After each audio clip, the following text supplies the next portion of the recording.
în soare. La la la la, la la la la, la la. Să-ți fie de păcat și-ai ra-i-ra. Să-ți fie de păcat, m-ai iubit și m-ai lăsat. La la la la, la la la la, la la. M-ai iubit ca pe o copil.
as well. Weaver with the Deso and level 4 Swarm. Kaori. Taken with Ench. Kaori, you have died. Okay. Of dysentery. Mira? Okay. Okay. Might just be getting wrapped around on the Bear's gonna see Bristle. Yes, indeed. Pops the smoke. Nightfall gonna open things up onto the Bear.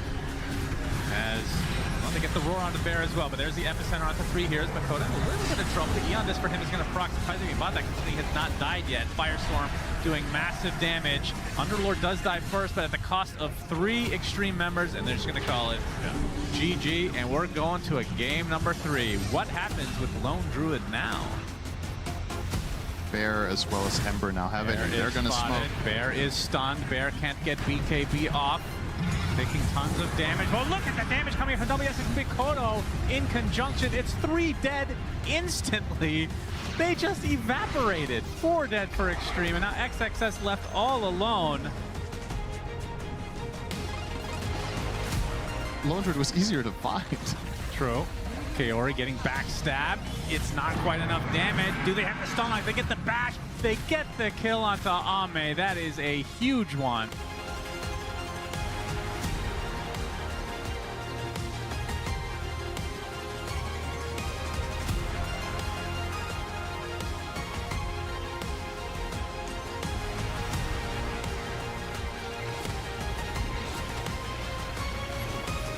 Then again, considering who her dad is, they catch Hero.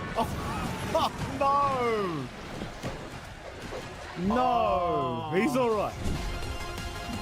It actually is pretty cool, I'm not gonna lie. It's insane. I'm an edge player. I'll enjoy myself. Oh, that's a nice lasso.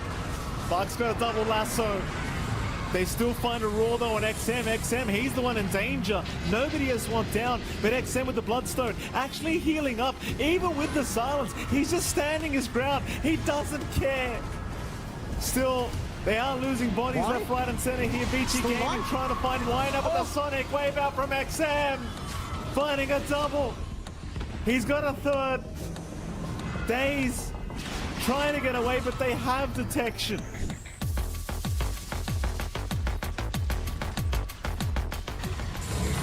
1T4 down. Oh, Soulbind is out. They are going to try one last time to jump in. XM almost dying, but not really quite.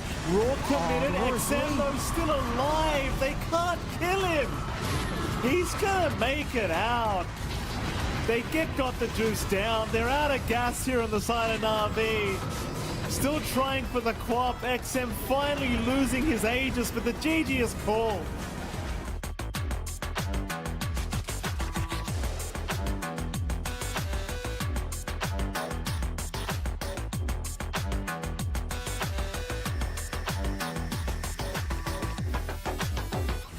Be torn to shreds regardless.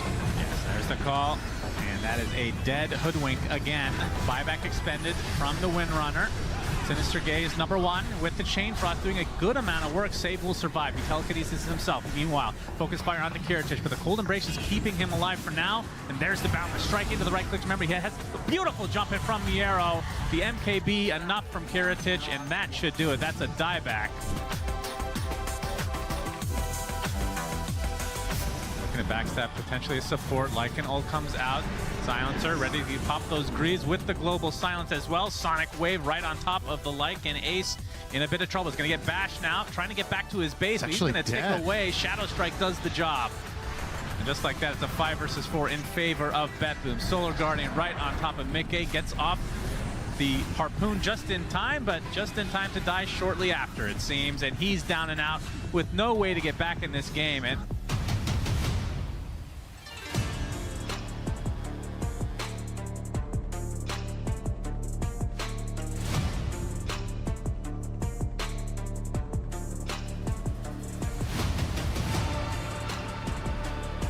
seems like they want to try and have a crack at this fight.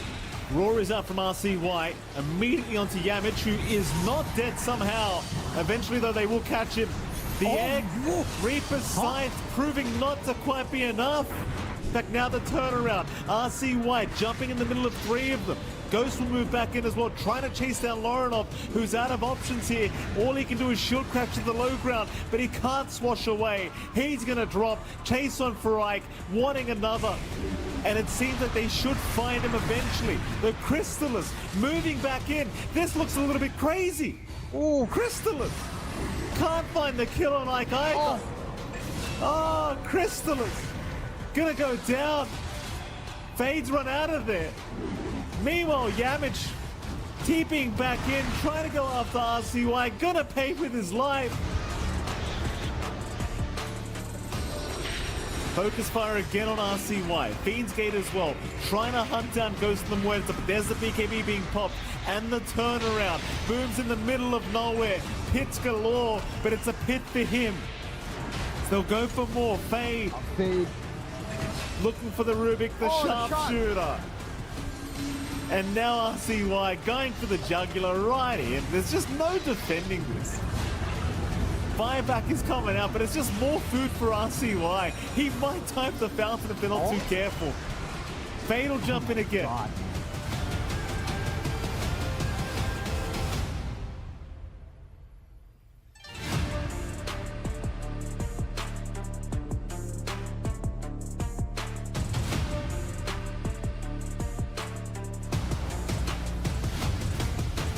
And he knows, right? He's playing very defensive, no heroes showing on the map, but still gonna get caught. Not much you can do. Roar being spent as well. Slardar taking down Skullfillis here, and here comes the mass. They're gonna be responding in force. Got Watson dropped down to half HP. He's got the money for the Axe, but he won't be getting to the secret shop in time as he's controlled, he's killed. There's the hook shot coming in from Schofield, but it's not a optimal one, or is it? It's enough for the X-Mark to the Reaper's Scythe, and the job's been done. Malady trying to run away from Wits and Dark Mago, but they should be locking in 25 seconds for the Queen of Pain. The clock is ticking. One more global transfer. They can do with the snowball connecting again onto the supports, and they've got the Centaur locked in. DM, he has a buyback. Walk 15 seconds. Soxa getting pushed back. Watson charging in with his hero this time around, but the Ancient is already falling down to half HP. Can they burst through it? 7 seconds for the Queen of Pain to come back up. Wits is trying to get closer, but the bear is disrupting him. Malady goes down. Dark Mago is being controlled. The Ancient's taking hits. Wits is joining in, and the Ancient will fall.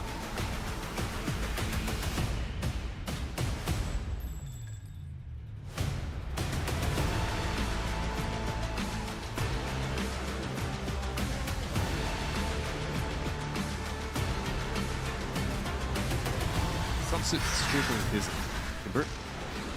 Amar doing Amar things, jumping headlong into Team Spirit, trying to force proceedings here. They might actually be able to bring down Panto, and they succeed in this endeavor. Skeeter will stun himself, but Amar is still forward, and now they've isolated the Terrorblade. Yatoro does manage to get off the Sunder. Bachuk, will he find the stuns that he needs? Yes, he does. They've brought down Crit. Snaking will join him in the grave very shortly, as Yatoro is just mowing through these heroes, getting out the right clicks, but he's still dying himself. He's so low, he's already expended the Sunder.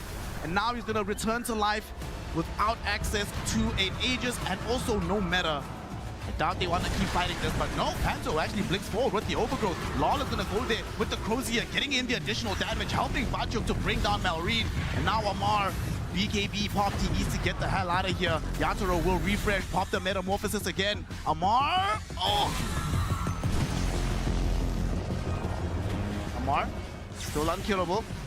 Laurel's gonna try and find anybody else a weaker target, maybe get the dieback out of Crit. Tame the Beast will come out. They should be able to get a dieback. Crit is gone. Buyback though will be there for Sand King as he's coming back, hoping to do something else to keep this game going.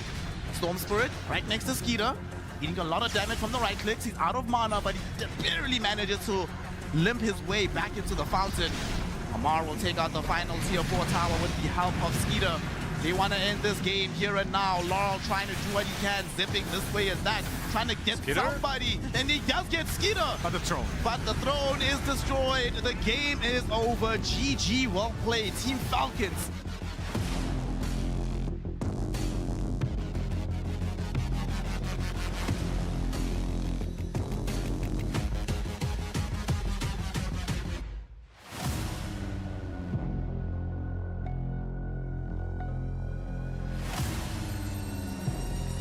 realizes he's trying to put some pressure onto Satanic, but very quickly decides to leave. That Observer Ward that was there doing some work, but now they jump him anyway. Triple S still gets the silence, and Whisper, he already used BKB. He cannot use it again. They were going to chase him down, slow him down. He does Timber Chain into the base, but they have ways to chase after him. Satanic goes through the gate looking for Whisper, chasing him to the tier 4 towers. Satanic, relax, bro. Eventually, Whisper might die, but at what cost? He actually doesn't die. 9class gets him with the Fade Ball. Now Eclipse coming in from Yuma, going forward. Not going to be able to kill anybody just yet. Satanic coming back for round 2. How far is he going to chase for this Yuma? Yuma gets silenced up as his BKB ends. Already dead. It's a triple kill for 9class. Jumps forward, assassinates KJ. Whisper will be able to skewer him back, but to what end? There's the Bushwhack. We do have a TP coming in.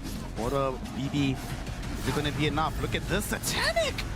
Yet again, very willing to just dive deep into the base. He takes down Whisper, forcing a buyback out of KJ. Yuma evades the Sunstrike. They get a Bushwhack out onto the Kez. Kez, will he die here? No, he won't. The Raptidons keeping him alive. He throws out the Echo Slash. It kills off Yuma. The Holocore dies after being grapple clawed.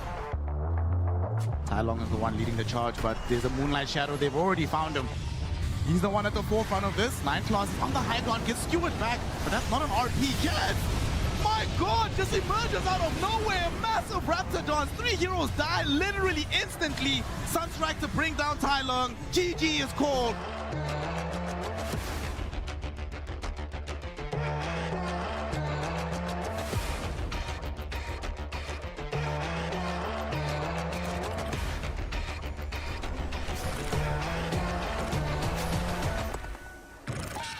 Flies deep in.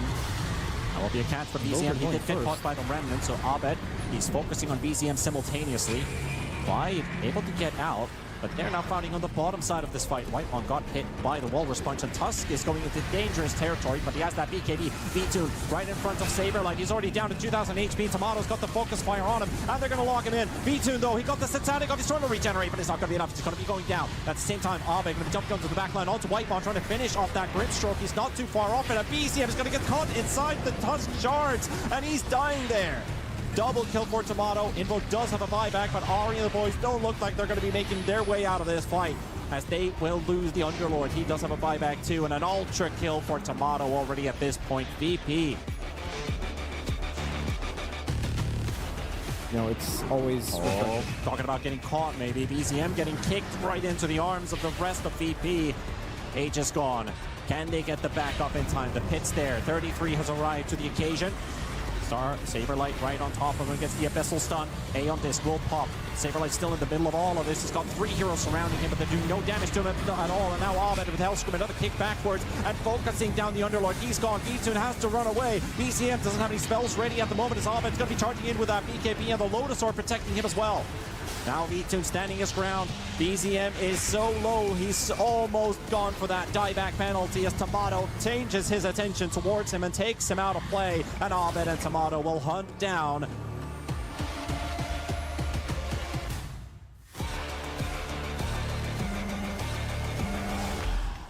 Greetings, Dota fans, and welcome back to PGL Wallachia Season 8. You saw it there yourself. The games have already been insane. And for insane games, we need an insane panel, which is why I'm here. And joining me, of course, 2 people that turn madness into order. Insane in the membrane. Indeed. We've got Lacoste, we've got Jenkins. I mean, guys, just crazy games yesterday, a joy to watch. Yeah, most definitely. It was a good day of Dota. It was a good day of Dota for underdogs as well, because most of them, they did win, and these are the storylines that I always like to see. Yeah, and we get lots of them at PGL Wallachia, as you can see here on our Swiss bracket system. Just remind everybody, you know how Swiss works probably. You win 3, you're through, you lose 3, you're out. It's super simple. But yes, Dom has hit the nail on the head, Andrew. A lot of underdogs, I guess, being able to carve out wins for themselves. Yeah, I guess not much surprising about the top 4. Those are all teams that could do it in any Wallachia, but it's more like the middle of the pack that's a little surprising. You know, VP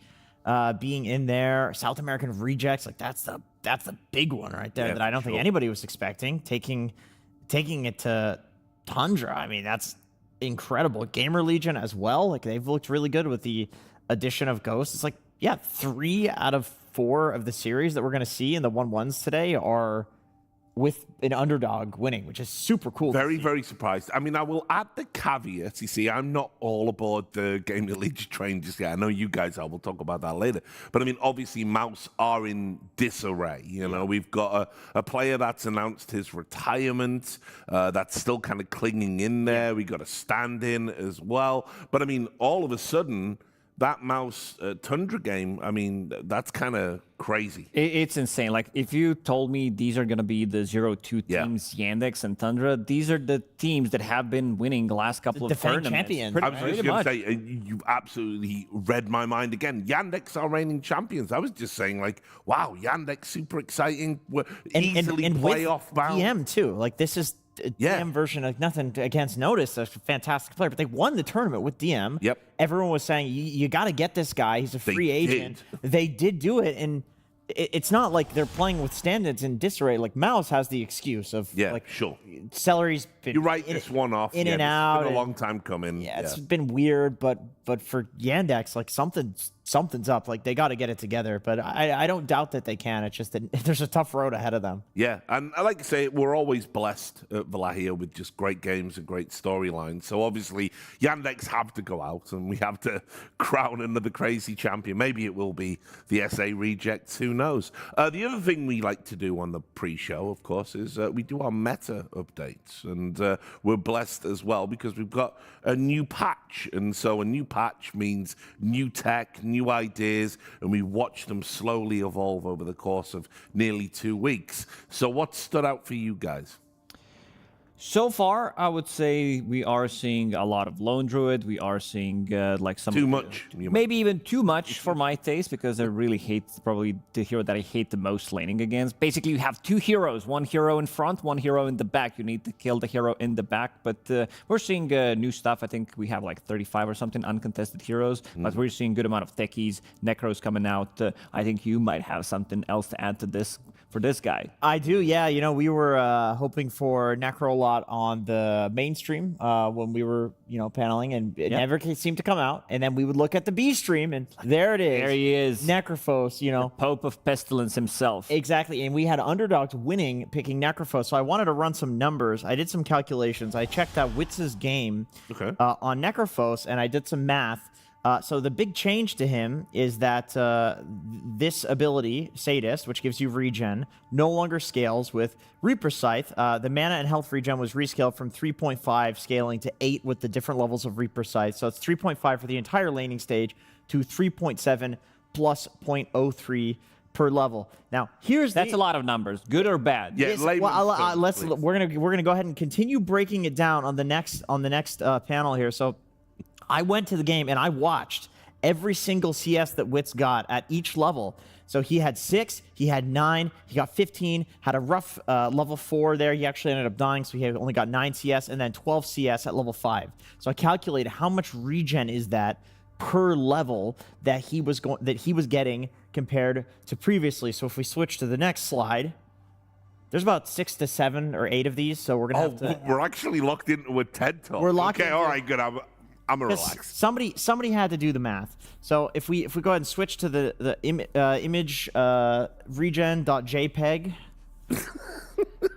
So here's the regen. So this is the math that we did on the regen. So this is what he would have gotten before. So that is the CS multiplied by 3.5, which is the regen factor before you get to the Reaper Scythe and level that up. And that's 8-second duration. So that's a total of 1,428 regen, health and mana regen that you were getting before, which is quite a lot. But let's look at what he would get on this patch, what he did get in this game. So now, what people don't realize is when it says 3.7 plus 0.3 per level, this motherfucker's getting 4 regen at level 1. This is it's a lot. Like, these are big numbers, big difference. This is like 500 extra. So we did the math. So it's 1,900 is the total, and we can put this into perspective actually and calculate based on, you know, items in the game, how much value you're getting out of this. So this is about 477.6 extra regen, health and mana regen. That's 1.42 Tango equivalent and 4.78 Mango equivalent. And I decided, like, we have to equate it in terms of Mangoes because it's regen you're getting while enemies are hitting you, right? So you can't equate it to a Salve or Clarity because those can be canceled. So that's 438.5 gold just in the laning stage. It's like a Null Talisman or a Bracer almost of value for free, totally for free in the laning stage. So was that the last slide? No, that's not the last slide. Actually, Richard, I got something else. I want to show you in the game. Right, I'm obviously this number gets even wilder as the game progresses. This is at level 26. So we did the math and calculated roughly about 9 stacks of Sadist in this fight, give or take. Because, of course, depending on the duration, it's going to be different. The fight started a little bit late here, but if you look at the amount of regen that he's getting, it is crazy. It's like he's always sitting at over 100 regen. So in this fight, obviously, Necro is the type of hero you want to run in, you tank. I really love the build, by the way, on Necrophos. But we have one more slide, actually. Could you... Oh, we don't have one more slide, but we ran out of slides. Yeah, in this fight, we did do the number. We did do the math. In this fight, he had about 400 to 500 more health and mana equivalent because of the new stats, which is equivalent to having an Octarine core in your inventory. A 5,000 gold item in your inventory, like an item that makes you really, really tanky. That's the equivalent just from the buff because you're getting so much more regen at level 25 than you were before. Love the energy. Like, I don't know if you saw Richard, but a couple of TIs ago, he was the one who also had a Necrophos. I don't know what to even call that. It's a segment, let's call it, where he just stared at the camera for a full minute and said Necrophos, and that was it. And I gotta say, this one was slightly better. That was delirious. I was delirious for that. I don't want to. That's a trauma response. I don't know. I'll have to show it to you later. So now I'll lean forward. I'm going to engage. I'm going to ask my hosty questions. Okay, here we go. What does it mean in real terms for how likely we are to see the hero for the rest of this tournament? And what I mean by that is he still a specialist in the sense that you need a good Necrophos game to justify picking him? Or is he just good, and are people sleeping on him? I would say that he's very pickable. Like, we saw him being played 2 times. He did both of the games. I feel like the hero has a lot of potential. You can't really squeeze it in early in the draft, but we're seeing a lot of these right-clickers, these lone druids, monkey kings, these heroes that don't have hybrid type of a damage. Bristleback, Beastmaster, like really tanky heroes too. And he's really good against those because of the newer build. You saw Consecrated Wraps, of course, being the part of the build that makes him extremely tanky, and it feels really nice. And here we go. Oh wow, we love production. They were like, we pulled it up. Pulled it up. Last slide because I did watch this team fight and calculate at each point, given the duration of how long the Sadist lasted. Is this what you were doing last night? This took me a really long time, and the difference in the amount of regen that he got compared to previous Necro with the exact same build is an Octarine core worth of value, which is really crazy. And that's not even considering, like, he has a level 25 talent now that makes it so your Reaper Scythe does 1.2x damage instead of 0.9. Bro, it's insane. If somebody's like 70% HP, you scythe them, they die because of your spell amp on top of that. It's so much. Like, I saw DM went for, not in this tournament, but I saw he went for a Refresher Orb. He would wait until somebody's like 20% health down, and he would just scythe, refresher, scythe. They're dead. It's like, how do you play against this? How do you play against it?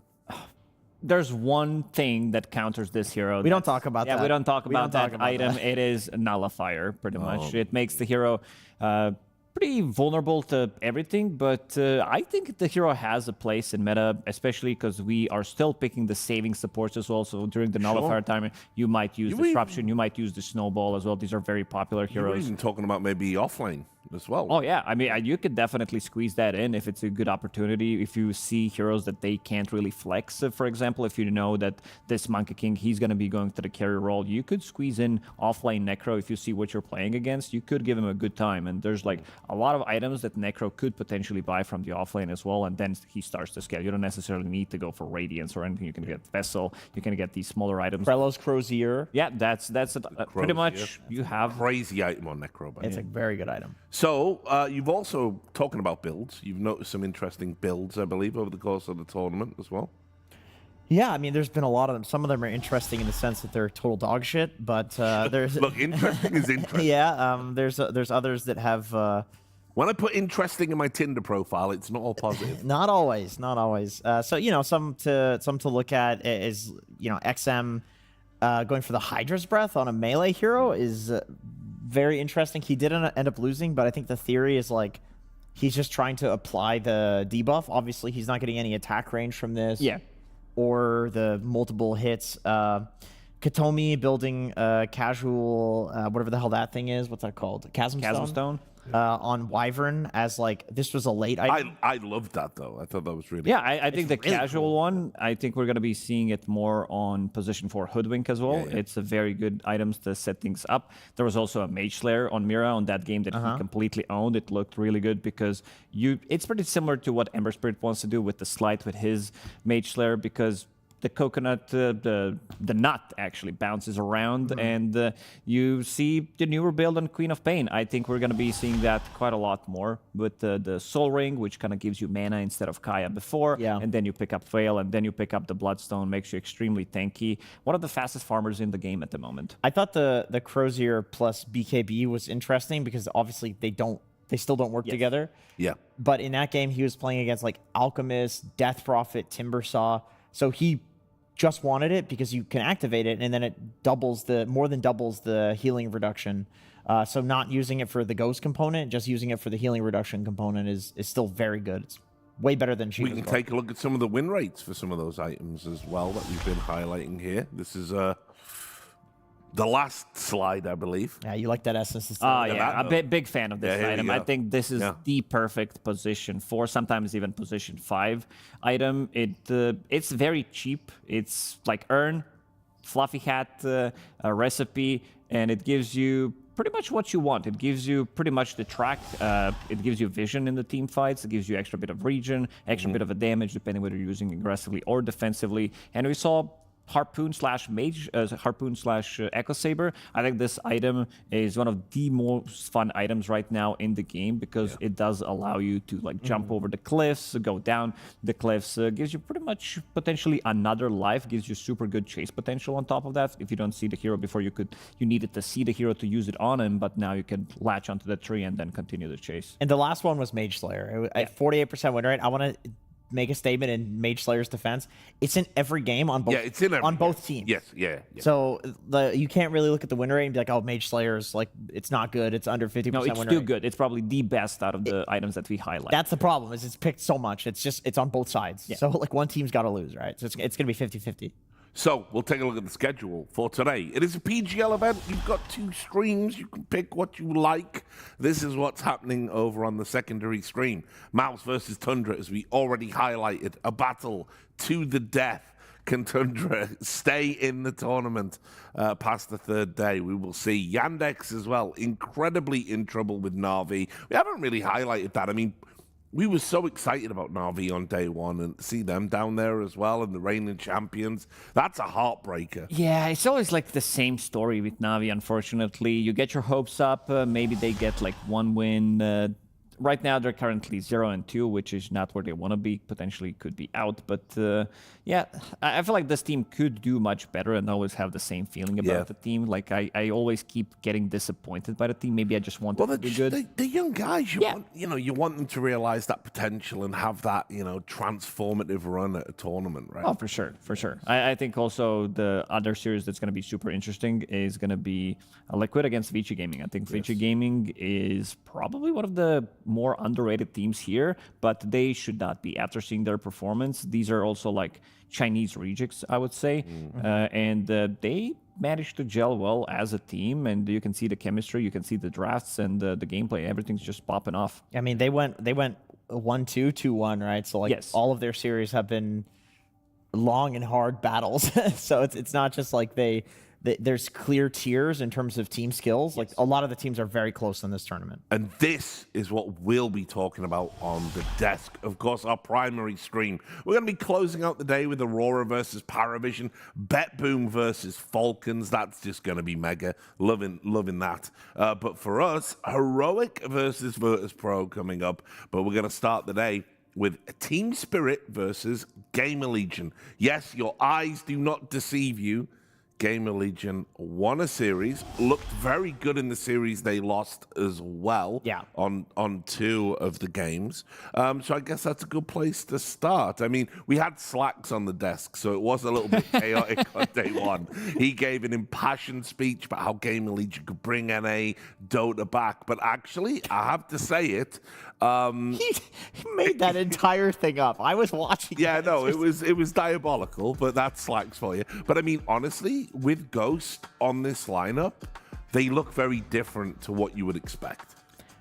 For sure. I would say something that Jenkins said before we went live is he said that he has the sauce. He does have the sauce. He's a very unique player. I would say when he was playing for Enigma Galaxy as well, he kind of was their best player. So I was really surprised that eventually he got removed from the roster. And if you look at the heroes that he was playing so far, he played only 3 heroes. He played Necro, he played Muerta, and he played Viper. He basically is playing heroes that have built-in Ghost Scepter. That's why he's named Ghost. I guess he has Necro, he has Muerta, can be attacked, but very interesting player. And I think for the rest of the tournament, nobody wants to give this guy Lone Druid. I think it's going to get banned every single time. I think specifically for him, it will be a priority ban. Absolutely. I need to credit the sauce quote, because that was from Quinn. That's what he said to me. Oh, wow. Okay. And, you know, I thought it was a really... How's he doing, by the way? Is he good? He's doing great. He's chilling. Yeah, good. I thought he might be streaming right now. Hi, Quinn. I think it's a very beautiful way to put it, because it's simplifying things a lot. It's like nothing against Yamsun, nothing against Shad. They're very good players, but they're like tier 2, tier 1.5 players. You see Ghost, you see him play at these TIs, and it's like this guy could win. You know, and maybe it takes a meta where like Lone Druid is in every game, which he is. Yes, you know, maybe it takes a meta where he's getting these heroes. But when I saw GamerLegion pick up Ghost, I was like, okay, this is a fucking legit team now, man. Like they got a guy with the sauce, and then they got a full NA roster essentially behind him doing, you know, crazy North American shenanigans. It's exciting. It's very exciting. And remember as well, you know, the first game where they lost, but they looked good. That was against Team Liquid. I mean, you know, you've got to give credit there. And then obviously they kind of won the look of the draw. They got to play MOUZ. We're not really having high expectations for them moving forward, but this is another opportunity for them. This is Team Spirit without collapse. You got to prove it here. Yeah, absolutely.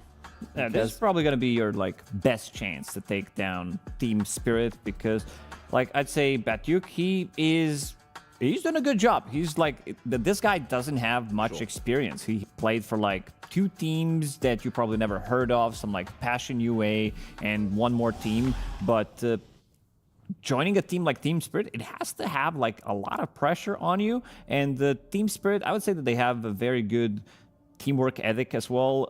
Getting in new players, this is what they are known for. When first Larl joined the team, it was something that they made him work. Like, he was the standout player, I would say, that year when he joined, how well he actually gelled with the rest of the team. And, you know, you wouldn't expect this result. No, absolutely not. But recently, it has actually been in favor of GamerLegion in terms of who is winning the series. And I wanted to, you know, look back in the past at the point where Nouns actually... I remember. Everyone remembers that game. They knocked out Spirit at TI 2024. And so there's a little bit of, like, you know, Spirit is... I might even have messaged PPD that day. I was like, this is crazy. Yeah, because he was the Nouns... Yeah, he was the Nouns guy. Man. He was the Nouns guy, yeah. I forgot about that. Yeah, there's a little bit of a rivalry here going back... you know, into the historic times of 2024. Happier times. Yeah, better times. Different times. What was indeed. that disease that Suns fan denies that was going around? There's a really funny joke I could do, but it's too early. Oh yeah, you can't. Don't do that one. I know what you're thinking. Yeah, maybe we focus on the draft instead. That'd be nice. Good, excellent, Yeah, excellent cost. Yeah, let's. Andrew's just insane. Yeah, he wanted to throw you under the bus. Yeah, it's classic Andrew. And looking at some of these bans, Phoenix, of course, man, this is the only hero that still has 100% contest rate because it is one of the strongest, if not the strongest, position 5. At the moment, we're seeing Alchemist. Not many people want to be playing against this. And holy shit, you get Ghost Lone Druid? I said that this could potentially be a mistake, and they just allowed him to do so because I know that Ghost is not going to miss the opportunity to pick up this hero straight away. Interestingly enough, though, I mean, a lot of carries aren't missing the opportunity, right? We saw it with Nightfall yesterday. Not one of his heroes, but if it's there, it's insta. It's boom. We're locking it in. So to give it up to Ghost feels crazy. Because remember when he used to stand in for MOUZ? Yeah, it was every game. Every game he got Lone Druid, they won. But you know what? If any team is going to let something through like this, it is Spirit. I don't remember what ESL it was. I think it was Rally when it was Spirit versus PARIVISION in the grand finals. And if you watch that documentary, which is fully translated, you can check it out. You know, you can see that the way that they like to draft, and I thought this was a silent thing. It turns out it's just like a Spirit idea. Is they almost don't respect like player hero combinations. They just respect heroes. And so if they think that something is really overpowered in the meta, they'll like let it through and they'll counter it if they think that they have a counter for it, regardless of who's playing it, which I think is a really interesting way to play the game. Like obviously you can get super punished for that, but if you have... You definitely can against certain teams that have like hero specialists, but I'm also looking forward to see what they're going to be picking against this Lone Druid, because this is still an enigma that we need to be able to solve. Because right now, this is the hero, pretty much, of the patch, and everybody kind of has the idea probably how to beat it. I want to see what Team Spirit has managed to cook, how they think, at least how they think what's going to be good against Lone Druid. Well, here's a question. All of Big Num's heroes have been banned out or picked. Today's his birthday. You beat me to it. He gets it whatever pick he wants. Yeah, But what is it? Also, not just any birthday. It's a big one. Yeah, it's a big num. It's a big num birthday. It's a 30th birthday. So this is the one. This is the one where you're like, oh, it's all Is he 30? I think so, yeah. Hey, it's a big number. 31st. Oh, they get the 31st. 31st, wow. He's already had the 30th. Damn, dude. Which is the one that killed chapter. He's repping us old guys out there on the... Unk got hands. Yeah, that's good. No, but happy birthday to him. And if you're in the chat, definitely go and get on his social media and wish him happy birthday. So what is it he's gonna play? It's a Pudge. That's the it's your birthday. You pick one. You get one. Get pick. one pick. GamerLegion are crazy enough to do something like that. They are. It's not really Big Num that's the crazy guy. It's usually just while we have a moment here, so can we talk about the coach change? I think because I think this might also be the Ghost plus the coach change might also be really helping GamerLegion kind of get to that next level. Yeah, I mean their drafts. They were very good yesterday. Yeah, the draft looks solid. Maybe I was a bit more critical about one of the drafts that they did have. With the draft being slow, with this like Carry Viper and Tidehunter, where you couldn't really play Dota as quickly. But other than that, they've been very innovative with how things are going to go. What is this? Go green? We have like 5 green heroes on the screen. But I do like this approach. Like now... The green heroes? Yeah, and now I'm really seeing what they're trying to do with this Train Protector. Yes. You have like insane amount of damage block. It's good against Lone Druid, so you don't get like one shot. Tidehunter is also another hero that works really well against Lone Druid up until Lone Druid builds a Silver Edge, but very good in the lane. Like you don't care too much about the harassment coming out from both of these heroes. We did see Lone Druid plus Venomancer yesterday, and it was against Underlord plus Hoodwink. Yes, and they lost. It didn't go. Yeah, it didn't go so well. There were some other issues happening in that game. Like hypothetically, Lone Druid plus Venomancer if there's a lane that I'm going to pick a creep cutter and just not lane, it's against this one. But then again, with that being said, Tidehunter plus Rubik is a very strong lane. Like, multiple nukes and, like Lacoste said, the damage block, the damage reduction as well. Like, it seems like damage block and damage reduction, like Underlord obviously has the damage reduction. Like, this is something that is quite effective against Lone Druid because you're kind of getting double the value there. 10 seconds remaining. I like sanking here. I like sanking Veno. It just gives you insane amount of damage in the team fights. It gives you like longer fights as well. Like you have this initial burst. You have a bit of a protection as well for your lone druid, someone that's going to be soaking up the damage. I think so far we've seen mostly sankings being heavily targeted. Like even when you go in, even if you go in with the epicenter, you still want to kill this hero. You do not want to give him another like 2-man stun, potentially another invis, another round of abilities that he wants to use. And Grimstroke, a hero that is on the rise. Yeah. It's been picked a lot. Oh wow, they're gonna try to like dump on the Sand King mid. I was thinking maybe they go for like an Ember Spirit here. You can't Pango because of Grimstroke, but a Mage Slayer would be really nice against Sand King. Maybe Tidehunter gets it. That's a real possibility. Can you flex out the Sand King maybe? Is it worth? You can't. I'm not a biggest fan of offlane sync. Yeah. I don't know how you feel about it. Yeah, it's a bit weird. I mean, it depends on what carry you're up against. Like sometimes you can't really punish Sand King in the first few levels, and it's okay. But he spends so much time farming stacks. I don't know if that's what you want from an offlaner right now. I think you can do it, but it means you need a mid that's like more active and not going to take the triangle, which sometimes just is not the case. But GamerLegion, I could see them doing it. It's just Fade is not to me. Fade is more of like a summons player. Like he plays the really like toxic heroes in the offlane.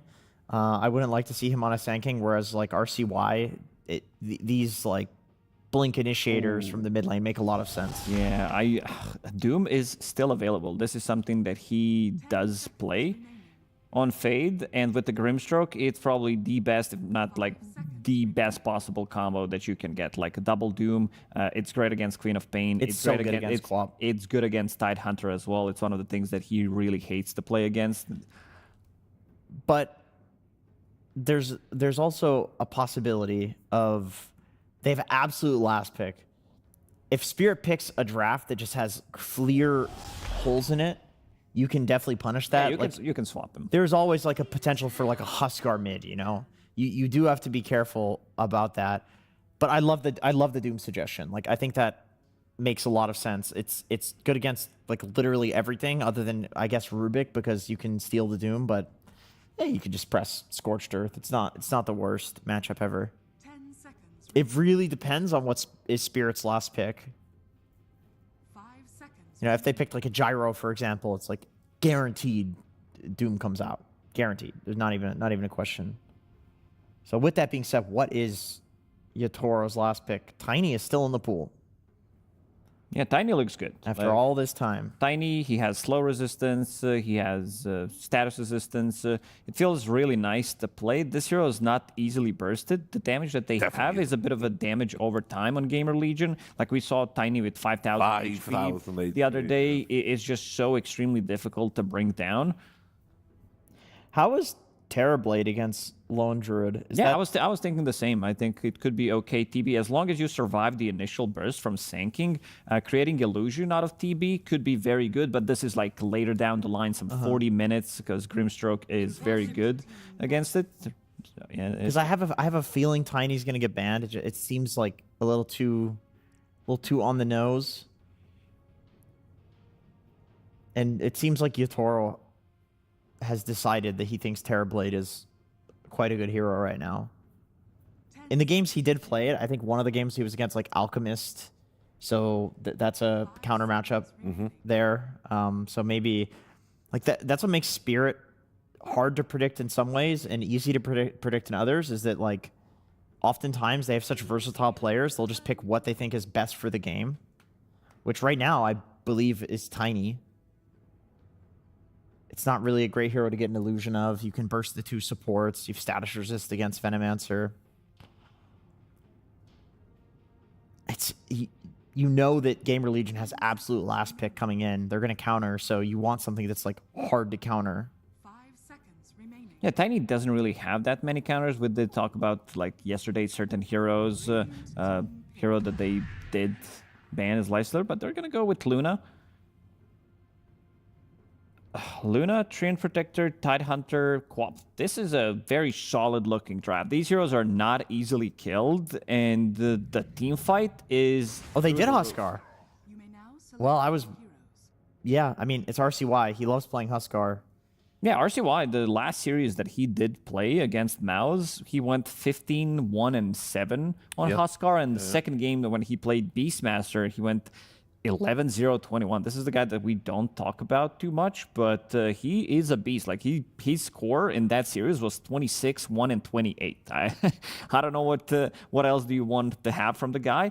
There is also, I would say, pure damage, something that Huskar doesn't like to play into. Luna, she can build into Break later on. So I think they have some of the answers for Huskar. They just don't come in straight away. No, it's a window, a timing. This is one of those games where if you're Spirit, you're really happy you have Laurel on your team, because this guy has such a history of getting absolutely fucked in lane and getting no help at all and still doing fine, because Queen of Pain versus Huskar is one of the worst matchups for Quap in the game. Now, I do wonder how this matchup works, considering that there is a new build on Queen of Pain. People are maxing Scream, skipping Dagger, going for Soul Ring, playing to farm the jungle. Maybe it's not as bad as it once was. So I'm very curious. Like, that's a big question for me, is how does that one go? But RCY will, regardless, have total free farm this game. There is an issue in NA where sometimes I will say we, pick to win lanes, and then you just lose the game. You win the lanes, you lose the game, especially against these top teams. So it could happen. That's what happened in the Liquid game. We'll bring in our commentators, see what they think. It is Sunsfan and Cinderin. Opinions, gentlemen? About what, Richard? The draft and the upcoming game that you will be commentating. I believe that we are playing, or we are watching / casting NA Dota. Mm-hmm. So NA Dota is going to win, of course. Oh, yeah. I love how you give me nothing after all this time. And yet you profess to love me. You say we're friends, and then you do this to me Richard, every you're really broadcast. good at your job. I'm just trying to showcase to everybody out there that it doesn't matter. I could just fuck this segment up so bad, and you'll be able to carry it easily. No, that's true. That's true. Cinder, and any thoughts for you? Because we now have to fill. Oh, do I have to say something? All right. Yeah, I'm afraid so, brother. It's a good last pick, Huskar, I think. Yeah, the lane matchup is obviously great, but I feel like the overall pace of this game, this is a game that GamerLegion could win really, really fast. I'm actually worried for Spirit with they're very slow heroes, right? They have Luna, who needs to farm a lot. They have Tide in the off lane, and if Quap loses her lane, who's even going to make moves? Okay, I'm going to retract what I said before. Cinderin predicts Let's go, Spirit. GamerLegion to win, so that is definitely not happening. This is the biggest counter curse of all time. Oh, no. Sorry. Spirit's going to stomp this game. Okay. Well, who do you have now? It doesn't work that way. Who do you have? You're just trying to manipulate the system. Gaben knows the true opinion that you hold, Cinderin. I'm sorry. Cinderin, is a Chinese team going to win this tournament? No. Oh, they're going to win. Oh, hell yeah. There we are. No, they still don't win. I've tried. I've tried that for years, Jenkins. It doesn't work. Yeah, that one is just rock solid. China is immune to the curse. It doesn't matter what you do. That's right. They just don't have it until they do. Oh, here we go. TI. Here we go. Comes into play, I guess. Yeah, no, well, it hasn't for 10 years now. Yeah, but this one's in China. Oh, no, that's right. That'll change everything. True. Like last time well it was in observed. Shanghai. That's why you're here to Phil. It's the trivia. You've got it all. What do you guys think about giving Ghost Lone Druid? Correct. I think that is a questionable choice that I would have first banned. I think it's great because Cinderin thinks it's a bad idea, so it means he's going to shit the bed on Lone Druid. I'm really sorry. I really want NA Dota to win. I know we're supposed to be unbiased casters, but Cinderin really screwed this up for everybody. So I apologize to all the NA Dota fans. Do you really have an affinity to the region, honestly? I mean, yeah, small. Yeah. I mean, look at my shirt, for God's sake. Yeah, wow. no, that's why. Brings a lot of memories. I know what you were rocking. The old times. You know, I would say this was planned, but I had no idea who we were even casting until we got into this room. So he's not joking. He's not joking. So, you know. I just wear things that are comfortable. No, that's no, of course. I you do that at our age. Yeah, I wouldn't say I believe, but GamerLegion over the course of the last 6 months, I'm starting to believe a little bit more. So it's gone from 0% to like 5. Still got a ways to go. But I think 5% of what? Your face. That's I think now that NA is the underdogs, it's like this team basically got a free pass through the qualifiers, right? So everyone's expecting them to just be shit. And I feel like when you have a team everyone's expecting to be shit and then they do good, it's just that's an Adam Sandler movie. It just makes you happy, you know? Here's a question for you, Shannon. What happened to NA Dota? Like, why did? Because I can tell you why NACS died on its ass. There's a million reasons, but what? Because players can't live in North America anymore without needing 3 jobs. Yeah, true. That is the sad reality. And of course, you don't have great team owners. Don't make it political. The owner of Digital Chaos was that was a good guy. Good. He didn't take any prize pool. Definitely his decision on that for second place. Yeah, who was that guy? Yeah, he was a real gem to the community. Just misunderstood, you know, like many greats. But is that what you attribute it to? That it's just too hard to be a pro, essentially? Yeah, I think it's actually that simple. I mean, over the course of time, people have, we tried to inject talent into NA. There's a lot of memes about that, and it worked temporarily, but the long-standing issues they remain. Like, I got a question for you, Suns fan. How's it casting with Synderen now after he got a brain transplant? Is it easier, or? He's using some new vocabulary, which I find interesting, but all in all, not too different. So I think they did a pretty good job. The BIOS update was relatively successful. Just got a couple of bugs to work out, but we'll see how it goes as the tournament. Yeah, I also want to refer to flashing. We don't mean that version, but I also wanted to get a brain transplant, but then I changed my mind. What's that? I said I wanted to get a brain transplant, but then I changed my mind. Yeah, understood. Dom's took a break from writing jokes that you're getting Christmas crackers to be here today, so very good. I think. Tell you what, should we just go into the game, shall we? Well, it is paused, but absolutely, we'll take it from you. Apparently, the fill was that bad that Richard just had the GTFO. Understandable. As we enter game 1, paused, of course, Spirit versus GamerLegion. Both teams 1-1. And, I mean, coming into this, we didn't know what to expect from Team Spirit. I think neither of us really believed because, I mean, when I think of Team Spirit, Yatoro, Collapse are just staples, obviously, and Collapse not being here, I just figured they would struggle. So far, better than expected. Batcher's been playing well. They beat Vici, and then they lost in 3 to Falcons, so keeping it close. Meanwhile, GamerLegion, they lost initially to Liquid, which we cast in day 1, not we as in you and me, me and some other person, and then they 2-0'd MOUZ, who's been struggling so far. And I think overall, probably on paper, this game is, I want to say, with power levels we've seen in the tournament, probably slightly Spirit favored, but not as much as you would think looking at the team names from a few months ago. I think GamerLegion have improved. I think Ghost is a good fit. And I would say Spirit playing with a stand-in, plus maybe not being in the best form aside from that, could make this a very close series. And like I was saying, I think the Radiant draft is just better, actually. Now, it has some relatively steep level of execution required, which is always, harder to execute drafts can be, even if favored, in theory, if the execution isn't quite there, it's going to look more 50-50, but I would definitely give them the edge. And of course, like we mentioned, it's Ghost on Lone Druid, right? You gave this guy probably his best hero in a meta where it is the best we've seen for years. Many a year, and not for long, I'm sure. The nerf hammers will come eventually, especially if that bug that Jenkins was talking about is actually existing, or if he just made that up. We'll find out on the next episode of Why Are You Listening to Us? Jenkins. That's right. I feel like we have bad luck in Huskar games. Oh, there's a bounty room randomly. Okay. See when they actually notice that one. It feels like the last, I don't know how many times, Cinder, I don't know if you're feeling this as well. Huskar is like picked in a last pick situation, like, oh my god, he's going to dominate the lane, he's going to own, and it just hasn't been the case. I guess there's a bit of an X factor here because there's living armor, so maybe we shouldn't overlook that entirely as well, that it does add to the equation. But usually what I look at with Huskar in his lane matchups is, first of all, how good is the lane in a vacuum? Secondly, is there any global, interference, which is going to be from only Treant? And then is there any rotation possibility where I think Spirit's heroes are just really bad at ganking mid? Like, yeah, you can bring in Rubik for a Fate Bolt and a little telekinesis, but it doesn't do that much damage. Huskar's generally going to have a point in inner fire at that point, so he can just knock away the Quap with the silence and probably be fine. So it should just be an RCY win, especially. Batyuk gets taken out in the bot lane by Ghost, and Rue looks to be next. And this is almost, yep, certainly going to be a double kill for Ghost, and that is what you get, apparently, for giving this man Lone Druid. Gracious. And they gave Speed his Veno, too.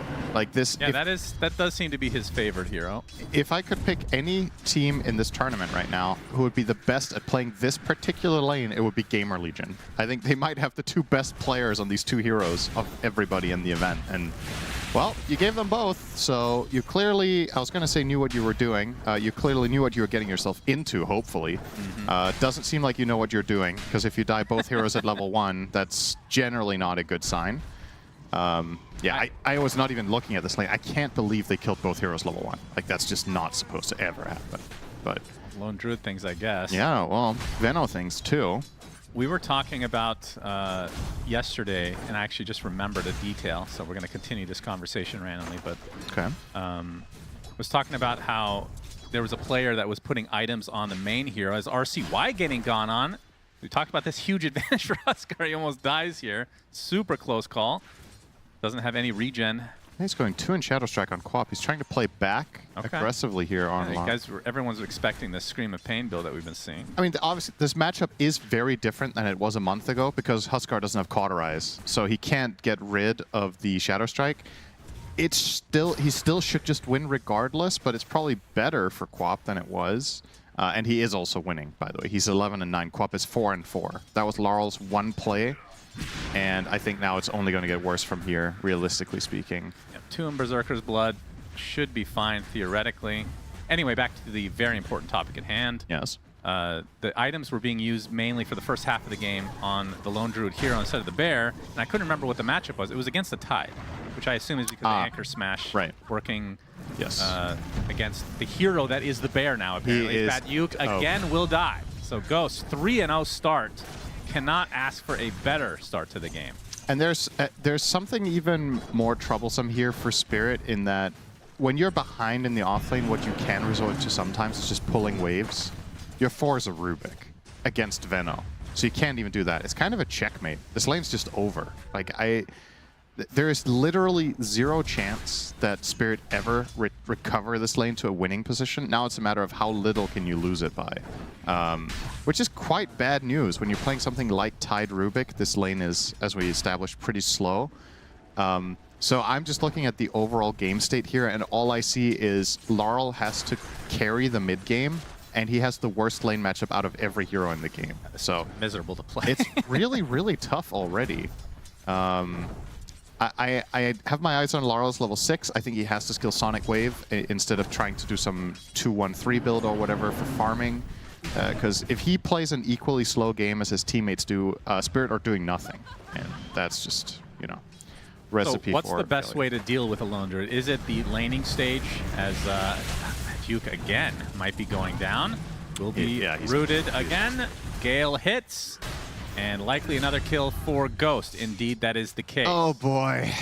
This is the opposite of what we saw with Nightfall in that first game, where he died several times in the first 5 minutes and then never became really much of a threat. And now Ghost mirroring that, or is that the right word, mirroring? No. What's the opposite, Syndra?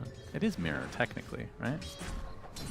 Well, usually when you say you mirror something, don't you do the same thing? Yeah, yeah. So when you say technically the opposite, you're just wrong. Yeah. That sounds like you. Well, when you're looking Mirroring in a your mirror, own self? when you're looking in a mirror, Patrick, not again. Okay, if he dies here, Shannon, I'm done. Okay? Are you? I'm fucking done. I'm speaking as from the perspective of the Rubik player. Rue. Oh, Rubik. Get away. He is not getting away. He is rooted here. There it is. Under the tower. Will die. Ghost. God damn. 5-0. The Rubik gets rooted. Oh no. Rue the day. Here goes Batchuk. Hello. Oh my god. What is happening? They're just feeding unrelentless. This is actually hard to watch. I'm not gonna lie. It's actually hard to watch. It's just not. And the fact that Speed hasn't taken a single kill is kind of a small miracle at this point. All right, we got the 6-minute power rune. It is top. First life break with the silence to follow onto Laurel. Burning up, has to blink. And the Panto will take the invis, so Laurel won't even be able to fill up his bottle. So not to sound like a broken record, because I think sometimes early game things happen like this. Like a lane goes to absolute shit, and you can still recover it. I wonder what the communication in Spirit is like right now. It's like, okay, you're an experienced team. What are you gonna do? Like sometimes I see a potential solution at like, okay, Batchuk is gonna die again, but he walked down to the wave. What is happening right now? He can't play this game. He has to jungle, actually. Oh my goodness. Oh, Speed got a kill. Thanks, Shannon. Yeah, sorry for He was that. about to be Agent 007, and then RCY uses life break on the creep, so he's gonna fall. That's the first kill of the game for Spirit, and it requires 3 of them. Yeah. I really like this idea, to be honest. You can't help bottom. The lane is just lost. It's hopeless. His Wisdom Shrine goes to Speed. So who can you play around? Man. You can only play around your Quap in her bad matchup, so they bring both supports there, because you have to dig really deep here and just find something. And they did, so that was good. And it's going to get Laurel close to 6. I have a real question. Okay, that's unusual. At what point does Tide just go jungle? Like, don't he should have already. You have already done that? He should have. I think after his second death, he should have jungled on level 3. But your instinct is telling you not to, because you know in the back of your mind how this is supposed to go. Like, you picked Tide into lone for a reason.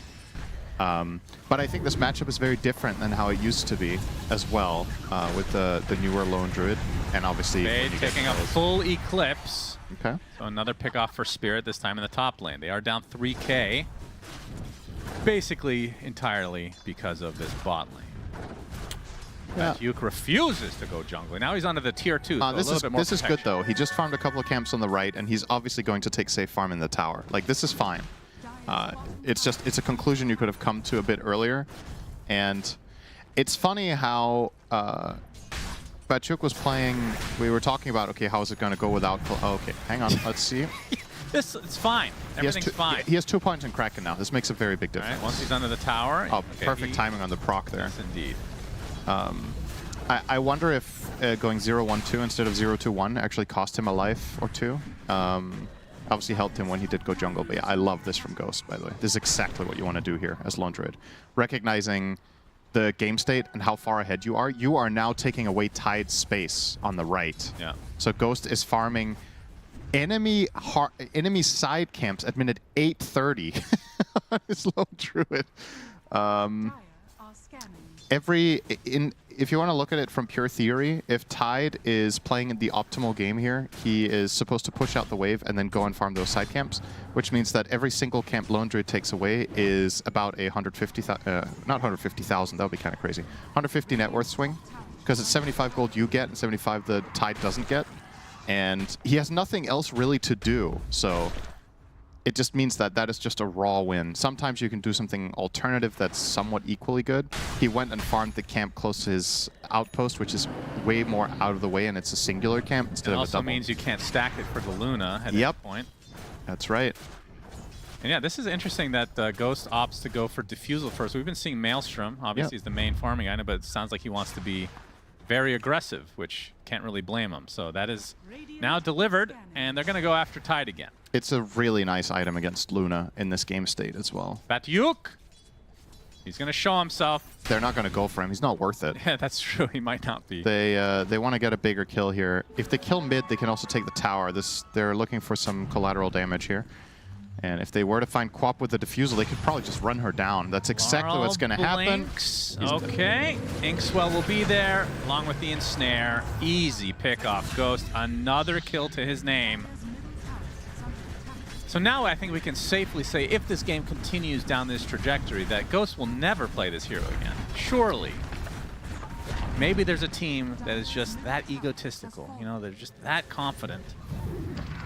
They can get away with it. Phantom's embraced right now. On to Panto, level 5 on the tree. Inkswell hits, another easy pick off for GamerLegion.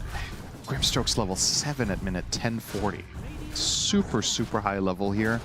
This hero scales incredibly well with levels compared to a lot of other supports. So this is very good news. He's going to make a quad stack of Ancients as well here that Sand King can take. I mean, they're just getting whatever they want. Like, how does double life break work on Soulbind? I think you just take damage for both. How is it works? I don't even think it works actually. I mean, I'm sure the enemies take damage. I don't know if you like. Do you bounce? I don't think you bounce. I don't know if you bounce, and I don't know if Huskar takes the damage twice, which maybe he doesn't even mind at that point. It depends on the situation. My gut is telling me it doesn't work at all, but I could be wrong. That would be the first time, of course. Well, but I hope we see double the Soulbind, of course, with E-Blade into Huskar ult. Yep. Insta-gibbing 2 heroes. That's right. With I did see you. See you in demo mode. Yep, that's right. I love that. Okay, this is a huge moment for Spirit. This has to work. It just has to work. And Bignum gets initiated on. He's going to get Sonic Wave deleted. Fade going to try to counter-initiate. Ghost has shown up as well. Fade opting to go for the epicenter finally. Ghost, his bear's taking a lot of damage, but the damage being done to Spirit all in turn as well. Yatoro dead to right. And the Ravage finally comes out, hits 4 heroes, and big anchor smash to follow. Fade drops to the deck. Speed will be next, and now Ghost on the run. He's very tanky, but he's going to get some help from RCY. Another life break onto Panto, but finally Ghost killing streak comes to an end, and RCY left to his own devices. Oh, here comes Grimstroke. Oh, misses! Oh, he misses. Laurel gets Soulbind, the Phantom's Embrace on 2 as well. Might be able to get a double as a result of this with the Inkswell. That ensures it. Meanwhile, RCY did live through the day, and oh my God, Batyuk dies in a fountain to the. That is, with the game that he's having, that feels like a gut punch, you know? I mean, it wouldn't be a fight with Tide in it if he didn't die. That's True. kind of been, every time Tide interacts with a hero in this game, he has to die. It's a prophecy. Honestly, that was really a good result for Spirit. They only gained about 1,000 net worth, but this game state is so terrible that getting, you know, like you said, the 4-man Ravage, the Overgrowth, and getting the initiation was very nice. Now Laurel, this would be a big find. They got him. Stun into the Inkswell plus Silence from Huskar, and the tower goes down as well in a moment. We're seeing the replay here with the Eclipse largely going on the Bear, and they do manage to take down the Bear, but the amount of damage Sand King is doing here looks very scary. Great Ravage, as you mentioned, into Overgrowth. Gets them a couple of exit kills, especially the one on Ghost, worth a ton of gold. Who was it that got the last hit? Was it the Queen of Pain? I think so, right? No, it was Rubik who took it. So, Ru, as a result, is close to Vessel, which, of course, is much better against Huskar than it was in 740, because now he doesn't have Cauterize. So now he can actually keep it on him, except Life Break is the only thing he will dispel with. Yeah, so Laurel dies here, and then as you were talking about during the highlight, you mentioned it, of course, but dies again. So back-to-back deaths for the mid laner on Spirit. Not great. And we'll see how much that extra influx of gold for killing Ghost comes into play. But like you said, it is on Rubik, so. I wonder if there's a world where Quap could have gone Vessel, actually. I know it might sound awkward, but considering how important it is in this game and that the timing that you can get it at, and when you're already having a bad start, like maybe that's a kind of feels good item with somewhat cheap stats and a good active. They are getting it on Rubik, but imagine if Ru didn't get the kill on Lone Druid. Like this might have been a 25-minute Vessel. Does it even matter at that point? I'm not sure. But the Lone Druid kill gave him... You don't got Cauterize anymore. A lot. Wait, is Cauterize a shard now? Yeah. Oh, that's a shard. That's right. RCY gets Roche, solos it. They actually knew this was happening. They scanned it out, but matters not. They don't want to fight that. It's tough. Their lineup only really thrives in teamfights, the one of Spirit. They don't have good skirmishing power, so killing Huskar with like 2v1s or 3v1s or 3v2s in the pit, not great. But Sonic Wave insta-kills him. You don't even need to go in the pit. Like, you know that he's going to be low HP. It actually might have been worth the attempt. Yeah, you can try it if you are convinced he's low enough. But Won't he always be? I mean, you run the risk. You have to hit him at the right timing during the armlet, right? Yeah. If he toggles and then the Sonic hits, you're not even going to at this stage, though, you got to take Sure, I would agree. If Collapse was here, he would have stolen the Aegis, of course. Yeah, that's true. So, no. Backstab onto Burrow Luna. strike, Really that's nice already angle. half HP. Sonic Wave comes in only onto Fade. Big Ravage, and Ghost is dead right off the bat. Yatoro follows suit, though, so it's a 1-for-1. Bignum on the run. Silence applied to the Quap right now. Should be fine, though. Batyu getting back in the game with a triple kill. He kills all 3 of these members of GamerLegion. And Rubik with the stolen Sandstorm is going to just hide away and survive, too. Crucial Ravage again, making sure Londra didn't get his ulti off. If he's in true form there, this is a totally different situation. Huskar also arrives late to the party. So another successful team movement. And I thought that was going to be good for GamerLegion. They got the backstab opener onto Luna. But Batyuk in the right place at the right time. They did not have Huskar there, right? That right. Was the main issue. That was part of the issue. But even then, I thought that fight was actually... You're going to see the replay here. So look at the angle that they managed to find in the back here with Sand King plus Grimstroke. If there's a better Soulbind connection here, maybe that's a different story, but the Ravage is just super clean with the Sonic Wave. So, Spirit, sure they lose their carry, but again, in this situation, you'll take any decent trade. It's a matter of weathering the storm and kind of getting through the toughest part of the game. If this were to go late, I mean, I'm not even confident still for Spirit just because it's a Ghost Lone Druid, but you definitely are in a much, much better position, let's say 10 or 15 minutes from here. Yeah. They've shown that they can kill Ghosts at least twice now, as RCY gets a freebie. Yeah, that's, I mean, Huskar runs into support at this stage of the game. They're just dead, just how it works. What do you think about consecrated reps on Huskar? I mean, theoretically, it should be good, right? I would think. Yeah.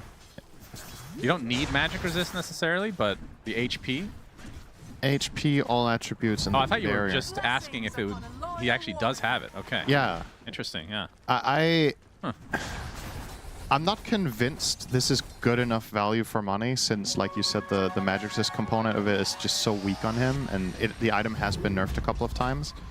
I mean, obviously, RCY is a Huskar specialist, so I'm not going to say it's a bad purchase. I'm just looking at what are the alternatives in a game like this. Like, clearly his mindset is, I need to be able to sustain against the bursts that can come out early from Quap and Luna. But there's obviously other ways of accomplishing that, like getting an early BKB or just getting Ags for a lot of stats. I mean, the all damage barrier. It is very good. Good. Sure. Yeah. Just interesting. I'm not going to say this is like very extraordinary or unusual for Huskars to buy. Maybe it's even meta. Like, I haven't seen that much Huskar as of late, but I think it makes sense. It just stood out. Degree. Like, yeah. Huskar never buys magic resist, so it was a little bit of a weird one. But yeah. I think it's kind of cool. Yeah. Although I don't like the item, as we've talked. Yeah, we both think Consecrated Reps is kind of... It's a stinker. Yeah. It's a real stinker. I think Valve have done a very good job getting creative with items over the last years. But with how negative I am, did we talk about this? I don't think there's a single item I haven't liked before. That's saying something. Because I complain about everything. Yeah, this is the first one that I have genuinely just not liked the concept for. Fade is about to run into... Oh, they found Batyuk with the Huskar, and he is dead. Yes. Will he get off? No. Take that. Was trying to set up for a potential flank on the defense, but GamerLegion saw him from the high ground, and Huskar will make quick work of him. Fade, Epi wants the support, will get support. Pantho dead to rights again. Single TP rotation. It was just the Lone Druid plus his bear. Oh, actually, Grimstroke did show up. They were expecting this to be a bigger move. This a little bit surprising, no? Like, considering Tide is already dead up top, do you really think Spirit are going to push this tower with their whole squad? Probably not. So maybe a little over-rotation. Perhaps you could have macroed that a little bit better. Because what ends up happening now is Huskar's Aegis expires and you didn't take a tier 2, which I think, given how this game was going, is a little bit of a miss. If they get this, then maybe that'll be worth. The silence about to end, and the damage is enough. So Laurel trying to find some semblance of farm on the outskirts of the map, just costing him so much. In the meantime, Speed getting found in mid, but nice tumblers. Very nice. It's good. Even that fails for Spirit. I can't wait to see the Soulbind into Snakebite. Oh boy, that's gonna be hype. Radiant are scanning. I just think Inkswell and the bear is just wild. Yeah. Absolutely crazy. It's always combo. been. We were talking yeah, about we buffs to didn't- put on the bear yesterday. We didn't mention that. I think it has to be up there, right? Yeah. Make a tier list. Yep. Good free content. A bear list, if you will. It's a bit of a stretch. that was- Like Costa's cackling in the green room, of course, as we can't hear him, but I know him. Probably cringing, Yeah. being honest. That's a Kezu kind of thing. All right. Well, Spirit. huh? They're gonna take the old Tormy. Surprising, actually. Yeah. I mean, this is the one thing their lineup is good at right now is obviously 5v5s. So I guess kind of daring. Oh man, that's a good one. It's a lot worse than it was. And by a lot, I mean a lot worse. Did they change anything other than the amount of charges? The cooldown went up from 55 to 135. Oh. They almost tripled the cooldown. I did not know that part. I think this is the biggest nerf I have ever seen on a spell from one patch to the other. That is... It's actually unreal how much worse this is. And it doesn't last longer? No. Oh yeah, it lasts 1 minute longer. Excuse me. Okay. But So like 2 charges, cooldown's ridiculously high. I'm trying to like really go through the years. I cannot think of it's another still spell. good though. It is, early. but we've actually reached a point now where it's not an auto buy, right? You saw No. Trian didn't buy it here. He's going for utility items instead. Yeah. And that is the primary reason this year. Oh, baby. The Burrow Epi onto 2. Soulbind as well. That is a dirty combination from GamerLegion. Yeah. He faded them quite quickly. You know where that name comes from? Fade? Yeah. With a Y? Yeah. Fable? Heroes of Newark. Just a random guess because you know it, and if it's a game reference, there's very few to pick from. It can Yeah. be Counter-Strike, Fable, or Han. That's pretty accurate. That's sadly accurate, actually. And Hades and Slay the Spire now. So what is it in Han? Is it a spell or hero? It's or? a hero. Yeah. Which it was hero? like it wasn't a Dota hero. It Oh, I was see, unique. okay. It was a very bursty hero. So what did it do? I don't really remember. I know that you buy Dagon and you just like instigate people, but I don't remember exactly what she did. Okay. Well, it was many years ago. I remember buying Dagon on Spirit Breaker with 2 bracers many years ago as well, and I don't think you do that, so... No. I mean, I can look it up for you, but we don't want to go down that road, of course. Yep. Just ask ChatGPT. I could actually. It would be pretty accurate. So, Yatoro right now sitting on the Mask of Madness, Manta, and Dragonlance. Yeah. Standard builds. So, BKB will be next, about halfway there. And yeah, Ghost. Well, the Ags, we've seen this, about 1,500 away from that, and then he can unleash his bear. And that's when the farm really starts to get out of control. Yeah, it is Although interesting. he doesn't... Wait, what does he have on the bear? Is it just... It's Diffusal and what else? Mjolnir. Okay, he did go for that anyway. Which was what I was going to point out. This is a bit... this is quite different from what we saw from Nightfall yesterday in our games, obviously, where he went Maelstrom or Mjolnir into straight Ags. So like you said, the Diffusal Blade as a pit stop here is going to delay the farming speed but give more map presence. It's a different take. I personally really am happy to see that it isn't literally every game Mjolnir into Ags, because I just think it's kind of boring, honestly. Obviously, pro players are going to play what works best and is best to win, but it's nice that it's not always the answer, at least according to Ghost here, to go that route. But Ags is just mandatory. I can't imagine a Lone Druid build where you don't get Ags as your 3rd item. Right? You just it's just Ravage. Okay, Ravage comes out, and they delete the Sand King. That's 2 ults down, though. 2 GamerLegion still want to fight. They were definitely thinking about it, but decided against it. They'll continue to keep their position on the map, but that's a nice find for Spirit. This could give them a tower as well.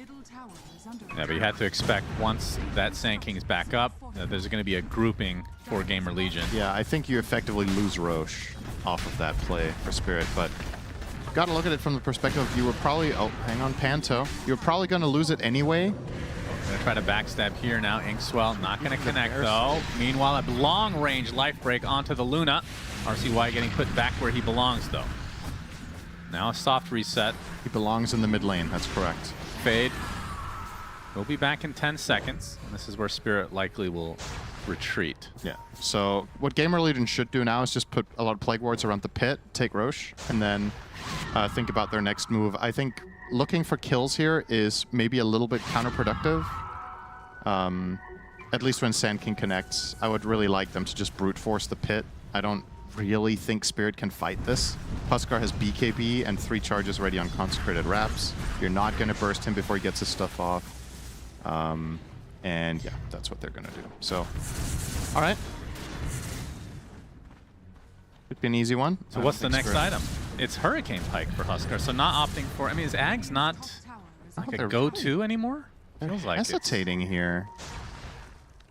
Are they expecting Spirit to make a move here without Ravage? He's back in now. Yeah, Ravage up in 40, so... I mean, Pike is very good against Luna, right? You want to be able to outrange and make sure that she can't get leverage out of Lunar Orbit. And it's also just a way for you to reliably deal more damage in fights. So I think it's fine to go for the Pike. An alternative build route would be to think of it in the opposite way, which is go blink Ags and just blast the Luna before she gets anything off. You could also think of it that way. I would have been okay with that build too, especially as a follow-up to Sand King. I think it's very strong for Sand King when he doesn't have to epicenter to find kills in the later portion of the game, when you can just blink stun. All right, their big old gank onto the bearer. Yeah, they'll get it. Timed. We'll resummon immediately. Continue farming. But yeah, Luna as a hero-to-hero matchup against Lone Druid is quite good when she gets items, because the Lunar Orbit is so much damage. The bear can't really withstand it when Luna has many items and just gets to stand her ground. I think that's Yatoro's primary mindset behind this pick, is he wants to deal with the bear. Because there wasn't anything else that Luna was obviously good against here. Batchuk, by the way, will be killed off in the bot lane, courtesy of Epicenter plus 2 bears. I will say the lead is not really growing, though. No, Spirit have done a pretty good job in this 8K. It's commendable. They're definitely still behind, but they're not losing by an alarming amount, so this is definitely still a winnable game. But it's going to be tough to win it, still. But you're doing some of the right things. You're playing around your cooldowns, you're playing around your big spells and heroes that work, and you're avoiding the smaller engagements that are inherently just unfavorable to you by draft. Oh, they're gonna find a little sneaky Panto here, not sneaky enough though. And another kill for Fade. Interestingly, Fade not going Axe. Even though he's having a very good game on the Sand King, he opted for the Blink Bloodstone and BKB. Yeah, so very tanky frontline kind of approach, but less in the damage department. Just trusting in Huskar and Lone Druid to do the job. And he's going Shiva's next, so it looks like he doesn't want to buy it at all. That's very odd. Which is, I mean, we're used to seeing mid-Sand Kings. They obviously have a different role and a different responsibility in the game. I think you could potentially make a case for actually buying Pipe this game instead of what he did. He has more of an individualistic build, but Pipe is incredibly good for the team against the enemy heroes. But perhaps somebody else could just do that. Like Veno could buy Pipe, for example. He has opted for Glimmer instead. Okay, Batchuk, hello. Are going to find speed in the meantime. Okay. Yatoro will kill him together with Rue, so a trade-off, which is still better for Spirit trading, or excuse me, for GamerLegion trading support for offlaner. I don't remember the last time I've seen a tie die 9 times at this stage. Yeah, it's not great. Really impressive to some degree, as another support will bite the dust. This might look, honestly, this might look like Spirit are like kind of feeding, but ultimately, if you consider how the game is going, heroes are going to die. And the challenge here is to die on the correct heroes, actually. Sometimes, I remember this was a very... Oh, they know. Laurel, he does have a shield rune, though. Do they get the silence? They do, but they can't reach the roar. So, yeah. This was a very... How to say... Hang on, wait a second. Are they actually going to go on RC? Does have Aegis. Okay. Gonna try to burn it here. He's going to use his BKB in retreat as the anchor continues to follow him. Hurricane Pike for some distance. Okay. Looks like he'll get away. Yeah. I want to say this was a line of thought that was I would mostly attribute to Eternal Envy and Pylai Dai at the time. It was many, many years ago at this point. where especially Envy would just push out side lanes relentlessly and die because it was the lesser evil. Ghost wants to fight despite losing the Venom right off the bat. RCY with the life break onto Laurel, pops the BKB. He's rooted though. Should be able to get out, blinks to safety. Ghost Bear about to drop. RCY not going to be too scared, and there's the big initiation. Triple stun onto the Burrow Strike with the Epi to follow. That's 3 dead for Spirit, and Panto's going to be the 4th, so a great counter initiation from Fade. That's without Axe. Yeah, I was going to say the exact same thing. Which he is going blew for them now. up. So he won't be going the Shivas. Yeah, maybe he was like, okay, my game is actually so good that maybe I should, you know, look into potentially kind of carrying. But yeah, what I was just complimenting Spirit for with trying to be very selective of fights and only really bleeding smaller kills, this is obviously a complete disaster. I think, to me, this is... If you look at this from like a bird's eye view, this play doesn't really make that much sense, right? The enemy team still has Aegis, and you're forcing into a position 5 next to their tier 2 tower. And your lineup doesn't really kill heroes like this. They have big ults and good teamfight compositions, but they don't have like some... Like imagine their mid hero was Lina instead of Quap. And then you just kill this Veno and leave. But Quap has to use big spells that she doesn't really want to use to get that kill. And sure, they do get the Veno, but it's a decently tanky Veno. He's got Glimmer Solar. It takes a lot of commitment. You're in very dangerous waters next to the enemy tier 2 and inherently at a disadvantage fighting into Aegis. So I just think that was probably Spirit's biggest mistake of the entire game past the drafting phase. Where they, of course, made, in my eyes, a pretty critical error in the first phase here, as Ghost is... Yeah, that was okay. Off camera. Gonna solo Laurel with the Bear. And now we're Silver looking Edge. at a 20k lead for GamerLegion. Mid lane is theirs, and they can do whatever the hell they want. Let's see if Tide can die to the Bear alone. I actually think he can. Oh, he didn't find him. He ran the other way. Burrow will find the Rubik. Pretty disgusting combo with Fade and Bignum running around. Like you have the Inkswell target, you have a silence for after the Burrow Strike, and they've been layering it pretty well. That's a good pairing.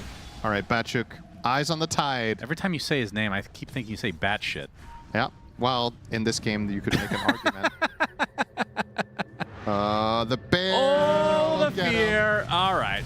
And he even got the silver hit on. Yeah. Good God. Yeah, that's one of the tankiest heroes in Dota, by the way. No, not today. But 11 deaths. Also, maybe not with these items. He's not exactly very rich. And bot lane is ripe for the taking. Gonna have to buy back here, I think, on Tide if you want to even think about this. But realistically, yeah, realistically, can you even take the fight anyway? I kind of feel like you just YOLO this. No? Kind of try it. I think giving up a secondary lane with an imminent Roche plus Tormentor is just like the Tide buyback isn't really worth much. All right, they're gonna back off. I'm really surprised that they didn't just commit there, because it's a very uncomfortable position for Tide to buy back with like 20 seconds left, and it's a relatively low commitment for Huskar plus the Bear to do this because Huskar has 5k HP and a BKB, so he's probably not dying. And the Bear, you have 2 of those. So, but maybe felt like they weren't in the right position with the other heroes to really press the issue. Maybe a little bit of worries of you just don't want to screw up. Oh, went Lens on Veno. Interesting. And now the BKB for the Bear. So fully loaded, ready to go, ready to end. Yeah, you say that. That is too good. Let's see if they are ready to end indeed. I think they want the last Aegis. Yeah, probably. I mean, there's no reason not to. Exactly. It's a minute and a half away. Not too long of a wait. This almost has Heart on Huskar, by the way. This hero, with after they redesigned Heart, this item just got so much better on Huskar. God, I love that item. Curious about what his region's going to look like. It was in the dumpster for far too long, Cinderin. I like that Heart is better. The fact that it makes Huskar better is unfortunately a little bit of a they named it after him as well, right? What's the name of the new passive? Is oh my God! Tide Hunter. Okay, no longer. Still has his buyback. Yeah. And there's no epicenter to work with, so maybe this is the time for Spirit to have their last-ditch effort, or they just give up the second barracks and wait. Nice try from Laurel for the barracks deny, but the bear hits too fast. Yeah, that would have been a big difference. Yeah. You take what you can get when it's this grim. Man, this is... It's kind of funny that the way this game played out is in the fashion that I liked when I looked at the draft and I saw the worries that I had for Spirit. The way this game is played out is kind of in the direction I was imagining. I just could not for the life of me have thought the bot lane would go this badly. It's made things infinitely worse that the bot lane was this big of a travesty, and but it still goes to show why GamerLegion's idea in this game is so strong. Because if you, let's say you look at this in like a, let's say you break it down into different boxes of types of games that can happen. There's the games where the lanes go very well, then this is the outcome that you're generally going to have. There's the games where bottom lane is kind of a draw or you win slightly. Then you have a smaller version of this, but probably not one where Spirit ever gets ahead. Yeah. So what type of games do Spirit actually, are they favored in of this kind? I think Laurel has to totally overperform in mid and snowball the game as like such a small percentage of games, because first of all, he's playing an unfavorable matchup, and second of all, that's generally not how Laurel wins. He's not a lane dominator player. So there's like an added element of just lower probability with that guy versus other mids that are more lane heavy. So just a very nice planning. Ghost takes out Panto, instant buyback. This is the last fight. Spirit has to do something here. The only option is RCY. He's 5,000 health and a heart. Yep. And a glimmer and a solar right behind him. Grimstroke doesn't have shard. Yep, fade, epicenter, he's gonna go in. There's a huge Ravage to follow with the Eclipse as well into a Sonic Wave. The Wombo combo that Spirit was looking for. They delete two, but that's instant buybacks now for GamerLegion. RCY with the BKB will be able to get away. Now they're gonna focus onto Yatoro, the Soulbind on two, into the Burrow Strike as well, and that should do it. At least that will give the Roche for GamerLegion. Several buybacks for both sides. But yeah, this Aegis is definitely going the way of GamerLegion now. Yeah, they even have the Ags illusion on Grimstroke of Luna in this fight. So, makes matters worse. Now, Yatoro has gone for a build that makes the illusion weaker by having Hydra's Breath and Satanic, but... Oh! Can you pick it up? There was too much... He had a fucking mushroom! Why did you have a mushroom in your inventory? Mushrooms? Oh no, he picked up a banner, I guess. That's the worst of the bunch. Let this be a lesson to everyone out there. Eat your mushrooms. Collapse needs to have some sort of like an orientation for the rest of his team I can on how imagine to having steal like Aegis. A PowerPoint presentation. Panto's just sitting there. This is how you click Aegis. Yes. They actually had quite a bit of time. Yeah, he just panicked, right? He was surprised he got there in time. Like, oh, I have mushrooms.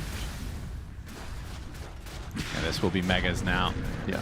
Yatoro's up in 20, does have buyback. They're going to try for one more fight, I guess.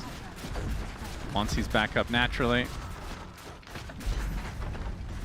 That Roche banner going to be put to 0 use for the Spirit side. Now the tier 4s. 32k lead for GamerLegion. Sitting pretty in this game number 1. Yeah. This one is surely done and dusted by now. Okay. Well, poke and prod there onto the Tide. Not going to commit. Just never give up. Never surrender. Yatoro standing his ground with the Dragon's Breath. But RCY just hitting towers instead of him. Or Hydra's Breath. I said Dragon. It's whatever. It's a similar thing. Close enough. Epicenter. Burrow Strike will miss. Fade with the BKB. Nice Sonic Wave onto 2. Yatoro continued to right-click, but Fade is just life-stealing so much. And now the Life Break onto Laurel will blink into the Grimstroke. Sonic Wave again only onto RCY, and that is going to be the death of Laurel. No way to get back in the game. Meanwhile, Ghost and his bear just going ham on these buildings, and now the Ancient fully exposed. 5 versus 4, still with Aegis. And that Tidehunter. Are you going to have one more death for the road? Lucky number 13 right now gets the Ravage off right outside their fountain. There's the Eclipse doing good amount of damage. It's going to cost them the Aegis, but now the right clicks from RCY will come through. Yatoro dead. And finally the GGs come out. As Batyuk will not die a 14th time. Get me 13 times. That's about it though. GamerLegion take game 1 in convincing fashion. This is a unicorn game where Tide has the most deaths in the game. Yeah. By 5. The second highest deaths in the game was Rubik with 8. Yeah, nice game from GamerLegion though. What I wanted to see, what I liked in their draft, I feel like they executed. I think they overperformed in the bottom lane.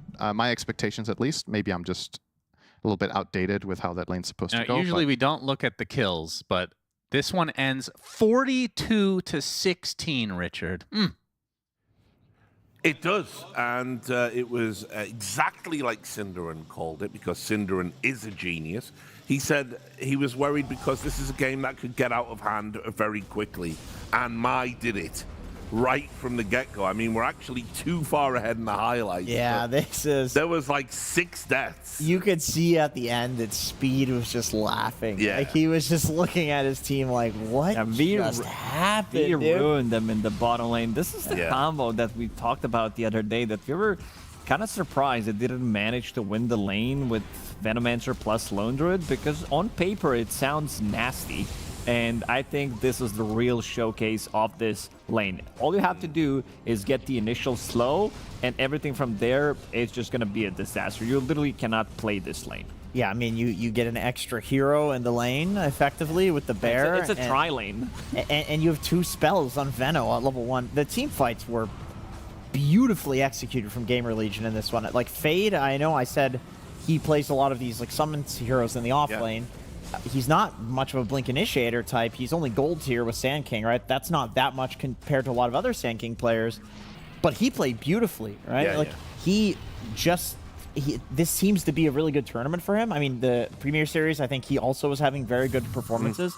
Like, Fade has just improved a lot as a player recently, where it feels like he can play anything. There was like 4 3-man burrow strikes with Epicenter that he was hitting in these fights. It's beautifully played. I mean, it's got to be said as well, we talked a lot about RCY getting that last Huskar pick. It barely mattered. It barely mattered. Yeah, it actually barely mattered. And not only that, I mean, you know, he sort of didn't necessarily play the lane optimally. And yet, it was the Lone Druid that was just out of control. Yeah, I mean, maybe you see like your lane, your side lanes doing so well that you're like, you gotta click what's happening in the other lanes. You're like, oh, they're like 6-0 in 4 minutes. So you click there, you miss a couple of CS, you ruin your own lane.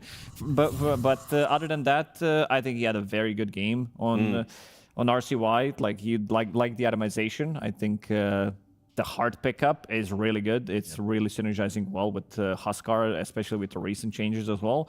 And I also think that there's a lot on Laurel's shoulders this game. Like, he needs to be able to pop off, because you're like, against Huskar. No. Wait, I didn't finish, because you have Tidehunter, who is getting ruined, like Rubik position 4, who's playing from behind. He's not having a good time by any means. Luna, not a hero that like gets involved early on. Maybe you'll see like 28 rotations, some Eclipse, but you're playing into Huskar. So I'm just wondering, like, who's going to be that guy that's going to be making plays? Laurel, he always gets put in this position. Like, this is the funniest thing that Team Spirit does, is like sometimes they draft him games where it's so bad for him, but he needs to be the guy that they're making plays through. And sometimes he still does it.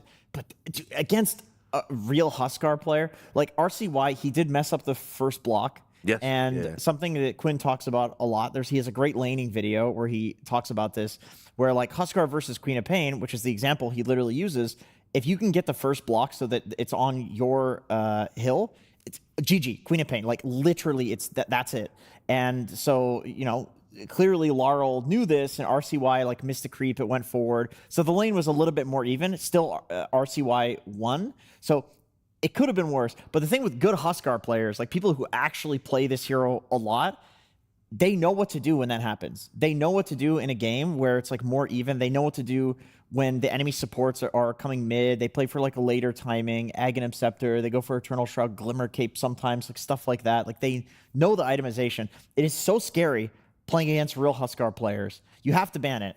But first, you have to ban the Lone Druid, right? Well, let's look at why. I think at a minute 20, this is it. It's over. It's actually GG. Minute and 20 seconds. Yeah. Yeah. It's I mean, not even not even using Gale. It's literally just a blood grenade and the rundown.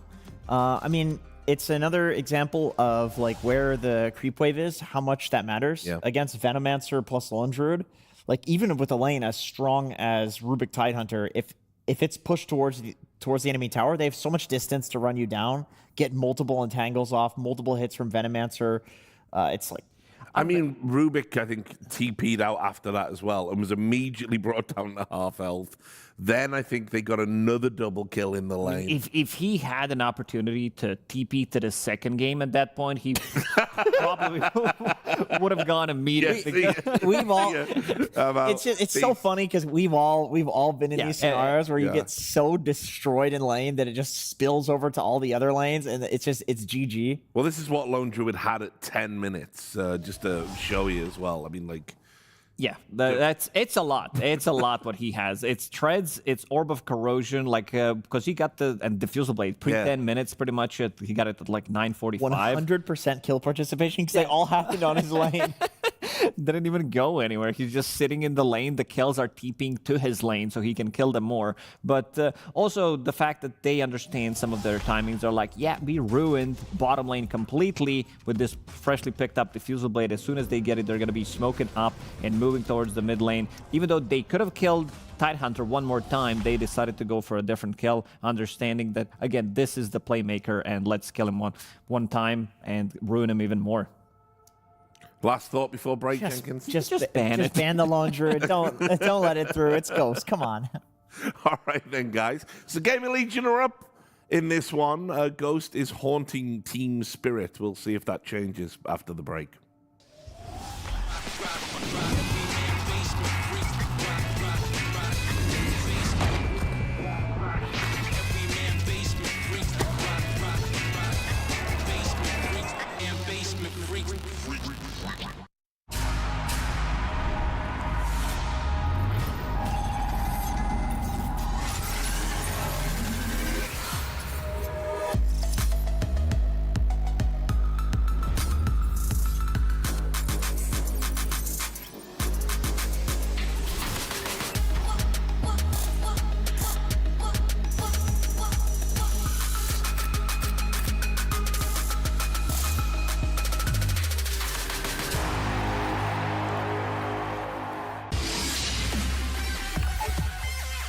The human body was built to move, not trapped at a desk in one singular posture for 12 hours a day.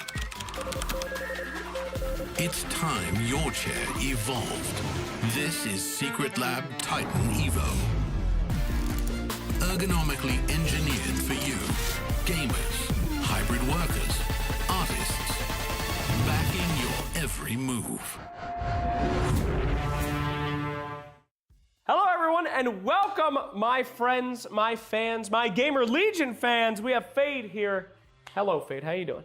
I'm doing well, a little bit tired, but excited to be here. Would you say that you're faded? A little bit. Hell yeah, so Monday game is appropriate. Okay, great. Welcome to our interview, my friend. I want to talk to you a little bit about your incredible performance at the last event. Well done. You guys beat some expectations, did very well. I believe 4th place finish. I think that's a good performance. How did you think about it? Yeah, I think we were playing pretty well. I think the teams had some stand-ins, like the top teams, like some Spirit that we beat. But I think it was a pretty good result. I think it's good that even if it's not like a tier 1 event, you still are able to beat like the tier 2 teams consistently. I think it's also very important. Yeah. Now, I read an interview recently that Speed said he believes GamerLegion is one of the teams that is trying the hardest in the entirety of Dota. Just a team that is really putting the grind on to get better. Do you believe that this is a true statement? I see where he's coming from for sure. I think especially with the addition of our coach Mangusu, he does a lot of like small try hard things. For example, like he tracks like sleep a lot. He like makes sure like everyone get your sleep, and then like just the small things like in terms of discipline that kind of added to already, because we were like always pretty passionate as players, but sometimes you still need to do it like appropriately, right? You can't be like gotta work like smart also, not just like hard. So I do think we're actually putting a lot of work. So I think it's probably a fair statement. You guys just take games off of just the strongest, craziest teams. There's no other team I know of that you'll see in like group stage, they lose to no one except for one game to GamerLegion. Why is that? Like Tundra, PARIVISION, consistently you guys can get in the heads of really good teams. Yeah, I mean, I think we have probably some unique ideas, unique hero pools. You know, Speed likes to play like, you know, some kind of weird hero sometimes, like his Venomancers. I play like, for example, like played in the Birmingham a lot of Enigma. I don't think anyone else played that hero. So I think we like to play with some tempo. So some teams, like for example, Tundra played against us. They picked like very greedy lineups, and honestly, we could have probably won both of those games when we played them against group stage. But yeah, I think we pose some like unique challenges, but we just need to find like more finesse and consistency to be able to pull it off consistently. Do you feel like your team environment is good? Like you guys have a fun time together? Do you hang out and talk outside of games a lot? Yeah, for sure. I mean, it has its ups and downs. Obviously, Dota is a very emotional, stressful game, so you can't always be like super 100% like happy. But I think it's important as well as a team that you learn to deal with like the bad stuff. That's also very important to kind of keep like know how to bounce back, know how to not get let all these emotions get to you. So I think we're getting a lot better at that, and I think we do have a lot of fun together. And you know, this team, you know, this is part of the reason we enjoy playing each other, and we've been kind of pretty much the same roster for a while now. I do have to bring up, you do have a new member here. So tell me a little bit about that. Where did Ghost come from? How did you guys decide to add him? So, I mean, we were trying Shad. We played with Shad in Birmingham, and I think Shad did honestly a very good job. But I think Mangusu was impressed by how Ghost played with the Colts, and you know, he kind of decided to bring him in, and we trust him. Even though we like playing with Shad, Ghost came in. I think he's also doing a really good job, and he is a pretty experienced player. I think he made our team stronger for sure, and I think he's doing a really good job. Tell me right here, how are you feeling at this one? What is the goal? Where are you going to place? I feel good. I think, you know, I think we have a good... I really hope we make the playoffs this time. I think it's about time for us. Yeah. I feel good. I think we just need to, you know, be strong. Even if things don't work out, like, you know, if we don't win or we don't win the first 2 games serious, I think we just need to understand that we just believe in ourselves and believe the work we put in, and I think things will work out for us. All right. I can say, as one of the last North American fans, I believe in you guys as well. And I know you guys at home also believe in the rising of the GamerLegion. So thank you so much for your time. You're going to see them. Keep cheering for these boys in the chat as we see more of them at PGL Wallachia Season 8.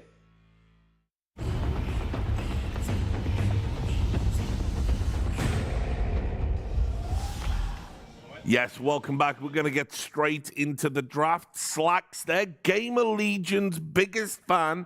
And Slacks will be very happy because GamerLegion are ahead in the series on Big Num's birthday. Yeah, that would be the biggest present that they could get as a team and for him. They also did allow him to play his hero. He did own. Like, I think Grimstroke had a really, really good performance. Like, keeping in after losing 4 heroes, then getting a double kill as well. Lone Druid, problem, gone. I think Team Spirit is going to have, like, their chances of winning this game skyrocketed by 20%. Yeah, absolutely. To the moon. There's always one team that makes that mistake against Ghost. every Wallachia, it seems. I mean, I said before the series started, like, there's no way you're going to give Lone Druid to this guy. And the first thing they do, they give it to him. Here's something. Yeah? Alchemist. 10 seconds remaining. Yeah, that is true. Unless it's here. I think, well, there are answers that I mean, we saw that with the Falcons tried. game yesterday, right? So, you know, it's not an insta win. However, for sure. But Timbersaw, which teams have been trying as an answer, is not an answer. It's not an answer to anything. It is not a hero. If Amar can't win with it and Whisper can't win with it, it is not a hero. So I don't want to see that one coming out. But that might be what they're talking about here. Dommy, why don't you talk us through Alchemist a little bit? I think this hero also, because everybody, like, there are certain heroes in meta where you, like, it's the strongest hero. Like, you don't want to be banning out this hero 100% of the time in scrims as well. You want to let it go through, see how strong he actually is. You want to be the one playing it. You want enemy team to also play it, to check out, is it possible to beat it? Because having one extra ban potentially, something else that you could remove, some respect ban, something like a specialty hero that they do play, for example, like a Lone Druid. Lone Druid's meta right now, maybe that's not the best example, but if someone's like, you know, like a really good Meepo player, for example, maybe that's something worth banning. Because if you can beat a certain hero, that also gives you a lot of confidence coming in. And we saw the win rate of the hero. It's not that great. Like, even starting day one, he was contested 100% of the time. He started with the 0 and 2. So I think overall it's a strong hero, but we've also seen teams lose. For example, I think Yandex is a very good example of them like playing with Alchemist, but also it doesn't really fit the playstyle of their carry because he likes to be the top of the network. He likes to have like 6 items. When you're playing Alchemist, it's a bit of a different game. Everybody's equally farmed. They're all getting Aghanim Scepter, but you don't feel as strong. That's the thing that surprises me, because when the changes came in, I thought he was being nudged into the direction of support. You know, the whole, you know, buying the ag. This is always what happens. This always happens in Dota, where a hero is getting nudged to support, and I agree. But then people are like, "Oh, this would be a great hero to play core because of these changes." Like, the core players always seem to take advantage of the support changes, and then it gets nerfed, and then it's just not a support. I like this response to Slardar a lot. You know, heavy physical damage lineup is going to come out, so you pick Muerta, a hero who just doesn't take physical damage. And you can see there how effective Slardar has been. The most successful with 10+ matches. Honestly, yeah, the craziest hero. Like, I feel like he's kind of slithering under the radar, if you will, with a lot of the really overpowered heroes. Because some of these heroes, they get through. Like, Phoenix has like a 60% win rate, you know. It's like some of these really good heroes are 60%. 72% win rate. That's insane. I mean, what's great about him is he's a 72% win rate, but also a flex. Yeah. Yeah, and he's also damage amplification for the carry. Carries love to have this guy on the team. Like, you're never going to be lacking damage. Like, having a -20 armor 25-30 minutes into the game just makes your game so much easier. Having a stun, having someone that can kill Roshan, kill Tormentor as well. One thing he doesn't take is towers, but he's a tanky front line that also most of the carries like to have in front. We were talking about pairing him with Windrunner with Team Liquid. Yeah. Pretty strong. It is strong, probably not in this one, considering there is Muerta. This is a flex that Team Spirit will use for now. They have overall last pick, so I assume that they're going to be using this flex up until their last pick overall, seeing that it can be played as a position 4. Rue loves to run it, and also Yatoro, if the game allows him, if they don't have enough spell damage, he's definitely going to be banging it out. Back to you, Jenkins. Yeah, just there's a lot of layers to like what could happen here, because Muerta is first picked and it's into Slardar. You know, like, I feel like you kind of have to answer the Muerta, even if it is going to be potentially a 4 position. And if you look at a lot of the heroes that are like answers, if you want to win the carry to carry matchup, it gets weird because you want a physical damage hero with Slardar, but against Muerta, you don't want that. If you look at a lot of ghost heroes, a lot of them are hard countered by Muerta. Like, he can't Necro. Viper is whatever, you know, he can't Muerta himself. So, you know, taking this here, it does put GamerLegion in a little bit of a weird position. And like you mentioned, Lacoste, the fact that they can always just swap the position of Muerta, but less likely with Hoodwink being picked, but Hoodwink can still be ran as a 5. Yeah, and Panto plays it. That's one of the things that Team Spirit does have. Like, you won't see many teams play this hero from position 5. It has been like exclusively played by Save, Crit, from position 4, and they are going to be picking up Rubik. Rubik in the previous game didn't look too good because he just got ran over in the lane. You didn't really feel the impact of the hero. But overall, one of the stronger, if not the strongest position 4 at the moment, might be the most contested at least. He was in like top 5, top 6 yesterday. Yeah. 5 seconds remaining. Did they just go back for Venomancer? I feel like if it ain't broke, don't fix it. You know, Speed was the original Veno guy, dominated the lane. It's like fine against Muerta too. You've got lots of magic damage. You can maybe kill her through her ult. She doesn't have the BKB. I will say this: it does feel like GamerLegion actually, prioritize picking up this Venom where it's possible. For a good reason. Like, this is a very strong laner. Like, level 1, level 2 hero is insanely strong. It scales well.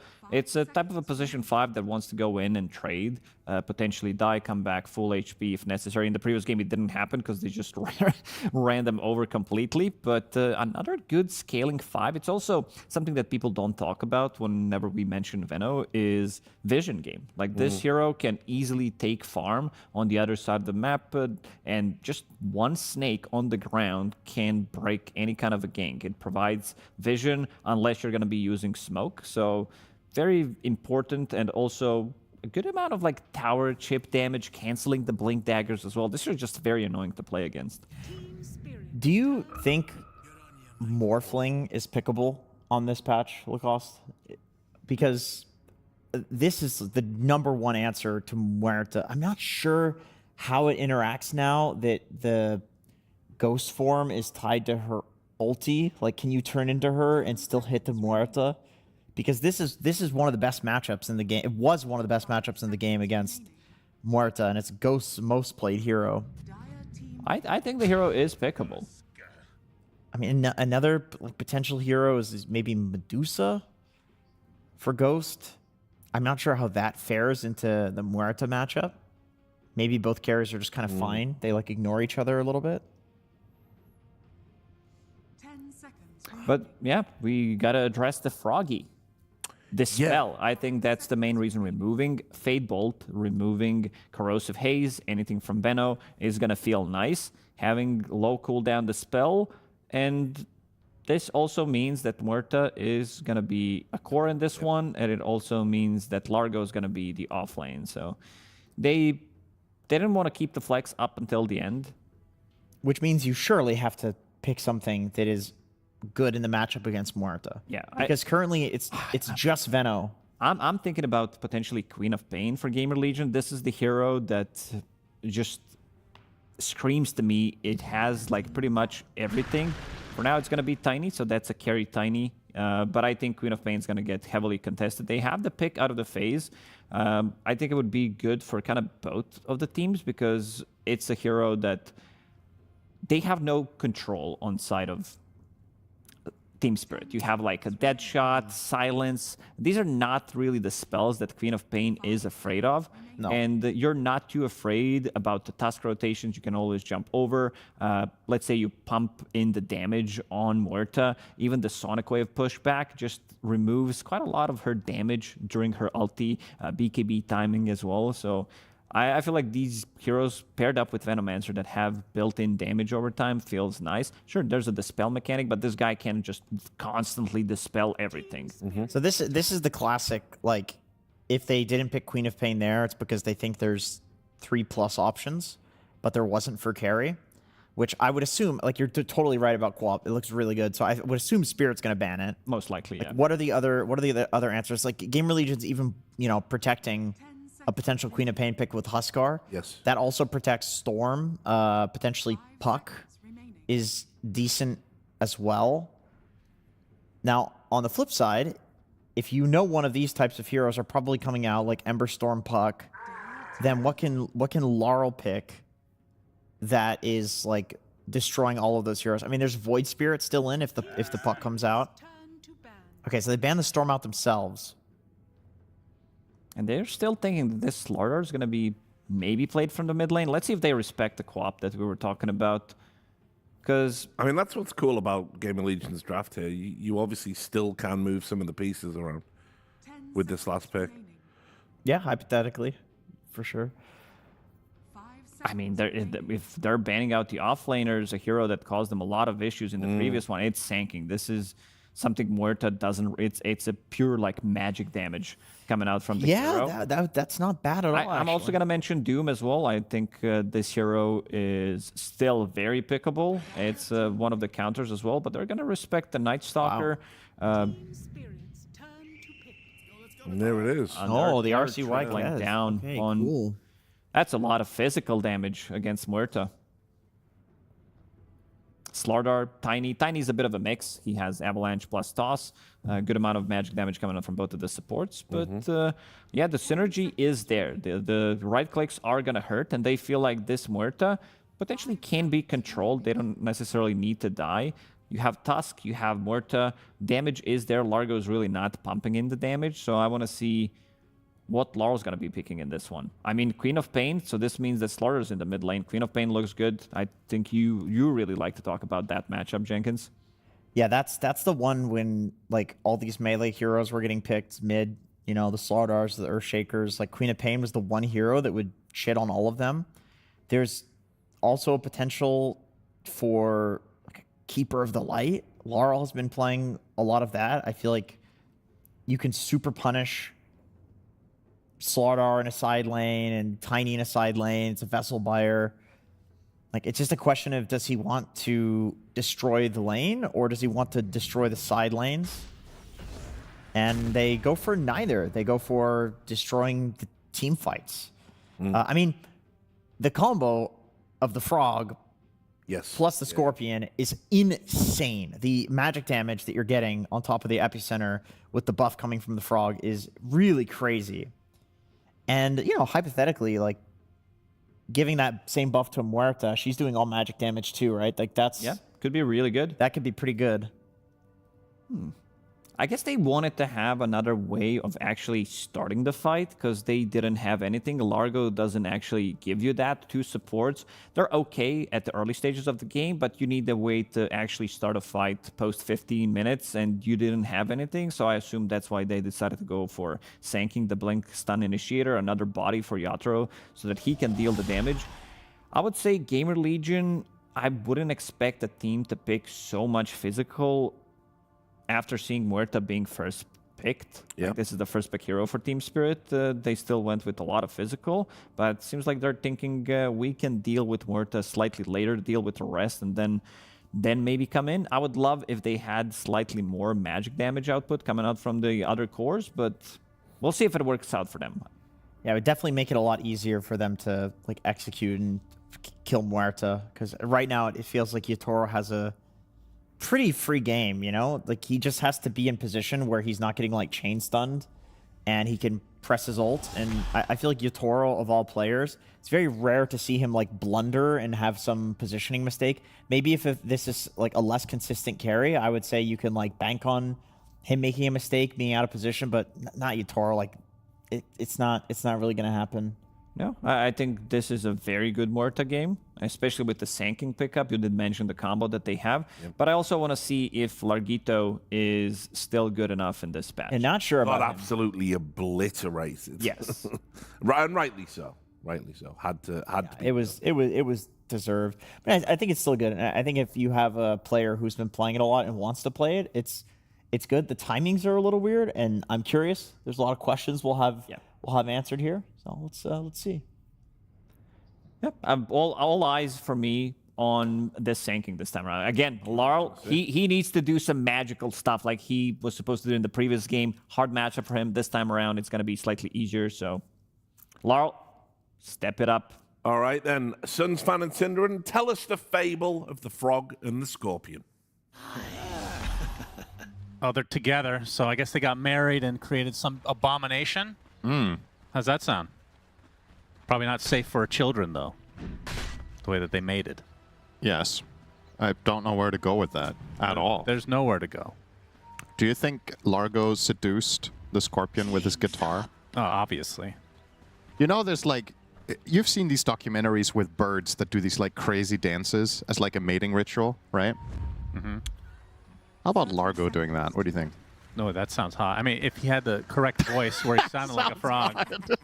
You just said it so nonchalantly. Like that was the most obvious thing ever. Yeah, why not? Oh, that sounds hot. I mean, Largo is a very sexy beast. What can you say? Yeah, well, all right. All right, so into game 2 we go. GamerLegion absolutely dominated Team Spirit. No lone druid this time for Ghost, though. Looking at this lineup, I think for me, and you can correct me, as I'm sure you will. Yep. The thing that feels oddball to me is the Slardar pick. Wait, they got 4 bounties? Okay, well, that's a good start. And Ghost is going to die for it, though. Okay. So well, first blood goes to Batyuk. Much better start this time around on the Frogman. So what's weird about Slardar? I feel like they need a pipe carrier more than anything. My goodness, it's like Spirit is all magic, and I guess you can try to force it on a support. It's just, I understand that the Corrosive Haze is going to be really good for Kez, and maybe that does work out, but who's buying pipe? I feel like it's mandatory. It's either pipe or 3 cores with BKBs, right? You need either or. And I'm kind of on board with... I wouldn't brute force a pipe on Slardar. I think it's just not. No. That's not going to work. And neither support I'm expecting to get rich enough to pull it off either. So I think you're just going to have to deal with, okay, the enemy team has a lot of magic damage. Can we buy BKBs and mitigate it? And of course, also a lot of Spirit's magic damage is not inherently insta-burst. So items like Satanic can counteract it quite well later. And you are running 2 heroes here that can go that route since you're playing Carry Tiny and the mid Kez. I think, to me, that's a little bit of a weird combo, opting to run a mid Kez when you see the Muerta.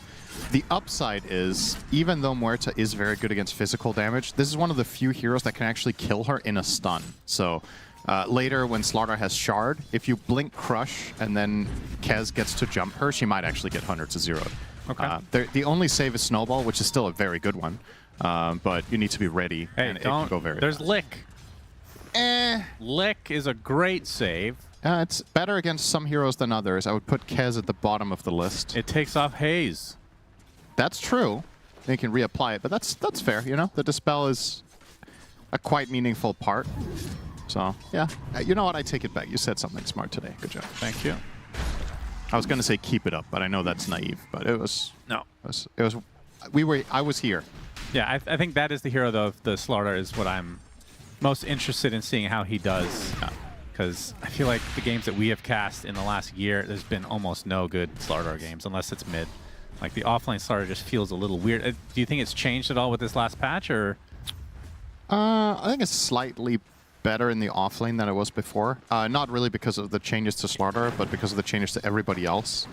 And the change to the lane itself. Like, Slardar is one of the heroes that really doesn't like if the lane, I would say on average compared to a lot of other offlaners, he's not a fan of the whole wave pulling shenanigans. You want to play the lane just head on, since you don't jungle very well, and you don't play well from behind. And generally speaking, when the offlaner is pulling, it's because he's losing the lane by default, and then you're ending up, if the carry player and the 5 play correctly, generally you are, even if you get successful pulls off, you're still going to be 60-40 or worse.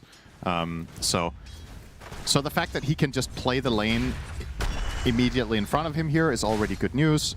This is something, Muerta is a very good laner, but Slardar has quite a bit of staying power in fights against Tusk, so this particular matchup is actually quite playable. Since Tusk has to be careful with going in, you just get crushed and you get bashed, and Rubik has damage and lift and whatnot. So you can even see Fade actually walking into Panto here, just looking for trouble. Maybe a bit too much. Raw 1k lead, though, for GamerLegion. 4 bounties and some early CS will do it. Not bad. Yeah, mostly bounties at this stage. And what about Frogman? Things have changed a bit with him. Yeah, good riddance. You were very disgusted with his previous state, as he's going to put the Frog Stomp down onto Ghost, trying to get some revenge from that last laning stage, which was probably the worst of his life for Batyuk. Yep. I mean, Largo's in a better place, because the previous version, I hope Largo becomes more of a support or flex. Like, when the hero came out, I thought he was going to be only a support, which I thought was by... Oh, that is not deleted. Fade. They're going to kill both Owning of them, it up maybe? with Bignum. There's the telekinesis. Lotus. Continue on, another crush. Yeah, he's dead Another too. bash incoming. And down goes the Tusk. So really nice. all right, I talked about this lane being the most interesting to look at, and I was not expecting kills this early, but they come out big time in GamerLegion's favor. Frog Stomp onto Speed right now. Good avalanche to give a little bit of extra time for Speed to get away.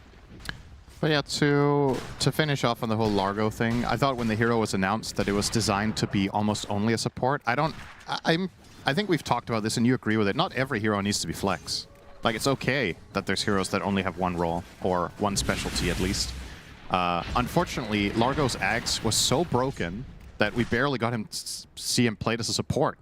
And they had to nerf that, and now the issue is we barely get to see the hero at all because he's not quite good enough to be a support, and the core aspect of him got nerfed very deservedly so, down to a more acceptable level.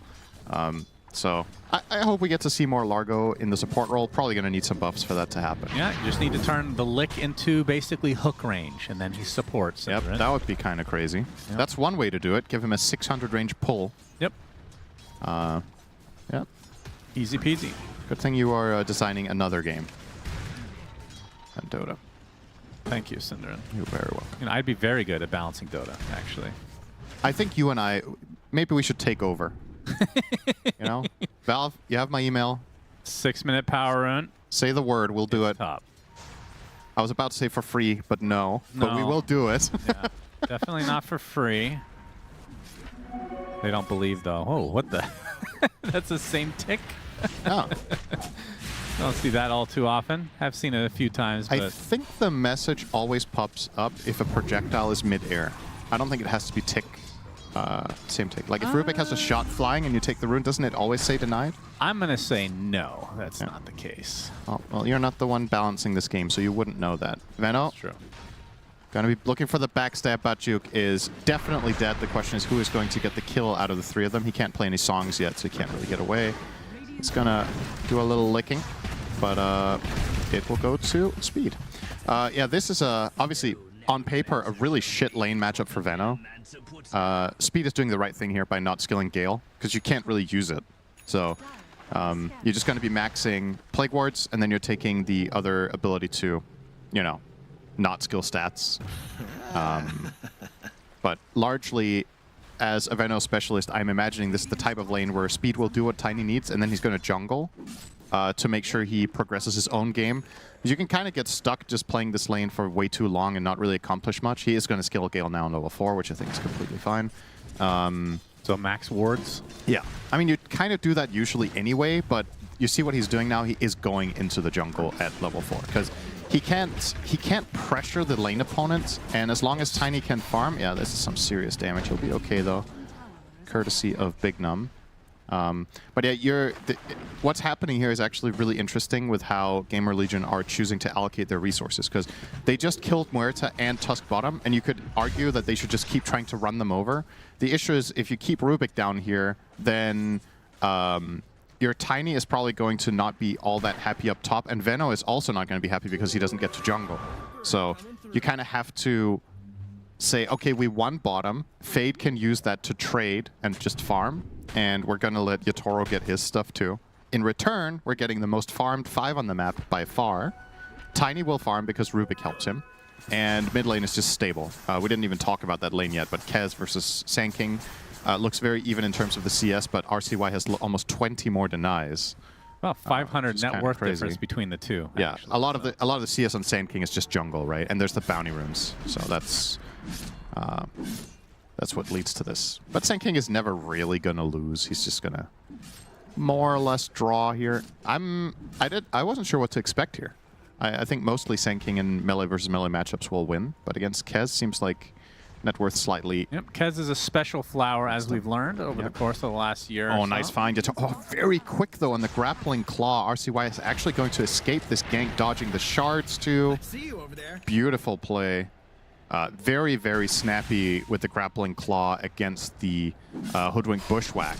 Was not going to connect on him there. Do you know what happens if you throw out grappling claw and you get bushwhacked midair? Do you still go to the tree, or does it actually stop you? I don't know. I don't balance this game, so I don't test all That's right. stuff. Yeah. And even if you did, you wouldn't know. So that's probably true. I'm pretty sure you'd It's a very niche interaction. Pretty sure it pulls you back. The reason I say it is that you have something like Timber Chain that has some really funky interactions. That one always overrides everything, apparently. Almost. What's the almost? Is hook? Well, it was also changed at one point, right? At one point, I think at one point it overruled everything, and then it overruled nothing, almost. And then, I mean, there's very few things at this point that if you get stunned mid-Timber Chain, you stop. And Skewer got that treatment at one point. It was Skewer that overruled everything. I mean, I just miss the days of Life Break being global. If you TP out, just having Huskar go to Fountain. Like, who doesn't want to see that, honestly? Yeah, that's right. Maybe Loda. Not a fan of Fountain plays.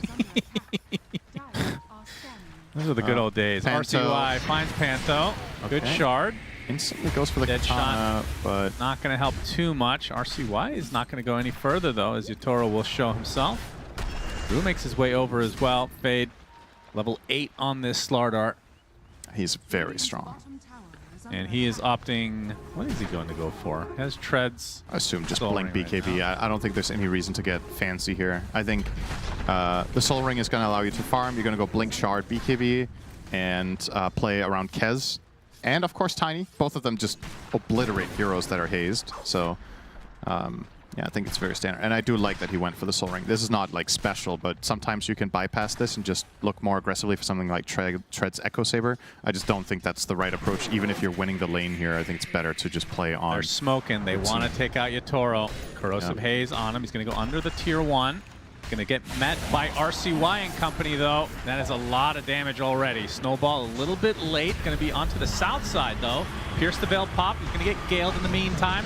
Raptor Dance try to heal up a bit. It's not going to do anything because of the ethereal form of the Muerta. Nice bushwhack. But they find Yatoro in the end regardless. Wait, where was the TP from Sand King?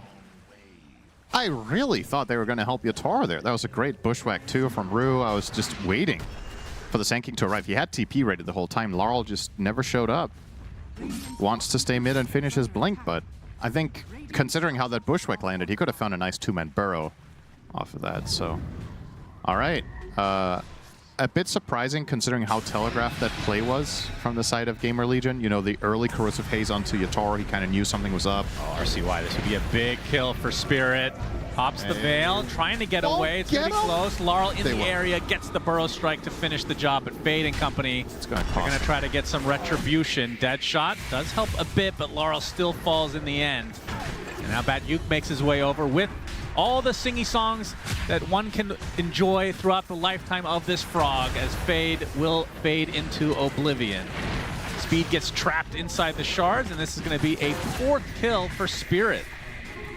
So showing signs of life after last game kind of being not their best showing, let's say.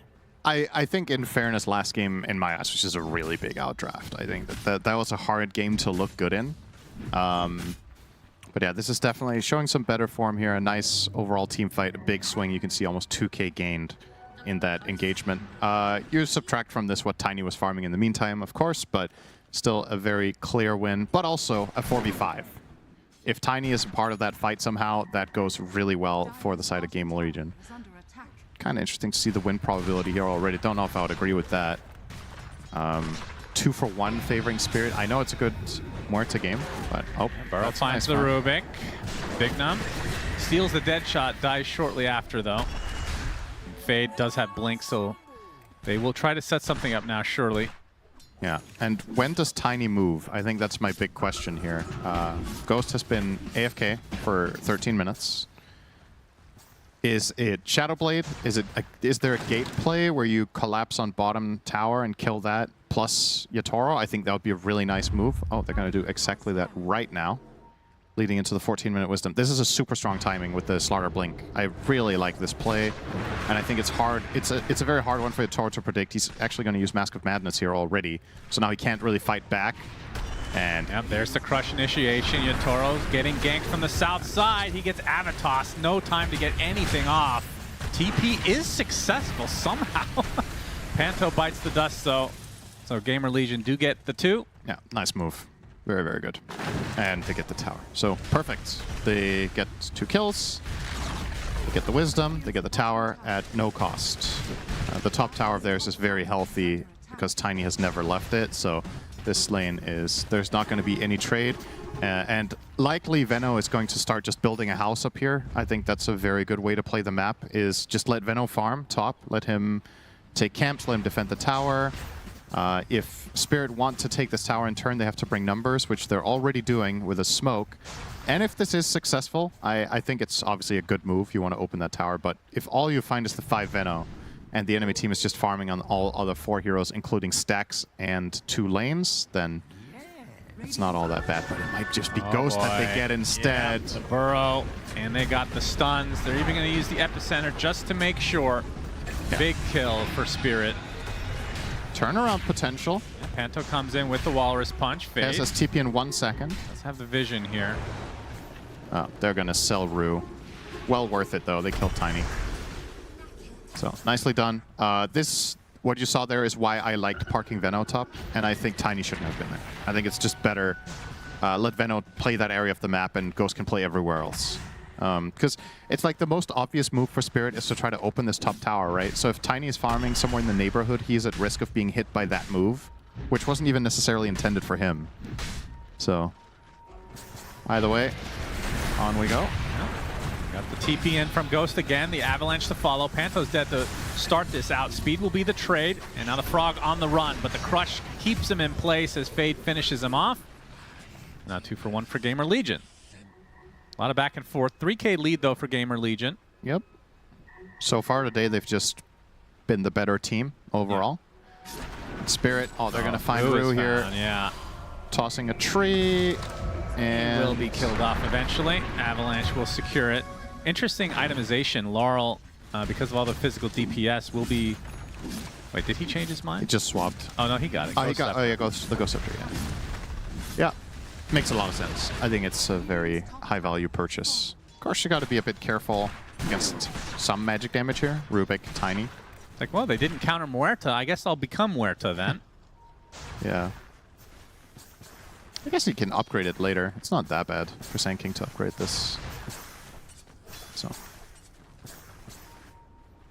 But yeah, 4K the lead, and with the current game state and the heroes, I think this lead is bound to just keep growing. Once again, Venomancer will just beat out the enemy supports, and there's nothing stopping all 3 cores from GamerLegion from just farming as well. This is why that Soul Ring on Slardar is so valuable, during all of this downtime, it translates into a lot of GPM when you can spam Crush to farm. It just wipes out the wave very quickly. With Shard, yeah. Yeah. So it's such a nice item to have on Slardar when you're ahead, basically. And when you're behind, it's kind of your comeback mechanism. It's almost like a Midas. It's just a Midas on Slardar in a way. Yeah. I think that's fair. Interesting. All right. Spirit looking for trouble here. Absolutely. They'll find it. Epicenter initiation. They find the Rubik. Bignum is dead 10 times over. Just a singular kill, though, and that was quite a bit committed. So I don't think GamerLegion all too unhappy about this. It feels similar to game 1. Oh. Yeah. Wait, he's going to get the rune. That's big. Now they're going to surely try to go for this. RCY with the initiation. They get the bash. Rue gets taken out instantly. Corrosive Haze really setting this damage up for RCY. They get both supports quite easily, and likely will try to pressure this tier 1. They'll just take it. There's no way. In game 1, I was getting the same feeling where Spirit were trying to get moves going. They get their Wombo combo onto like a support, and then they're like, the GamerLegion just regroups and goes. It's just in game 1 it's 100%. Oh, that chick is just dead here. Bad Avalanche misses though. Shouldn't matter. Yeah, Fade in the area, so only a matter of time. In game 1, I think it was way more understandable. It was just a massive lineup limitation in the fact that they got stomped in the off lane. They were unfavored in the mid lane by default, and they didn't really have heroes that could skirmish. In this game, you have a bit of skirmishing power, but it's still not the best, right? Like you're comparing a duo of, say, I guess Sand King Hoodwink could kill, right? In a 2v2 situation or something. But aside from that, you kind of want to bring the big guns with you. This is one of the downsides to Largo as an offlaner, and why I thought the hero was just...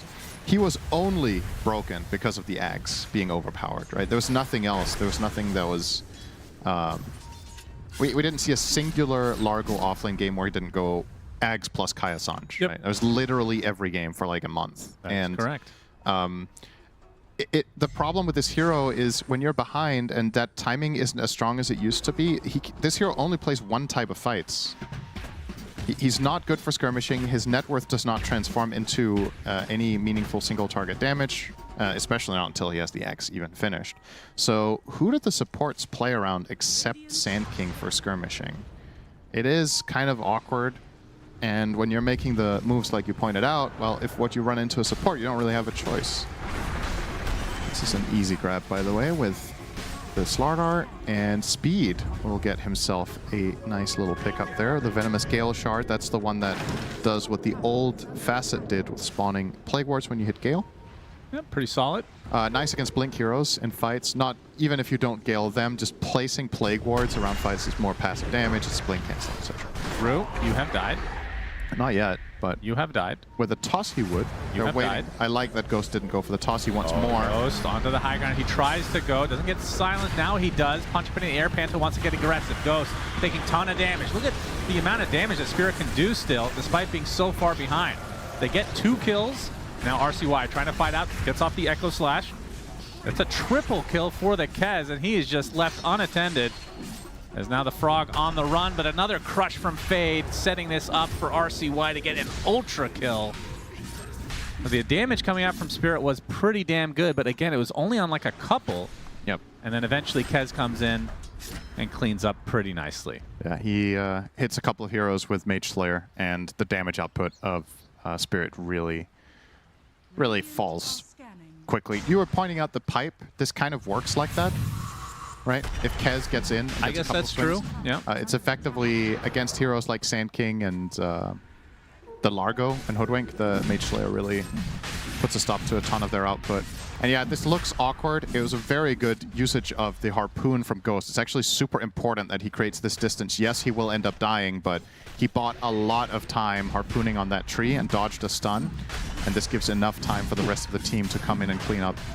And now it's a grand reward. They will get themselves a shield for the chicken.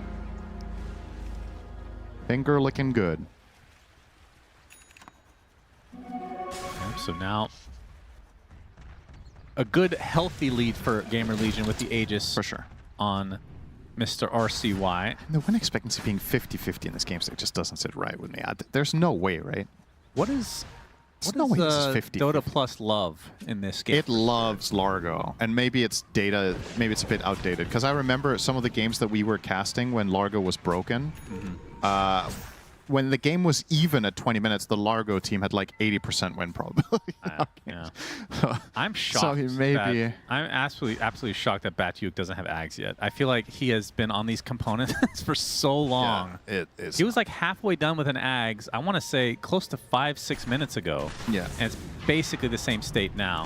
500 to go. We'll finally finish it soon. Oh. Fade misses the crush. Bit of a... But it feels like Spirit are continuing to try to fight despite not having this Axe, which feels pivotal I for their agree. lineup. I really think this is just a mismove, really. You shouldn't be looking for anything right now. 100% agree. Largo needs Ags, then you can look for smoke. And potentially earlier in the game, a couple of the fights they took prior were also mistakes, in theory. There's a good item pickup. This will be a nice improvement. Now you're going to have Axe on Sand King, and Largo will have his soon. You put the Krogoth Genius on Sand King, and you get in there and you pop everything and try to take a good fight. That is strong for now, but BKBs will, of course, put a bit of a stop to it. They have the one on Slardar and Kez ready. Tiny is far away with the Silver Edge now, though. Still, he has so much status resistance and overall tankiness and good support behind him that he can maybe survive regardless with the Glimmer of the Venomancer. And even if he does die, it probably tanks the majority of the Muerta ult, and then Kez can clean up. So. Ghost looking for a little pickings here. They find a squirrel. Will survive. This is going to be Ghost Scepter Central for Team Spirit. Yeah. The entire team basically will have it at some point. Should I Nullifier and Kez next? I would think so. I think you could. Yeah, no longer with a Ghost Scepter. He's might get away, fine. though. Yeah. Not quite enough there. This is what happens with Kez when you go this build. Like, this is the downside to Mage Slayer. When you watch that moment and you're like, why did Hoodwink not die? Kez always one-shots me in my games. It's because the Kez you play against maybe has Deso. Well, in a way, that's what Corrosive Haze is supposed to provide. Yeah, but it wasn't there in that instance. Yeah. So it's true. I'm not saying he's buying the wrong items. I agree with his So build. it looks like Fade will be going for the Nullifier. Oh yeah, that's better, actually. Yeah, get it on the Slardar, why not? Kez can get a bigger item instead. Shield Rune on Fade. Oh, man. If they they go towards the north. Okay, they'll find one. Yeah. It is Bad Yuk, who has the Aghanim Scepter. It doesn't seem to be doing too much here in a 1 versus 5. So not as strong as the last patch, it seems. Rubik stole Largo ult. Oh, how does that work? He has all the songs. All the songs? Yeah. That's actually... But no Ags. Right, he doesn't have Scepter himself. It's still a kind of nice steal, though.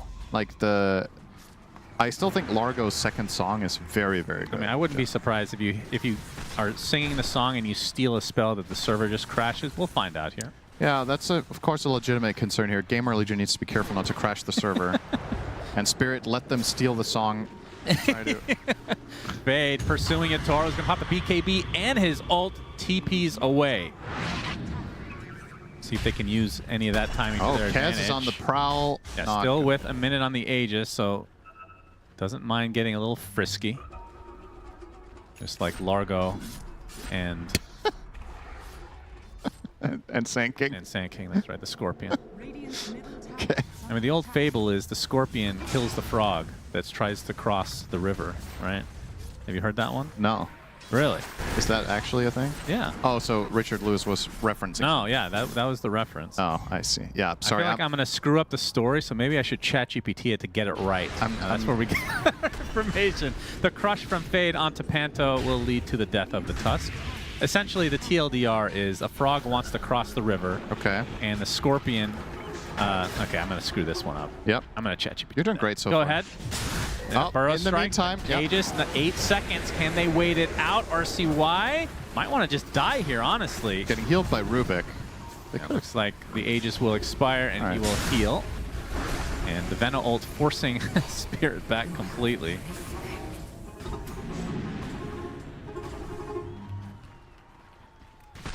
Tell me the story. I'm searching for it right now. Oh, so you didn't even want to do the TLDR? No, because I know I'm going to screw it up. Okay. The only fable with like 2 animals that I can think of from my childhood is the one with the hare and the turtle, which is a way more famous one, right? A scorpion comes to the edge of a river and asks a frog to carry him across. The frog hesitates. Why would I do that? You'll sting me. The scorpion replies, if I sting you, we'll both drown. The frog thinks about it, decides that makes sense, and lets the scorpion climb onto his back. Halfway across the river, the scorpion stings him. As the frog begins to sink, he gasps. Why would you do that? Now we'll both die. And the scorpion answers, I couldn't help it.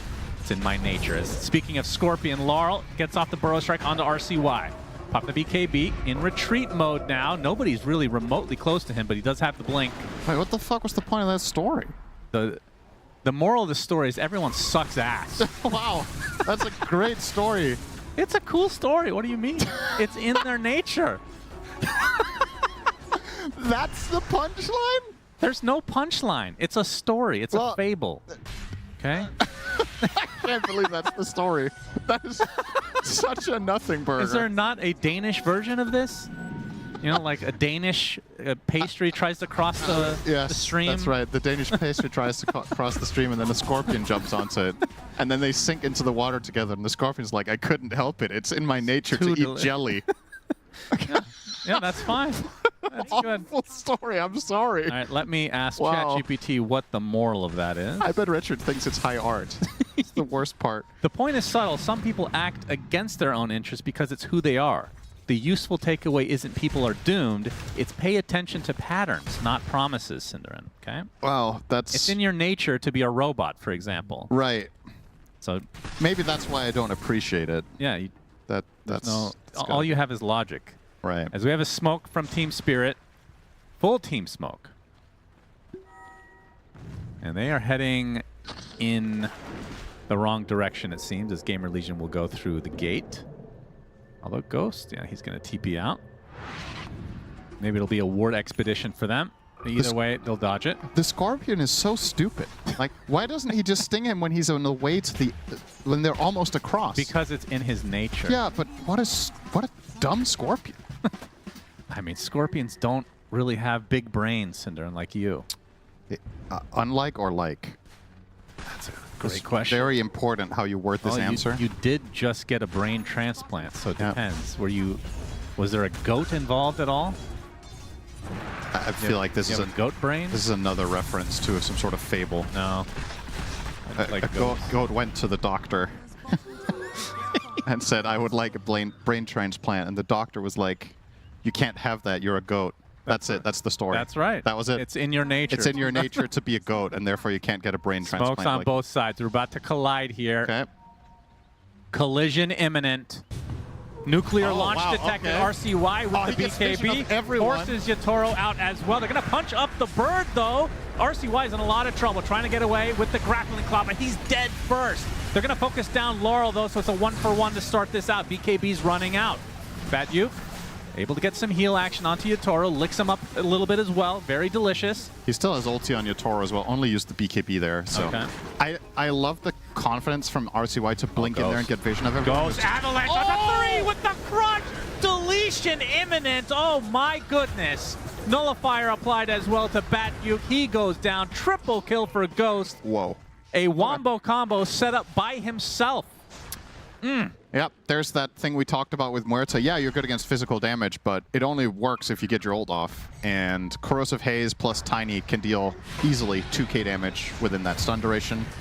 They end up cleaning house there. Panto dead as well. Why didn't you pop ultimate on Muerta? Because it's in her nature to be dead. Right. She is a dead being. Let's see. Keep an eye on Muerta here. Let's see. Okay, so let's boom, boom, boom. They could have overkilled him 50% at least, I think. So this wasn't even remotely close. Even if he has another item, he still dies there. Yeah, it's kind of funny how that all played out, where RCY blinks in, gives vision of everyone, kind of sacrifices himself. I loved his confidence in the way he did it. He just did it a bit too early, maybe. If the backup is closer, that could have been such a clean opener with Slaughter and Tiny right behind. But ultimately, as the fight plays out, they didn't even need him. That's the crazy part. Like, the only thing Kez really forced was a BKB from Muerta. And I suppose Sand King's position got a little bit compromised afterwards, but yeah, they just have so much damage playing around this Slardar. Yep, GamerLegion's game to lose now. They are at a huge advantage. 22k Spirit. Knowing that Roche is going to be up relatively soon, feel like they need to make something happen, and I can't blame them. I mean, just allowing them to take Roche and try to go high ground is a recipe for disaster in all likelihood.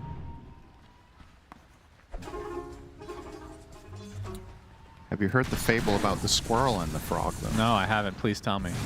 So there was a squirrel that jumped on the back of a frog, and it was like, "Can you climb trees?" And the frog said no. And then the squirrel was like, "What if you jump on my back? We can climb the tree together." And then the frog said, "That sounds cool, but I'm afraid I can't because it's not in my nature." That sounds like a great moral. Yeah. And that's the day the hoodwink learned that it's better to talk to squirrels instead of frogs because you can relate to them. It's the moral of the story is to, you know, stick to your tribe. And what's your tribe exactly? Fucking nerds? Yeah, that's why I don't get the stories. Okay. Yeah. In my tribe, we tell cool stories. You know? Yeah, you just told a really riveting one. That's no one right. fell asleep at home listening to that. Right. I genuinely think it was kind of close to yours, which wasn't yours. Mine is a famous one. In my eyes, they weren't that different, which is the sad part. Blasphemy. I'm sorry. I'm sorry. If you're a big fan of that old fable, I'm not going to... Now I'm curious where that fable comes from. But we're going to have to hold that thought because GamerLegion are smoking. That's right. In more ways than one. They're smoking Spirit, all right. Oh, Bat Uke. You will die. Yeah. You are a frog. It's in your nature to die here. Let's see how fast. One. Okay. Goodbye. Yep. That's without Daedalus, by the way. That's just a Chrysalis for 60 seconds on the deck. Okay, I like this from Spirit. Got to do something bold, but yeah, it's not going to work, but I like that they tried RCY it. deep into the pit. They've already deleted one in Panto. Roche is very healthy. This is turning out to a good old-fashioned disaster for Team Spirit. Oh my goodness, a fade ultra kill. Yatoro is next on the list, perhaps. Absolutely, he's gonna wait for that Blink Dagger to come back. Oh, but Ghost steals it just within his grasp. It's a full team wipe one way or another. GamerLegion on their way to a 2-0 victory unless something crazy happens here. That was not remotely close. Like I was saying, I still like that Spirit tried that because you gotta do something crazy. And yeah, maybe that's a low probability play, but the alternative is even worse. Like if you don't try, the Roche is an auto gain for GamerLegion, and you're just hoping that they're not paying attention or not reading this, but they are. They get the clean jump, and the fight is over the moment the crush comes out. No chance in hell of getting out of this. And yeah, the epicenter is sitting there pulsing to 0 damage with Mage Slayer plus BKBs. Is it a tree that kills him here? Yeah. Boom. Wow, what a good look from GamerLegion. Yeah, it's one thing to 2-0 Spirit, but honestly, the games have not even been close. No. So that's a very, very good piece of news here. If you're looking to get out of the Swiss, they would be 2-1 with a victory here, just meaning one more victory is necessary to qualify for top 8.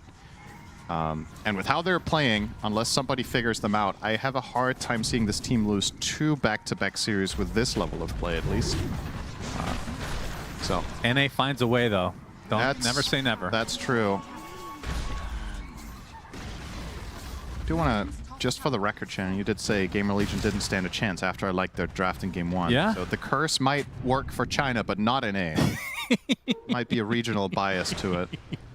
True. Maybe we can actually do predictions about NA and not plague the whole tournament. That would be nice for once. Nice to...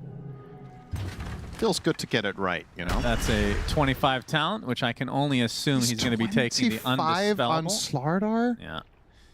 He's 23 on Tiny. Yeah, well, that's what a near Rampage does, I suppose. It's level by 2. This hero does not get top level almost ever. I doubted it, too, at the beginning of the game. Yep. I was wrong. Undispellable Haze now. Muerta can't take it off anymore. Largo can't take it off. Of course, the bigger one of them, because that's on everybody. Sand King will finally get a Shiva's, which will provide some false feeling of security, perhaps. Ghost trying to finish off his mid lane. Still has Aegis for another 2.5. We'll have to burn it. Good setup. Fade is looking for an opening. Oh, yeah, he's itching. He's itching. Poor set for Ghost. A bit of a tough high ground, it seems, without getting a pick off first. Disciplined disengage. They have the whole map. They can do whatever they want. If they want to try to jump in the base, obviously they can, but effectively the only way Spirit really come back into the game is through a major team fight where you jump into them poorly. It's very hard for Spirit to go first, as we've seen countless times. They have to get through, they have to navigate Plague Wards, they have to navigate a Silver Edge Tiny. It's very hard to get out, basically. And now even a blink on Venno. Love this from Speed.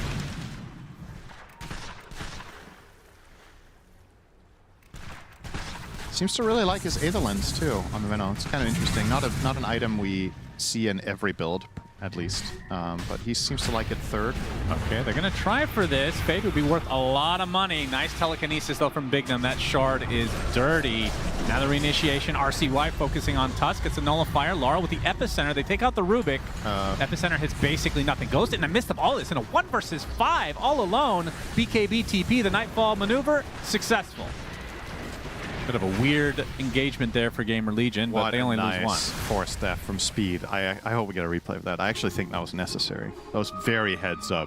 I mean, Ghost a little bit crazy to even go for that in the first place, but when he does do it, Speed needed to get that save off to prevent the punch. The distance made the snowball not connect in time for the cancel, so well done. It's something for Spirit. Step 1 of 20. Oh boy, double crush onto the high ground. Burrows right from Lara to try to counter-initiate here, but RCY with the BKB. Avatos from Ghost. Deletes the Frog. The Scorpion is next. It's in their nature, you see. 3 dead for Spirit. And now the Pierce the Veil having to be used. And GamerLegion can just kite the Muerta. She can't move, basically. Trying to catch up to the Tiny. They have the vision. RCY is here as well. The toss up. Ghost gets away just in time with the harpoon. Yatoro dead. Panto as well. Batyuk, you're the last remaining member, and this is going to be a team wipe. I believe that's a dieback, if I'm not mistaken. Yep. That should do it. GamerLegion looking very good today. They have the Roche banner, so these creeps will not die. Damn, RCY even just having a sip of water while sieging tier 4 is not a common sight on camera there. It just feels like the enemy team can't buy back. And well, mostly correct. He deletes his support, buys back. I mean, there's no core for 10 seconds. The Saiyan King will come back, but I mean, this is dead. It's ogre. GG's will come out imminently. Big prediction from me. GG's called. GamerLegion 2-0 over Spirit. Yeah. Classic. Both classic, stomps. Classic fable of the scorpion and frog. They walk into a chicken and they die. That's right. That's a great one. Thanks for joining us, everybody. Until next time, Richard. Thank you. Yes, that isn't how the fable. I'll tell you about the fable, Cinder, in a moment. But for now, this isn't a fable. Your eyes do not deceive you. Birthday boy Big Num with a big win over Spirit, 2-0. And I've got to say, I mean, look, we can talk about Collapse not being here, whatever. This was just clean from GamerLegion. 2 great drafts, great execution, and played with tempo and intent. Yeah, you know, when Shannon said GamerLegion took the 2-0 over Spirit, I was just sitting there thinking, those words have like never been spoken. I mean, other than in the classic with the classic. Yeah. I mean, Premier Series, it happened, but it feels different on LAN, and it feels different when it's so clean. Yes. Like, Ghost really does have the sauce. Like, this guy is He has good. the sauce to steal Rampage from his teammate. Look at this. Disgusting. Gets tipped immediately. It's that... Tiny's a crazy good hero. Like, every time we watch the hero, especially with Slardar amplifying, like, everything in the AoE, and he's got the cleave on Tiny, he just deletes people, man. Like, the tree toss does so much damage with the Ag Shard as well.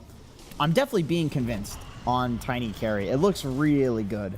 It does. It really does. Also, the combination between the heroes, like the amplified damage that you mentioned, and also having Kez in the team, who's also going Maester, BKB, they had double nullifiers as well, knowing that all of their damage is kind of physical. Sure, Tiny deals some magic damage as well on top of that, but they have to build into Ghost Scepters. They want to be able to protect each other. There were like 2 Ghost Scepters, Solar Crest. You want to be removing all of these nasty things and just lock onto a target and kill it. And you can see the scoreline. All 3 cores from GamerLegion. These are some like insane numbers that we're seeing on the screen. You know, Nullifier is not the best counter to Ghost Scepter. The best counter to Ghost Scepter is Ghost. Yes. This guy, like, I love the idea of, yes, it's a very good Muerta game, and yes, it's all physical damage against him, but there's simply so much damage on the side of GamerLegion and then stuns to put on top of that, that they can simply kill Yatoro before he even pops the ulti. There were some fights Yatoro felt like he had to be so conservative in using it because of this threat that he just didn't. He died without even using it in a lot of the fights. I mean, I also want to say, I mean, obviously we've got Fade there on the screen. I mean, just a crazy Slardar game as well. Round number, 20,000 hero damage. That's a good number. Yeah, just wow. But I mean, like, I thought everybody on GamerLegion just did everything pretty much perfectly. Absolutely. They did the job. And I think this is also a test to see how the Froggy's still doing, and he's not doing too hot. Like, no, the Scorpion definitely stung him. The Scorpion stung him and then together. ate him pretty much. The Frog didn't really do much in most of these fights. I'm looking at the damage numbers as well. Like, even the heal numbers are extremely low for the hero. It's sub 5k. These type of numbers you see from somebody that kind of buys a holy locket, and you'll get the same amount of heal. Yeah, just from using the holy locket. Yeah, that's true. Actually, want to jump ahead to 14 minutes in that one then? Yeah, we had a couple of fights pre-14 minutes where they were struggling dealing with Muerta. They didn't have much to pump into the damage. And then this time around, you see that Ghost, he wants to be able to join. This is relatively early that you see Tiny joining the fight. They're going to be getting multiple kills out of it. Tiny doesn't usually join before he gets either his Blink Dagger after Echo Saber or if he gets a Shadow Blade. But this time around, Ghost, he understood what the assignment was and he joins. They needed that extra bit of oomph because there was a fight 4v5 earlier that they did lose. Yeah. I like that. I think that's what you have to do. Like if anybody is to be watched to see how to play Tiny, it's Mickey. And for all of these years, no matter what the build is, he goes Voidstone first. If he's going to go Voidstone Blink or Voidstone into Echo Saber, he goes Voidstone so he has the mana to actually show up to fight. And so I think you should emulate that, you know? This guy's the #1 Tiny, so it's good to see. You have the mana to actually run at people. And he does so much damage now in the early game with the tree toss being maxed out. It's crazy. It's worth showing up. All the multiples of 7. We've got 21 minutes as well to take a look at here. Yeah, we're keeping an eye. That's the Dota clock. It's all about the runes. And this is going to be a fight where they are going to be starting the fight 4v5. And you can see them, like, look at the positioning. Look at their formation from GamerLegion. Like, they run in, Echo Saber, immediately out, Harpoon onto the trees. They know that during Muerta time, and look how well they spread. Everybody's on a different side. Speed playing here more to the south, to the east. And then as soon as that Muerta ulti runs out, they're going to be able to come in and clean up. And we did talk about the two supports, that they deal insane amount of magic damage. They have the control, and then the plague spreads from the Venomancer, and then they're going to be ready to reinitiate. This seems to be the plan that did work out for them throughout the whole game. Speed did 25k damage in that game. He did more damage than Ghost. Yes, actually. I was going to mention it because, we've seen him now. He is going towards that Venomancer over and over, every single again. And it's available. Obviously, you're not going to waste a ban on it, but he's doing so much with it, more than any other player I've seen at this point. It's his thing, like he was the Veno jungle promoter back when he was a YouTuber, the guy was like, play Veno jungle, play Veno jungle. So it's like, I think there's an element of confidence and pride there where you just play something better because it's like part of your identity. And also, he's done the reps. Like, he's played so many games of it that no matter what patch comes out, like, he's going to know the optimal way to play the hero. Final thought? Look good. I got to say one thing that is underrated in this patch. If you have a hero that can jungle early on, that gives you neutral items because you can get them immediately. This is what Veno does. Like, he's farming the small camp, maybe killing the big camp as well, because he didn't even get the Gale. He was getting the Snake 0-1-2 build, and everybody had a neutral item relatively early on, which is a big disadvantage for the enemy team. Yeah, it's great stuff for GamerLegion. Team Spirit will have to readjust tomorrow. For now, a quick break. When we come back, Dom's favorite team are going to be playing. It's Heroic versus Virtus.pro. We'll see you in a few moments. The new breakthrough, an innovative phone with 1xBet app. With 1xBet app, you can register and start betting in just one click. Intuitive interface and thousands of sports events every day. User-friendly app. Big wins, fast payouts.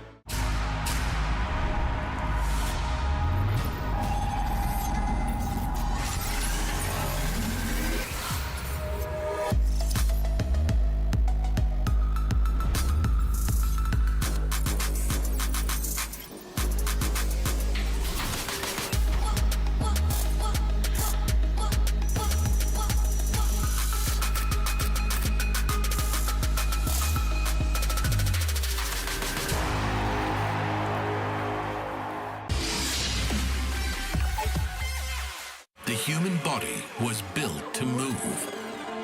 Not trapped at a desk in one singular posture for 12 hours a day. It's time your chair evolved. This is Secret Lab Titan Evo. Ergonomically engineered for you. Gamers, hybrid workers, artists. Backing your every move.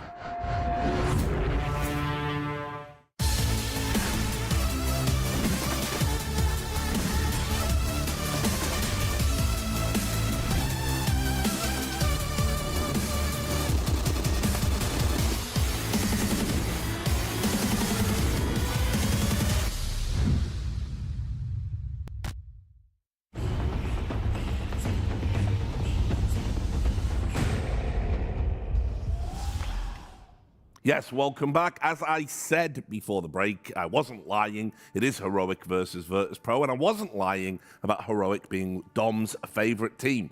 Always talking about them in the green room, always talking about them in the hotel. I'm just so excited to watch them play because they have very interesting players, especially since their mid laner joined as well. I think Tai Lung is gelling in nicely with the team. Even though the results for the teams were like not the greatest, I would say this team has a lot of potential. I would put them in the more stable category. We just saw GamerLegion beat Team Spirit. I would put them even higher than GamerLegion, but this is a team that on pretty much good day can beat any team in the world. One of your favorite teams as well. Obviously, you love KJ, you love Whisper. You know, I mean, they do have a great squad. Yeah, I do love this team. You know, the crazy thing about KJ, he doesn't realize how iconic he is, you know, because I feel like he was the kind of position 5 chill support guy. Everybody talked about Whisper, everyone talked about the other players of the team, but then he had that legendary TI speech. You want to know a story about that? Yeah. Right. So over in the rock and roll land of Counter-Strike, where all the Giga Chads live, I showed some Counter-Strike people that speech from TI, and they were like, "Holy shit, who's this Chad? Like, he could be as cool as a Counter-Strike player." So yeah, he is really cool, and I can tell you that I've been getting to know him a lot better recently, as of late, and the guy is like a fierce fucking competitor, so fierce. He has what it takes to someday win a TI. I can tell you he's reading these books from tennis best players of all time, bowling best players of all time. He is studying the greats. You know, he's the type of guy that watches Whiplash, and he was like, "Yeah, that was worth it. That was reasonable." That's what it takes. The Dota reference for that one would be: were you roaching or were you dragging? Yeah. That's it. That's the one. That's the best line. But I really do believe that this guy will do whatever it takes to eventually win a TI. In his mind, I asked him what are your plans to do after TI? After Dota, because you would think okay, he's a very reasonable, charismatic dude, thinks a lot about life. He's got, and he said, after Dota, I am dead. I don't even think about that. That's equivalent to being dead. It is the only thing he thinks about, and it is something special, man. Yeah, what a legend. Also, as well, I mean, playing on a team with Yuma. Yeah, I mean, there's a bunch of Giga Chads on this team because Yuma, you got to keep an eye on this guy as well because he's been so stable. I think he had one of the best performances at the previous TI. I think this guy goes under a lot of people's radars when we talk about some of the best carries because maybe they haven't been winning the tournaments, and some of the records that he does have from the previous season of Wallachia, even though team got 5th and 6th place, he's still breaking the records. You can see number of KDAs, he's gonna be up there, 2nd on kills, Blast Slam 6, they also got the same placement as Wallachia 7, where he's getting still 1st in multiple ways, kills. He's always super active. Dream League season 27, also breaking some of the records, even though the team got 17th place. So definitely got to keep an eye on this guy.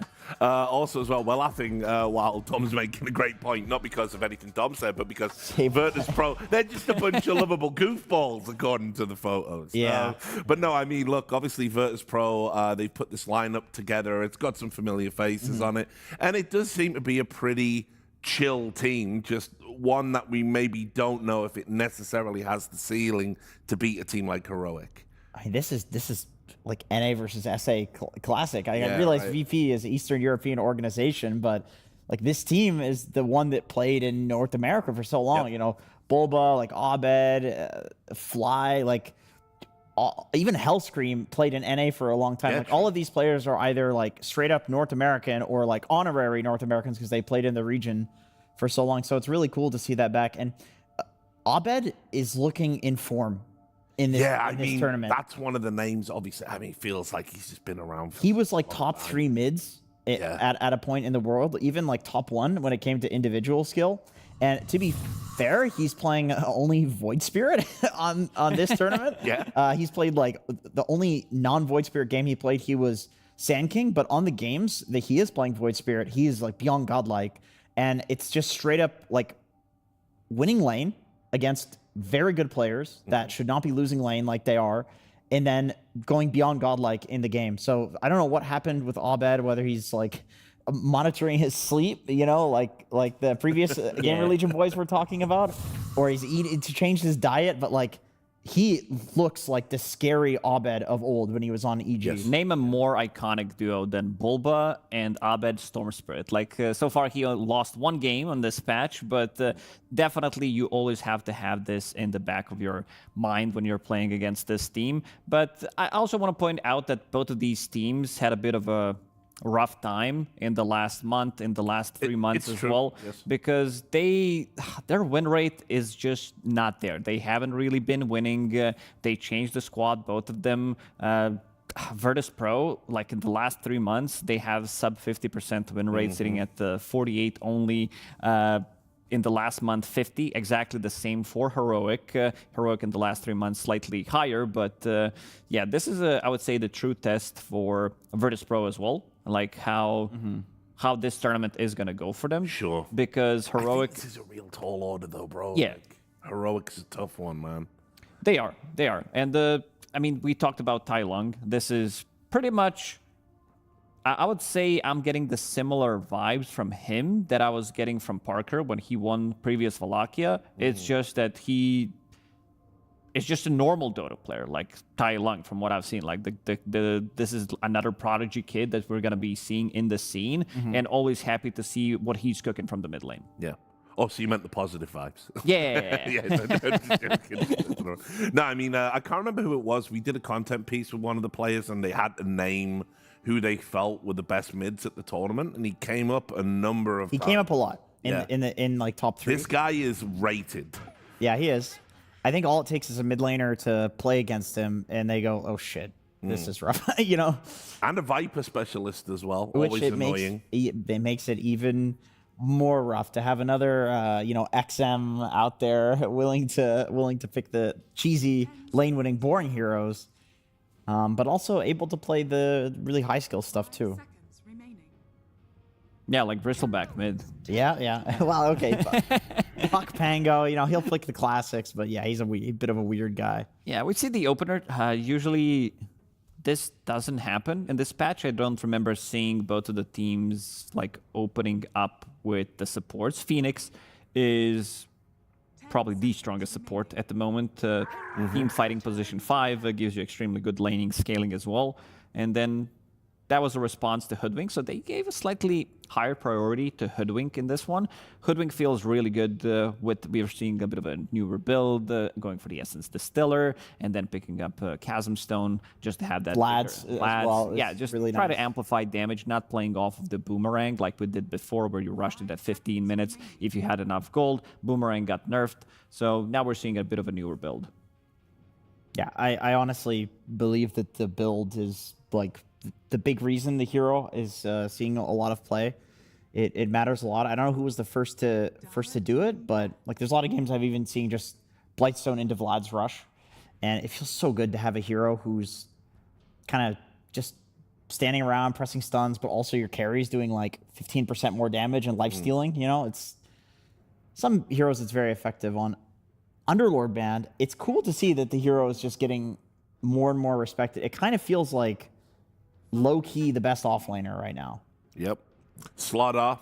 Other than Slaughter. Yeah. Slaughter available. There he is. Mr. Most Successful. That's a very good point. I would really expect a Slaughter to come out here from VP. That was what was in your high school book, wasn't it? Mr. Most Successful. Oh, yeah. Suffering from success. Yeah, that's you. But also, I mean, talking about success, Tiny. Just actually great hero. This has been something that's been happening on the B stream. Like we've missed it. Same with like the Necrophoses. It's the same thing. A lot of the other teams are like first phasing Tiny. We just happen to have not seen it on our streams, and then I go home and I'm watching from the hotel and I see first pick Tiny, right? So like I do think that eventually most teams will assimilate and start early phasing this hero like VP is. Well, it's got the same positives that it had in the previous patch and indeed at the previous Wallachia. Yeah. It can be flexed. Tiny now, I don't think we're gonna be seeing. You don't have to. Yeah, I you don't think, have to. We just can't. Yeah, I think it's just straightforward carry. It's too good of a carry to be skipping on. Tiny position 4 got nerfed. Same goes for mid Tiny. Awful on position 4. Feels really bad. Yeah, we've seen a couple of mid Tinies. But if you do early phase it, and like let's say a team does come up with a counter, which it doesn't seem like there is one. If they did, you could always flex it, and it's not like game-ruiningly bad on the other positions. Yeah, I would like to see, maybe not now, on 18, probably. I would love to see hero like a Lifestealer coming out for Heroic. I think it's very good again. It's a good carry matchup against Tiny. It's also very good against the Phoenix in general, where you can kill the egg easily, have a free BKB on top of that. For now, it's going to be Tidehunter, plus most likely just another support. They're going to be looking for KJ's hero. KJ has an interesting hero pool. He was playing Dawnbreaker 5, which did look good in the game that he played. He played Ancient Apparition. He's playing like the summon heroes as well, his Chants, his Enchantresses when necessary. I don't know like if Snapfire is viable after like seeing it in some of the pub games, reading the patch notes. The hero kind of contradicts itself what it wants to do with the innate ability. I think this one needs to change. Like the toolkit's still very nice. Gives you the team fight, would be good against the egg, extra bit of a save from Tiny's combo, his reach, but I don't know, something just feels a little off with that one. I'm thinking of Tiny counters for carry position, and Necro is one of them that's really good. I'm just thinking, would you think Heroic would run some like Yuma Necro? Oh, cool. Well, that's a very good hero against Tiny. Hypothetically, you know, percentage damage is very good. You think they're using this as a flex, or this is going to be like 5 Zeus? Because like most of the Zeuses that I've seen, it's a flex for sure. Have been 5s. I think it's a flex. Like the biggest change that this hero did receive was the one where you're actually like you are still dealing damage with your ulti even if they're smoked. So that's the big buff for him. I mean, the damage on his Q is insane. Yeah, it's insane. It's like 100 and something, 110 damage, something like that, level 1 for 80 mana cost. It's like the thing is, his W also had some crazy like mana to damage ratio as well. So this is why people were playing Zeus as a support prior, and now it's even better in terms of trading in the laning phase. I'm interested to see like what is the build, like how many Clarities, Mangoes are you going to send out? Do you start with like Sage's Mask so you can sustain the spam? But this hero, I have seen it played in pro level pubs as a support, and it gets a lot of kills in the lane that you wouldn't really expect from the hero just because it does so much damage. What do they want? Some like, if they feel like they need some like a Tusk type of a hero, somebody else that runs in. Hellscream also played a lot of Grimstroke. Sand King Grim. Sand King Grim, yeah. Abed so far played only 2 heroes. Oof, it looks Void like, Spirit and Sand King. Dude, it looks like such a nasty Lifestealer game. It's too good. Look at all of this magical stun and silence and burst, and it's just, you can just press the get out of jail free card, you know? It's like Juggernaut Lifestealer look so excellent here.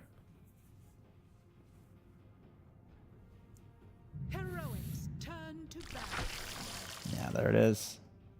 Oof, that's a gnarly graphic, that's a new one. Yeah. Or maybe we haven't seen too much of a Lifestealer. Yeah, I think we haven't just seen Lifestealer. Yeah, even after seeing like the 2 picks, it looked like it could be really good. And as Jenkins pointed it out, like after seeing 2 more, it just seems like too good of a pick to skip on.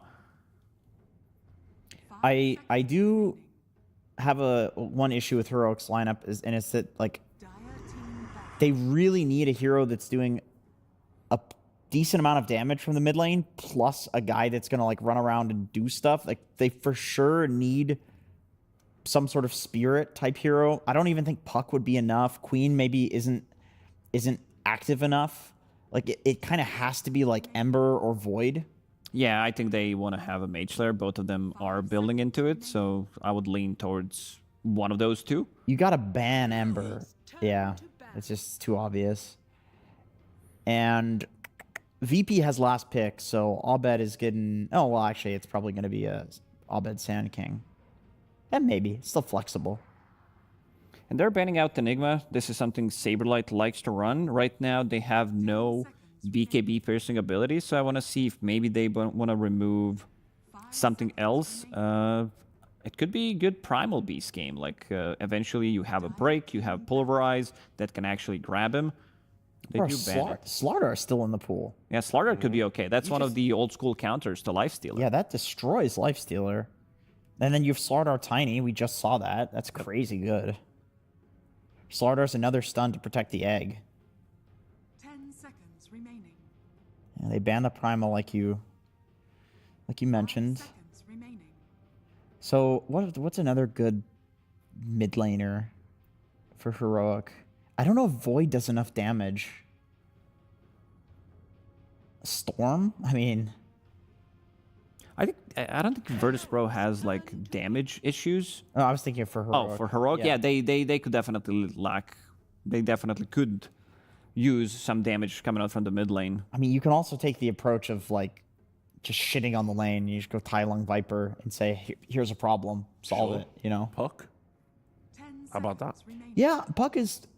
I worry that maybe Puck is a little too lacking in the damage, and there's like good silence and disable for him. Ember would have been like, yeah, it would have been the beastly. That would have been really good. I mean, you gotta pick. There's like 2-3 stuns, leash mechanic. So the game is not gonna be as easy, no matter what. Like no matter what hero you pick from the mid lane. Yeah, this is the point. You have 10 seconds. You just say, Tai Lung, like what's the pick, bro? Yeah, what do you want? Coddle. Okay. So they're picking to just dominate the lanes with the side lane ganks. I mean, Sand King, Tiny, like these heroes don't like a Coddle with Vessel running at them. Not much synergy between, like, Coddle is pretty much going to be playing Eye Chakra myself, like all your pub Coddles do. They're not going to be giving away mana to anybody else. They don't utilize that. Lifestealer is, like, okay-ish with the Rage, but everything else is kind of meh. And technically, Heroic could swap the Zeus to mid, and if it's like a mid Sand King, then you have a hero who's like winning the sentry battle because Zeus doesn't need a sentry to deward you. That's one interesting thing, is Zeus can technically follow Sand King. I mean, Night Stalker, this is a hero that could potentially find heroes in the backline. There's also a bit of anti-synergy between Phoenix and Night Stalker. He's doing snooze. I just saw him take snooze out of his mouth. Don't be doing that. Yeah, you're on camera, young Better man. than smoking, I guess. Yeah, there's the Slardar. Yeah. It's just it's too good of a combo with the Tiny. We literally just saw it. Like it's so devastating. AoE, Corrosive Haze, Tiny, AoE Cleave, doubling down on the AoE stuns, and two really beefy boys. I love VP. Yeah, yeah, I know, right? I just think they've just done a masterclass here.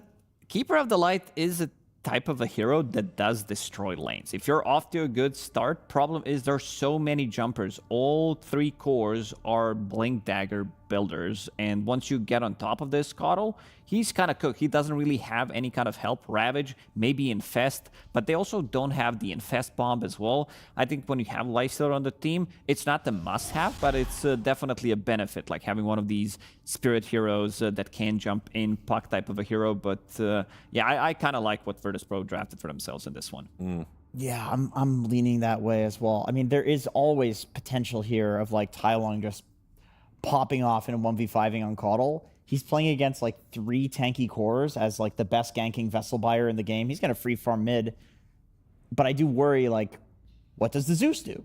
That's a question. Yeah, who does Zeus play with? That's like the support. Tidehunter, slow hero. Like he plays on the side. Lifestealer, he wants to be left alone. Yeah. So Keeper of the Light doesn't really have that hero to play with. That's one of my issues. I'll ask our commentators. I don't know why, because Suns fans going to grief me again, but we'll try. So, Suns fan and Syndrome, what do you think of this? You know, I'm really embarrassed to be on camera right now. I apologize to everybody for being so unprofessional.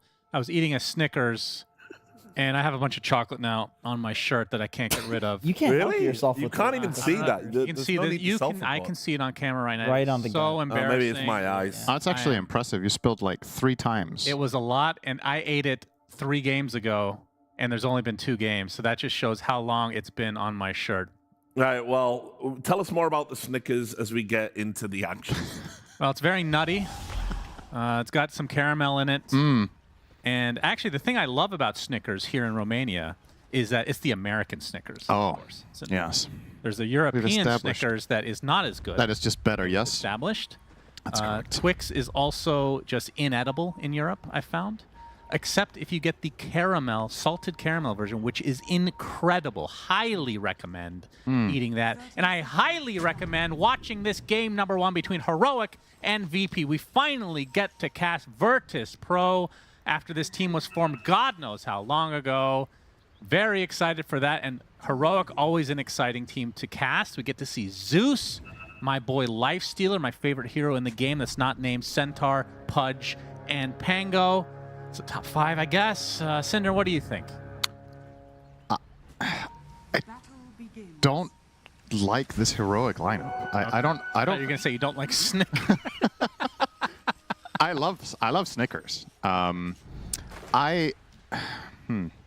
So I don't really often find myself saying this in Pro Dota nowadays, but I look at this Radiant lineup and I just don't really like it. And I think the part of the main thing that I'm seeing is that you have very limited catch.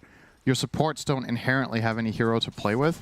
So I think this is a game where if Tai Lung doesn't pop off, I just don't see them winning. And I know that's a very bleak outlook and very one-dimensional way of thinking, but there's a lot of things that I think need to go right. And Heroic have these drafts sometimes that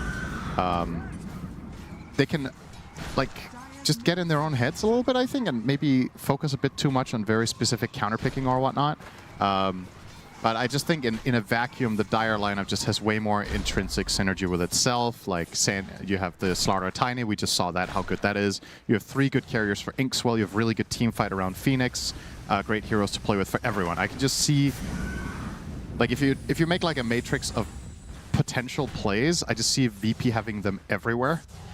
And then you look at Heroic, and it's what is there aside from Coddle? Their lineup is cool looking, though. It's different. It's different. And I'm not going to write them off. And that's the thing that's You already did. No, I didn't. You did. You said you hated them. The thing that's cool about Dota is that when there's lineups that you either don't understand or that are really execution heavy, there's always just, the chance of, brilliance, right? And I think it is entirely possible that Heroic play a really stable laning stage. And, well, as they are right now, Saberlight's actually getting first blooded by a Zeus Lifestealer lane here with the protection. A classic combo. So that's a great start for them already. Coddle is going to free farm against Sand King as the panel established, so that's also good news. And your Tide should have a good lane here, in contrast to a Tide we saw earlier today against the Lone Druid Veno lane, which was a disaster. So they definitely have the building blocks of getting out of the laning phase and having okay conditions, and then we just need to see the execution of how's it all going to come together. The biggest upside out of everything for Heroic's draft is it's a very good Lifestealer game, I think. That's the biggest plus for me. The matchup against Tiny is good. Your laning phase with Zeus, now that you're off to a decent start here against the Slaughter, I think you're going to be fine. And you're playing well around, I want to say, the type of team fights that Tide wants to take, which can sometimes be a little bit drawn out. And so there's definite pros to that pick in particular. But I mean, I don't know if you agree with my whole perspective on this. I find this a very unusual strategy. Well, of course, that's what I like about it. It's unusual. From Heroic. I don't know if it's good. No. So far, so good. They're up 1K. They got 4 bounties though, so it comes with an asterisk. Yeah, I mean, but you're right. This is a overall very good Lifestealer game. Good against the Egg. Good against Tiny, Sand King. Not very good against Slardar, I would say. It's generally the lane that's the problem, and he's getting out of that just fine for now. Sure. He's actually stomping. I think Phantom's Embrace can be extremely annoying for Lifestealer. He does attack pretty fast, though, but might have to force a BKB purchase for him eventually. We'll see.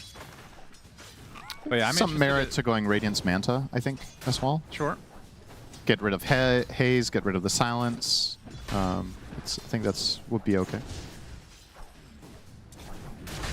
I mean, do you prefer the Radiance versus something like Armlet Deso? I think assume so, yeah. Ags is definitely a purchase, like 3rd or 4th at some point in the game. Um, You have 3 melee cores you're fighting against, so it feels like you're always a target to go in. It's good, but at the same time, when you're playing against specifically Slaughter or Tiny, I think you might want an armor item before. So maybe you go AC before Ags, maybe?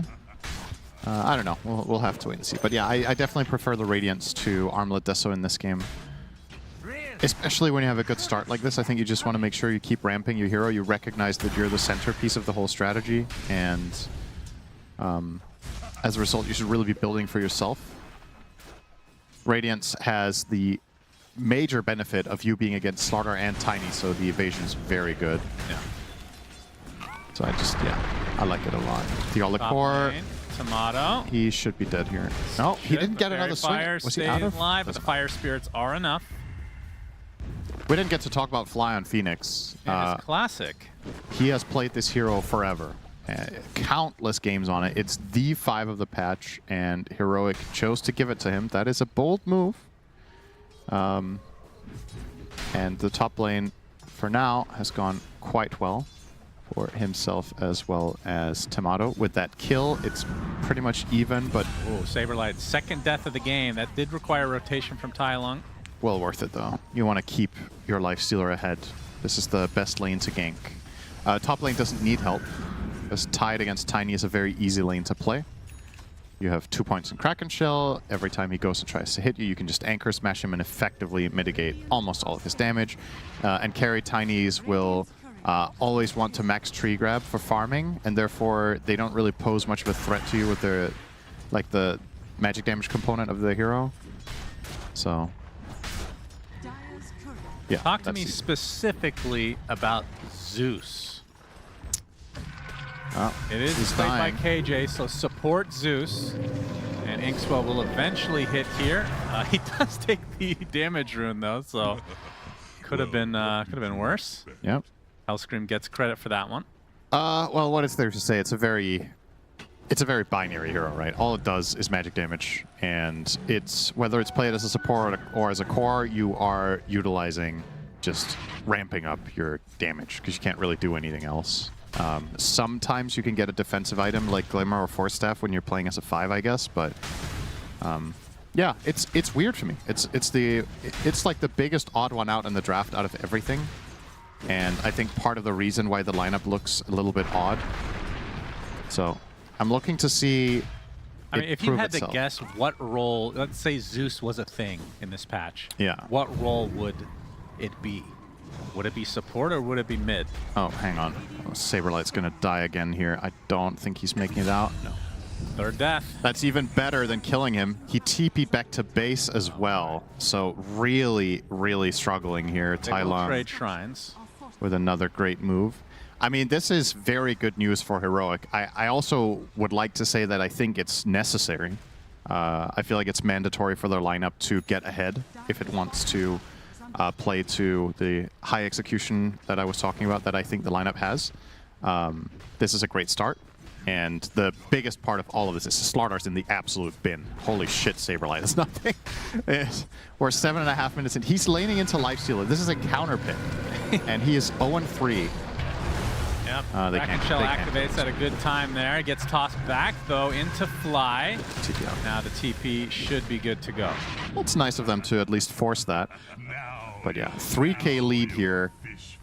And that's what I was talking about with this strategy, right? Like, even if the lineup inherently has a lot of, I would say, pitfalls, then if you play exceptionally well in the early stages and what it's good at, you can make it look easy. And so far, that is exactly what Heroic are doing. So they're doing everything right in their side lanes. And the Coddle rotations in particular from Tai Lung, both of them bottom, have been really useful. Abed is spotted. Yep, gets bushwhacked, and the Illuminate deletes him, and a nice stun onto Fly mid-flight. That's 2 dead, and Heroic. It's all Heroic. 4K lead very early on. It just doesn't matter if you're this much better, right? So far, at least. I think even in a vacuum, this bottom lane went way too well for Lifestealer before Coddle got involved. Like, Lifestealer Zeus kills Slardar in a Slardar Grimstroke matchup And remember the last time we cast Saberlight by any chance? I do remember that. I think he's in a bit more in shape now. Yeah. But toss up, they will get the watermelon, man. So good rotation from VP. They need a lot more of that though. Yeah, took 4 of them. Yeah, the last time we cast Saberlight, he was standing in after just being fully on break. Or Liquid, I think, right? Was it Liquid or was it Tundra? I feel like it was Liquid. Maybe I'm wrong. I actually don't even remember. It was not a very memorable. Well, it was Falcons. It was Falcons. You're right. Yes. Because then they replaced him with Corrosive, I think his name was. That's like close that. enough. Corrupted. Corrosive is Slardar this game. Okay. That's probably what inspired you, but that's right. They played with Corrupted after. But yeah, Saberlight hadn't played Dota for like a week or whatever, or 2 weeks. He was very much not in shape for playing elite level games, and they just needed a stand-in, and he said yes. So, I mean, I don't really put much stock in those games. He regrets it saying just yes. is what it is. We'll just say that. It is what it is. Oh, another invasion here. Abed gets thunderbolted, and now slowed to a crawl. Illuminate just hits him. I got the D-Ward before it died. Yeah, better than nothing, I suppose, but that one hurts. And Saberlight will be a return attempting kill. TP. No cancellation. Ooh, that was close, though. Remember how in the last game when we were talking about Slardar and I said this hero is so good when it gets off, and it's very important when you play lanes that you can just play in the wave and just stabilize and farm. This is the exact opposite of what happened in the game that we just watched, which was a total pop-off performance, by the way. This is really, really tough to recover from. Like, this hero just sucks when it's this far behind. Epis Tomato trying to get something to work onto Whisper. Abed with an epicenter onto nothing. He killed the creep camp. That's true, technically. Not nothing. Tomato gonna get run down under his own tier 1. This is such a disastrous start for VP. And keep in mind, both these teams coming in 1-1. Yep. Let me look at who they actually played. So VP, they lost to BetBoom 0-2, and then 2-1 Tundra. Yep. And Heroic, they also 2-1 Tundra. Everybody's feeding off of Tundra. See a pattern here. Yeah, and they lost 0-2 to PARIVISION as the dive from Fly. TPs are coming, though. It's the first egg of the game, but here comes the Life Stealer, and that is a dead Phoenix. Nice heal from Caudle. Tai Long keeping King Jungles alive here. Seeing Tai Long go for the Travels Vessel, which is standard, into Yules next. That is a little bit uncharacteristic, so that's interesting. Obviously gives him some defensive potential against a lot of this chase down that some enemy heroes have.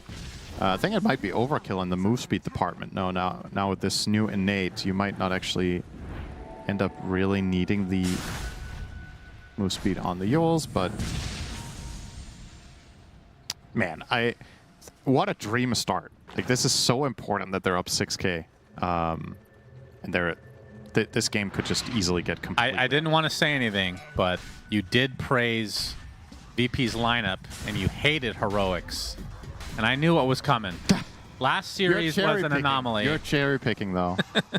You're cherry picking now. NA seems to be immune to you, which is good. But what I will always say is when you're running mid Caudle, this is always a possibility. If mid Caudle has a good lane and the first moves are successful, I think this hero can snowball almost any game, almost with any teammates. As long as its own lane is good and early moves work, then you can get to this spot with tons of different lineups and heroes. The thing that's the biggest surprise to me is how well bottom went. And obviously the Caudle rotations amplified that, but I just don't think Slardar Grimstroke should ever die in the way they did. Or well, specifically Slardar Grimstroke hasn't died, but losing that lane very early on was extremely pivotal. It's the position that we're in. Tomato. Yeah, bushwhacked in. Illuminate. There's TPs coming, but he is certainly dead. Is there going to be any kind of wraparound here? Abed, Epicenter, onto the Caudle. They desperately need this kill onto Tai Long, and they get it. Whisper on the run. 4 versus 1, chasing him. Crush misses, though. And Whisper is actually going to go for the Ravage, hitting all 4 heroes. Into what exactly? Soulbind now onto 2, with the egg to follow. Double Phantom's Embrace. That is going to be a dead Tidehunter eventually, but man, it is taking a lot to take him down. finally the burrow comes in, and that should secure the kill on Thiola, of course. So some way, somehow, VP make that work. You're seeing the problem as soon as Coddle gets isolated and killed, right? They just have nothing in the tank. They end up ravaging 4 heroes, but they don't have damage, and they don't have any follow-up control or anything like that.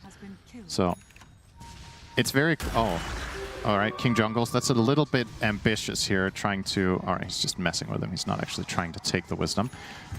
This is going to be Abed's level 12, so a big damage improvement on his front.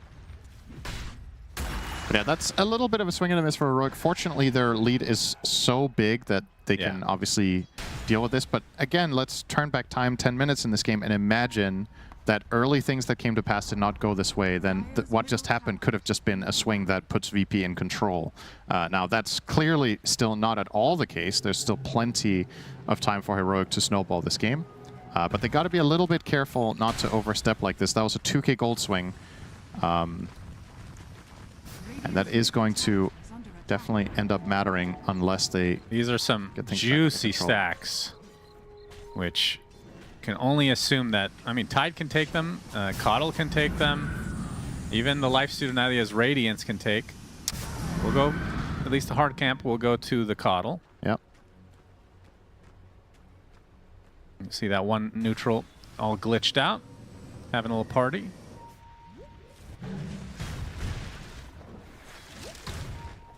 But if we were to get to later stages of the game, do they have an answer for the Lifestealer?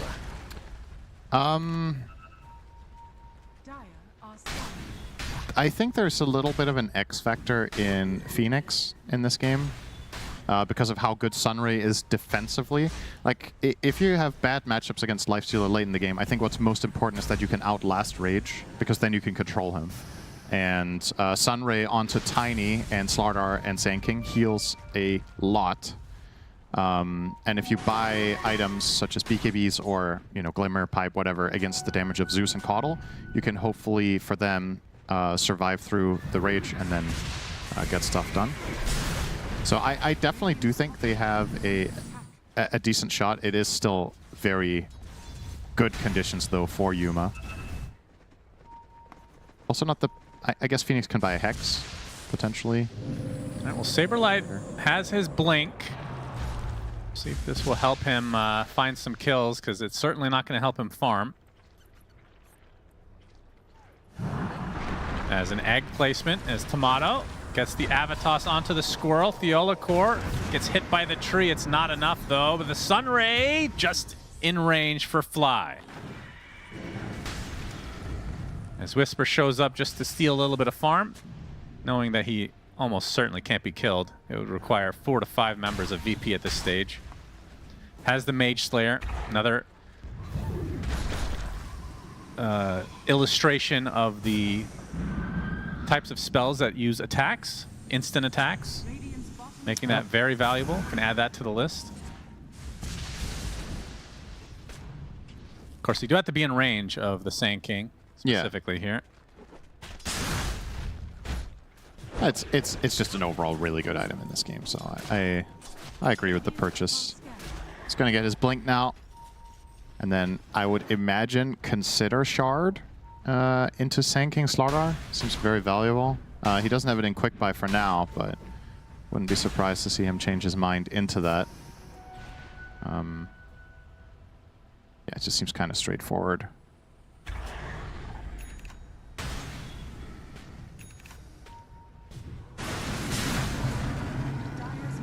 Get the jump here into Phoenix and Sand King. Think they'll both get out here, maybe, unless he pops Ravage. Not worth the Ravage here, certainly. It's fast in the river. Man, that's a lot of damage on the anchor. He will, okay. I stand corrected. Whisper will Ravage. Yep.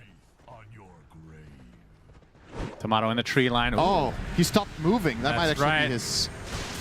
Might save his life. That's every great player's kryptonite, standing still. They'll never expect it. Yuma wants to try to finish the job. Tomato will have to use... Oh, he gets bushwhacked just in range, and now he is dead. That hurts a lot. And now Yuma thinking about chasing into the base. Think better of it. just recognizing just how safe he is here. And yeah, taking over the enemy triangle is where it's at. You want to keep expanding your lead. You want to keep punishing the fact that Slardar can't really contribute much to the game. He has got a decent amount of space here on Saberlight, but of course he's only going to float the net worth. He's not going to overtake Tide. Tide just farms faster. So if both heroes are having equal games, Tide will generally pull out ahead. And this is not even fair, the conditions that they've had. So Saberlight has his Blink Shard, which I think is admirable at 19 minutes with a disastrous of a start as he did have. Oh, they might. This would be a huge kill if they could get it. If they can, that's a big if. And Saberlight will be the one to die instead. Well, worth a shot at this stage. It is 8K in favor of Heroic. Mission failed, and then some. Abed's going to get Atos for his troubles. Bushwhacked as well. Has to burrow away in shame. The Olakor taking tons of damage to this Phoenix as the egg is placed, but not going to finish the job here. You say that. Wait, Fire Spirits? 10 HP. Okay. I knew that. Yeah, close, but as usual, you're on the money with your damage calculations. He's very known for those. Fly will get out just fine. So Yuma has the... Actually did go Armlet in the end. Did he go Radiance first? I think he went Armlet first. Armlet Radiance? Huh. Interesting. It's not that bad. I think it's very... That's just a bit unusual, isn't it? Regardless of the order, I think sometimes you go Armlet Radiance, sometimes you go vice versa, just because it's such a high value proposition for Lifestealer since you have very good lifesteal. You want the armor against Slardar and the tiny combo. I just think that this is... I would say this is the expected and standard build for this game, and what comes next is where I think you can deviate between different options. So he's going Sanjin Yasha, which I would not have expected. I would have expected either the Manta or the Axe. This is a good steal if they can get it. Oh, but the Tide is starting to walk over. He gets a huge Ravage onto 4 heroes. Saberlight in a lot of trouble. Yuma closing the gap with the Radiance. And this is going to be a free Rosh in all likelihood for Heroic, but Tomato and company want to fight. Saberlight, a miss crush. Oh, boy. Oh, that was... As Tai Long taking a ton of damage. He kills off the Phoenix, but at the cost of his own life. Toss back now. And now Tiny left alone as Yuma just munches on his bones. Abed a little bit late to the party here. The epicenter might be enough to kill off KJ, but Abed will likely fall afterwards. So it's a 3 for 4. And more importantly, the Rosh will certainly go to Heroic now. Yeah. I believe they scouted the Rosh attempt with Thunder God's Wrath, right? I'm surprised VP stuck around after that. Oh my. All right. That was a ward. And Yuma will be rewarded with the Aegis. Yep. Sanj completed. Yasha on the way. And then Ags will be next in the current quick buy. So yeah, you're going to see the replay here. So this is a 4-man Ravage, as you mentioned, really nicely done. Now, there's nobody comboing with this at all, actually. It's just buying enough time for other heroes to connect and stop the Rosh. And then as this pursuit continues, Caudle does get isolated and killed by Tomato very quickly here, is Tai Long, as you saw on the bottom right, but has to compromise his own position. And when spells are used, Lifestealer is king. Nobody in this game can stand up to him in these situations. So a scrappy fight overall, but I like the attempt for VP. The Rosh just a little bit too slow. Yeah. If they had another 8 seconds, I think they get the... In fact, even after the... I mean, obviously, hindsight's 20/20. After the Ravage, they could theoretically have still finished Rosh. That would have been a bit crazy with the lack of information, but yeah. I'm just saying, yeah, obviously. But now Heroic sitting even more pretty than before. Sange online for Yuma. Is he's going to go for the full S&Y. Abed, scouted by Thunder God's Wrath. We'll get out, though.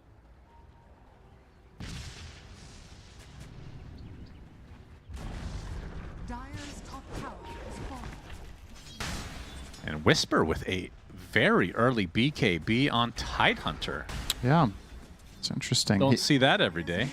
I like this line of thinking. It's interesting. Don't see that every day.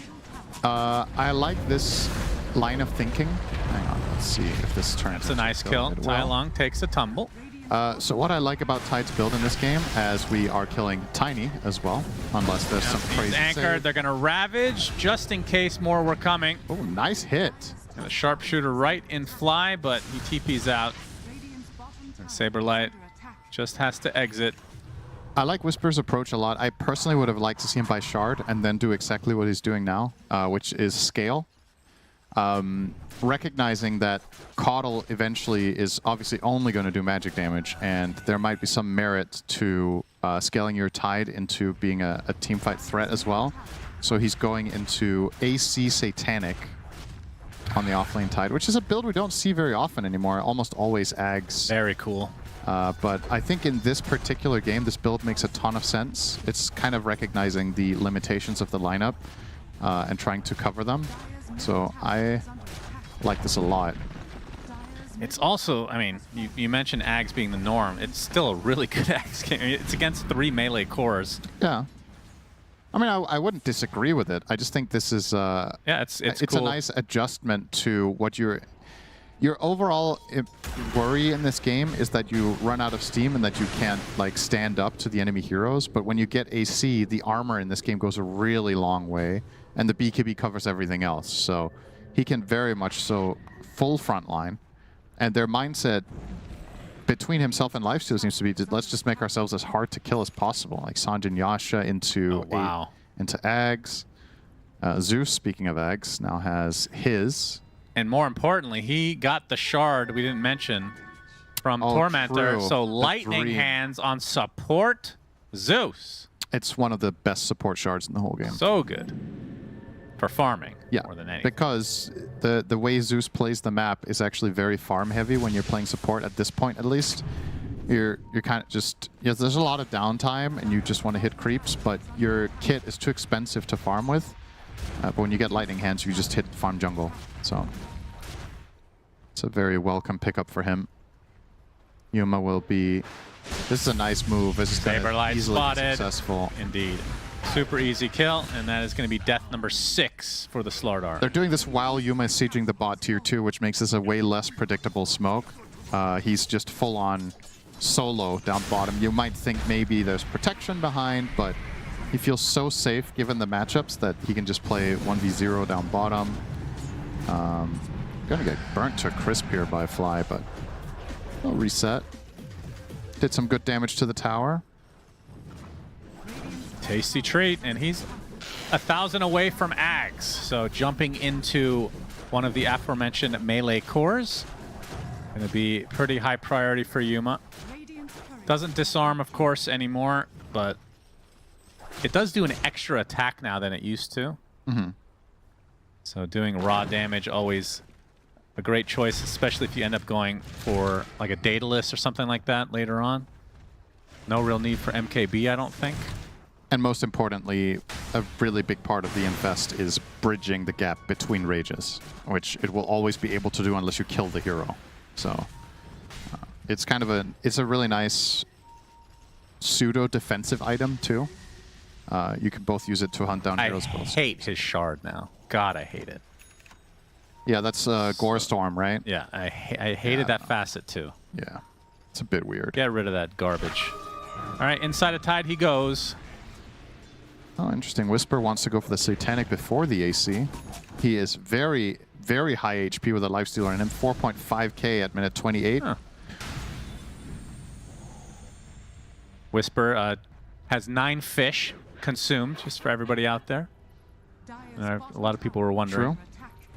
Got to keep track of those infinite stats. He's very big. And he took the 20 talent of Kraken Shell Cleanse, triggers Anchor Smash. Since he's not going Ags, we almost never see this talent. This was the one that was just completely broken when it came out, but it got fixed and nerfed, whatever you want to call it. Both. I think it was bugged and overpowered. Yeah. But since he's not running Ags, he can still go for this. He's going to be playing up in their face.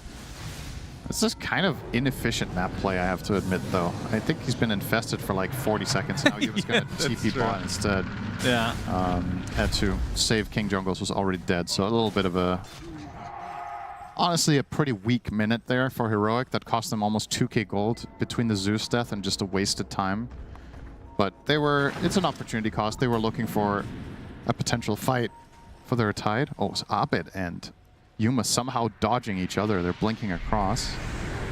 Yeah, Fly spotted. Yeah, he is forced to egg here if he doesn't want to die, I would think. Yeah, the silence onto the Tide. He's going to BKB. He's going to go for the Ravage. Hits both supports. They clean up the Phoenix. Hellscream looks to be next. So 2 supports down and out for VP. Nice and easy. And now it's time to siege. Okay, it's time to infest Tide. What is the point of this? Oh, they find a lowly Sand King, Abed, on the other side of the map, not looking to defend quite yet. Tylon getting some help with the Nimbus. Tomato, though, has bigger sights set. Tylon is just way too fast on that horse. Saberlight's going to be spotted now. Blinding Light on him. Atos to hold him in place. Into the bushwhack. These supports are so annoying to deal with. Epicenter combo, though. They want Tai Long. Eon Disc procs. Going to mitigate a ton of that damage, but here comes the tree, and that's going to be the death of the Horseman. But this cost them the mid lane. In the meantime. Yeah, and the top lane still being pursued by Heroic. They don't really give a shit about their Caudle, apparently. What an unusual map positioning of heroes at 30 minutes. So this, any kind. This last 30 seconds has felt like a pub. Yeah, it was actually that just really... No, I mean, it did make a lot of sense what both teams were doing, because you're also looking at it from VP's perspective. Can they defend into the lifestealer there? It's really hard. So they were trying to cut waves, but Heroic is expecting them to cut waves, so Caudle finds the Slardar. But they are covering the Slardar with Sanking. There's like a lot of levels to this, but unfortunately, obviously for VP, while that was a cool play in the mid, they still lose their racks. So it doesn't really feel like it was worth it, but maybe given the context, this was the less losing play. I think if they try to defend their base, they might just lose the game. So don't really mind it all that much.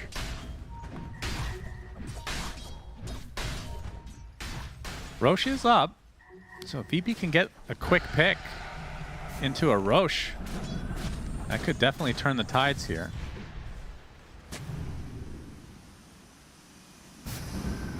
They're only partially grouped right now, and Heroic standing strong here, close to, here we go again. Infest number X inside the Tide Hunter. Ravage is now up. This is a pivotal moment with the Silver Edge for VP. If they find an opening onto Whisper and they can actually kill him.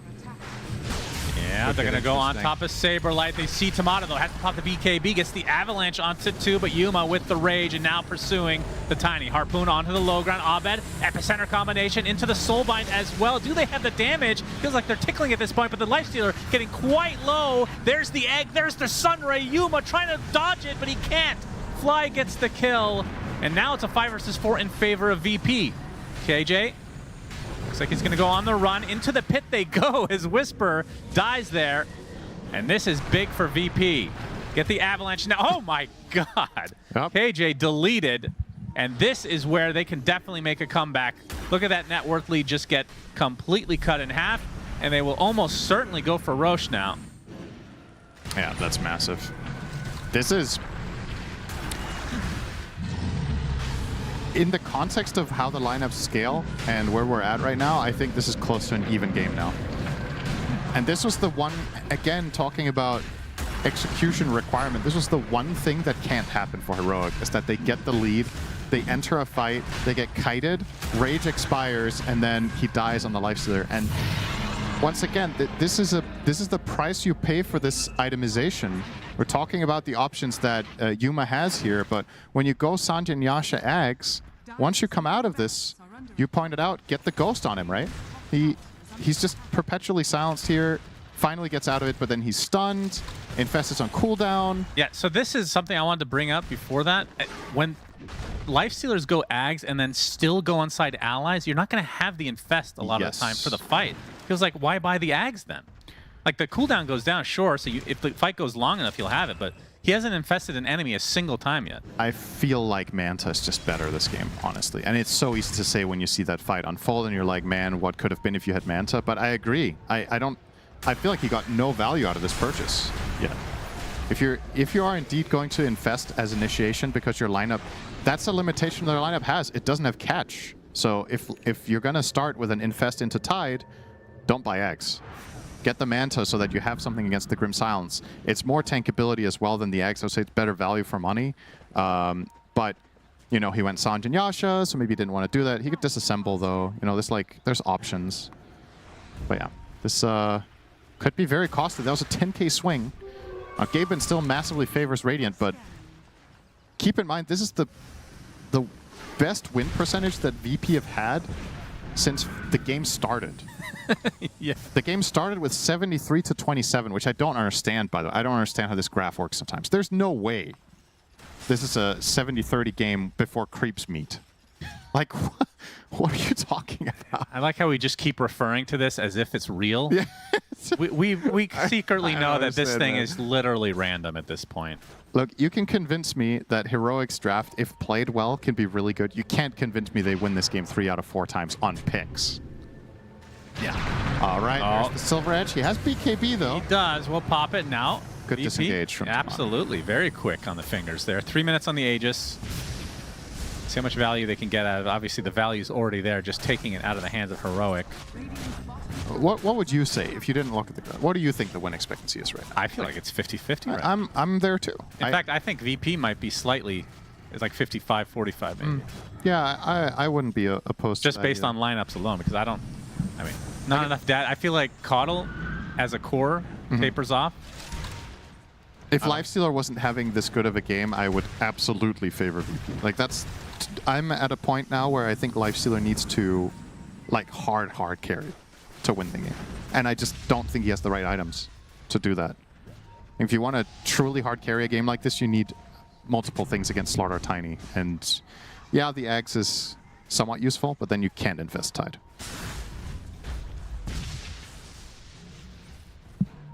It's also the whole thing about momentum, right? Like, it's one thing what state the game is in. Do the teams actually recognize? Does Heroic feel strong at the right side? He's upgrading his Dagon. Yeah, he needs damage, right? This is the problem Caudle runs into later in the game. It's hard to stay relevant forever. So it doesn't give spell lifesteal anymore. What else was changed with this? It gives cast range. Oh, that's right. Cast range. It gives a lot more mana and a lot HP. Okay.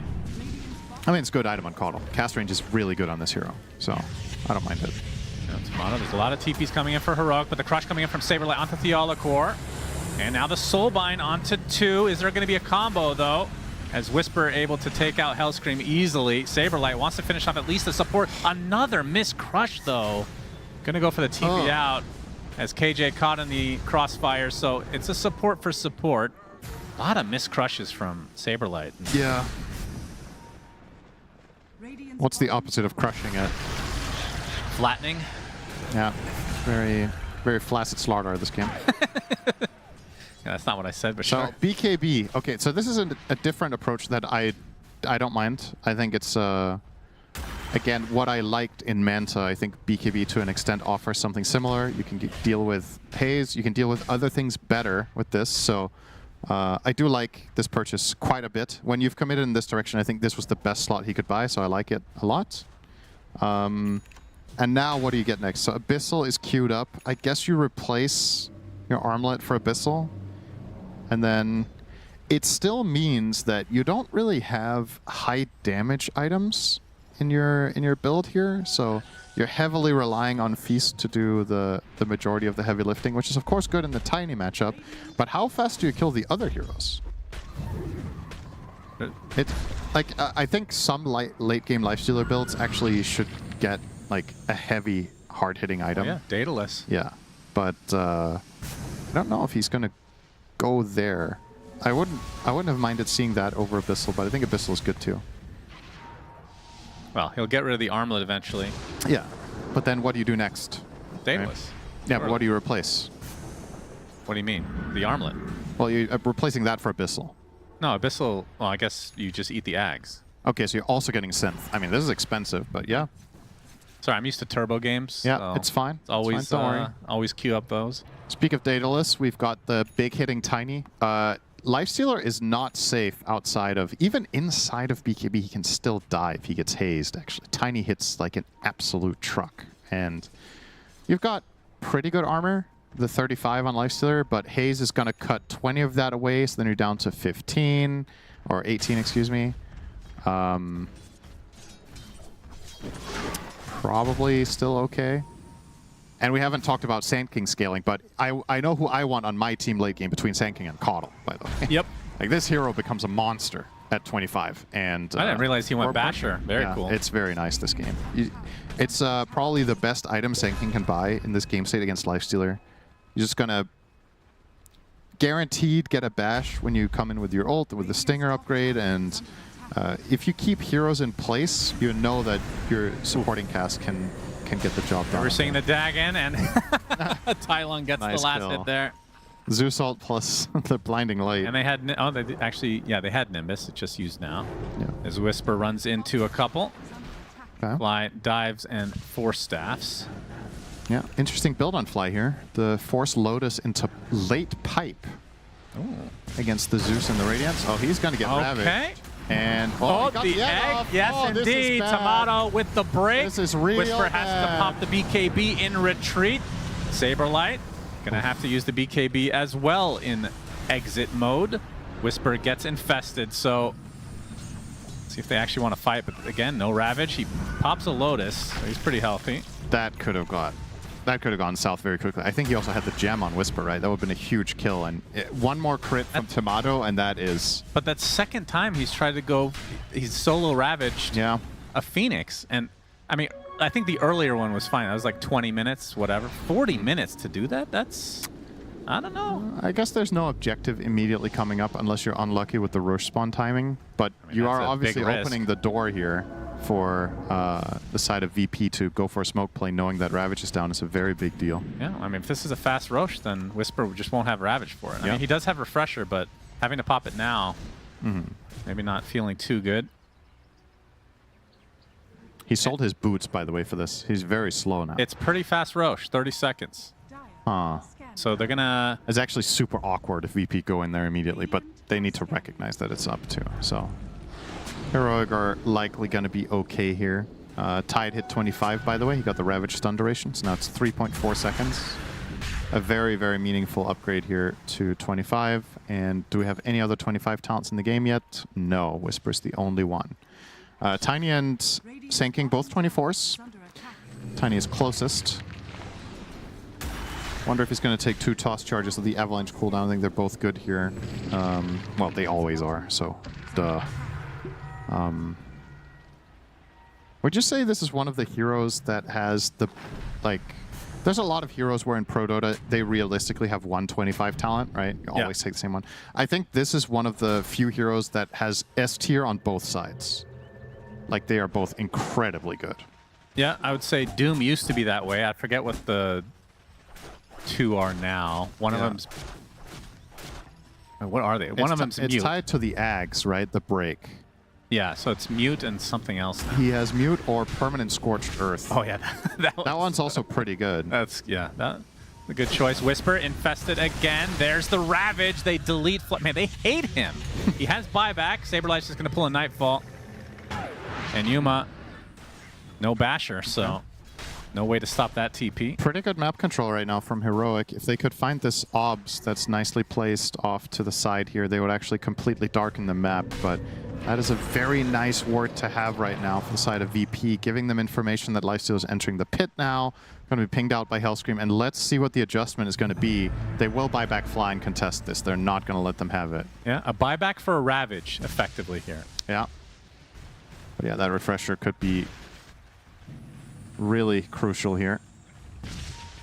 Be smoked up. If they find the jump, Saberlight blindly misses. Yes, he does, and he does not have BKB. There's the second Ravage coming out, hitting basically everybody, and now he's infested as well as Hellscream about to drop, so that's 2 dead for VP, and that means Roche almost certainly going in the hands of Heroic. Yeah, he just went for the blind blink crush and hope for the best. Since their smoke broke, he made an educated guess on the enemy hero's position. Unfortunately for him, they broke to the bottom left and not to the straight left. So if he kind of initiated for heroic, which is, you know, worst case scenario there. It's better to not jump than to jump and miss, unsurprisingly. But that is really, really important for heroic to stabilize this game once more. Getting this Aegis into their hands on the Lifestealer. You could argue for buybacks here, I think, actually. Yeah, no Ravage. But they are choosing to just let it go and try to find a kill on Tai Lung in return. Tomato. Not going to find him, though. So a freebie. Aegis on Lifestealer, Cheese on Zeus, and Refresher on Zeus, lest we forget. Refresher Shard costs 150 mana to use, so he can use his kit easily, all of it. 2 Nimbus, 2 ults. And Infest Bomb onto Fly, no buyback. The hate for Fly is real. 90 seconds. Has a Roche banner still. So Sand King is now 25. Well, his damage has ramped up massively. Tiny is 25, took the 2 toss charges. And what do we have on the other side? Anyone close to 25s? Lifestealer got his. He got Rage Duration. Lifestealer's 25s are kind of underwhelming. When you look at those compared to what other heroes get, and I understand if you gave him equivalently powerful ones, the hero would be absolutely nuts late game. Extra seconds, okay. It's like you go from 6 to 7, and Tiny gets 2 toss charges. Yeah. Like something doesn't feel quite right there. But up we go. And yes, indeed. With the Chakra, Lacoste talked about this. The low cooldown on Rage is very nice. Turns into Cardi the Catapult. Denies him now. Rage back up. Lotus applied as well. Keep chakraing. He can use Infest. Oh, actually, Infest is still on cooldown. Excuse me. But very strong. Toss back into the crush, into the Burrow Strike. Do they have the damage for life number 1? Yes. That's a lot of damage coming out from Zeus. In the meantime, there's the Whisper Ravage coming through, though. Saberlight pops the BKB. Should be able to get back to base, though. Nope, never mind. Lifestealer was inside him the whole time. Get the Bushwhack to hold things at bay. So they will get the barracks in the end. And the Saberlight buyback comes through as well. That was a very nice execution of the first kill, but they can't do it a second time over. With the tossback already used and everything, so. Nicely done from Heroic. They get a clean lane and a buyback on a core. Zeus didn't even use Refresher in that, by the way, so still has that. Can go for a... They have an insane damage combo when they have 2 Ravages and 2 Zeus ults and 2 Nimbuses. They could just burst Tiny, I think, even. Almost between the 2 of them. They use everything in clean succession.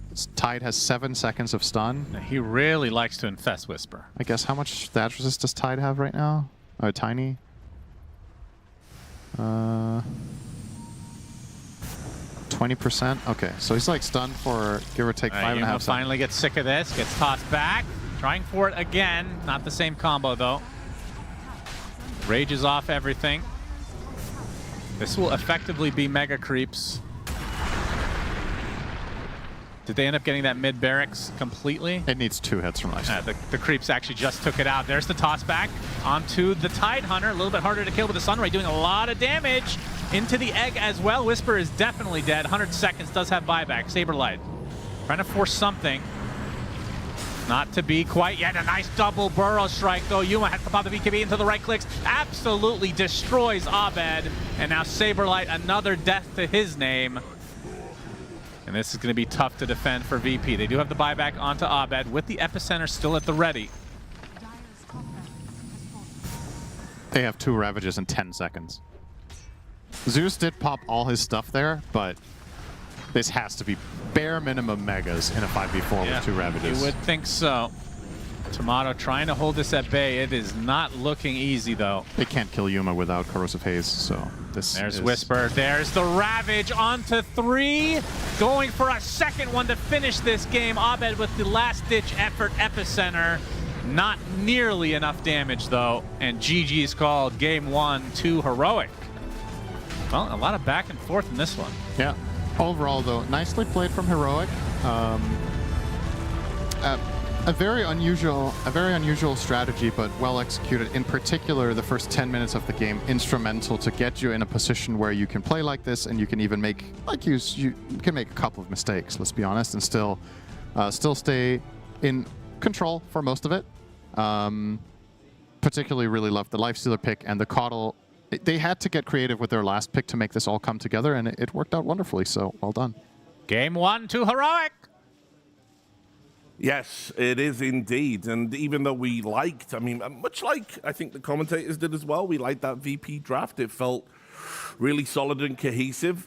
Heroic can do this. They just pick creatively, get these little funky picks in there and just make it work. Yeah, one good thing they did have is they had a very strong carry-to-carry matchup, and they had a good amount of team fight coming out from like this refresher, coming out from Whisper, who for whatever reason hated Fly throughout the whole game. Like he was just solo ravaging him, trying to get a solo kill on him. Didn't work out most of the time, but in the end, it did work out for the rest of the team because this type of a draft is, I would say, fairly hard to execute, but Tai Long did a lot in like the first 10-15 minutes of the game, making sure that the lanes are going to be going their way.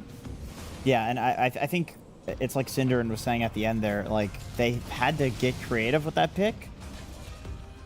A lot of the heroes that looked good were already out, and they needed a hero that did a lot of things, and I think the only way that you can get that is by getting something that's like a little riskier, like Coddle. Like if these early rotations don't go well for you, then the question is like, who the hell do you play around with like Zeus as your position 5 and then 2 side laners that just want to chill and farm, you know? So it was very necessary for him to have a game like that, which I do want to talk about the Zeus for a bit because he did 56k hero damage. He did almost double the damage of, actually he did do double the damage of his carry. Yeah, he did 7 times more damage than the enemy offlaner who was last pick in this one. Saberlight dealing less than 10k damage in this one as a Slaughter, which was supposed to be a good pick, good counter against the Lifestealer, but never got the ball rolling. No. Whisper is incredibly good at Tidehunter as well. Like that's always a factor. Yeah, just a menace this game. Yeah, you put Whisper on one of his like strong heroes, the amount of like 3 or 4 man ravage time. Yeah. It was so pretty, and Whisper is really good at these heroes like Timber, Tide, where they get to some sort of threshold where he just knows that he's unkillable. So he puts himself in the most like obnoxious place possible on the map and in the fights where like you have to deal with him, but you can't. So he sets up for his own ravages by just being in front of you. It's a masterclass to watch, and I'm so happy that he's back on offlane. I was about instead to say of doing the this same from thing. mid. I mean, even though like he did have good performances from the mid lane, like he is a born offlaner, and glad that he's back. Like his performances were always one of my favorite offlaners. Going to be slightly biased here a little bit because there's always something to learn from Whisper when you're watching his replays, when you're watching his gameplay. And Virtus.pro, even though I think overall they had a better draft, it's just the execution wasn't there. We've seen sanking stuns and epicenters not connecting multiple times on the targets that they wanted to, and they are running out of damage. Like D'Amato didn't feel too comfortable fighting into Lifestealer, having to use a BKB to try to run away, knowing that after BKB he's gonna get ravaged. So they put themselves in a spot where it was quite difficult for them to make a comeback. Glad you mentioned the Sand King. I think we had this at 9 minutes where obviously Sand King's gonna go to the triangle, right, Andrew? Yeah, and he's, you know, farming up some stacks. This is one of the most devastating times you can die on the hero. Like, this was pretty much the entire early game was just Tai Lung running around on Coddle, like terrorizing the hero that at that moment least wants to be terrorized, because if he's doing the same shit and he's killing position 5, the value's just not there, right? At that moment, the most important hero to be farming and then transitioning that into like making space for his team is the Sand King. And I feel like this is like Tai Lung was in the right place at the right time for the entire early game. Then there was a couple of times he got caught out. VP had some comeback because of that. But it didn't matter at that point because then all of the issues with the draft were already solved because it was early game issues. Yeah, 21 minutes. Yeah, I mean, the team fight, the way they are team fighting looks really good on side of Heroic. They're fighting as a unit. This was exactly after they killed Tormentor. A lot of the times you would see enemy team try to get a trade. Even with Slaughter, they just didn't have enough. So Whisper, once again, he goes in with the Ravage, and he's ready to go. Just to buy a little bit more time, provide vision, something that Jenkins was talking about. This time around, Tai Lung, he gets killed, but the rest of the team is going to be able to clean up. They didn't have like this Infest Bomb classic spirit type of a hero, but they use Tidehunter as a vessel to transport Lifestealer in the middle of the fight, and they're going to be able to clean up after that. You see, like, they didn't even scratch both of these cores. Sure, you killed 3 heroes, but every single time you are losing way more out of it. After the letter patches, it still seems to me like Tide is a perfectly strong hero. Like, right as soon as the patch came out, it was Tidehunter off lane every single game. And I don't know if it's in that position anymore, but if you have a really good Tide player, I feel like with the fish buffs and the Aghanim Shard is very strong, and like Ravage has always been great. Monkey kind of always being banned. Ursa is not as strong as a hero as he was used to be, so people are trying to theory craft, like, how are we going to be dealing with this hero? And doesn't seem like we're having an answer for it yet. Yeah, well, thanks, gentlemen. Time for a quick break. Heroic took that one. VP will be looking for a victory point in the next game. We'll see you in a moment. Ladies and gentlemen, you have made it to the greatest interview of all time. This is Virtus.pro Fly. Welcome, my friend. So good to see you back in the hot seat. Thank you. Yes, it's been a minute. I am very selfish. I did request this because I love me some Fly interviews. It's a bit of an interesting situation for a viewer, obviously, but how does it feel as a team? Because you're here, it's a great competition. There's a lot of good teams to practice for.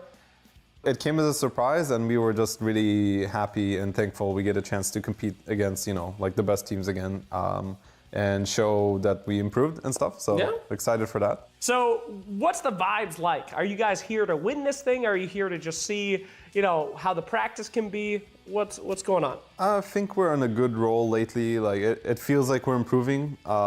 We've been together for quite a while now, for like a couple tournaments, and overall, I think we hit a good stride. I can't say we're gonna win the tournament. I feel like the top echelon of the tier 1 teams were still kind of out of reach for us. Not saying we can't beat them, but we need a good day, and maybe, you know, they have some slip-ups. Sure. But I'm really hoping, like, it would be amazing to hit like top 6 for us. Like, that would be an awesome goal for us. Hey man, if we make it all the way, that'll be like a bing bong special. I know Saber won Wallachia before, so he'll be carrying us to that one. So that's what I'm hoping for, at least. Well, that sounds awesome. All right, well, let's talk about the last tournament. Are mid-patch things okay? I think, I mean, I'm happy for the patch. I think the game was definitely like the same for a very long time, so I'm definitely happy. I really wish it came one day later, because I think we needed just like one map win or something to have like a chance at tiebreakers. And we did, like, you know, it's a new patch, so everybody's kind of in the same boat. The patch did not help in our current mental state, I would say. Yes. I think there's a lot of cool new things. Some other heroes finally are back in the meta, not just Jakiro Warlock every game, so that's cool. Thank God. The iconic Fly Phoenix is kind of back, you know, a little bit, so pretty hype. Yeah, the Phoenix is still goated. I'm pretty sure everybody knows, though, that Phoenix is still like probably one of the best POS 5, so not sure how often we're going to get it, but if I get a Phoenix, I love it. I mean, free win as far as I'm concerned. But anyway, all right. So I did want to talk to you a little bit about how open you are to your team's faults and improving on them. The cool thing about having like a good team structure is that it's easier to spot mistakes, and it makes it easier to like correct things. So now that we have a better structure, I would say, for ourselves, like in terms of how we want to play, what heroes we want to play, how we want to play the map, all that stuff is like, we have an overarching idea between all of us. Yeah. Now we're like, okay, we lost this game because XYZ. So yeah, last tournament, our laning was exposed by the tier 1 teams. Like we played Aurora, we got smashed in lanes, like game's just over at minute 7. We're like, okay, done. We can't play the game from this point. So we go back, we start doing like more lane practice. We make sure we watch our replays, watch our counterparts from like the better teams. So like whatever, you know, I would watch some white man pure lane and be like, hey, Tomato, maybe we can replicate this or that. It takes work. it's a lot of not just mindlessly playing pubs. Sure. You actually have to look at what you're doing wrong and try to actively fix it. Usually you'll do it worse in the beginning, but then it gets better. That's usually how it works. I do have to ask you about your legacy in Dota. I mean, you are truly one of the unks that can still play. There's a lot of guys out there. I'm not trying to name names, but a lot of these guys are moving on to coaching now, puppy, etc. But you're still in the thick of it, and you're still fighting really hard. And there's only a few that are still around in that. I think it's you I'd put in there. Saska has been around for a million years. No one. What makes you capable of this? I mean, it's hard, man. I'll be honest. I think you kind of just have to be very open-minded and you have to play a lot. That's the reality. Sure. I think that's the hard thing about getting older, because you might have other things in your life all of a sudden. Maybe you're married, maybe some people have kids, I don't know. And you spend less and less time on playing the game, less motivation, and you get worse naturally. I really don't believe older players are just worse mechanically. I think they can still be amazing. I guess No One is a great example. He's still like dumpstering kids left and right on the mid lane, right? What do you think that you would do post Dota? That's always a tough question, especially in esports. Sure. It's such an unknown space in terms of where you continue in life. You know, I do enjoy talent work more than I do streaming. Oh, okay. Realistically. There's no like real clear plan for now, but I will say talent work has been fun, casting is fun, paneling is also fun, so. Well, if VP continue their current trajectory, I'm sure it will be many decades before we will see you retiring. So may it not happen. May we see that continue, and may you do the Wallachia special of just somehow destroying everybody as the guys who weren't meant to be here. So, Fly, always a pleasure. Thank you so much for your time. And thank you guys for watching. You're going to see more of Mr. Fly and the boys from VP right here at PGL Wallachia Season 8.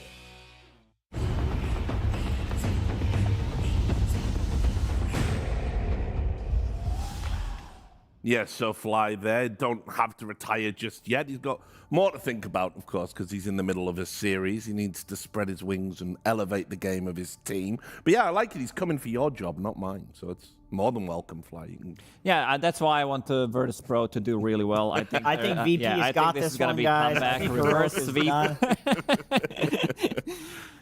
So yeah, you can see as well just a little flashback to what you may have missed just before we get into the draft. Closer game than I was expecting, given how the early game went. I will say, like, VP had some comeback there that makes me think, like, perhaps despite Tai Lung's amazing early game, that the second game should be a lot more competitive. But yeah, I mean, his early game rotations on a weirder hero than what you would expect for a mid laner on this patch. They needed to pull this out, and he needed to perform with it. And he definitely did. But also to go back to the point about what Jenkins made. Stealing jobs, etc., stealing points on panel as well. It's more about, I would say, because considering the start that they did have in the first 10-15 minutes, the game still looked close. I think we've seen the same thing happening in Spirits, when a Tidehunter just fed like 5-6 kills, and they were still able to punch back in most of the team fights as well, with the Tidehunter getting like 3-4 mana ravages as well. So this early lead, it does seem in this patch, it doesn't matter as much as long as you have like good team fight. If you can outmatch them in the team fight, you're still going to be able to do well.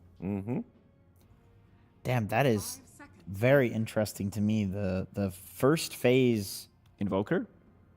Wow, I'm more looking at the puck ban. Like, for some reason Heroic just thinks that VP is going to default to going for Abed puck on game 2 when they haven't picked it once in this tournament. Perhaps it was banned in those games. Perhaps there's like scrim knowledge that's there. But they do go for the Abed Pango potentially. 10 seconds. Yeah, I will say, Heroic, they do get deep into the weeds with their theory crafting. You know, we've been privy to listening into some of this stuff.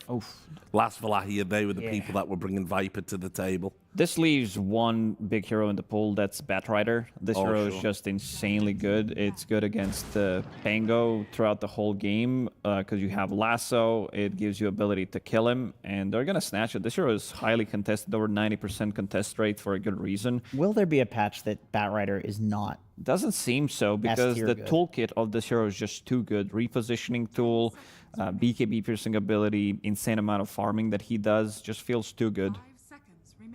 Yeah, he's very strong. And the big advantage that Heroic has over other teams is that they have Whisper as their offlaner, and he is the man who would play Batrider, you know, Grandmaster tier when nobody else was willing to, and teams would still ban it because they were so afraid of how specialized he is. Of course, you can run it as the soft support. That's very strong and more likely to happen for most teams in this patch. But when you see Heroic and you see Whisper and you see a Batrider, you know it's like 99% going to go on him. So what are we looking for Teal Core? I would say like Tusk is probably the hero if they want to be running. But then you're also revealing immediately that your Batrider is going to go to the off lane if you're willing to make that trade happen straight away out of the phase. But I do like Tusk in general. I think this hero, pretty similar to what you said about the Batrider. I don't remember last time where Tusk wasn't a good hero. I guess Rubik is also fine. It's less sick in the lane because you don't have this 1-2 punch of melee ranged, but you have two just generally strong heroes. Yes. You have stunned, and they can pull back into the Batrider spells as well, and then a hero that can, you know, steal Pango roll potentially in the fights. Heroics turn to ban. But if they could get the Tusk, I don't see why not, because you can also throw the shards down and block Pango roll. That's pretty annoying for him too, depending on how you position that. It gives you play options against the Pango ult. How do you feel about the Grim? Double Lasso. That sounds Grim also sounds good. Pretty hype. Something Pango really hates to play against is leash mechanics, silence. As long as you can be annoying against Pango, if you're the one who's getting the initial jump, I'm definitely down for it. And of course, Double Lasso throughout the whole game could be insanely good. Good call, Richard. That's why we're paying you the big bucks. I mouthed to him. I said, yeah, he said like, and he's like, he stole the point. That's actually PGL just pays a dude to like just tell me. Whisper in your ear. Yeah, that's a classic. They usually don't listen, but yeah, really good pick for sure. Like leashing Pango in roll is one of the most devastating, annoying things in the game, and it makes me question. You know, Double Lasso is definitely good, as you mentioned, but what's the I like to see a little more with Grim. Like you need when people pick Grim right now, there's like the Tinies, there's all these heroes are putting the bubble on, and maybe something else to double down on. I mean, sure. Whisper, so far he hasn't played those heroes, but let's see if this Batrider, if they want to be playing it as a core, or if they want to sneak in that Tusk we talked about, and then have another strong lane. Tusk still sounds really good. Yeah, you have multiple BKB piercing abilities. This is something that makes your draft easier to play. You always have, like, for example, these type of drafts where you just like lasso somebody into snowball punch. It's a lot of control right now. They have no saves whatsoever on Virtus.pro, so whoever gets dragged into the enemy team most likely is gonna die. How is Weaver versus Pango? It should be pretty good, right? Like in the game matchup, because I feel like against the supports of VP, it's good. Yeah, you see Venomancer, you see Shadow Demon. Weaver definitely always. Weaver sounds pretty banging. Even though Weaver, like in the games that I've seen so far at Wallachia, didn't look too good. It looked kind of shit. Yeah. Because has the build changed at all? No, the build is still the same. Nobody's going for Mjolnir anymore. It's just getting that Deso as soon as possible, fighting with the team. Maybe Mage Slayer is a thing like that people could try. Because I do agree that it does feel like the builds on Weaver seem a little outdated compared to a lot of the new meta stuff people are doing on other heroes. So maybe there's some like exploration to be done there. Okay, or they can just go for Tiny, Tiny Grimstroke, as we talked about. It's such a free lane. and it doesn't seem like there's any carry matchup that really destroys Tiny. Even the Lifestealer, it seemed good, but it didn't like devastate him by any means. Still, VP had a chance. Now, I wonder if they would go for the Lifestealer, because it's also, you know, hypothetically good against Batrider in lane, although I have seen that one very much so go in Batrider's favor, but I know carry players will suggest the Lifestealer against Bat. Yeah, even though there is a BKB piercing tool on their side, like you still have to pick something. Like you gotta choose your poison in most of the games. Sometimes the pick is not the easiest one, but yeah, you have that ability to do it, and it is gonna be the one that you suggested, Jenkins, going for Rubik instead. There are some okay spells to steal this game. Nothing like too crazy. If you steal like Venomancer spells, you can also be very annoying, obnoxious Plague. Veno ult sounds nice. It's nice. It's definitely nice. Even wards feel good just to provide vision for Rubik to get the extra bit of a farm. He gets the GPN enchantment. Something that we also didn't talk about is one of the reasons why supports feel so good in this current meta is you have a guaranteed GPM enchantment, so you can always get farm no matter what. Gyrocopter. I'm trying to figure this one out, because I mean, I suppose you're playing against two very squishy supports that will die to the flax. Like all of the mass AoE damage that you're doing in the fights, these supports will really suffer to it. I feel like that lane can be pretty volatile. Like Gyro could absolutely shit on a Bat, but Gyro could also like feed a Bat relentlessly too. So the advantage VP does have is they have a Veno in the lane with the Gyro. That really swings it in Veno's favor. Like that's a really strong laner. I want to see some Night Stalker, some Dawnbreaker coming out from Bing Bonger himself. I think he needs to have a hero that Dawn sounds that he bang. can actually like have a good time, be slightly more active. They're going to remove Slaughter. Slaughter did have the lowest damage in the previous game, but I guess this is also the combination between the two heroes. Slaughter plus pretty much any carry removes all of that extra armor that Tiny is getting. 10 seconds remaining. Yeah, I like the suggestion of the Dawn. I'm trying to think, is there anything else that's like really good? I guess a Night Stalker is not so bad. It's something that does very well against the like squishy supports, and even Batrider, I think Night Stalker can do pretty decent against. You're blocking, if you're heroic, you're blocking the Enigma, you're blocking the Primal Beast from coming out, because Rubik is so good at stealing their like big channel ultis that also counter their big channel ultis, because they, you know, also like I know he likes to play Primal. I think Primal is in a good spot for Virtus.pro, but against 4 of these heroes, it just looks so bad. Like you can't play the game against them. Yeah, just a little bit too miserable. If they were going to go for one of the two, I would say it's more likely Enigma in most games, because I know people consider like that's more played around the summons and the auras. But against Tiny, your Eidolons just feed in lane, so that's not really an option.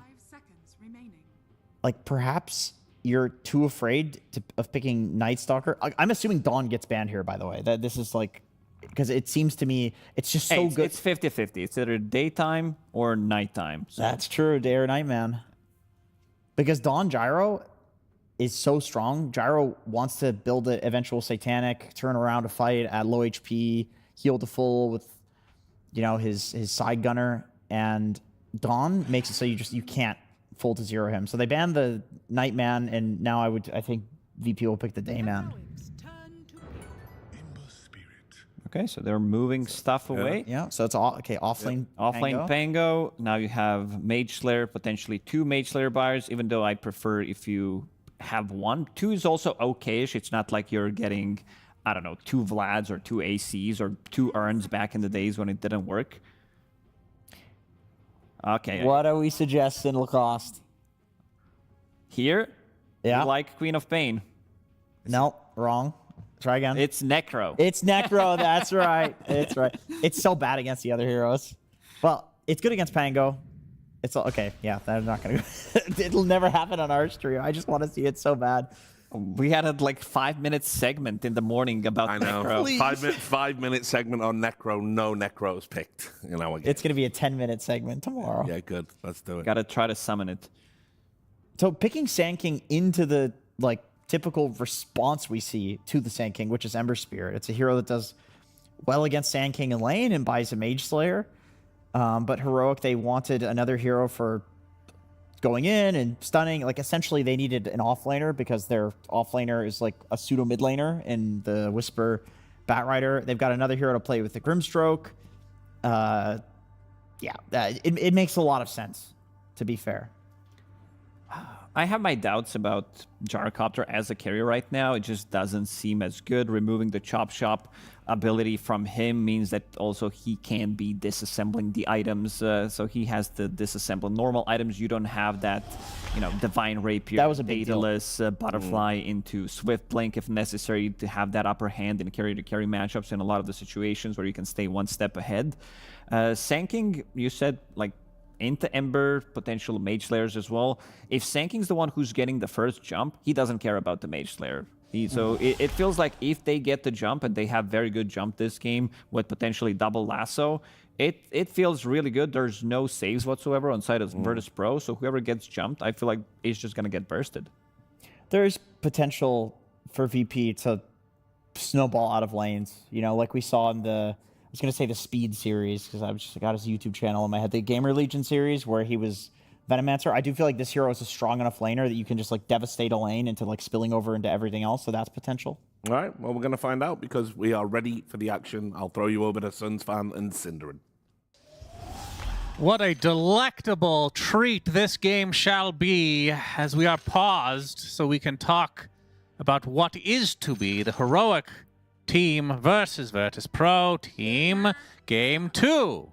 Heroic beat Virtus.pro. As you can see in the top section of the middle area of the HUD, that little yellow rectangle, that means they were victorious. It's not a rectangle. Go ahead. Well, it's an upside. I mean, what do you mean? It's not a rectangle.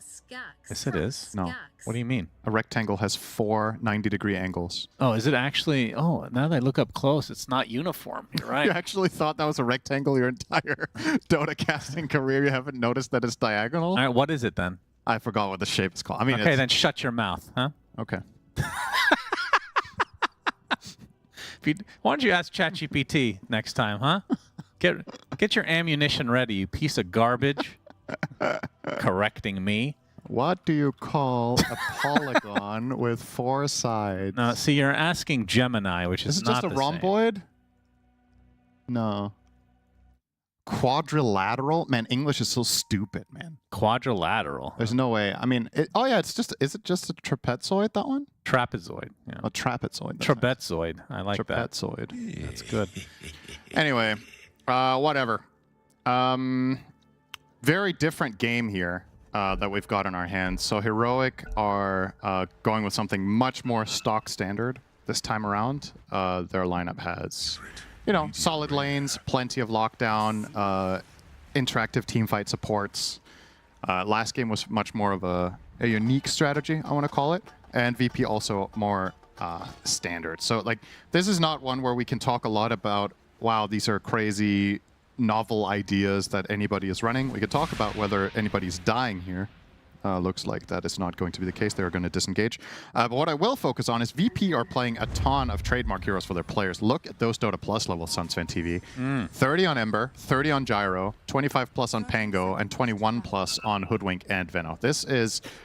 There's no excuse about individual performance here in terms of familiarity with heroes at the very least. And the man on your screen right now, he missed a lot of spells last game. Wait, what level was he on, Slardar? I didn't notice, but I think that is already would be a very welcome sight in this game. Would just be for Saberlight to have a better individual performance. I just think he played a bad game. The lane didn't go well. He missed Maybe a lot of rushes. We might just be bad luck for Saberlight. It could be. 3 games in a row now. Yep. Back when he played with Spirit for those 2 singular games. Right, and then Falcons? No, it was Spirit. Falcons, I mean. Yeah, yes. That's right. It was. You're doubling down. Are you serious? Spirit, Falcons, what's the difference? That's right. TI winners, yeah, they're one way or basically another. the same people. Absolutely. Once you win TI, you're just another TI winner, you know. No, that kind of is true now. Yeah. And we're going to see the mid lane Tai Lung Yeah, playing Sand King using his Egyptian set. Very important to point that out versus Abed on the Ember. This lane matchup tends to just be a wash for the most part in current Dota, I would say. Let's see if anybody can build a meaningful advantage. I think if this goes something like 55-45, I would say nobody, like nothing special. So far, so good for Tai Lung, though. Doing a little bit better on the first couple of creeps, but I imagine they'll both find just what they need here. Abed, by the way, is going 1-1-0. So it's different how people approach this lane. We've seen Embers go Flame Guard level 1. But Abed is playing more into the aggressive angle. He's going to get first blooded here as Theolocor will tick out eventually, but the deny comes out from Whisper first. So first blood goes to Heroic. They'll be very happy with that because that's exactly how game 1 started. Yep. Now the way that Abed is approaching this with the first level slight and kind of trying to put pressure, this is a lot less viable than it was earlier. Sleight of Fist got a pretty substantial nerf in 41B, which is the mana cost level 1 went from 60 to 75. So the spam approach to beating Sand King is a lot harder, and I think that's why more players are going Flame Guard. But we'll see if he can somehow pierce through here. I think it's very important if you go this build, you have to get a Water Rune at 2 and 4. So if somehow Heroic could deny him that, that would basically give Tai Lung a free time for the next 2 minutes since Ember can't put any pressure then. But regardless, he is looking very comfortable on the Sand King. 15 for 2 is a great CS right now. He's got every CS bar 1, no? Pretty dirty. Very good start. Or bar 2, there's 2 denies. Yuma getting harassed a bit in Jabot lane. So in terms of the carry matchups here, what are your thoughts? I mean, we've seen a lot of Tiny this patch. Not a whole lot of Gyro, though. Yeah, the Gyro one stands out to me a little bit. I don't quite follow the logic here of why it's a good Gyro game. I think it's just comfort more than anything. The carry to carry matchup against Tiny, I think, isn't great. I think this hero really struggles with displacement, which is you're playing against Batrider core, so that's going to be an issue. But the lane with Veno is, of course, very, very good. However, Batrider tends to disrupt like historically just or stable lanes because he doesn't play by the rules. Sticky Napalm is just busted. Like this ability has always been the reason Batrider is a pro hero. It's that spell. Lasso is like a luxury for me. It's always been the Napalm that dictates whether Bat is good or not. And speaking of, he's actually bullying Tomato massively top. He's gonna kill him! Oh my. Oh, Fly kills off the Theolocor as well, but it's a trade that VP do not want to have to make. Oof. So again, not off to a great start for VP. We'll see if this snowballs for Heroic again. But again, last time around, VP did make a pretty sizable comeback. Yeah. Just weren't able to hold on in the end. I do think the big difference here, though, is if we get to a similar game state, I just think Heroic's lineup is way more stable. So if you're ahead by, say, 6K in the mid game, it's going to be harder, relatively speaking, to last game for VP to find that type of fight. So we'll definitely be looking for... If Heroic get in a similar position, I just think they're very comfortable. Also, in fairness, on average, they're just the better team, which we haven't really talked about that much. But in terms of like results and overall how much of a splash they've made on the international scene comparatively, Heroic is just the favorites on paper. So in any even game, I would just generally favor them. And when I say even, I mean both draft and golden experience. Well, we'll see if VP can... I mean, they've been having pretty good results, though, and they've been beating some really good teams at times. Just not consistent is kind of the main issue. And in terms of pedigree, I mean, these players have played on huge stages before, so not worried about that at all. Abed going to get telekinesis back into the sandstorm, and now walking uphill will be met by Hellscream. That's a very good move, though. It's not very often you see the 5 ganking mid like this at 5 minutes. It's usually centered around runes. Yeah. We'll stay alive here. He also has Stick and Fairy on Abed, so he should be okay. He really, really wants to get level 6 before he TPs to base, though. Yeah. So Tai Long will see. If nothing else, he's just going to farm everything here.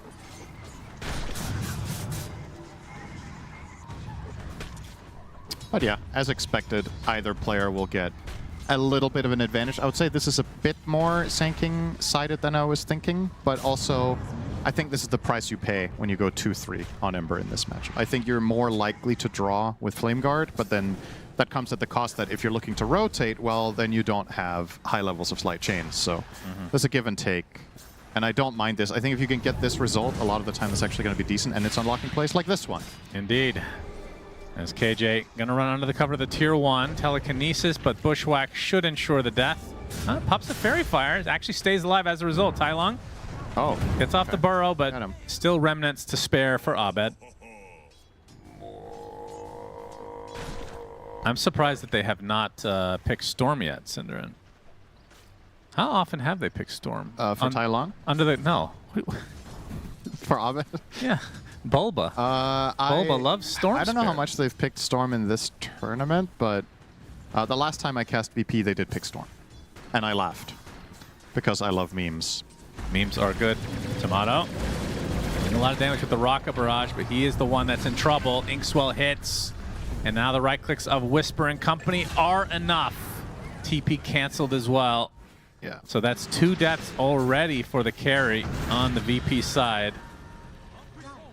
Meanwhile, Yuma, he's going to get backstabbed here a bit. Not sure how much kill potential they have without a third. Why is he laughing? He is out of mana right now. Swashbuckle. And looks like they will be able to clean him up. So double kill for Saberlight. Much needed for him. Oh, no, I understand why he's laughing. I think. Go ahead. No, it's just funny to see his camera shot. He's like getting backstabbed by 3 heroes after he kills the creeper. He just starts laughing. But I guess he was laughing at the fact that why are they prioritizing this when there's wisdoms and their gyro just died top because Venno rotated. So I think he was just laughing. He didn't make sense to him how they were playing it. Oh, I see. And I was going to say, I think leaving Bat alone against gyro is illegal.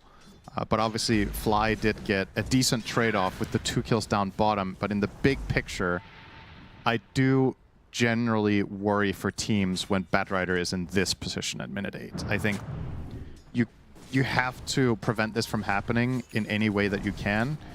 Given that Bat has 0 bad matchups this game, I think. Like, you could argue Ember is like, oh boy, a little dicey, but... Abed takes off the silence, gets stunned though, as the Inkswell runs out here. Abed is in decent position now with the damage rune. Yeah, somewhat costly death though for Tai Long. After going to that bot lane. He's still breaking even with Ember. Yeah, he is. He's gonna get gone on now though. Bushwhack hits. Does have Burrow, but another slight will do the job. Not even needed. Fly gets the tick. So a second death in a row for the Sand King. Yeah. Seems like a very elaborate change of like overall strategy from VP between game 1 and 2. They're playing a lot more around Abed here since he's playing a spirit hero. And obviously Fly and Abed have done this for years. Put Abed on a spirit hero, gank his lane. True muscle memory, very strong. Generally a very good way to, I mean, whatever way you slice it, when you're playing with Ember, you want interaction. Like either you come to him or he comes to you. But you don't play separated for a long period of time, especially when the lane opponent is Sand King, who is a little bit slower and needs some build-up time. You want to either pressure him in his lane, or you want to take advantage of the fact that he can't match Ember's pace until he gets Blink. So this was a good sequence overall from VP, putting them at 7 and 3. The gold is still even because Batrider is dwarfing everybody by 1,000.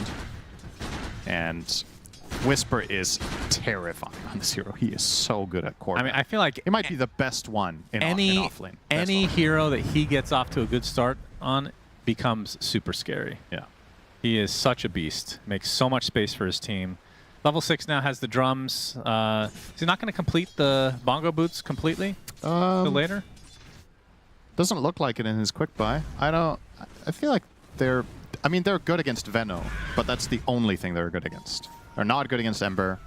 I say that. It's actually decent against Pango as well, before you get controlled by the roll. Yep, KJ gonna get taken out here.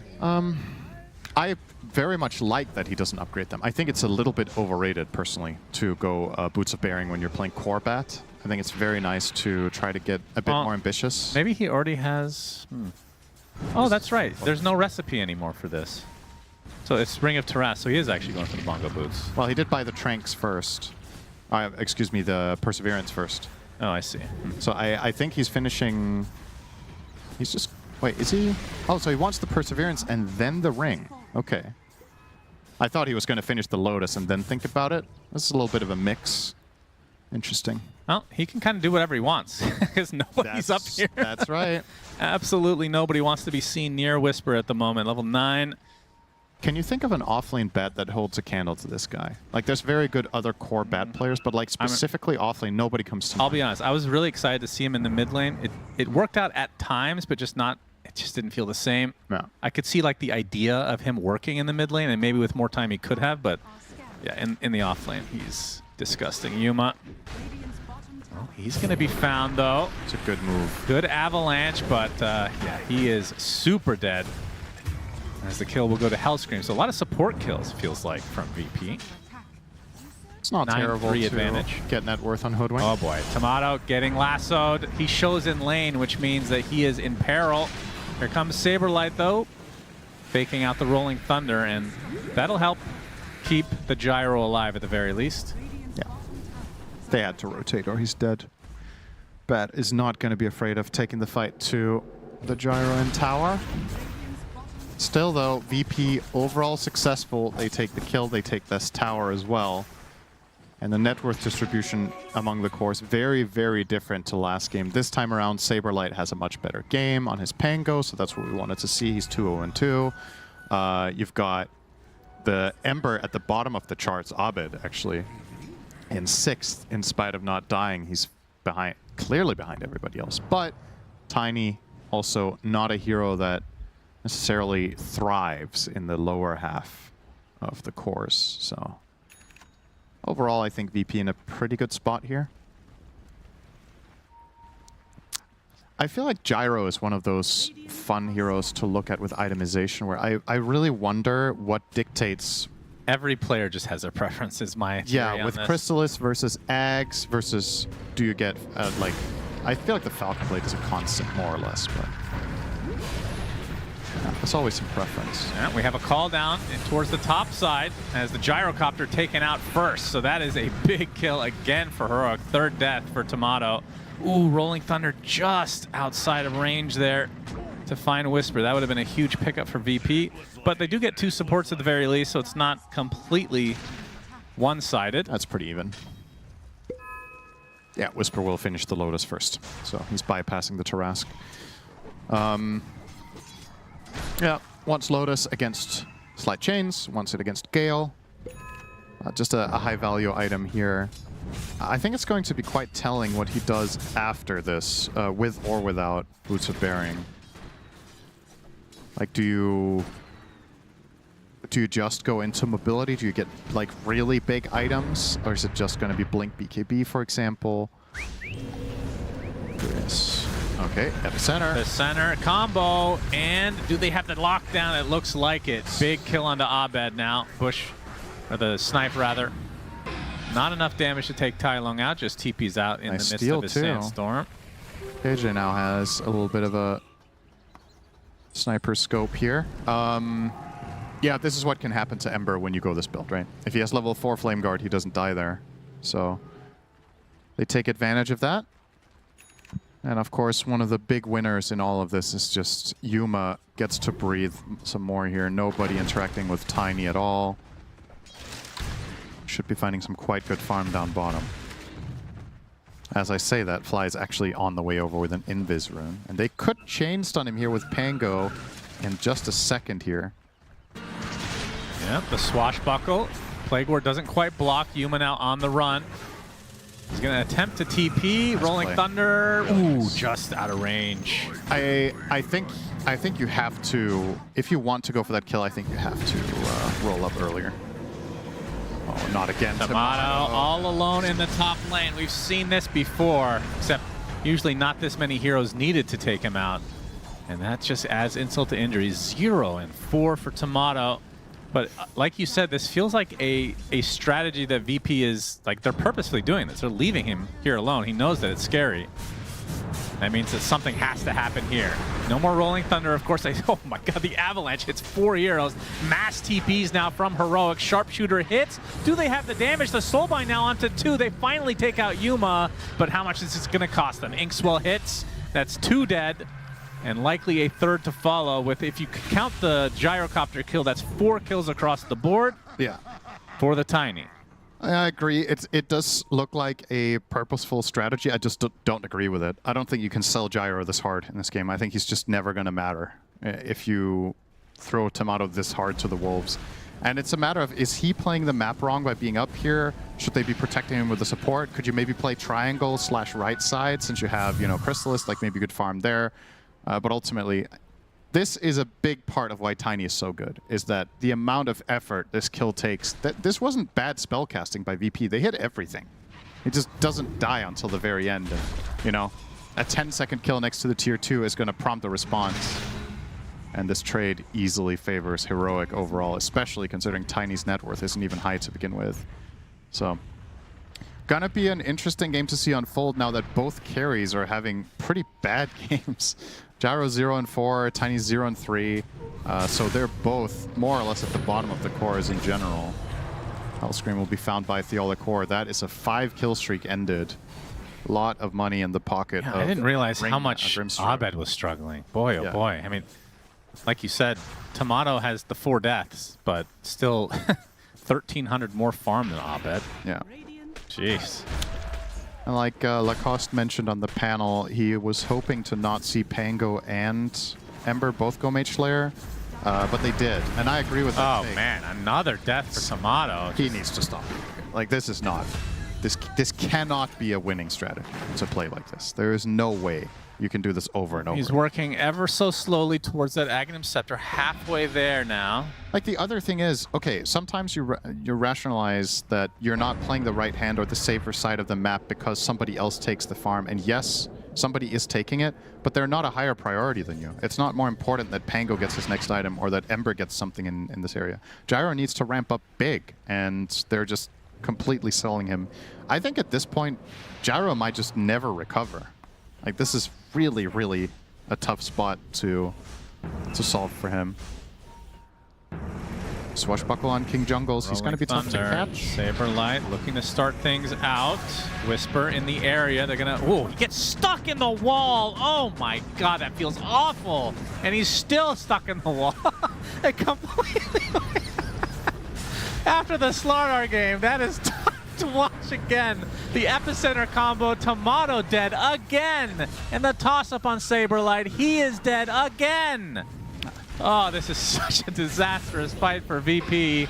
4 done. Abed left all alone. Remnants away. I mean, he's still not safe, though. He's just surrounded now, silenced up, trying to kill off the Phantom's Embrace, but he gets burrowed, and that's a full team wipe.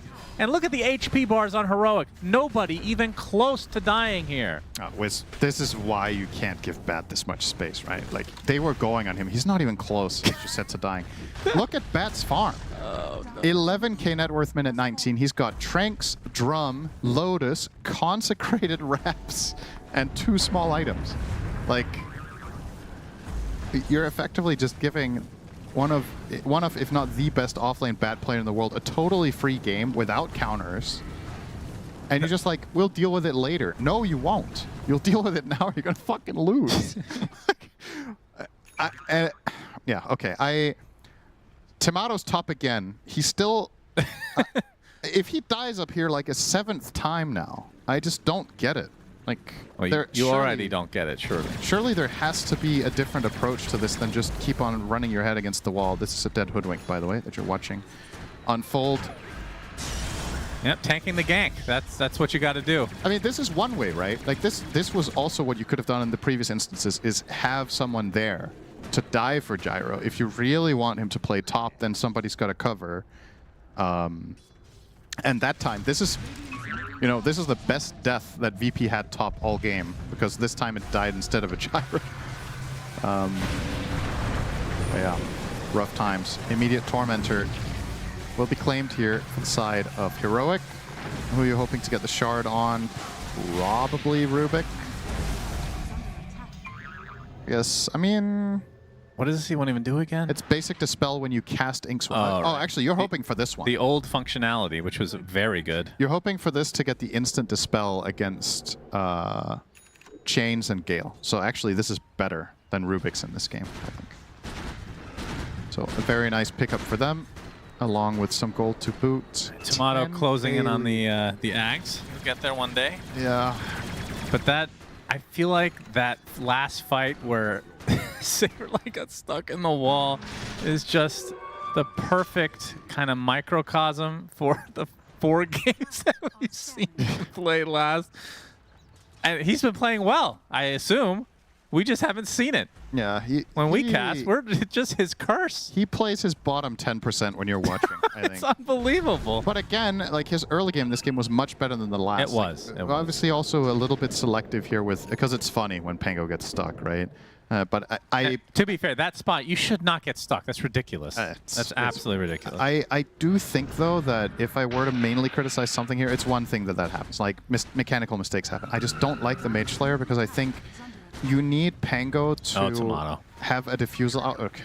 He is dead. You have died. Whatever. I feel like I'm taking 100 away from Ags, and now 300 away from Ags. So close, yet so far, as they say. Are we playing the old small map again? Am I woken up from a coma? Did the brain transplant work? Am I going back in time? Like, what is happening here? Why are we still up here on Gyro for the 7th death in a row? It's rough stuff. There goes the tower. Oh boy, can't even get the arcane rune. Okay, connection here, and he's gonna leave. Yep, Saberlight will have to run away. Symphony of Sausage, as you like to say. Symphony of Sausage. I do think if... oh, see you later, Fly. If you would stop fucking dying all the time so I could say something, that would be great. I mean, at this point, you can just talk. Go ahead.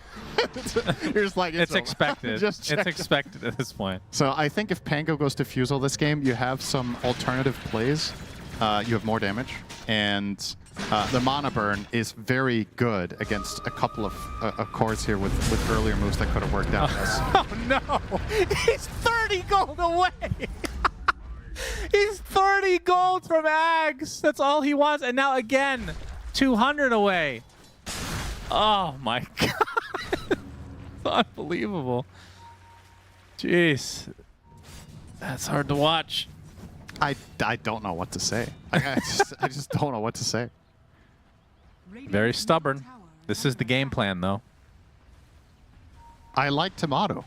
You know, I played a tournament together. It was a great time. He was a very good stand-in. He's a good teammate. He's a nice kid. He's a good teammate. He's a good kid. He has a lot of good games. This is not one of them. And I just, once again, I just question. I wonder, like, what are the comms like here? This Fly will be taken out on the exact same spot that Tomato just died. He just walked over to try to deward. Let's see where he goes on Tomato here. He's 200. Oh, a different lane. Okay. This is the... What? Wait, no. Yeah, he's got to go top. That's Dude, right. You're kidding. But they this actually... is in his tower. It's in tier 3. Saberlight. Oh, they can't kill Yuma. He's bleeding. Yeah, they forced TPs so that he could finish the Ags top. That is surely the play. Good news. He has enough to purchase the point booster. All right. This is good. Now he needs to farm some more because he has Ags Chrysalis. So where are we going? Where are we going to farm next? What's the last time you can remember a bad rider with this kind of net worth, by the way? Yeah, it happens every once in a while. It's not that often though. It's been a while. Probably been like a couple years, I would say. Got Veil of Discord as well here, working on Shivas. This is such a tanky bat build. He has Bloodstone. Oh my god. What's next for him? Oh, it's the Shivas. He doesn't even need to buy BKB because he's invincible. Yep, I can't blame him. Smoke from VP. Instant D wards here. Aghanim Scepter for Tai Lung, along with a BKB Blink. And Yuma, Silver Edge now. It's a very good sign for Heroic when they have games like this where Yuma doesn't even really need to show up that much. He's been in 9 kills, so it's not like he's been AFK, 9 kills out of 22, but they've largely come to him, right? The ones that he's got assists and kills on have been in his proximity. So the other cores are just doing excellent work running around the map with the supports, finding kill after kill after kill. Well, Tomato was trying to go through, but he's yeah, top. That's death number 9 incoming. He does have Ags, though. Yuma just soloed Ember in the meantime. I did not think he could actually kill him. Okay, I was wrong. Yeah, this is rough. All right, why do you think Tomato was top this time? I mean, it's a game plan. Do you think it's just we're just forming habits here? I have no clue. They need to give Saberlight a good game, Cinderella. You get silenced. Oh, got the roll-up off. Yes, he did. Rolling Thunder was stolen here by KJ. It's a really good steal, obviously. And he has the Arcana, so it's the cool cube. Oh, yeah. We need to see the Rubik's Cube. Do you think that's a pay-to-lose Arcana? It is. Because it's like more, the spells are more visible to the enemy? Or it's more visible to, yeah. I guess, but it's worth the style points, though. I agree. But it genuinely is pay-to-lose. But everybody uses it. Yeah. Because it's cool. But usually Dota players are huge min-maxers, you know? Yeah, they're min-maxing the Riz with this Arcana. Oh, yeah. Yeah, keep using those Zoomer terminology. We went to the mall yesterday to get some food, and there was a restaurant that had Riz toast. The menu of that place... All right, I'm actually... You know what? Just talk about that. This is a good time to read out... Let's see if they get the barracks first. Yeah, hold that thought. I know everybody's just waiting with bated breath on this story. It's a good story. It's sure as fuck better than the one with the scarab and the frog or whatever.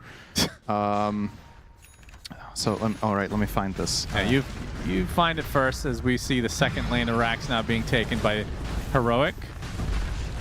Well, maybe I won't even get time to talk about it. They might just end the game You here. can do that as the outro of this game, perhaps. Yuma might be using life number 1. Not quite yet. Batrider frontlining BT dubs. Yep. Oh, nobody says that except you once again. Thank you. Penis. Oh, you got it in all right. Oh, hang on. That's what she said. You on the run. All right, half HP, Epicenter, I hear it. He's not going Canceled for it yet, it. Just buying time. Just waiting. Call down as well. And it's using spells. Nice army of Plague Wards. The Aegis is gone, so Heroic backing away, and this should have given you copious amounts of time to find this menu. Yeah, I got it. All right. Here are the some of the items on the menu of said restaurant. Eggs cringe. Eggs slay. Brain rot omelet. Skibbity omelet. Oh, that sounds delicious. Riz toast. And woke Asian beef. What is that? What does that even mean? It's a salad called woke Asian beef. I was cracking up. It's like the dumbest menu I've seen in my life. Hey, I'm sure it spreads like wildfire on Instagram when you have a menu like that, though. Yeah, probably. I mean, I'm sure it worked. I mean, it's made its way into a Dota broadcast. It worked. But marketing too good. Yeah. It's just like those places that call themselves like Indian food near me. That's the actual name of the restaurant. That's as Tomato's death number 10, by the way, in case you were wondering. It was top though, so yeah, that's the only place he dies. If he shows up there, he's dead. All right, high ground we go. Whisper has the shard, so step by step. 20 stacks onto the building. Very good. We'll get there eventually. 23, 26, 27. Oh, God damn, that's hits good. hard. All right, Rolling Thunder from Saberlight, not able to find the connection. Whisper looking for the lasso. Not able to because of the Lotus. And now the Harpoon initiation from Yuma. Sleight of Fist coming out, and Abed and company not doing a whole lot of damage. So Yuma's like, all right, I'll just hit buildings then instead. I got a big tree after all for a reason.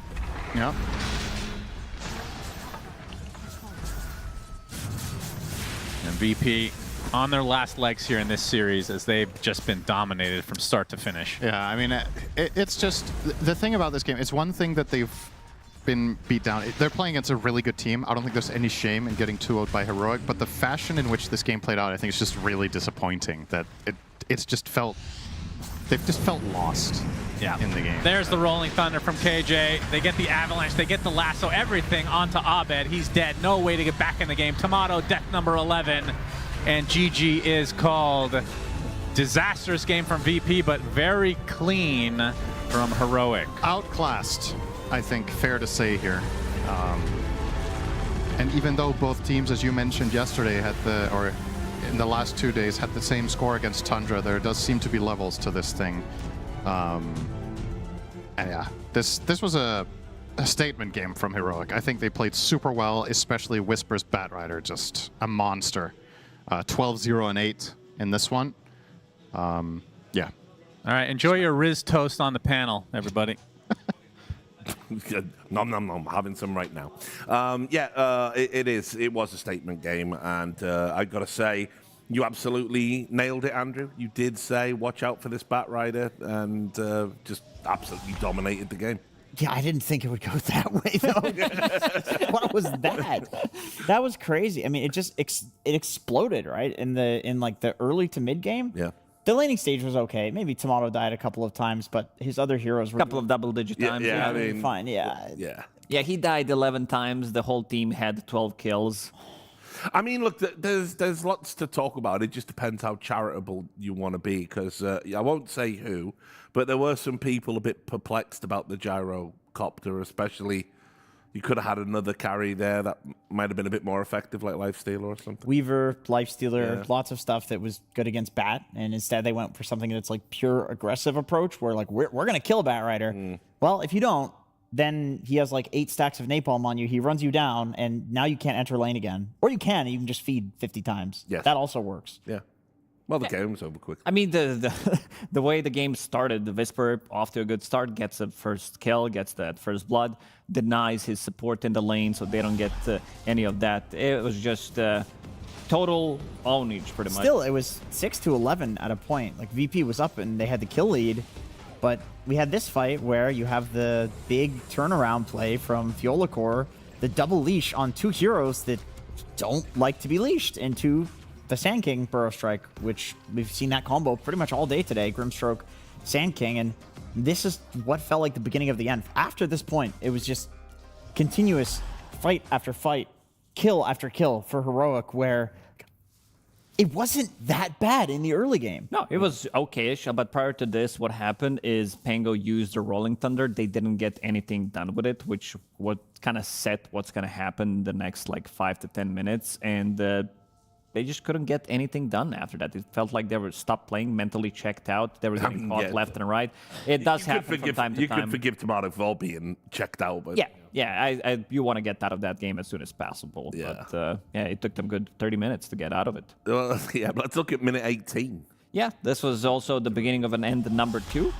Coming out because Batrider, I really liked his itemization. This is extremely tanky. Yeah, like just the build that he went for. Casual bracer, drums. Was thinking about upgrading it immediately to bongo boots. You are playing against the Bingo Bongo man, so it's a very effective item. And then picks up Lotus, and then also gets Consecrated Wraps, which means that he's gonna be super tanky. Very good Lotus game because there's so many cheap spells that you can get rid of, and also having that extra bit of armor.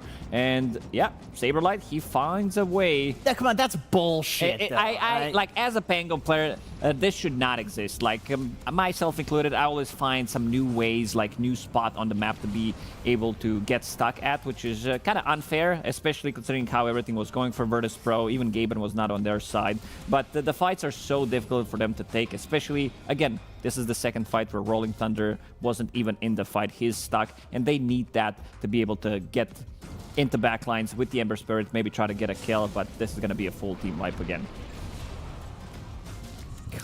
it's really painful to see. I mean, I did have some concerns. I nearly asked you before we went into the game about, you know, Saberlight and Pango when they changed it. Sure, at the last minute. this wasn't Pango, this was Paingo, pretty much. Like it was a rough one as well. And I know a lot of people are going to look at the scoreline and they're going to blame Tomato. What is he doing? He's feeding. But we did see in an interview with Kiritich that like whenever a team is doing bad, the carry will feed because the enemy team is going to constantly go for them. And then people say like, what a bot? Like, why is this guy feeding? Yada, yada.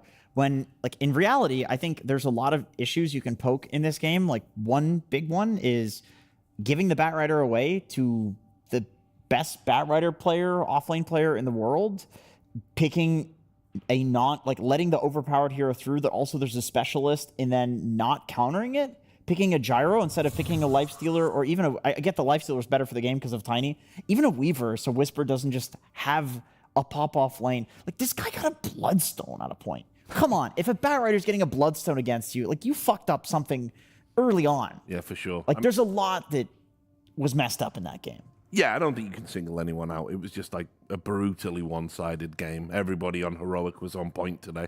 In both games, really. Oh, they were. I kind of expected them to do well, but something Cinderin said is they both played against the same team, but there's a clear difference when they're matched against each other, and you can definitely tell. I think Heroic, they are looking for like top 3, top 4 placement in this tournament, and they're going to be super happy. This is something that you mentioned when you were talking to KJ, and it seems like with the form that they're playing with right now, definitely happening. Final thought? I hope so, because they're not going to be happy. Otherwise, like these guys are competitors, man, and you can see it in a series like this. Looking really good. Really good. Potential to win this one. Let's see. But anyway, we're going to take a quick break. When we come back after the break, Weeheart will be spilling the tea with Shiva. See you soon. The new breakthrough, an innovative phone with 1xBet app. With 1xBet app, you can register and start betting in just one click. Intuitive interface and thousands of sports events every day. User-friendly app. Big wins, fast payouts.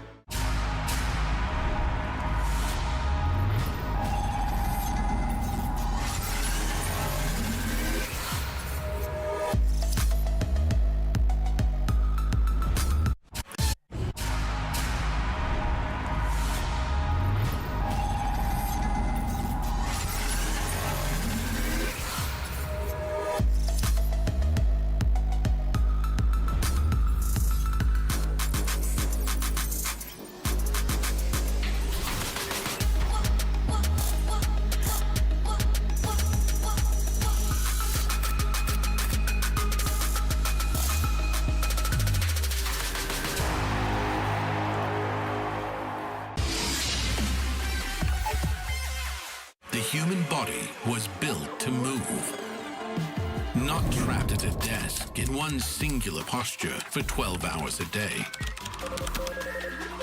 It's time your chair evolved. This is Secret Lab Titan Evo. Ergonomically engineered for you, gamers, hybrid workers, artists, backing your every move.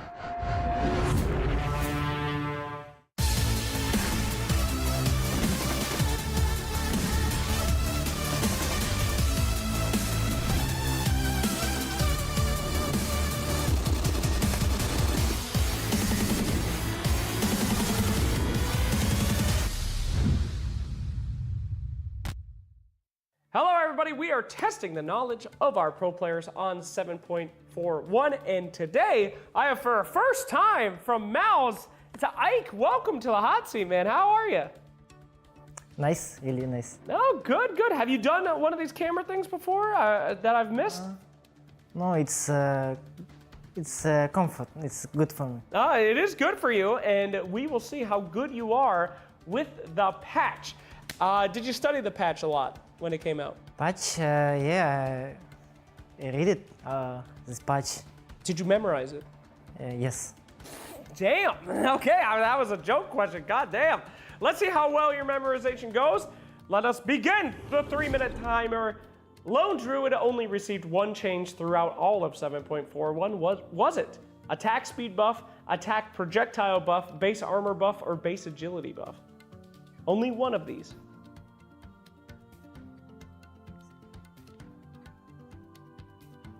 I guess it's not sure, but it can be attack projectile buff.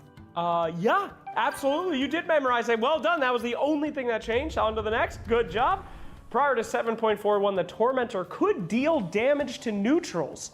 It no longer can. True or false? It's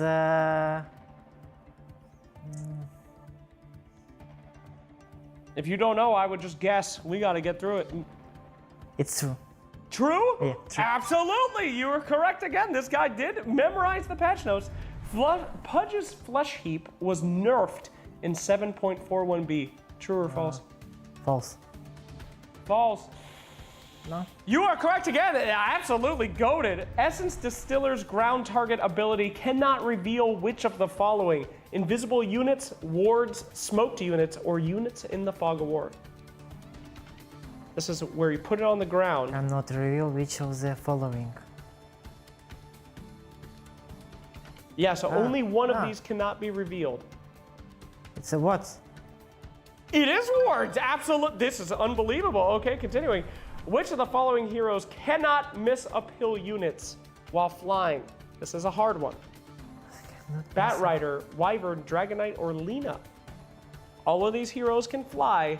Only one cannot miss uphill units. This Winter Wyvern, but others they have a skill. That is Winter Wyvern. That is correct.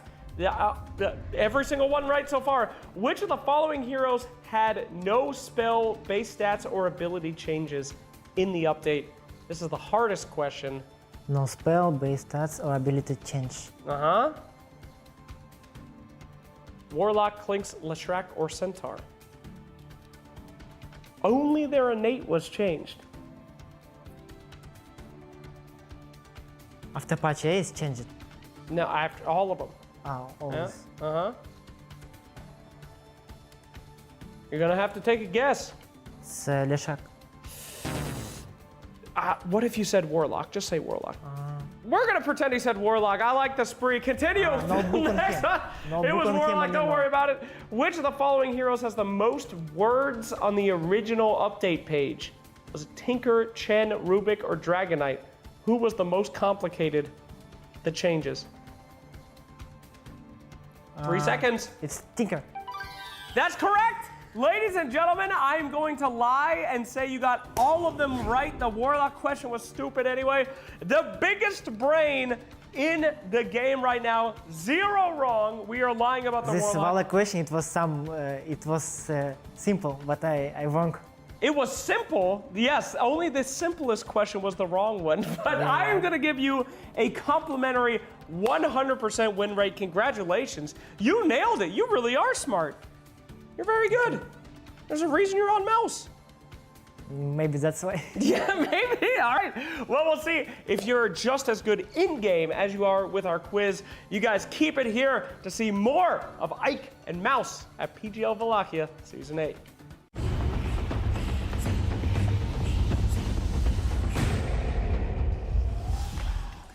You are watching PGL Wallachia Season 8, and we continue with the second half of the day. And if your brain is as big as Ike's, you will have done the math in knowing that our upcoming 2 series, Day 3 of a Swiss group stage, they will be deciding series. The next 2 series on this one will be happy, and teams that win, they'll move forward out of the group stage into the playoffs. Yay! And then there's also a secondary stream where if you lose that series, you're out. You're eliminated. You're done. You're gone. You're heading to the airport as fast as you can if you want to. You can stay a little bit longer if you want to as well. Let me introduce you to the people that will talk about all of this. We got T-Gov. We got Weeha. T, how you doing this morning? Evening? Afternoon? What the hell? Okay. Good evening, afternoon, morning. It is my 8th Wallachia of petitioning for us covering some of the elimination games on this day. You really would like that better? Yep. I have failed clearly 8 times in a row, and I keep getting told it will never happen. Why would you like that better? Oh, look at we have Yandex, Na'Vi. Okay, MOUZ, Tundra. But this is an exception to the rule potentially, because normally the worst teams are obviously getting eliminated. What would you like to see? Top tier, S tier, best Dota, or people fighting. I think a mix of both. A mix of both would be nice because it raises the stakes. Yeah. Watching elimination games, very exciting. See? Yeah. Still got told never, though. So, well, 2-0s. We're in the happiness. We're in the joy of the game. Luckily, we're not in the same group, so I might get there. Yeah, sure. There you go. Yeah, who knows? Maybe someday, you know, there's I was never told never. Yeah. There you go. True. Well, you got to turn up your thing. That's why your belt pack quite low. Yeah. All right, well, we are going to focus our attention first on the two teams that are fighting for advancement. BetBoom and Falcons, they're doing so well. They're 2-0, both of them in this Swiss group stage, so everything is looking great for them. Beautiful Dota being played, Tigov.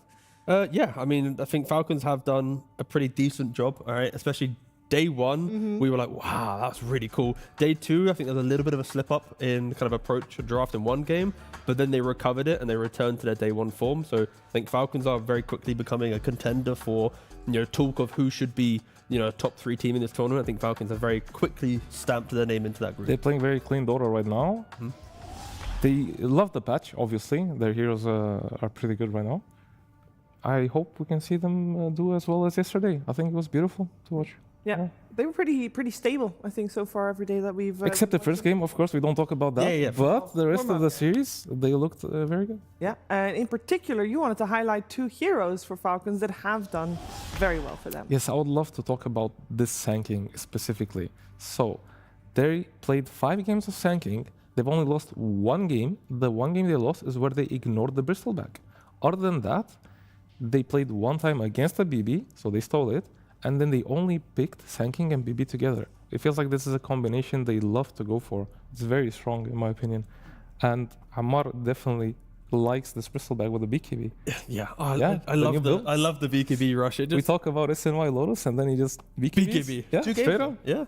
But I mean, it makes sense, right? Like if you want to have a hero that can push the limits, go deeper on your farm, I think it also proves that Bristleback Shard is so good that you can buy a BKB and the shard kind of carries you to your next item, right? Yeah. So maybe it's actually a kind of it shouldn't be the first item we talk about. Maybe a nerf to the shard might be a thing in the future. Could be.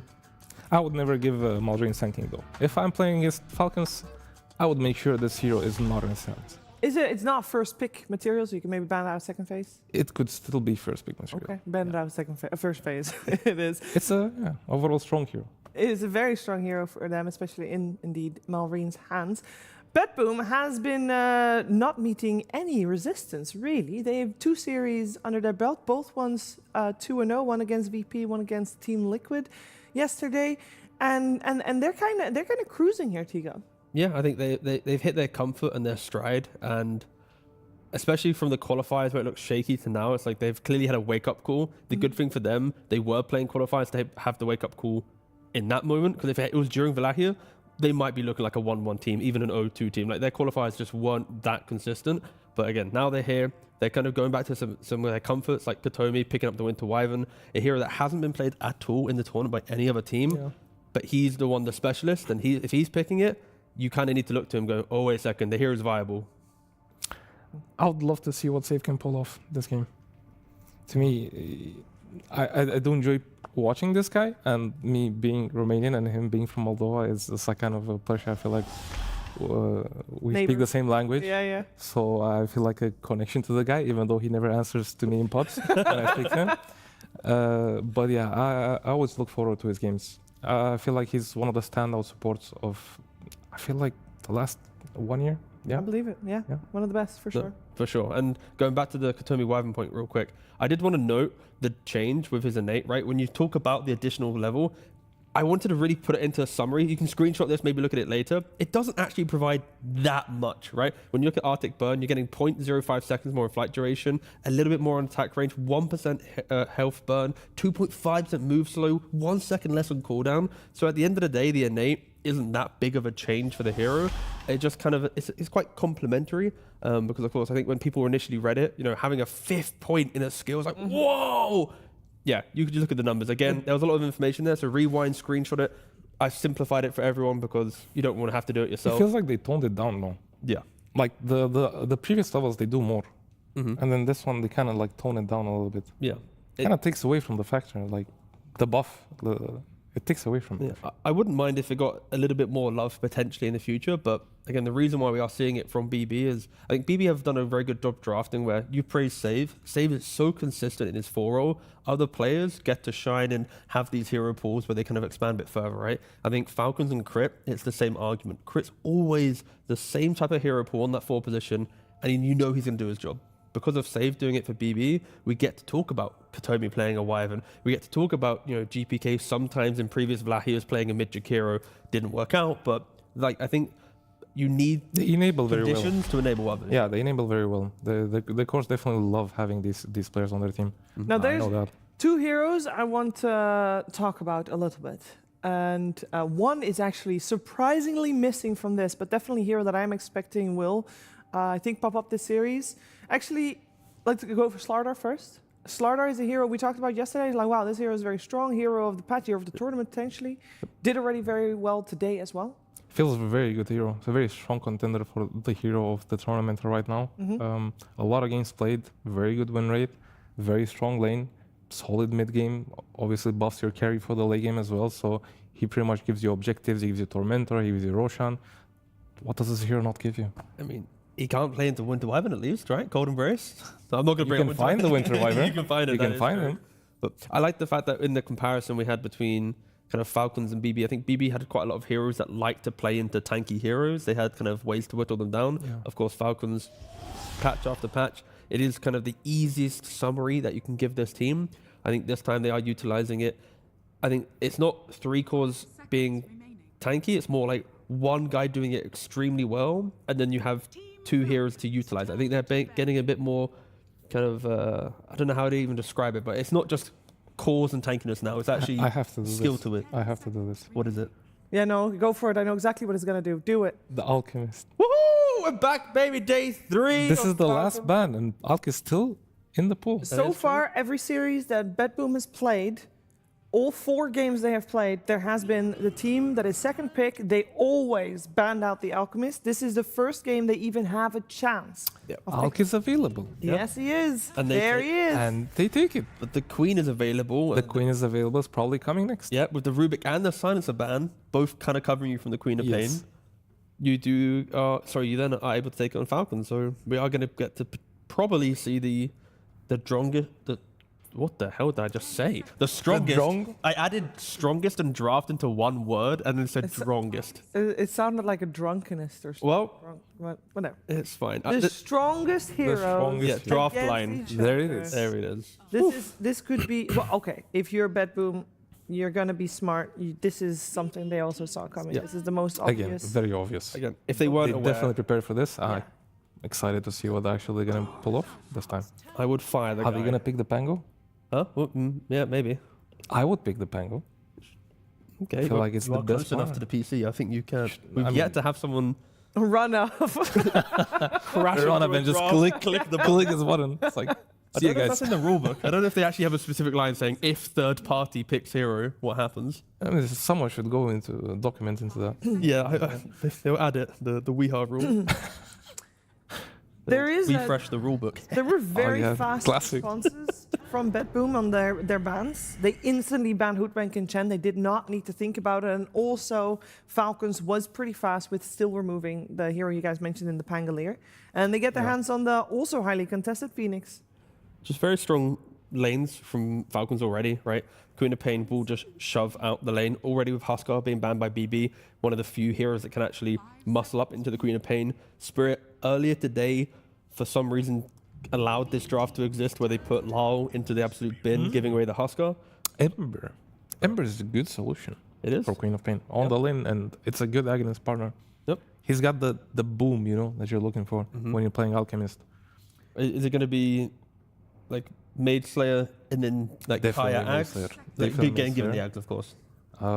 We might see the Bloodstone coming out. It's been a common build nowadays. They just go for the Bloodstone. Of course, yeah. Second item, yeah, because of the damage buff. Yeah.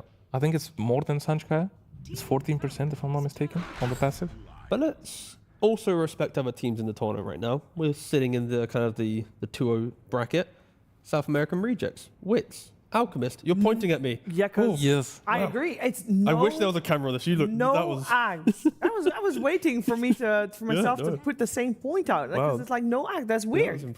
Or good. No, it's not weird. It's with meta and heroes getting put into pro play, you keep getting reminded like hero does X, ban it because of this, you know? An alchemist, if you do farm well, if you get the early radiance, you have free choice of any item you want to buy. The 4,000 gold for an Ags, it could be an Orchid, it could be a BKB, it could be nearly the AC, right? Like you can still break games in the traditional way, but because of how good and reliable Ags has become for Alchemist, that is like the default. And He broke the pattern. And I really respect Wits for breaking that pattern. Not saying we're going to see it here, but I think players need to keep it in mind that you can still win a game through just good lanes, AUK timings, taking objectives, go through the map. Gotta give credit to their mid laner as well. He played Punka so out of anyone's vision right now. Yeah. A hero that doesn't exist except for Dark Mago. No, for sure. Like that's. But I do like the Alchemist, the fact that he decided, I'm just not gonna buy X. Yeah. What are you gonna do about it? Yeah. Just gonna win the game. And he just won the game. Yeah. Do you think we'll see this from PP? Yes, but in time. I think a move like that, you need a couple more games to like convince a carry player potentially. I don't think that's like you see it one time and go wow. Like if your Toro did it, can carry players be convinced? No, not I really. feel like he needs to believe it himself. They have to lose against it first. The stubborn. That's true. This is the classic. Yes. Yeah. You lose against something suddenly. Okay, maybe this is pretty good. Yeah. Carry players. All right, Mr. Mid Laner. Stubborn tier list, by the way. It's like carry, then mid lane, then 4-5 Depends who you ask. off lane last. Depends. Yeah. Some mid laners are more. That's true. I can vouch for I that. have been working with some, retired mid laners in recent. That's true. I remember something. No, yeah, they are quite stubborn. The Tide and the Shaman. Yeah, no, yeah. The Tide Hunter. Tide Hunter is. I don't know what you do to this fish, man. It's going to be potentially free for Falcons, right? In regards to the lane and the early optimization from Amar, right? Out into Tide, Tide will free farm. It's the reason why they're so confident picking it in this position. And I think Amar, when he gets to play the offlaner that steps forward very early on, is the scariest form of Falcons. And we are seeing that in this tournament. The Bristle and the Tide, he is doing the same thing. Around 10 to 60 minutes in the game, he doesn't care where he is. Like, he's walking to enemy areas of the map like there is no one to pressure him. Ooh. And maybe getting a Undying pick. Do you think Amar, since he's the drafter, do you think it's his idea to leave the Alchemist? Because he gets a free lane no matter what? Oh, probably. That easily factors into it. You think maybe this is why this team decided to just leave the Alchemist, since it's the only team that has an offlaner as a drafter, right? True. I mean, it's also, I think, statistically based on Noxil, he didn't like the who won the most lanes as like in Dota pro players, and like Amar was like number 1 on it. Yeah. Like you see AUK, he's just buffing his stats. Yeah, you have a clear path. He's stat padding. That is true. Oh god. But the Undying came out as probably as a solution to this Tide, since the hero doesn't have that many answers on the lane, especially when you have an Alchemist as a partner. Hot take. Undying can actually lose lanes into Tidehunter. It's a little bit 50-50. How? Because Tidehunter can go Gush level 1, and then Shaman can step up with good attack damage to always make sure Undying is playing on half HP. He has bad armor on him. Yeah. And then if I can see it happening. And if you can get away from that level 1, you play on Tombstone, of course, Lion comes in, out with Acid Spray, you can get kills 100%, but there is like this very early 1-minute window of the game that I think can decide the entire lane if Undying doesn't respect the Tidehunter. A surprising Lich ban from Falcons. So they think this Undying is offlane. Oh yeah, that's a good point. Yeah, they have been playing a lot of Lich. They have. DB. One of the few teams that has. Is it the only team? Actually, no. There's been... I think there's one more. Yeah. Hasn't Liquid played it? I think Tofu has. Could be. Sport is the denying man. I mean, the sacrifice spell. I wish it from the start of the game. I want if I'm picking Of course you do. I'm walking to lane, looking at the support guy. Yeah, of course, yeah. No, actually, no. I'm walking to mid, sacrificing the mid creep. Definitely. Then going to Definitely.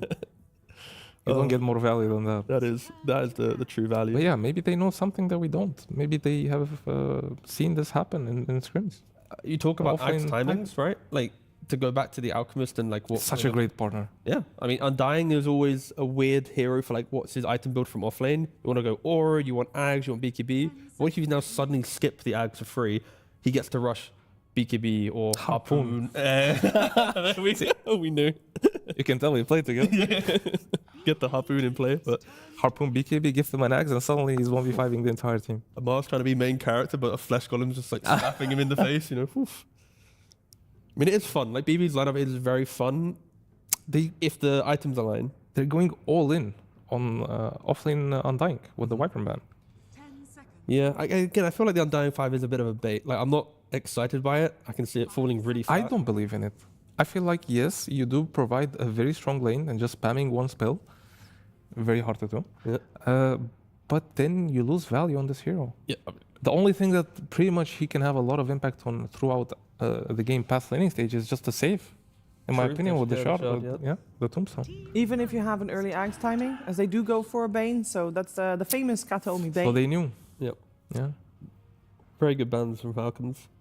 Again, Bane's going to be though fine. It's okay. Like it will be a bit scary into like the amount of fight Falcons have. Like you want to stand your ground on Bane with like Fiend's Grip. There's going to be eggs and ravages and things to just kind of disrupt your positioning.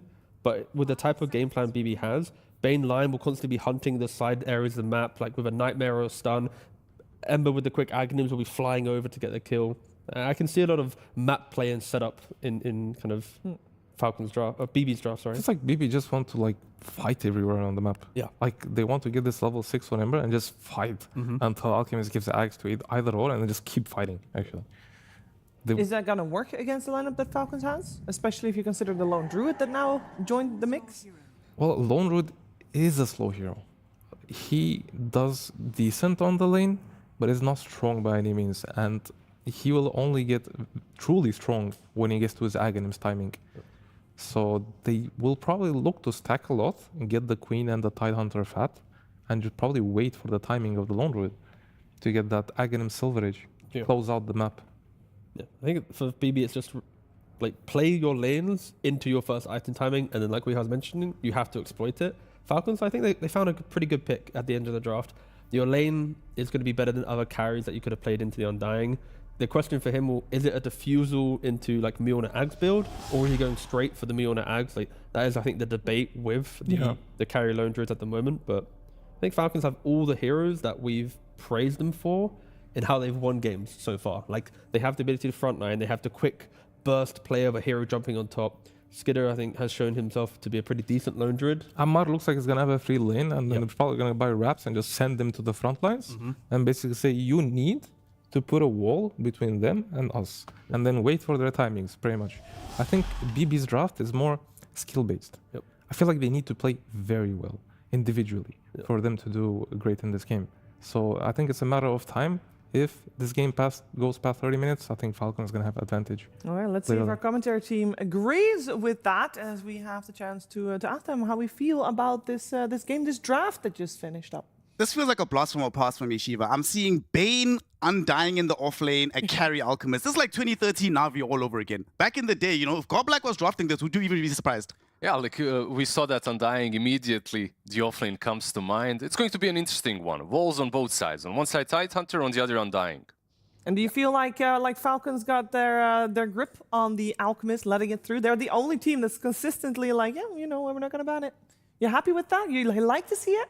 I still feel that people are figuring out how to deal with Alchemist. We've already seen Falcons do it before, but they also lost with it themselves. So honestly, I don't even know anymore. Like, this hero is probably going to get picked every game until people finally decide it's bad, but I'm not sure. I do know that Lone Druid is still very, very good, and I'm not sure if they have enough pace on the side of BB to stop the Lone Druid before it becomes too strong to deal with. Okay, we're going to find out how it plays out. Take it away, gentlemen. Game one. Thank you very much, Shiva. It's game one. Big Liz, we out here watching a blast from the past. Talk to me about what do you build? What's the skill build? What's the item build? How do you play offlane Undying? Dude, it's all about the decay, right? Like that's what you're playing around. That's what you want. That's what you're going for. That's why they picked it. After all, this game to me is so cool because it has layers on layers of what we have seen people adapting with the Alchemist drafts, right? Like you pick the Alchemist. You know that the Queen of Pain is coming on the other side because no one is going to give you the Queen of Pain. So you preemptively, or afterwards, of course, you pick the Lion because with the Lion, you will have some Hex versus that Queen of Pain. So you are able to pick one of the spirits, Void Spirit or Ember, whatever floats your boat. And then you hit them with the Undying, because most of these Alchemist drafts, if they have faltered because their side gets crushed and invaded before the first Aghanims, or maybe even the second one, if a second one ever even comes. But with the Undying, like, I can see the idea. You know, with the Undying, you should have that wall. On both sides this time, however, because of the Tidehunter is, of course, pretty free as well. Alchemist versus Lone Druid. Broken carry versus broken carry. Let's see how it goes. As the horn is sounded, 2 bounties per team. So far, nothing crazy. The offlaners, they're probably tipping each other like, who's gonna die the least this game, bro? Their job is just not die as much as possible, soak up an inhuman amount of damage.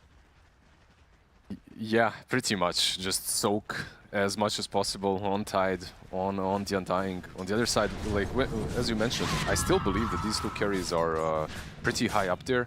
I think my list is expanding when it comes to S-tier carries. Tiny is there as well for sure. Muerta, maybe even a Weaver, not really sure, but 4 or 5 carries are up there. Alchemist and Lone Druid, I feel like I'm kind of surprised that Lone Druid just completely goes through here. Yeah. Maybe it's just player preference. See how these lanes pan out. Mid lane, we've seen over and over again. But top is where the real magic is going to be. Miro playing with save. The kill potential does eventually arrive for some of these heroes. Like level 2, level 3. You know, Phoenix is out of position, as we've unfortunately seen many times in this tournament. He can't die here. Yeah, too many times. Too many times we have seen actually the Phoenix not really doing all too well. Decay also messes with Phoenix in multiple ways. Like, it lowers your damage. It lowers your damage output because of the percentage-based damage that you have from missing health as well. So in a lot of ways, Undying is decent against Phoenix, but in a lot of ways, Phoenix is also good against him because of the Fire Spirits lowering the attack speed that you already don't really have a lot. You don't really pressure the egg as well. And I feel like that's one of the reasons why this hero is played a lot, right? Overall, like, not a lot of things deal with the egg very well right now. Yeah, we were talking about it earlier that you need kind of BKB on Kiritich to actually deal with the egg. Eventually. At the same time, Tombstone is not fun to deal with. Sure, they do have the bear that's going to help out in that regard from Falcons. And bottom, I'm glad to see Bane, man. This is one of those heroes that, you know, always flies under the radar. It's very not flashy, you know, but it's just fun to see in the game. You know, it's a very cerebral hero. It's definitely cerebral, I guess. I absolutely hate him, but top lane Skitter. Yeah, he's in trouble here. He's gonna try to run himself away, but the bear's gonna die first. Oh, and the rebound damage from losing the bear ends up killing him off. First blood drawn by Save in the top lane. As down bottom, Mama also suffering somewhat from Kataomi and Kiritich. That is a fantastic start. Getting your Undying involved in a carry kill at the beginning, and it's a bear too. That's beautiful. I know, they're doing really well everywhere. Like, top lane well, mid lane is even. You can't really ask for way more versus the Queen of Pain in the current state, even with good matchup. But bot lane is maybe the one that shouldn't be too surprising. It's Kataomi after all with Bane. The hero that more or less made him famous, got him into the tier 1 scene, and also kind of a sleeper hero that not a lot of players are willing to play right now. But he's strong. His Aghanims as well, by the way. Not too bad. Probably not going to get it. He's lower in the pecking order, but eventually he might. He's gonna start having to pitch onto Kiritich and be like, bro, check this out, dog. Let me tell you the play I can make. Trust me, bro. You need the other cores to die a couple of times, and then your case becomes stronger. Look at these noobs, man. They're feeding. Just give me the axe. I'll carry you. Skeeter and Snaking. Still able to find some degree of CS for Skeeter. The earlier death is obviously going to impact him, but still very hard in general to stop Lone Druid from farming if you're not killing him. If he's alive in the lane, he's probably going to get a CS. Yeah, pretty much. And I think early in the game is probably... This hero is kind of weird when it comes to power spikes. Level 1, level 2, super simple to take down, bully out. If you bring the numbers, I feel a lot of players are doing that right now as well. They just try to kill him on level 1, make him re-summon, and just camp him. Then he gets this like Orb of Corrosion, maybe Phase Boots, and you literally cannot do anything to him any longer until the mid game. The mid game is where a true Lone Druid player shines. If he understands what kind of an item build he can go for. Is it going to be the Diffusal or is it going to be the Agonists? Because if you go for the Diffusal, you want to fight a little bit more. You want to be pressuring the enemy team and playing the map. Top lane, they're going to be trying to play into Snaking here, gets himself hexed up, but at the same time, Save needs to run away from Skeeter and the boys as they bring the bear to bear, and they end up getting the kill. Snaking will survive. Unfortunately, Miro wasn't close enough to throw out some additional decays or a tombstone. Yeah, it's a, of course, a W for the Phoenix getting involved in a kill on the Lion for the Lone Druid as well, but Undying is farming. Itich channeling the stun down bottom, looking towards crit. Concoction will land with the acid spray. They should have enough to get the kill. They hit him with the blood grenade, take away his life, and then will end up being a straight up kill. And GPK! It's the Lion. Gets the kill on Malrine. This is something we spoke about before the draft, the ability of Lion to just show up randomly out of nowhere, lay in the spells, and then just completely eviscerate the Queen of Pain. I really think this is... This was the whole idea. They noticed what Falcons were doing against an Alchemist. They were picking Quap, making sure that they can pressure the map. And yesterday, at least, the day before, no one figured out a way to deal with this. But when you have Ember plus Lion, that's more than enough control. I gotta say, on both sides, actually. You know, on one side you have Lion, on the other Shadow Shaman. Shadow Shaman and Lion have, for a really long time, kind of been... how to put it? If there's a placeholder, they both fit in the same one. Same archetype, yeah. Actually, there's a lot of similar archetypes, right? So we'll talk about it in a second. The Snaking getting jumped upon right now. He is going to be able to find the kill with GPK Ember Spirit. Well done. That boom and laning stage. He's got Vanguard, by the way, already on Nero, and he's been having a pretty good tournament already. Played some exceptionally great acts. He's top of the CS shots with the Undying, bro. And you know most of these will not be jungle camps. Skeeter's going to be monopolizing that area, so these are just mostly lane creeps. That's why he's so high in the net worth as well. Top lane, they have come back in. Don't seem like they were able to do anything here. And Queen of Pain doesn't seem to have an interest in TPing over. She did just crack 6. He's trying to be sneaky, Skeeter. Like, he's sending the bear over, you know, to maybe try and get this Wisdom Shrine, but Save is already here. No Savage Roar, I believe, leveled just yet.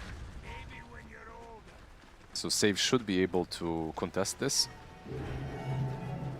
Just like, what's this bear doing here, bro? Yeah. With the Bane, you can at least sleep him out of the circle. Oh, he ended up getting on the high ground cliff. So the bear will be safe, returning safely towards Skeeter. Malrine, though, being bullied a little bit in this mid lane, being pushed behind the tier 1 tower.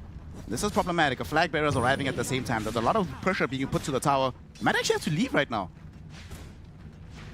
I mean, this is already good enough, you know, just zoning her away from the creeps that are hitting the tower. Tower is on 50% HP, and they're also bullying top. Like, BetBoom has always been known for their laning stage, but this so far has been pretty perfect. Not only are they playing the laning stage well, but the heroes that they're playing it well with just thrive if they have good lanes. Undying, you never want to see a weak Undying in the laning stage. GPK will wait around for this power rune. His supports are camping on the other side, so he'll definitely be able to get it. It's an invis.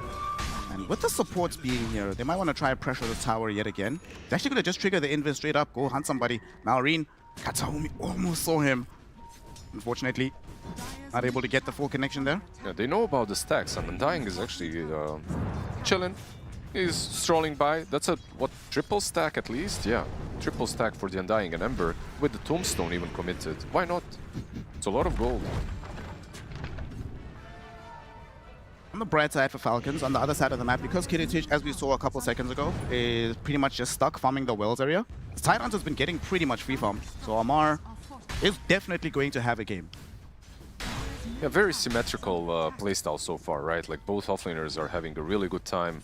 Both carries are slightly pressured, but nothing crazy. I guess the only big difference so far truly is the mid lane, right? Like, the tower has fallen 2 levels difference between Ember and Queen of Pain. Ooh. Malrine blinks away. Kataomi was mid-animation for the Nightmare.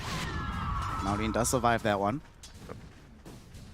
Probably need to start with chains for that kind of a kill, but they could rotate top.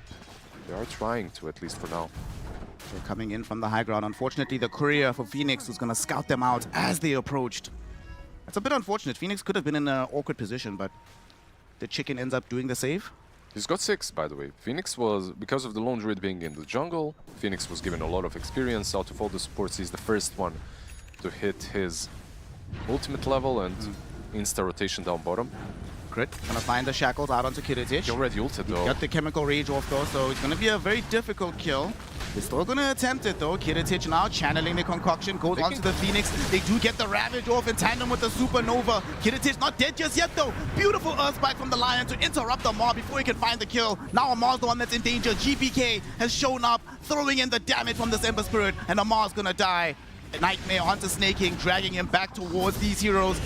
It's Kiritich who's still standing strong, almost full HP. Gank me, I don't think that's gonna happen, boys. Yeah, it was just a perfect debate by Kiritich. If they catch him before he uses his ult, that's literally insta-kill, right? Like Ravage into all the disables, he cannot survive. They don't even have to use the egg, but the moment he used ult, that fight was basically doomed. Like, they just don't have the damage to burn through him.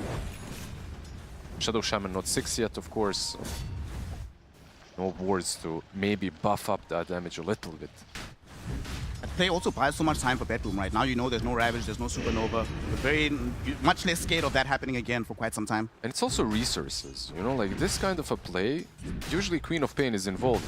But why is she not involved? Not only because she's a bit lower in the levels, but because if you look at her on the top side even, she's always below 50% mana, right? Like she just never has enough to reliantly TP in, blink in, use ult, use all her skill sets. So just for now, she's been pressured so much that you're not really feeling the Queen of Pain.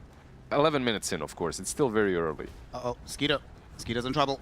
He's being hunted right now. GPK is right on top of him. Well, BetBoom might not be feeling the impact of the Queen of Pain, but Falcons is definitely feeling this Ember. GPK is popping the hell off right now. Snake King will at least be able to get through the Twin Gate.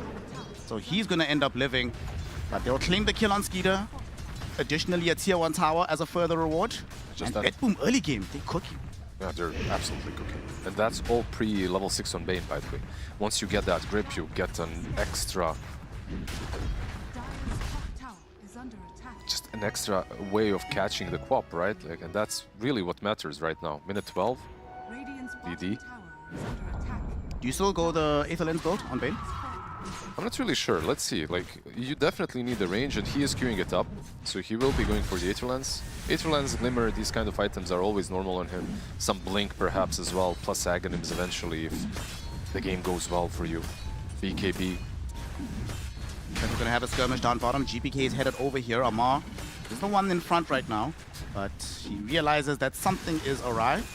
Okay, so there's a problem that I'm seeing here. I completely agreed with the panel that we have 2 walls, right? On one side Tidehunter, on the other Undying. The difference, however, is one wall can pressure you and the other one is just standing there. And Tidehunter right now, as an alchemist, you should have been forced out of this lane a long time ago in a perfect counter-alchemist game. But Kiritich is just absolutely chilling down bottom. He's got Radiance almost, minute 13. Not too far away from it. He's done a good job keeping this tower alive for a really long time. Kiritich gonna start channeling a concoction. Throwing out the stun. Amar, is he gonna get away from this? No. He gets caught. Undying is here, so is the Bane. But worst of all, Ember Spirit is on the way. Amar does have the Ravage if he wants to use it. But where's the follow-up damage? Amar, he is losing his life. They're coming in with everybody. Queen of Pain has finally arrived. Ravage on top of the Sonic Wave. They bring down the Bane, but it's still not enough. Concoction gets thrown out onto 2. They're gonna focus the egg. Can they bring it down in time? Yes. Miro able to get the connection. No Supernova available. So now 3 ultimates expended for the side of Falcons, but they're still losing the fight. Hex out onto the Queen of Pain. She wants to proceed further, but she could get stunned here. Is she gonna get away in time? She does. Self-stun onto Kiritich will put an end to the skirmish. This ended much better for Falcons than how it looked like and seemed to me, at least at the beginning. Nice Ravage, Queen of Pain, just in the nick of time to use her ult. Even Lone Druid coming in a little bit too late. So overall, it's a trade, right? Like you traded Ravage and Egg. You got a kill on both sides. I think if you are Falcons, considering the way that this game has been going, this is a W. Unfortunately, Kiritich didn't die, so he does get to finish off his Radiance. So now we begin the journey for him into Aghanim Scepter. We still don't have the full Mjolnir from Skeeter, so it's going to take some time before he begins his journey to the Ags. Okay, so he's not going for the Diffusal build. He's doing the Mjolnir build, the standard one at the moment. You know, when the tournament started, besides Ghost, every other Lone Druid was doing exactly this build. And I feel like it's a good build, but it's way more passive than with the Diffusal. In my games and in most games that I watched and seen, like, the Diffusal Lone Druid is just so damn oppressive. If you have a good lane, which arguably, and he did have a decent lane, but it's not a lane where he bullied someone out like Ghost did. Oh, GPK, the big bad bully, he's back into his old ways, able to get the kill onto Crit, an additional stack on the finger for save. Bane is here as well. They get the Nightmare out onto the bed. There's no Supernova available here. GPK coming back in, looking towards Malrine. They get him with the Searing Chains. He pushes them back with the Sonic Wave, so that'll keep him alive for now. And they turn around onto Kataomi. Bear able to swipe through on the Bane. 2-for-1 exchange thus far. And Falcons take advantage of BetBoom, perhaps diving a bit too deep to find these kills. They did. I think BetBoom are still more or less doing the right thing because they are alleviating the pressure off of the Alchemist. He knows where everyone else is. He's farming. They're literally doing... I still think they're playing like the perfect Alchemist game, where you're just buying him as much space as possible. They did feed some kills, but they did this play because there was no Ravage and no Egg. Right? They knew those spells were on cooldown. GPK might want to put pressure onto Amar here. Ravage is back off cooldown, but Kataomi also has the Fiend's Grip. The Nightmare sleepwalk him onto the high ground, very far from home. Niero's here as well on the Undying. Will pop the Flesh Golem. Amar getting healed up by Snake King with the Sunray. They want to slowly but surely chase him down, but they don't want to overextend because they know how devastating the Ravage could be. But he's so low right now, just needs a bit more damage. He's getting decayed over and over and over again. And Amar is going to just have to accept his fate, give up the Ghost to Miero. That's not a wall, that's a mountain right there that you have to take down. It's absolutely insane how tanky this hero is with just the Vlads. It's because of the amount of heal that you get from every time you use Anchor Smash, right? Of course, everything else, all his other spells as well coming into play. I'm surprised they just let him die the way they did, because they did have all the ultis and the tier 2 was just there. So maybe there was a play. Okay, they're making a play down bottom. We do see a Fiend's Grip out onto Malrine. At the same time, Crit finding the kill onto save, forced to commit the Serpent Wards for that though. GPK thinking about it. He's not certain. He's thinking about it. But Kataomi probably like, bro, I already used Grip. Let's not do this. Look, they're 800 gold away from the first Aghanim's. I feel like right now for BetBoom, this is probably the worst timing to fight. If they're just a little bit patient, they will have the Aghanim's most likely on the Ember. The Aghanim's on the Undying is also really good, don't get me wrong. But I think it makes the most impact giving it to Ember this early on. Speaking of Ember, what do you make of his build for going the Mage Slayer, which we've often seen in the tournament? Yeah, very interesting, right? Like going for the Spirit Vessel instead. Like this is the build from the last patch. Is someone else doing it? No, I mean, no one can really buy Mage Slayer on their side besides the Ember. So interesting, because I really think Mage Slayer in this kind of a game was still pretty good. I guess what he did gain with this is a little bit more pressure. Right? Like they were able to not only mitigate the damage, but deal more of it early on. He is going to be now pressuring the bottom tower with the help of save. Tidehunter has Ravage still. Snake King does have the Supernova. X Undying, baby. Oh, was he the first one to get it? The Undying, yeah. Yeah, baby. This makes me think he's going to buy another one pretty quickly, but let's see. He doesn't have it queued up. Ilicic is giving it to the Undying, so now we have the Super Decay. I mean, that'll make it a lot easier to kill Tidehunter, right? It's not going to take as long the next time around, hopefully. It's going to make everything a lot easier, right? Like you get so much damage out of it. You can bring everyone pretty low. It's a pretty damn good Aghanim Scepter. There's a reason this hero was played offlane for quite some time, and he was always rushing the Ags. Poor Shadow Shaman gonna break the smoke, protect Malrine. What can you do? Yep, he already has a blink, but didn't manage to get away this time. Quick Sonic Wave. Do you feel what I feel, that Falcons are just like delaying the game and playing the long con, but you're doing it into an Alchemist? with a multitude of heroes that want to get that Aghanim Scepter as well. So it's the Lone Druid effect, right? Like they're just waiting for his Aghanims as well. I mean, they probably want the double Ags on Lone Druid and the Queen of Pain before they start making big moves. They're actually getting 3. Amar's also getting the Ags. Wait, which team is playing Alchemist, bro? Because Falcons getting triple Ags. Snaking, gonna be forced to trigger the Supernova here on the high ground next to this Twin Gate. This will definitely pop. The question is how quickly, and it's gonna be GPK that gets it.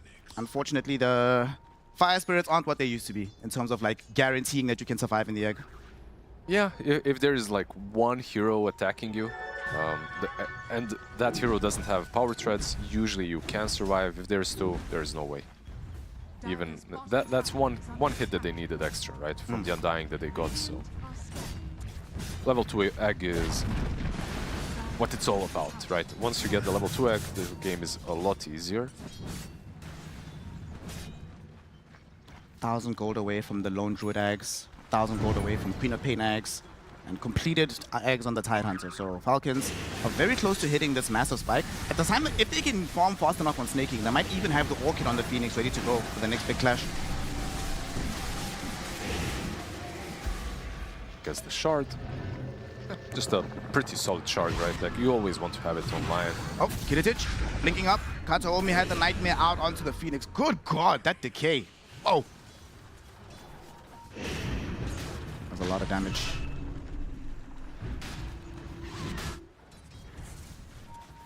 So naturally there's a 5k gold lead for the Alki squad, but overall, if you're on the side of Falcons, yes, they are delaying and stuff, but they still have some places to play on the map. The power spikes are coming soon. Like, what do you think the next 5 minutes looks like for them?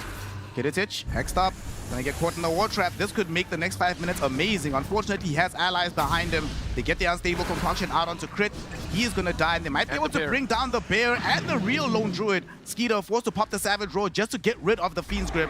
The bear, though, has no such option. It will definitely die. He's chasing. Kiritich wants to chase after Skeeter. He really wants this kill. Concoction being channeled up right now. Skeeter has no way out of this. He throws it through. He's gonna Savage Roar on himself. Save. Does he have Blink Daggers coming back in 3 seconds? Skeeter's gonna try his best. Kiritich blinks first. Even puts the static charge on himself, hoping to delay proceedings. But eventually, Kiritich will find the kill. Skeeter dead yet again. Yeah, they were setting up a trap and thinking that they can trap the Alchemist, but it was actually the other way around. There's a tier 1 tower after all here, so that play was maybe a little bit reckless from Falcons. Just they played around top, waited for someone to go there after the Tormentor, Invis Rune as well on the mid lane. I feel like they're getting so much done on the map on the side of BetBoom, and they're not even taking like any big towers, any big objectives. Roche is a good start. Do you think this Queen of Pain needs BKB instead of going headlong for the Bloodstone? I mean, going BKB this game is kind of rough. You are playing into a Bane as well, right? So that grip can be a problem. But you're also playing into Lion though. Yeah, I'm not saying it's bad. It's just that one of those items that you might forgo because there is something against it that is good. So perhaps Linken's then to try and block the instant initiation? Maybe you can buy it after the Bloodstone. Egg. Supernova popped off. Kiritich gonna get himself shackled so he can't hit the egg. So this will go off, stunning only the Alchemist. So the rest of his team can still re-engage. GPK jumps in, looking towards Crick, and to be able to burn him down with the Flame Guard. Amar and the boys trying to run, but the Hex already out onto Malrine. Earthspike to follow it up. GPK doesn't even need to do too much because Save just zaps him with the finger. And Malrine is down for the count. Look where Miro is, on the other side of the tier 2 tower, solo zoning the rest of Falcons. Now, this is basically what you literally just talked about, right? Like you have this Lion that is very oppressive for a hero like Queen of Pain, something that we noticed in the draft. They kind of tried itemizing the same on the other side. It's not only the Shadow, drafting and itemizing. It's not only the Shadow Shaman with the Blink. Phoenix has an Orchid. It's an item. Look, Phoenix is a kind of a hero that you can buy anything on. But it's an item when you see it on him, you might think that the draft has some issues, right? Why is my Phoenix buying an Orchid? Because you need to get the kill off onto the Ember, onto the Alchemist, right? Before they use their ultis to escape. And it's not that easy for Falcons right now. Falcons the very least, they will have some respite. They're not moving into the mid tier 2, but Alchemist is already pressuring top. They should be taken down quite quickly.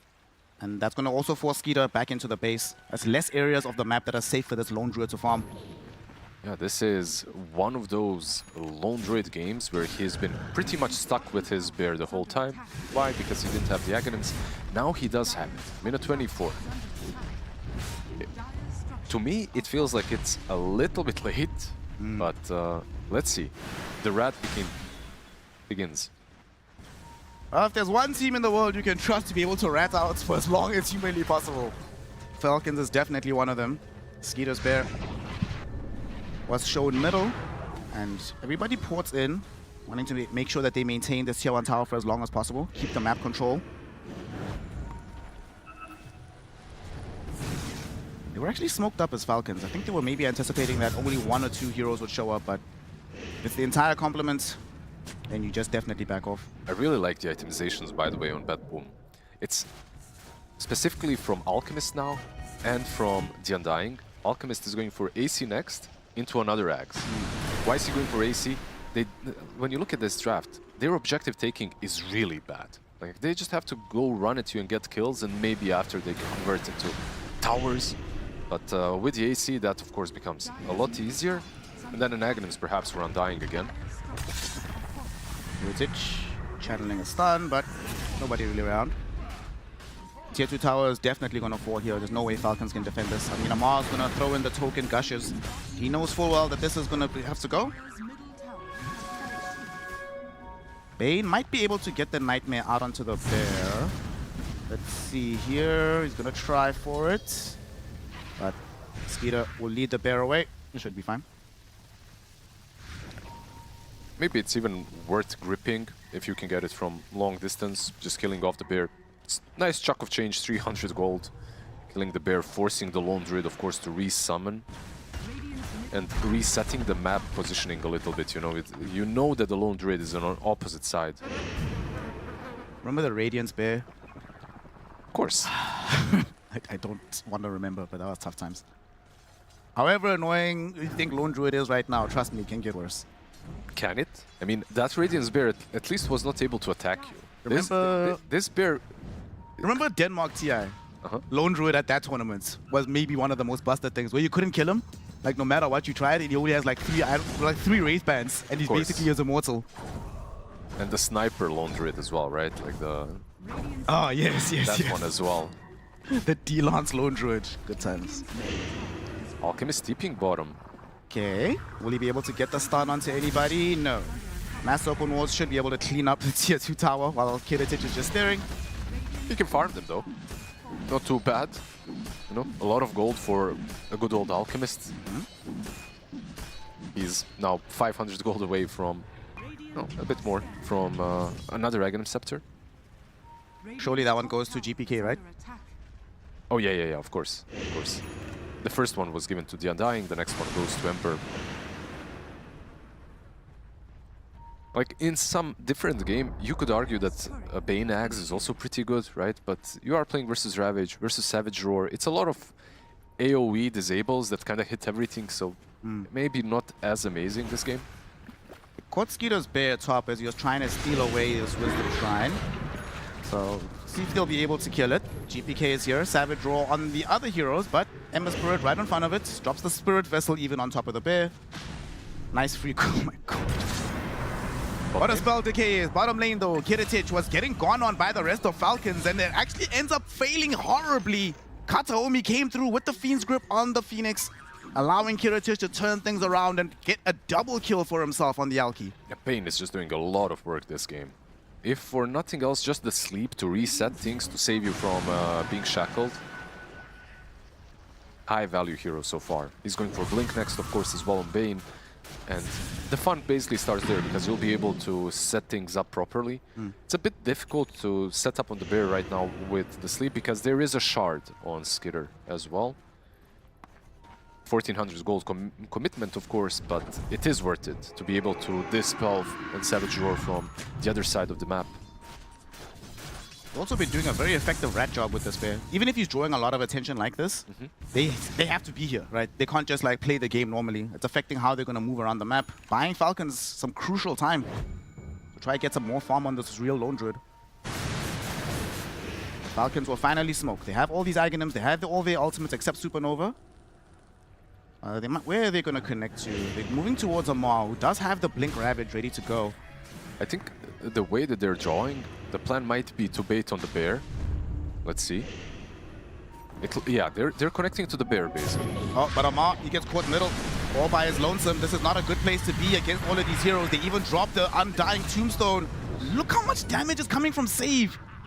A level 2 Finger of Death with 3 stacks is no joke after you've already been hit with a massive decay. Yeah, I'm not really sure about that move. He probably wanted, you know, as every offlaner, poke your head out a little bit, perhaps get one more wave so that the play that your teammates are doing is a little safer.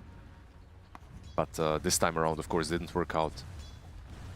Crit is thinking perhaps of using the wards down bottom, but I feel like these wards have been detrimental to them. Like, they're feeding way too much gold to the Alchemist. He's thinking about it. But he also knows that the Lion is here. If he pokes out and he doesn't get out in time, he could actually die. And it's definitely not worth it, so gonna be forced to retreat. He doesn't have a solo kill there. Like, even if he jumps, it's these wards are level 1. Even with Hex, Perfect Shackles, wards. Maybe if he's not in the base, though. Save. Chasing out right now as GPK also is waiting around the secret drop. You see the quick buy on GPK, by the way? He's going back for Finally going back for the Mage Slayer as bottom. Crit gets jumped upon. He's gonna die. Skeeter's Bear, at the very least, able to rinse through Save. Popping the Shadow Blade. They don't have any reveal since the support is dead. He's so fast as well. Like, that's another thing, right? Like, this bear, it's not only about the damage that it deals, the fact that he can play on its own, but the fact that it's so damn speedy. It's hard to catch. Although they do have a way to deal with it. Already GPK is now chilling with this Gem of True Sight. So they will have vision available. Not going to be so easy. And of course he has now been given an Aghanim Scepter. So he's feeling really good for himself. So much mobility from the Ember now as well, right? Like, much, much easier to catch anyone in the backlines. Falcons are going to smoke up. Omar moving through with crit. Got a bear with them as well. On the top side of the map, we do see the Queen of Pain and Phoenix are making their way towards them, but oh no, that's so unfortunate. The illusion. It saw the Phoenix disappearing under smoke, so BetBoom, they know that this play is happening and they know where these heroes are coming from. There's also absolutely no one showing on the map, right? So you generally, there's that spider sense, you know that they're doing something. Both teams absolutely smoked up. Tormentor is alive, so I guess that's the play. See if they can claim it. Queen of Pain opting for an Aeon Disc as her defensive item. And they're gonna just try to go straight ahead and pick up this Tormi. Doesn't seem like the BetBoom boys know that this is really happening. So free Tormi goes towards Amar.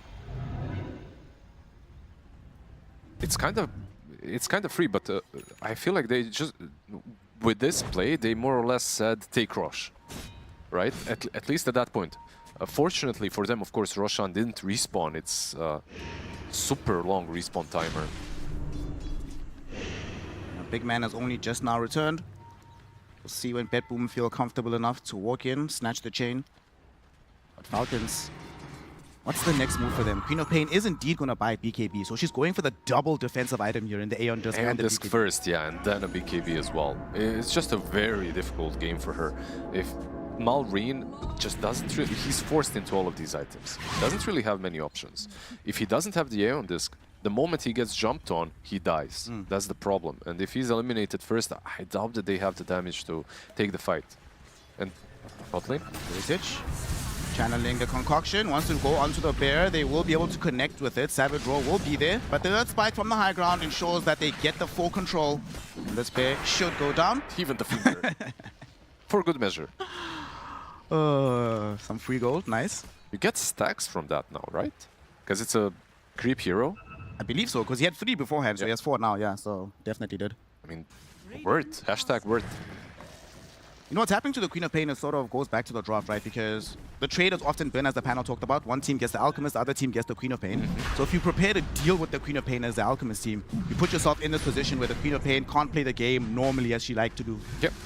Yesterday, we didn't really see this scenario because it was kind of innovative. The team that picked Queen did get away with her most of the time. She even had the most impact in all of our games. But yeah, today, obviously, BetBoom coming in super well prepared. The Bear is still ratting. He's got Silver Edge. He's going for BKB next as well. Maybe opening up space for Crit to use his wards. Aegis now on Kiritic. He moves bottom. And Crit did not have an opportunity to drop down some wards. But like you said, probably would have just fed the gold, so probably better not to. Luckily for our boys on BetBoom, they do have a lot of mobility between the Ember and the other heroes, so it shouldn't be way too difficult to deal with the ratting for them. But on the side of Falcons, they are getting a lot out of the map. Lone Druid is farming, so is the Tidehunter. They're sitting on more or less 20k net worth at the moment. Doing pretty well. The moment Tidehunter gets Refresher, I feel like this game, you know, the team fight from Falcons might be pretty damn strong. Arena is the one that's struggling the most in the network department. Not really his fault. But BKB is going to emerge eventually for him. Double Ravage will be there, and they'll have a BKB on the Lone Druid. So Falcons are definitely setting up for this late game. Ratting as much as possible. Skeeter's Bear still just constantly in the bottom lane, forcing some people on BetBoom to have to respond. Probably one of the reasons that they feel that they have to push this bottom lane right now to be like, guys, we can't just always have the waves coming against us. They even glyphed. I think this opens up some wards for the top, right? Like Crit is already on the other side. But there you go, the Ember TP back.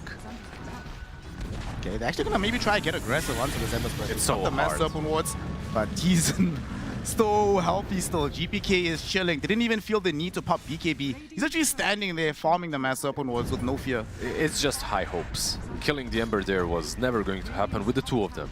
They needed an... the plan was good, but the execution needed another hero. Oh, now have a Roshan's banner drop down to protect some of these catapults. Malrine gets jumped upon, forced to activate the Aeon Disc. Does blink himself away. Still doesn't have the BKB though, so needs to be careful. Miero drop the tombstone in between these barracks.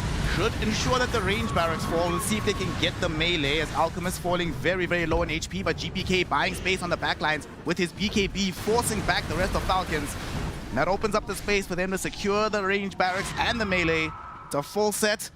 The ratting from Skeeter just got a whole lot more difficult. Yeah, he literally wasn't in his base while all of this was happening. He was trying to rat mid, but he didn't really have a wave. Because of what happened with the Ember on top lane, the top lane was also not really next to the tower, so he couldn't rat top either. On the flip side though, Falcons, even though they lost the side, you could see that they have the firepower. They just need to execute all their ultis as well. Smoke. Amar has the Blink Ravage. Is he gonna pop it? Doesn't want to go into the high ground without vision, so they'll send the Bear first. Tombstone already dropped down by Miero though. There's a stun from Kiritic directly onto the Bear. They want to bring this down before the fight even starts. Beautiful force off to get away from the Earth Spike, but it's not good enough in the end. Brain Sap brings an end to the Bear. I would say this is very costly. The way you play around your second summon is very important in this stage of the game, so just taking that Bear away from them might stop any aggression from Falcons. Aegis timer is still there for 1:40. BK was thinking about chasing in onto Snaking, but Snake did see the Remnant coming, able to Icarus dive out. But BetBoom and them, they don't have that much time remaining on the Aegis, and they want to use it positively. They actually eventually find Snake King. This mobility from GPK is actually absurd. Snake King does have buyback though, so he could utilize that to re-engage the fight. Oh, forward. Nice, okay, offensive force off into this Alchemist, but they can't kill him in time. The Soul Rip kept him alive, and now the defensive nightmare. Eventually, though, they do manage to bring him down. When he returns, he will have BKB at the ready. Skeeter's Bear trying to stand tall in front. Not going to be able to do too much as now he's getting jumped upon. Miero trying to bring it down with the decay, forcing the BKB to be activated by the Spirit Bear. And now Kiritic, he knows that there's no more Sonic Wave, no more Mass Serpent Ward, might still want to stick around to finish off this lane of barracks. Miero jumping onto Malrine, forcing the activation of that Aeon Disc, while the other carries are just sitting and hitting the buildings, but Kiritich wants out. He sees Supernovas coming back in, dealing with a big team fight. Maybe they're gonna bait though, force them out of the base. Amar, he comes out throughout the gush. There's the Icarus dive forward. No Supernova just yet. Snaking. Nice little laser, but it gets cancelled out. There's the Ravage. It connects onto Miro and the Ember Spirit. Can they kill Miro? Yes. At long last, Kiritich will join him in the grave as well. It's a double kill for Malrine. As GPK is forced to run. They do have the dead in the water though. However, he activate the BKB, dragging this anchor. He needs to get out of here. Don't get entangled. Don't get hexed. Unfortunately, he can do neither, and he ends up dead. God, what a hold. They don't lose their side. They take down the Aegis. They take down all 3 of their cores, right? Like Undying instantly respawns. He stopped lane farming. He needs to be careful as well. Look at the bear. It's hunting. Bear's coming. Tries to get to the defender's gate. Gets broken. BKB popped, and the Earth Spike to halt the bear's approach. Just what a beautiful hold. They knew... There is maybe a question of not using the BKBs on Alchemist perhaps a little bit earlier. They allowed themselves to get caught, but that's what Shadow Shaman is all about. That's what Ravage is all about. And in these kind of circumstances, Falcons just played it perfectly. And that's before even double Ravage is available. That's just the one. Now they're going to try and force these buybacks. They're going into the base right now. Miro. They smell blood. Awkward position here. He does have himself in the ultimate form, but his BKB is on cooldown for another 35 seconds. Mass Serpent Wards have been dropped. At the very least, they're controlling the bear, but there's still damage going on to the tier 3 tower. GPK forced to finally buy back. He even committed the full finger of death to kill the bear. Nightmare back onto the Queen of Pain, but Amar's right there onto the Bane Elemental, hitting him with the anchor as well as the Sonic Wave follow-up from the Queen of Pain. Ember. That's the kill. Beautiful shackles from Crit. No BKB for the Ember Spirit. There's a Hex on the bear, so that will prevent the second round of Entangling Claws. He's gonna be fine for now, but Skeeter still charging through. This bear cannot be stopped. Finally, the BKB returns. It'll allow GPK to get out of here and not die back. Kiritich, in the meantime, jumps onto the bear, able to bring it down, but Malrine went to the backlines. He has a vendetta against Ember, and he forces him to die back. Can he get out of here as well? He can. Crit, the beautiful forced off, will play for it with his life, but it's a cost that is well worth it. And Falcons, they just flipped this game upside down suddenly. That's a dieback on Ember. The way he moved, like, it wasn't a bad play from him. He initiates in the backlines, he was Lotus, so he reflects the Orchid even on the Phoenix. He was able to catch the backlines, but he didn't really play around the BKB timing very well. And it forced him to lose most of his HP. The Entangle after an Entangle, and keep in mind, this is all pre-Aghanims on the Lone Druid.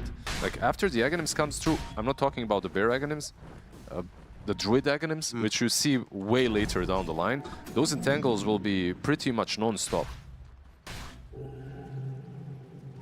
Game is now, for the first time in the entire game, Falcons have the gold lead here. It's actually crazy that, like, let's say 10 minutes ago, they only had 6 kills. And yes, they've doubled it, but the kills they've been getting have always been high impact in this portion of the game. No, absolutely. Out of these 7 kills that they have gotten in the last couple of minutes, 2 of those are on Ember, so that alone is pretty damn massive. Huge gold swing. This Aeon Disc, honestly, is just allowing Queen of Pain and Malrine to really play the game freely, and that's exactly what you want from Quap. This hero, I feel like she doesn't need a lot. Like, when it comes to the damage output, Aghanims already feels mad. Like, the damage is already good enough. You just need to stay alive. And Aeon Disc kind of allows you to jump the backlines, use your spells. If you get gone on, you can still get away. And speaking of actually some of the Aghanims, right? I feel like one of the best neutral item Aghanims combinations, if you have this Conjurer's Catalyst plus Aghanims on Queen of Pain, that is like perfect. Yeah. It's a very good enchantment and neutral item for Quap. They did nerf it. It was absolutely busted. It was like... I think Meepos were solo dying to the Catalyst. Like, it was just ridiculous. Anyone that takes it could solo kill heroes if they're clumped up together. But right now, of course, it did get nerfed a little bit. It's still pretty good on certain heroes. Even affords Falcons a 66% win probability. Look at this middle. They jump in with Miro, big Shivas, but everybody just blinks away. When was the last time, like, the real Skeeter was not in, like, these corners of the map, bro? He's going to stay here forever. I don't like. There is no reason for him to actually ever leave. He's not only farming, he's healing the bear as well, right? Because of Spirit Link. Yeah. Ooh, my goodness, look at the damage being thrown out onto the Lion. Does get Nightmare away, but it's not enough. Doesn't end up dead. Shadow Shaman will follow him too. 1-for-1 trade at this juncture. GPK jumping in and out. Somebody needs to collect this gem that's just sitting on the ground. Bear is coming. Bear is now coming. There's a buyback from the Shadow Shaman. They're going directly onto Miero. Sonic Wave was there as well. He's still alive for now. Drops a tombstone, but he's taking too much damage. He's going to end up ticking out here. There's a Ravage too to cancel a TP out from the Bale Elemental. So both of those heroes end up going down, two of whom don't have buyback. There was a difference between Lion and Shadow Shaman, right? Like, Lion does not have buyback. He used it in the last fight. Same for Bane. Bane, yeah, 2.5 minutes left without him. Of course, 30 seconds respawn time. He should be there. But damn, did Falcons buy their time perfectly. Now they do not have all their ultis to just freely push. But when you're playing only against two heroes, this is at least a side. Man, that hold that they had in the mid lane, if that hold doesn't go through, right, the game could have ended like 3 minutes later. But no, absolutely. That hold just absolutely turned the game. Top lane taken away completely. Tier 3 tower also being assaulted middle. The supports will return as this goes down, so Falcons will have to be content with this. Kiritich will still throw the unstable concoction. But Skeeter doesn't care. Doesn't give a damn. Melee barracks, thank you very much. Now let's get out of here. Yeah. Flares Bota as well on the Spirit Bear. Bloodthorn, just way too much attack speed, way too much damage. Two sides up. They're gonna go look towards the big man. Also, the Spirit Bear did pick up a Bloodthorn at the very end, which is very scary for this Ember Spirit, given that his BKB is now at a very short duration. Yep, the 7 seconds, right? Like, at least. X, Kataomi gets caught. There's no way out of this one. He's dead. No buyback available for him. Miero still wants to maybe fight this one, dropping a tombstone. Kiritich already starting to back off a little bit. Miero can get chain disabled in this position. It's very hard for him. Malrine jumps onto the high ground. They can't target him. He gets off the Sonic Wave, hurting Kiritich heavily. And now Kiritich turning his attention towards the bear, but he realizes he needs to TP out. But no, Intaction Claws deny the opportunity. Big Ravage as well from Amar on the back end of the fight. In fact, it's over. GG. The fight's over. The game is over. Falcons with the comeback, the steal of the century. Am I watching Money in the Bank with Edge? Probably not. But it's Falcons come through with the comeback. They were bleeding green that whole game. They had a lot. Became anemic, but somehow they managed to claw themselves back into this one. It was honestly a masterpiece of a game. Considering the way that you want to play when you're ratting, this is the way. Yeah. They never. Skitter was the most impressive as well because, I mean, I know he's a rat. Everyone wants to hate on the hero or maybe on the player for playing that way as well. But he never faltered under pressure. He never moved the bear back, even when they were losing one side down bottom, when they were still playing versus Aegis. Like, he didn't want to move the bear back. Instead, he just continued pushing, continued farming his BKB. And once he had it, once they lost the Aegis, that's where he actually joined the fight and turned the game completely. Absolutely, he did turn the game. I think it's one of these, you said it earlier in the game, that they have to just delay proceedings for as long as possible. And Falcons, people might not like the playstyle, but this is why they can keep winning, right? They can elongate the game, put you in an uncomfortable position, basically negate the lead. Because if I'd asked you at minute 20, right, with how far ahead they were on their side, you would not have envisioned that this would be the result eventually. Absolutely not, but you know what? One thing needs to be said. This BetBoom draft, this is like the sort of a draft that you pick in pubs to stomp someone so badly that they GG out 20 minutes in. You know, like all these heroes are natural-born lane stompers and early game finishers. But yeah, if you don't have objective taking, that becomes a little bit hard. You know, Shiva asked us before we started this game what we think about the drafts. And one thing we were wondering is this Alchemist broken?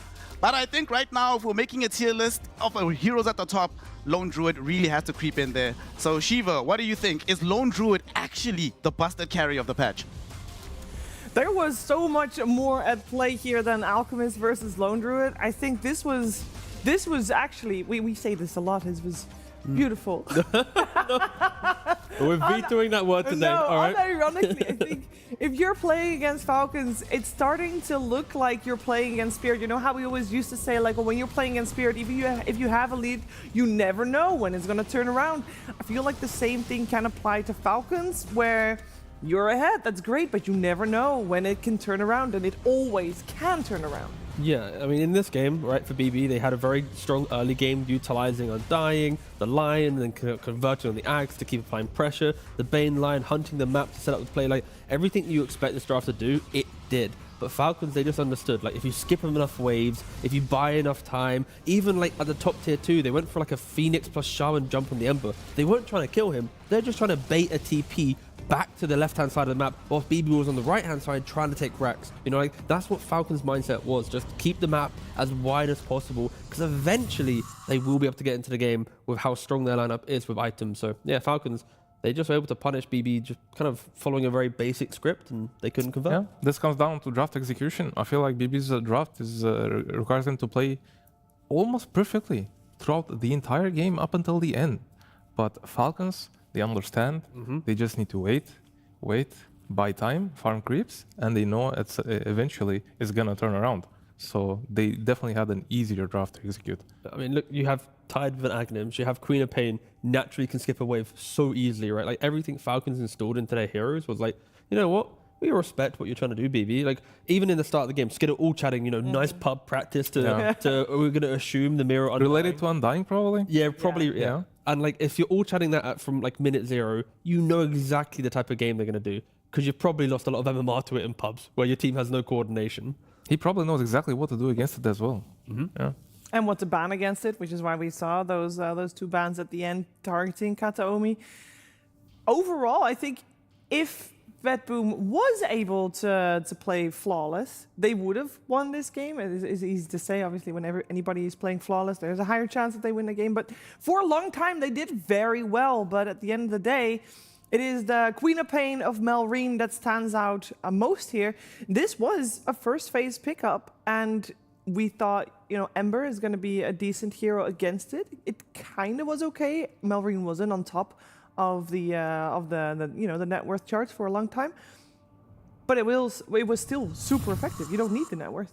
I feel like Ember dealt with the Queen pretty well, but at some point, Queen just becomes too strong. Yeah, it's the definitive mid laner for me right now. You can just first pick it. You can get away 99% of the scenarios, except maybe when Hostcar's not banned. And as we saw this game, he just doesn't care. At some point, he gets to his 3 items, and he just doesn't care anymore. I mean, his bottom net worth of all the cores for like a decent time on the Queen. But like you said, you know what items you're going to buy. Eventually, when he gets them, he can turn a game around. So you have to break them. Like when you hurt their net worth like they did, you can't just let them back onto the map. You can't hold a 12k gold lead with an Alchemist. No. Like, you need to make that a 20,000 gold lead. Yeah. Like, the fact that Falcons sneak a Tormentor is, like, unacceptable. Like, look at your heroes you have. Like, the fact BB just let them on the map. When I say let them, it's kind of difficult. But like, you do have heroes to find these, like, little rats on the map. So I don't think they played to their best at stopping, you know, them flooding onto the map to skip these waves and stuff. Yeah, and we did have that comeback fight. Of course, we're going to relive it as well, as that is the one fight that turned it all around in favor of Falcons. This is the deciding factor here. I feel like BB overextended a little bit, and then they get caught out in a bad position. They have this Ravage. Ember tries to dodge, apparently he doesn't. And it's just too much team fight at this point. Falcons have their items. They end up chasing the Ember as well. He ends up dying too. The Bane does buy back, and I think the Ember buys back as well after this point. And from here on, it's just become a very smooth game for Falcons. They know they can decide when to take the team fight. They know they have the upper hand, and pretty much just ended the game very fast after this. I mean, you can see from that clip though, like BB, they had the vision on the high ground, the double sentry, they had observer, they knew where the bear was coming from, but their positioning was like, I don't want to say unacceptable, but like it kind of felt like that. You know, you got your Lion just mana-draining the guy at the low ground steps. Like, everything about that fight just felt like it was just complacent. That's maybe a better way of looking at it. Like, Undying doesn't even press BKB. It's like, in their heads, I think it's like, yeah, we've won this game. Just go to another Rax. Look at how we took the bot Rax. And then Falcons will go, we're ready. So, yeah, one mistake is all it takes. This is why they had to play a perfect game up until the end. Now, the surprise factor was apparently not really there with the Undying on the offlane, but we still like to highlight it a little bit. He was also the recipient of the first Aghanim Scepter. Yeah, just wanted to highlight kind of the Undying and what he can do with it, right? And having nearly 14,000 net worth because, of course, getting the Aghanims. But conceptually, Undying, I think, can move into the category of good candidates, right? He has the Raps, he has Halberd. Sorry, not Halberd, he goes for the Vanguard, sorry, my apologies. Then looking at Octarine to utilize the Ags. It makes sense. The lane was good. The pressure that you apply on the map is good. Like everything about Undying with early Aghanims makes sense to take over the game. The problem is, as always, compared to other offlaners, you don't scale into the game. You always need to play into the fight by walking in. We mentioned the Harpoon. Where is it? In the beginning, right? I feel like he went over defensive. Mm-hmm. Yeah, he's getting gifted an Aghanims. You need... Kill. Yeah. Focus on the enemy. Yep. Yeah. And otherwise, pick Slardar. Yeah, or Slardar, yeah. That could work. Yeah, just pick any. It's like if you pick an Undying, in my head, I'm expecting a team that is to be ruthless. Is to see if you see a blip on the minimap for a millisecond, your heroes are auto running at them. I would have loved to see him blink on this Undying actually. Like go Harpoon, blink, and then get gifted an Aghanims. Sure. And then you see a hero, a bear. It doesn't matter. You just go, all teams just go right at it. It would have been a whole different game, and potentially we will be talking about a whole different result here. But as it stands, it is Falcons that is 1-0 up against BetBoom in this best of 3 series. Let's see what's happening in Game 2 after a break.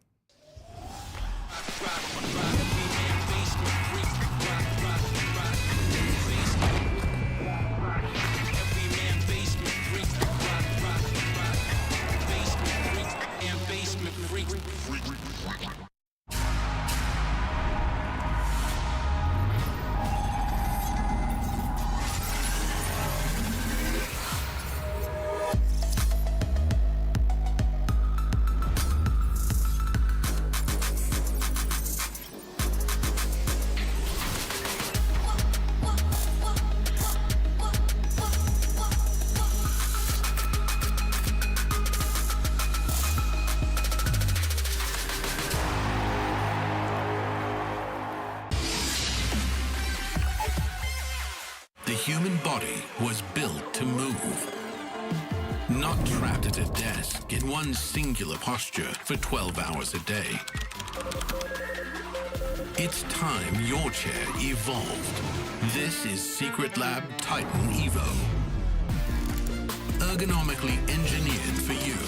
Gamers, hybrid workers, artists.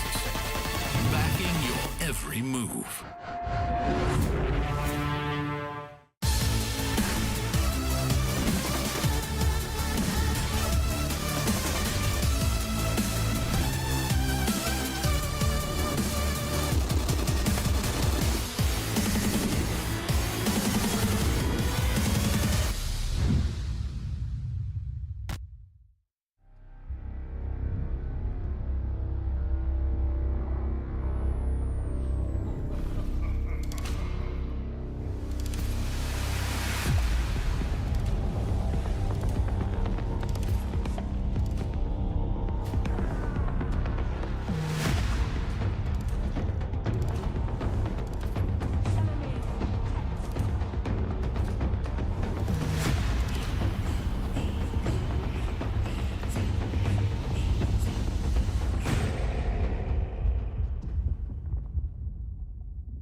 Game 2 coming your way momentarily between BetBoom and Team Falcons, and it is day 3 of this Swiss group stage, and both of these teams are 2-0 record right now, which means if Falcons win just one more game in this series, they are guaranteed playoffs. They will be the first team to move to playoffs as well, and things are looking pretty good for them right now. They have obviously only dropped up one game yesterday, and they're doing it in a way that no other team is doing it because they keep letting that Alchemist through. This was the first time in Game 1 that BetBoom had their hands on the Alchemist, and it's one of those things that we feel like maybe everybody has experienced that loss once in order to think like, okay, maybe Falcons do know how to deal with it. So for BetBoom, I want to know, where do they go next? I want to mention one thing about this Alchemist. I'm thinking. I want to mention one thing about this Alchemist. You're allowed to. Go for it. Proceed. Falcons have beat this Alchemist only with Queen of Pain. That is true. Yeah. When they didn't get it, they lost. they also picked it and lost with it. So they joined the club of losing Yes, Valk. So they're not like this like almighty being of like, No. oh, we don't need to ban it, we beat it all the time, and we win with it. You But know? they're the only team that lets Yes. it through anyway. So Yes, they're not that. They also can lose with it. So Yeah. at least we're seeing Alchemist kind of fall flat a bit. I'm kind of happy seeing it fall flat. I think, like, to me, Alchemist right now is the same. Maybe no, it's not. That's actually an overstatement. But you know when Lifestealer first dropped in 7.41 at Birmingham, we were seeing it banned out first phase. Now it's not banned at all. Alchemist is like obviously much better than that, but to some degree could be the same concept where it's like it is a very good hero, but I feel like if you are a top team in the world, Alchemist like he shouts to everyone his strategy from minute one. You know exactly what he's going to do. You have to be good enough to be able to beat that through draft prep, play prep, something. Like Alchemist, you cannot just ban it every single game. I think that is you're too victim to following the meta if you are. So I really respect Falcons from doing that, identifying the farm of Amar because of Alk being in the carry role. Would the game have gone differently if the Alk did not give 10 Aghanim's? Let me think. Hold up. If they did the wits strategy, where you just don't care about your cores and just farm your items, maybe more potential to get objectives faster, high ground faster, get maybe a heart, BKB heart, and run down lanes. I have another question. Hold up. Go on. Because we see it here again. BetBoom is first pick, Falcons is second pick. So far, every single game Falcons has played, here at this Wallachia, they've been second pick. So they're prioritizing that, they like that, and that's the one where obviously they can leave the Alchemist and know if the Quap is going to be banned or not. And they have the last pick. Yep. And they have the last pick. It's a strength for Falcons due to the nature of their heroes. They're most played, most popular heroes. They definitely enjoy having that slot. Yeah. I know I am an enjoyer of that slot as well. Yeah. That is true.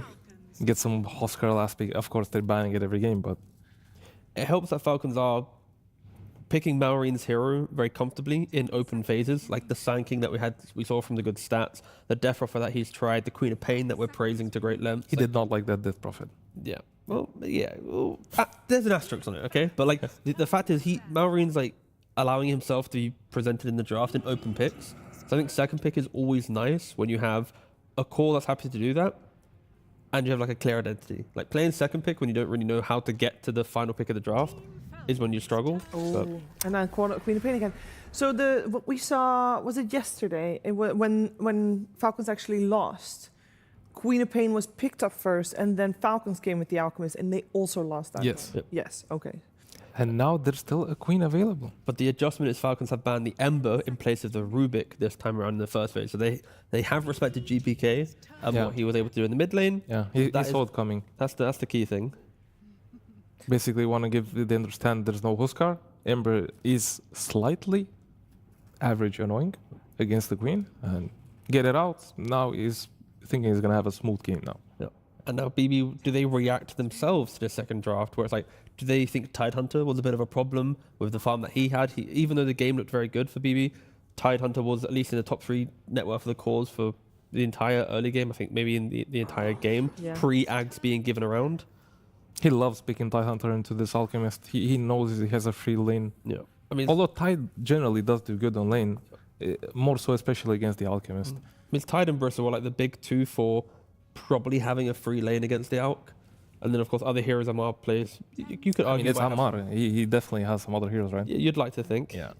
During this phase previously, it was instant bans coming out from BetBoom with the Chen and the Hoodwink. This time around, they're taking their time thinking about maybe banning one of the heroes you guys are talking about right now.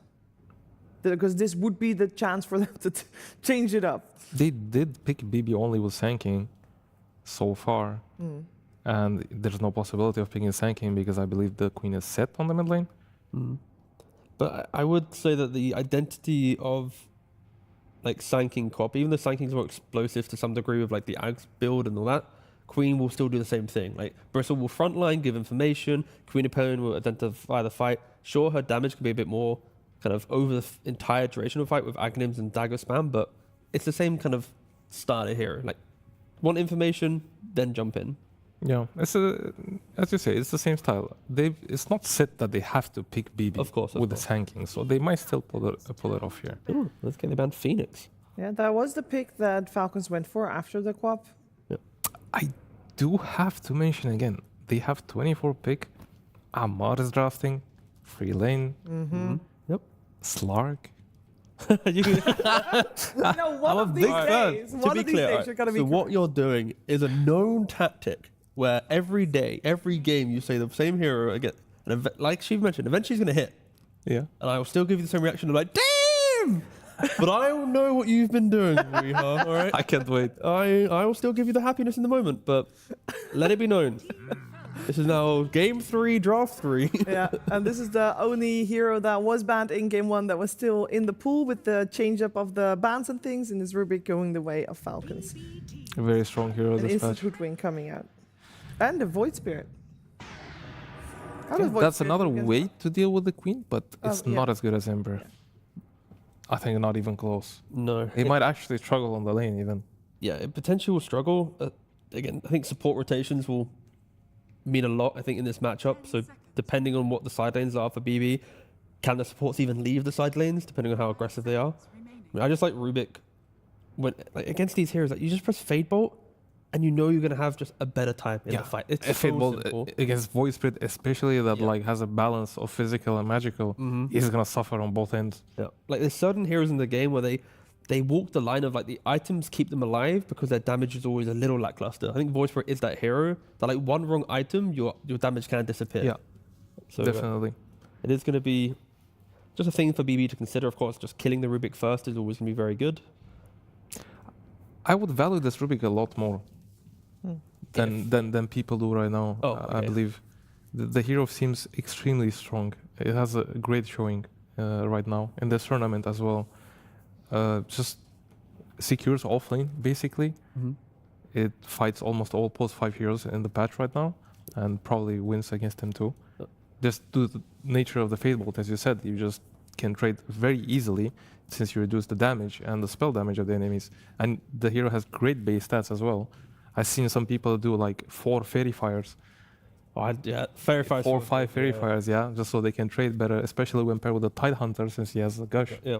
I have a question, because it's bugging me. Why would you, if you are any opponent of Falcons, why would you let Falcons have second pick every single time when you just end up playing to their tune? Because, oh, you gotta pick Alchemist because they didn't ban it. We still might be in the era of drafting where the coaches and captains go, this is the hero that will win us the game. You have the confidence in it. Like, how many games does it take? You'd like to think if Falcons go 3-0, there's a wake-up call I hope for all teams in the group to go, let's actually consider this. The joy of competitive Dota and the loss of like statistics and stuff like that is like you have to adapt during the tournament. So I think as soon as like you get that break, then it's like, okay, let's truly understand it. But I have a complicated question for you. Oh. You're talking about Falcons being last pick, second pick every game, right? So you as a coach, you get to play against Falcons. Are you gonna let them have second pick and know exactly what they're gonna do?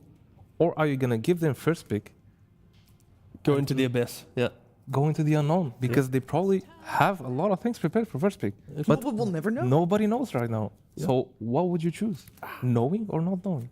I would not know, because I believe in my team and my players, and I don't need to know what Falcons are going to do, because I trust my team. That's a good I know point. if I give my guys a good draft, we can beat any team in the world. Right now, teams aren't giving themselves good drafts against Falcons. Can you do it with the Dawnbreaker? And they're falling into Alchemist Bay too. Yep, that is true. How's Dawn gonna do here? Overall solid hero in this patch. I don't know of any strengths of this hero. The games that I've seen so far is feels like good. It's like greedy right-click scaling Dawn. At least again, I watched Ace play it in qualifiers, so maybe that's kind of skewing the perception of the hero.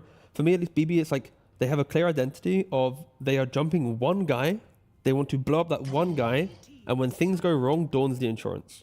So for Falcons, at least, I think the Rubik is still such an important hero right now, because with the Shard that we've praised to great lengths on our panels, you can break everything BB has, right? Yeah. If Voice were out double jump a Lone Druid, a Quap, whatever, if crit's in position, you lift away, you're now not in Solar Guardian, all of BB's draft can fall apart just from a single Rubik. And a Crystal Maiden last pick. Got him. I just see you guys sitting with the most puzzled expression. It's like there's two teams in the world that'll pick Crystal Maiden, all right? It's Snaking on Falcons, and it's Kotomi on BB. This is the only time we'll see Crystal Maiden, probably. Bar that one statistic that might have skewed my statement, but still, it's a very generic hero. Frostbite against Bear It's can so be slow. The hero's so slow. Yeah, I know. If Rubik manages to steal CM's ult, It's Rubik's ult is like Crystal Maiden on crack. Like, it's mad. Everybody dies. Yep. Guaranteed. Yep. As So good as she the ulti basically is, just not casting her ult. as good as the ulti is, Frostbite is an even better spell. Oh my gosh. If Rubik steals any of Crystal Maiden's spell, it's just big danger for BP, especially the voice spread. Think how he's gonna feel when he's gonna play against Rubik with a Frostbite. They only pick CM in the hope to try and find a way for the AUK to play into the lane, right? Crystal Maiden is a aggressive support in nature with your ability to have double spells. You buy like a Mango, you try to take the fight. If Rubik steps up, you are going to die in the lane. Outside of that, it's just a Crystal And then Maiden. Falcons answer it with Underlord. They basically say, we don't care about your CM, I'm just gonna farm, you can do anything to stop me. Yeah, I really feel like Falcons just understand this draft, I think, a little bit better than BB at the moment. Like, if the game's difficult, I think we're going to see the same type of play occur. Right, Queen of Pain will skip waves, the Bear with the Axe will skip waves, Underlord will hold the high ground, with Firestorm, with the Rubik with Fade Bolt. So Falcons, hard game, great game, whatever, their draft can play it out. For BB, it's just very scripted. They need to win their lanes. They feel need like it's AUK to hit timings and go and kill and find things. It's such a hard game for BB because they have this Void Spirit, and Alchemist is probably going to give Axe to the Void Spirit because Dawn Axe is just kind of underwhelming. But they have so many good answers for this Void Spirit. They have the Rubik stealing Crystal Maiden spells. They have the Lone Druid Bear Root and Fear. They have potentially Enchantress Aghanim's. Double Pit from the Underlord if he decides to go Aghanim's. He's going to have a hard time on GPK. Yeah, but if he can somehow overcome all of that, if he somehow he overcomes has to be like the GOAT. Like if BB's winning this game, automatically GPK's MVP. All right. But yet again, he has to play a perfect game. That's fine because he can do it in the past, but I don't think it's going to happen this time because it's so difficult. My concern though for BB is like when you have Dawnbreaker in the offlane, you kind of want your carry to also join fights, so it's not just your mid laner who starts. And with AUK being the Ags buying carry, AUK's going to be farming Radiant's Ags, give it to a dude.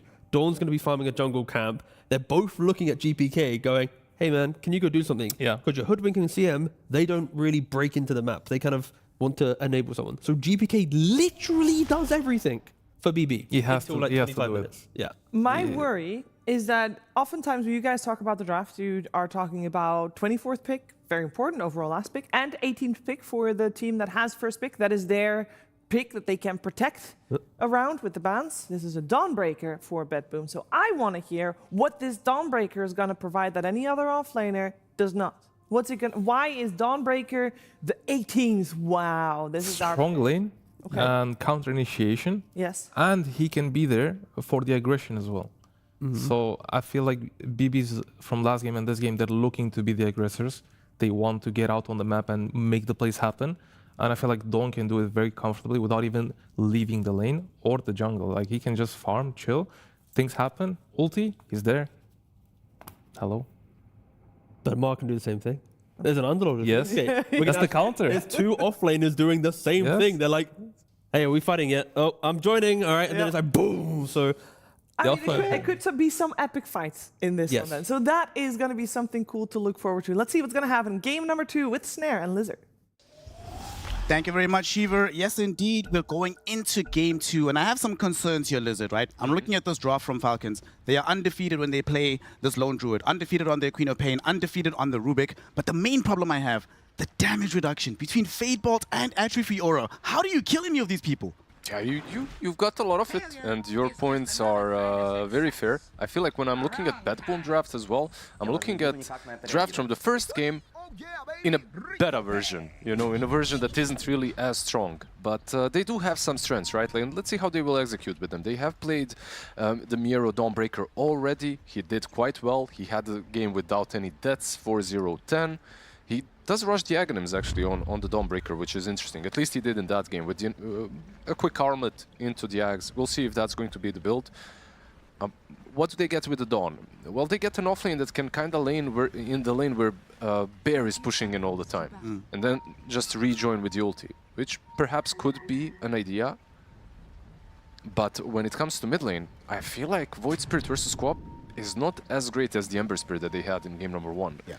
Aghanims is good, of course. It's another very good Aghanims receiver, but overall, I'm a little bit worried that Malrine could have an actual game this time around. Yeah, he was pretty much denied playing Dota for like 30 minutes in game 1. What happens if he doesn't get crushed in lane? GPK will be able to pick up the bounty rune. And Panel was saying that he's the one that needs to pop off the most in this game. So given that he's probably going to be getting the Aghanim Scepter from the Alki, what do you think the build is going to be for him?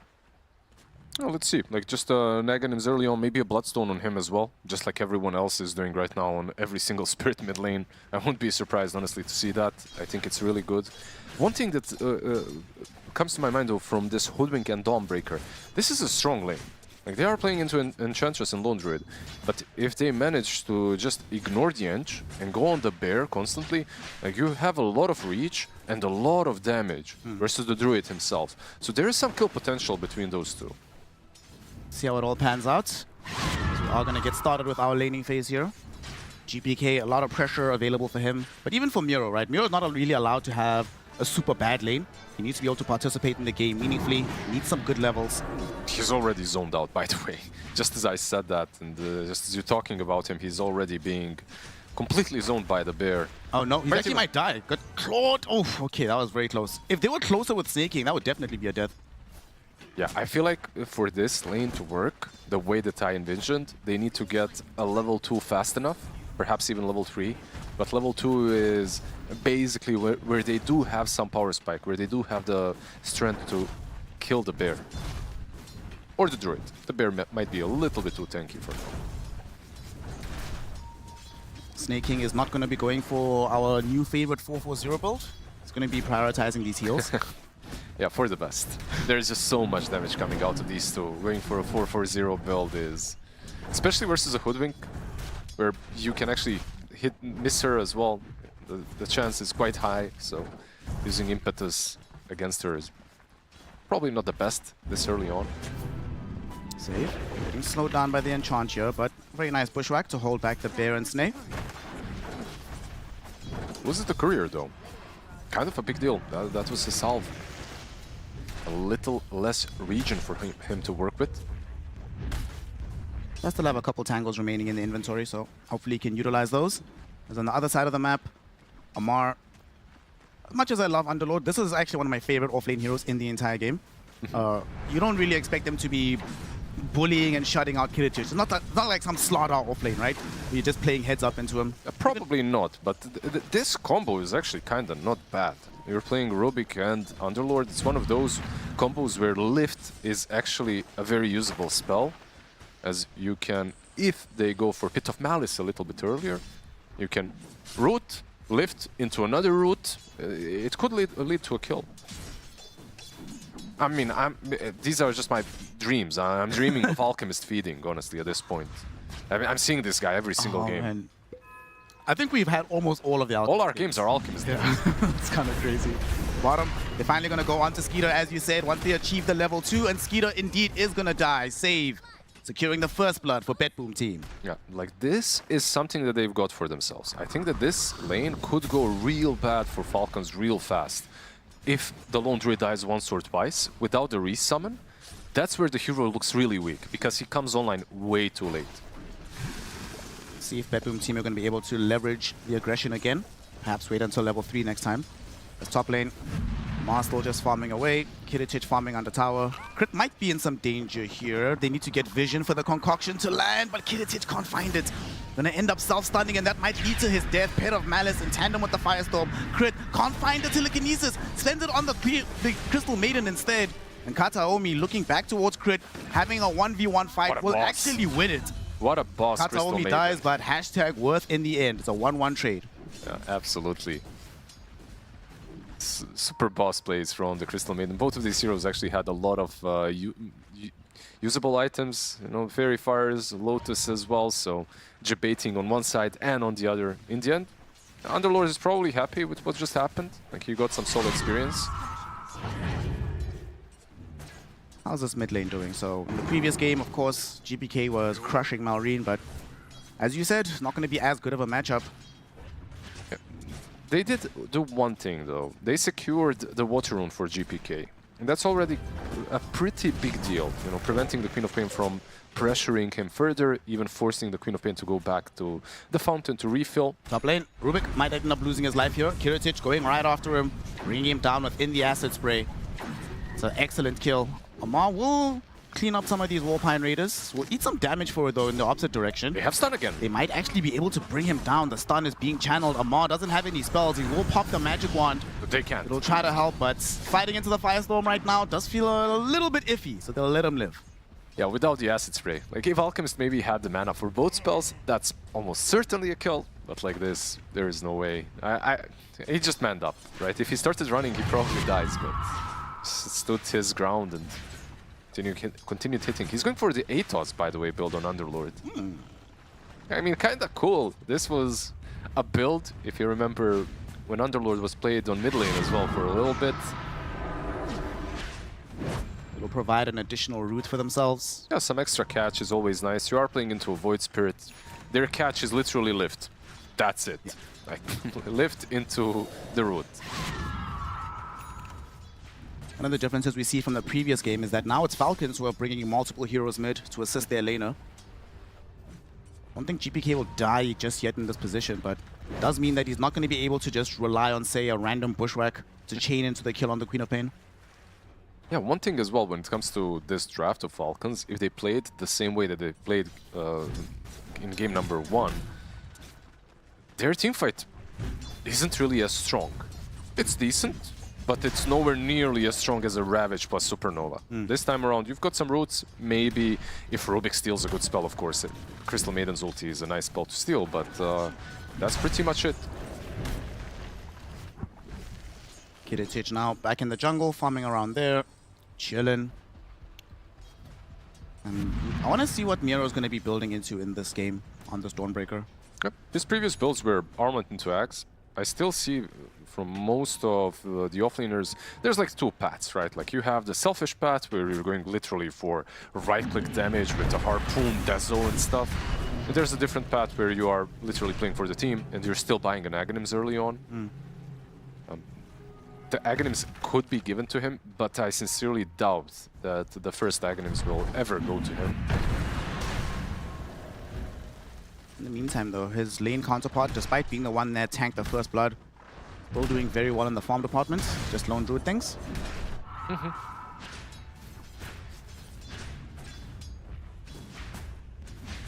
Did anything change when it comes to zoning the Alchemist out of the lane? Like last time they had the Alchemist... Bushwhack out, but Cop should be fine, not enough damage. What you're saying? Yeah, they just had the Alchemist defending the tier 1 tower for the longest time, right? And I'm trying to figure out what kind of a rotation could switch things and change things. I feel like it's more or less the same. You do have some percentage-based damage from Underlord this time around, so might pressure a little bit better.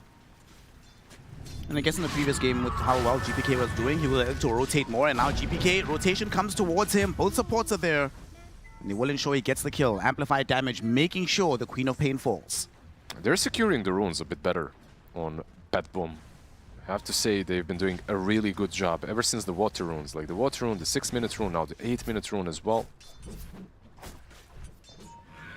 GPK will expend some of that amplified damage, dealing with some creeps. In the meantime, the supports were moving top, maybe hoping to find Amar, but he's already vacated the area. He comes back, he sees GPK. So that passage of play is over. Dire's bottom tower is under attack.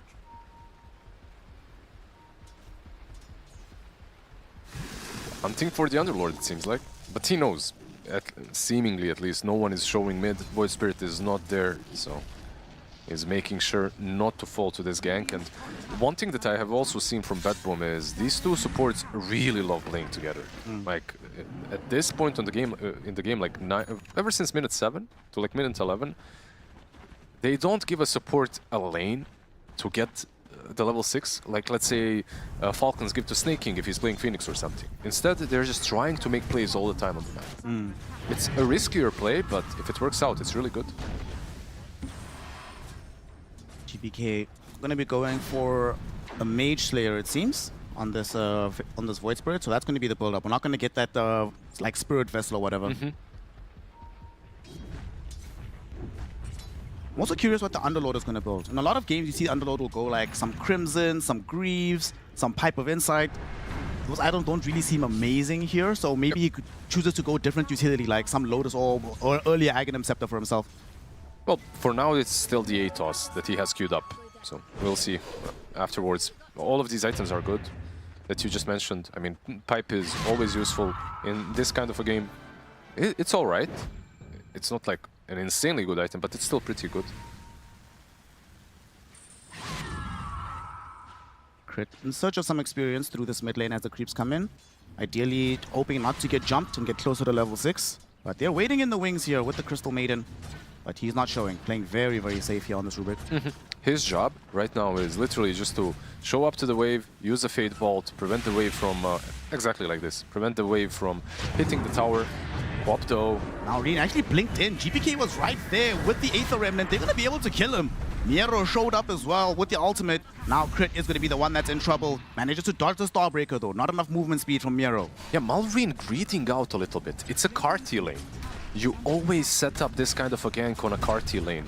And even though Rubik already dealt with it with the Fade Bolt, he just moved in for like 2 last hits that he could have gotten there. So the risk was I die, but I might get 2 last hits. It didn't really pay off in the end. They will lose the tower as well, most likely.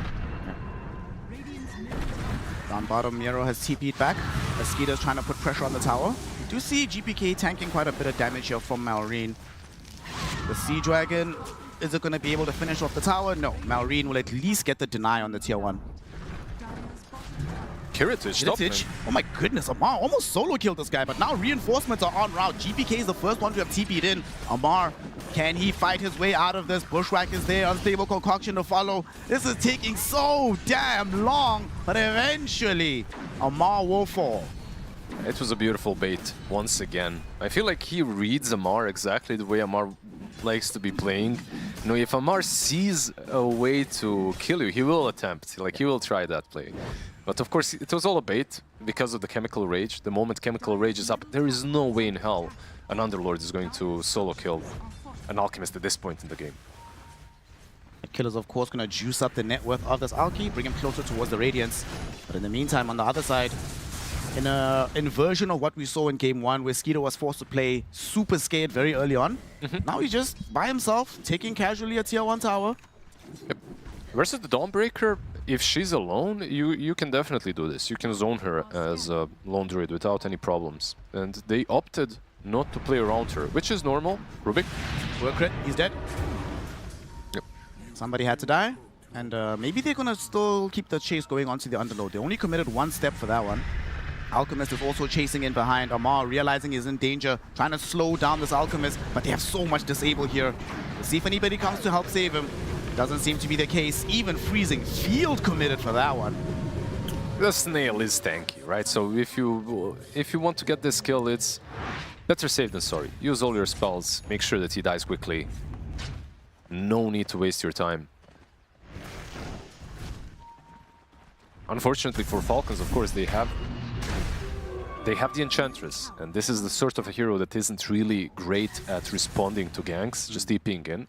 She's great at setting things up, but yeah, a TP from an Ench in that situation just absolutely does nothing.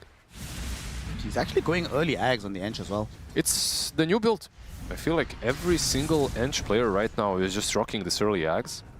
It's good. I mean, look, if you're in a game in which even your Underlord on offlane is buying Atos, I think then the Aghanims on Enchantress is probably worth your while.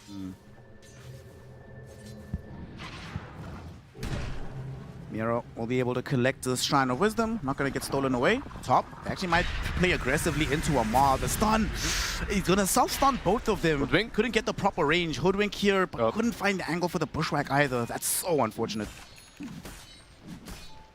Could he not? I feel like he definitely could have. He was in range and everything. He just used the acorn shot all the way up there. Not sure why. Oh yeah, I can see the tree here. Yeah. I thought maybe wasn't Underlord like in this little alcove in the trees. He was out of vision. Yeah, maybe he expected him to be a bit up north or something. Not sure. Mid lane.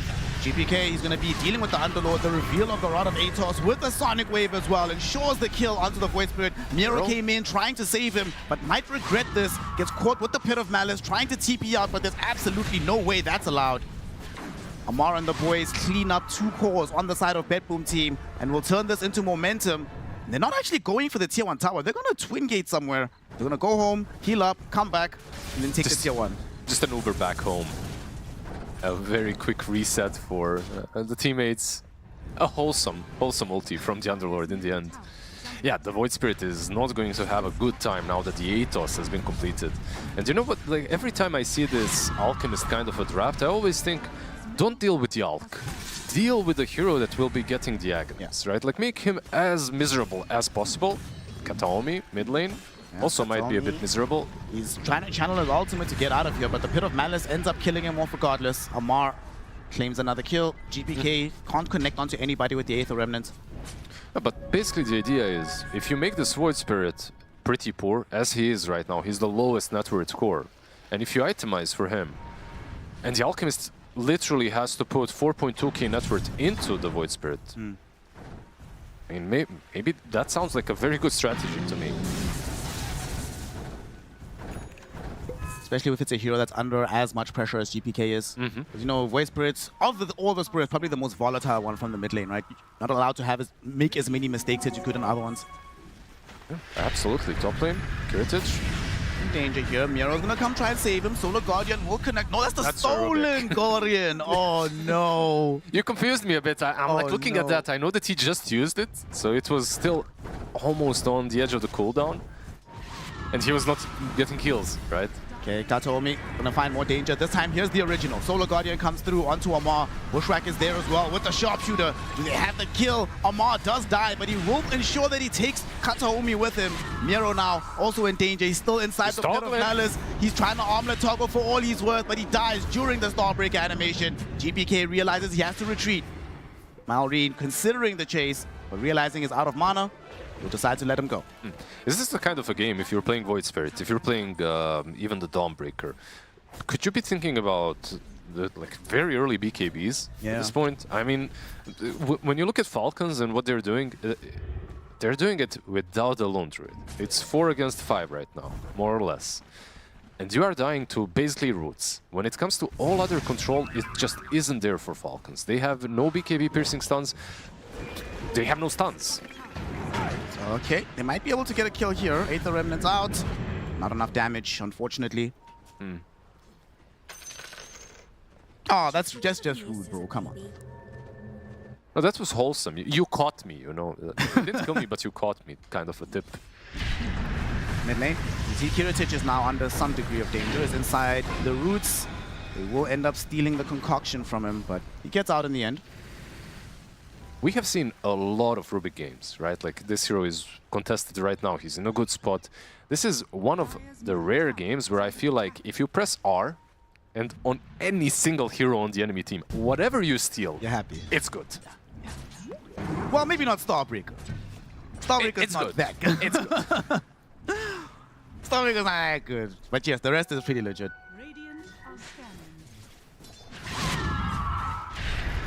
So right now, you see Amar leveraging the Rod of Atos in the top lane, going off the save. GPK will be there, hoping to turn this around. Here comes the Solar Guardian. It will land, but not directly onto Amar.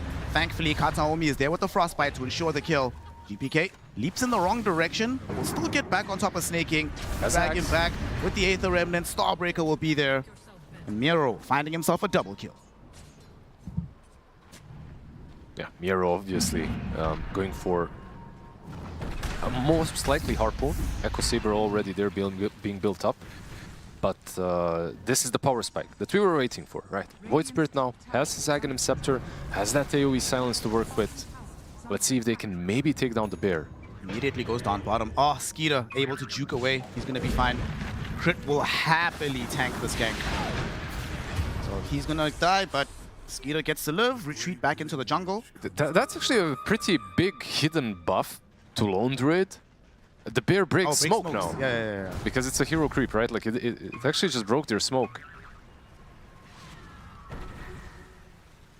Very unfortunate situation to be in if you're on the side of BetBoom Team. Nonetheless, Kiritich, he is going to do the same thing that he did in the previous game. He's not going to go directly into the secondary Ags. He's going to start to play his own game. Blink BKB and see if he can get involved with his team. This seems to be the standard right now. Before Wallachia, most games I was seeing the double Aghanims. Like, people will just YOLO out completely into the double Ags, but in most of these games during Wallachia, the team that has the Alchemist is pressured way too much to accomplish that. Like, as a position 1, eventually you have to join these fights. Been spending a lot of time moving around with GPK and the supports, but unable to really find anything. Thankfully, his net worth isn't inflated by the Aghanims, but does need to get more active on the map to continue scaling, especially because of how well Malrina's farming. Almost has his Aghanim Scepter 50 gold away on the screen of pain towards having it. He's had a much better game, right? And when you think about the itemization for him, I think it's a little bit easier as well. He might go for the on disc. Even just a BKB is good. I don't feel that he needs to commit into both like he did in game number 1. So a little bit easier for him to play. And also, when you look at these heroes on the other side, damn, this Shadow Strike usually hurts. But if you're a Crystal Maiden and a Hoodwink, it rips you apart. Like, you're losing half of your HP.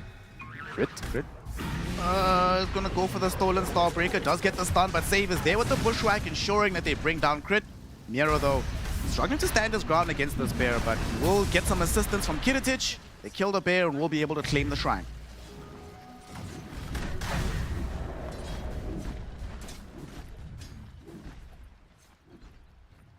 So Miro almost has access to his BKB.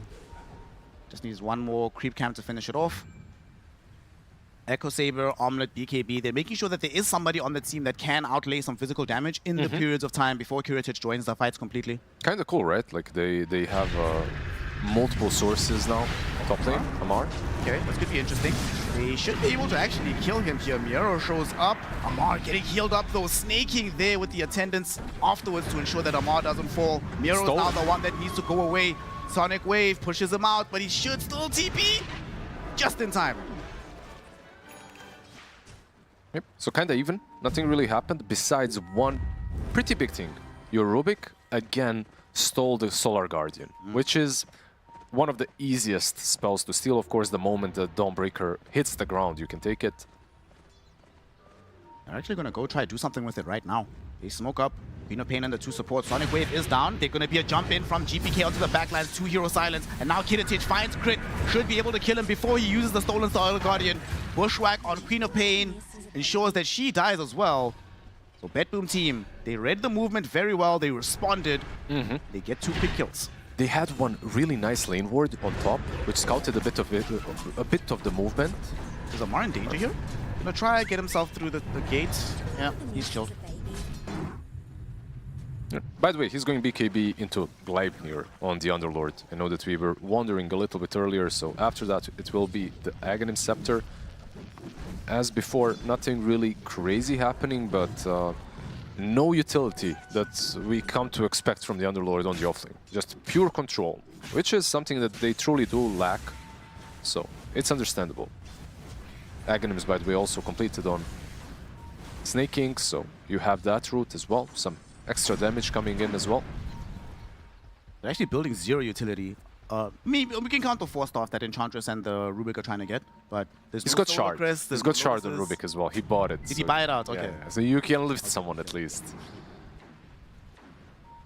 4K net worth lead for the Alchemist Drafts. Not really that bombastic. And they're thinking about sneaking into the Roshan pit here. Or at the very least, using the Roshan pit as cover to jump up on the high ground, looking for the Rubik. They can't find him. They will still get him with the Frostbite.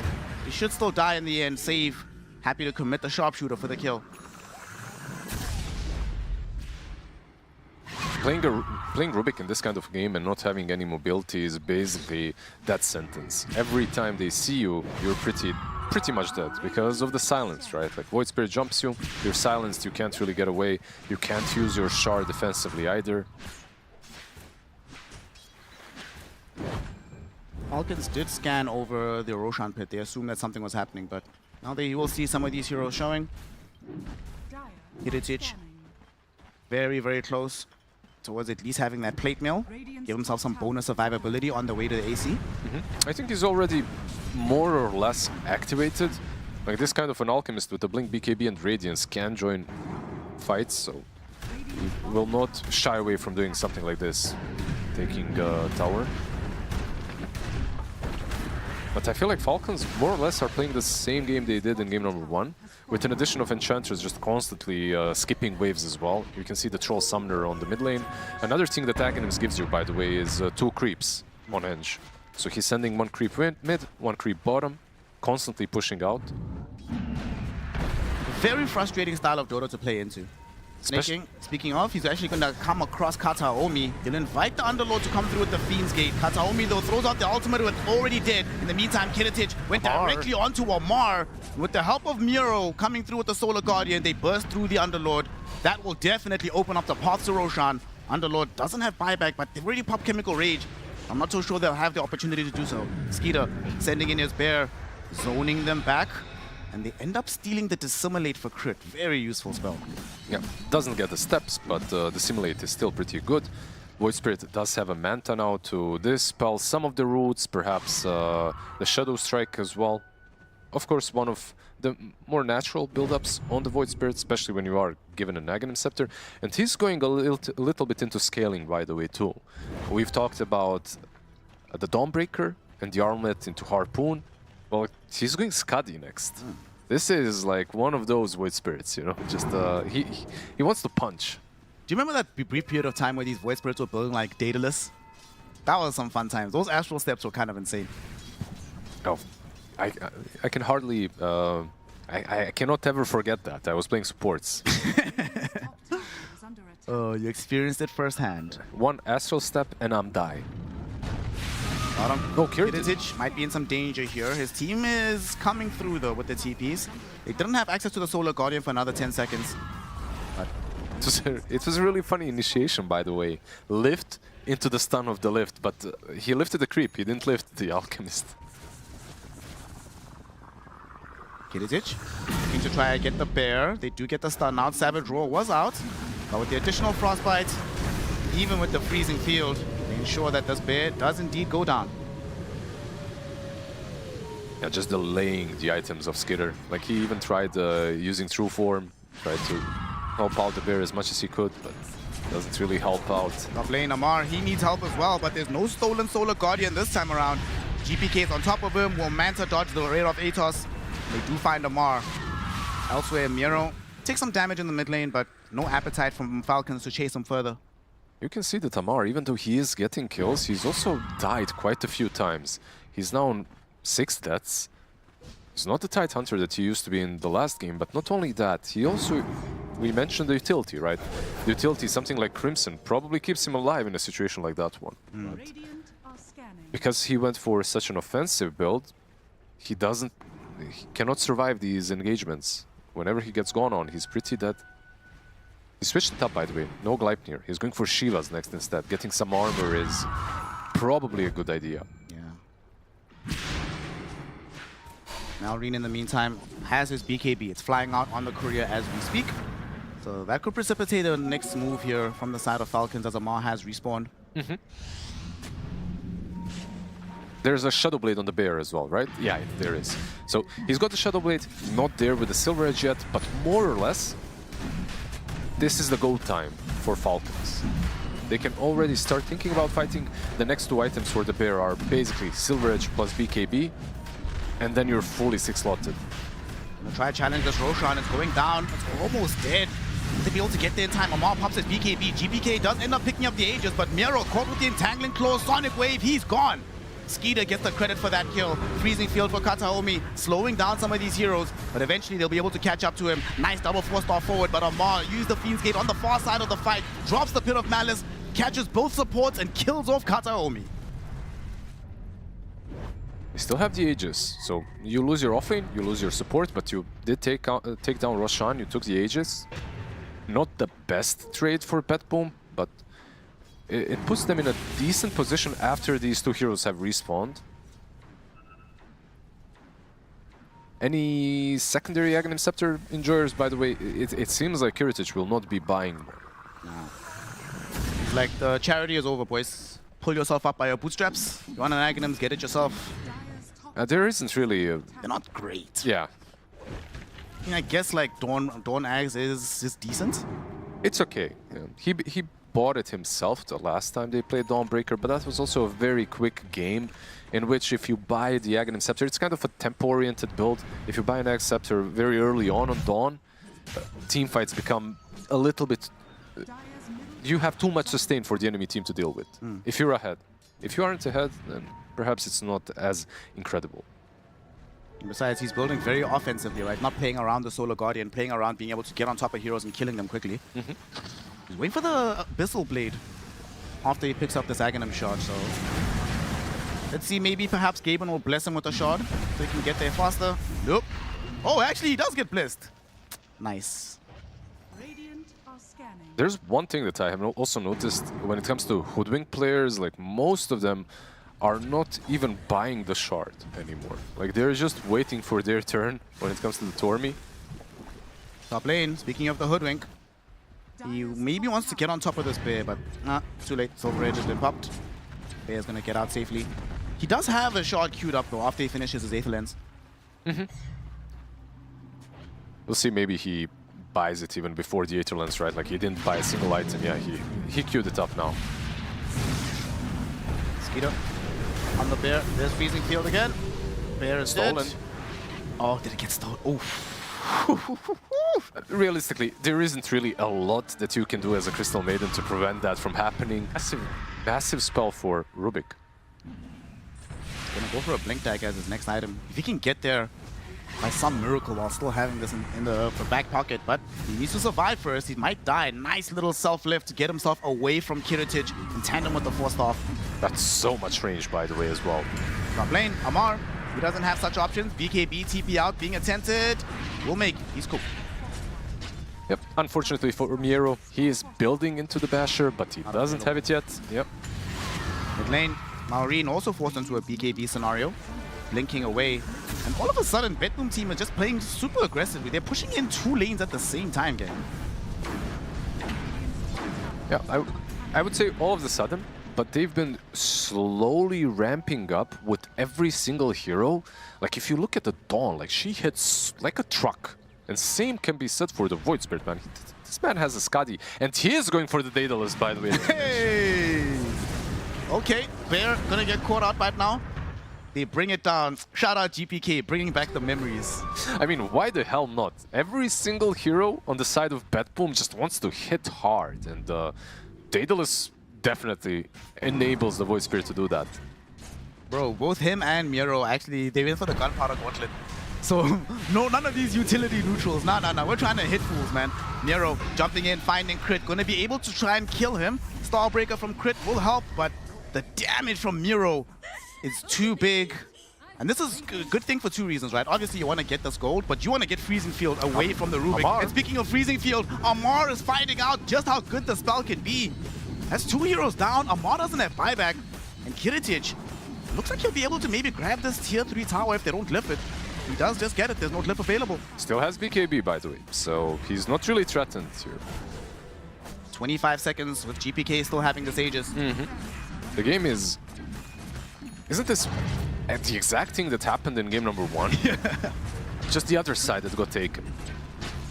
To be fair, BetBoom were further ahead than Falcons were at this stage of the game.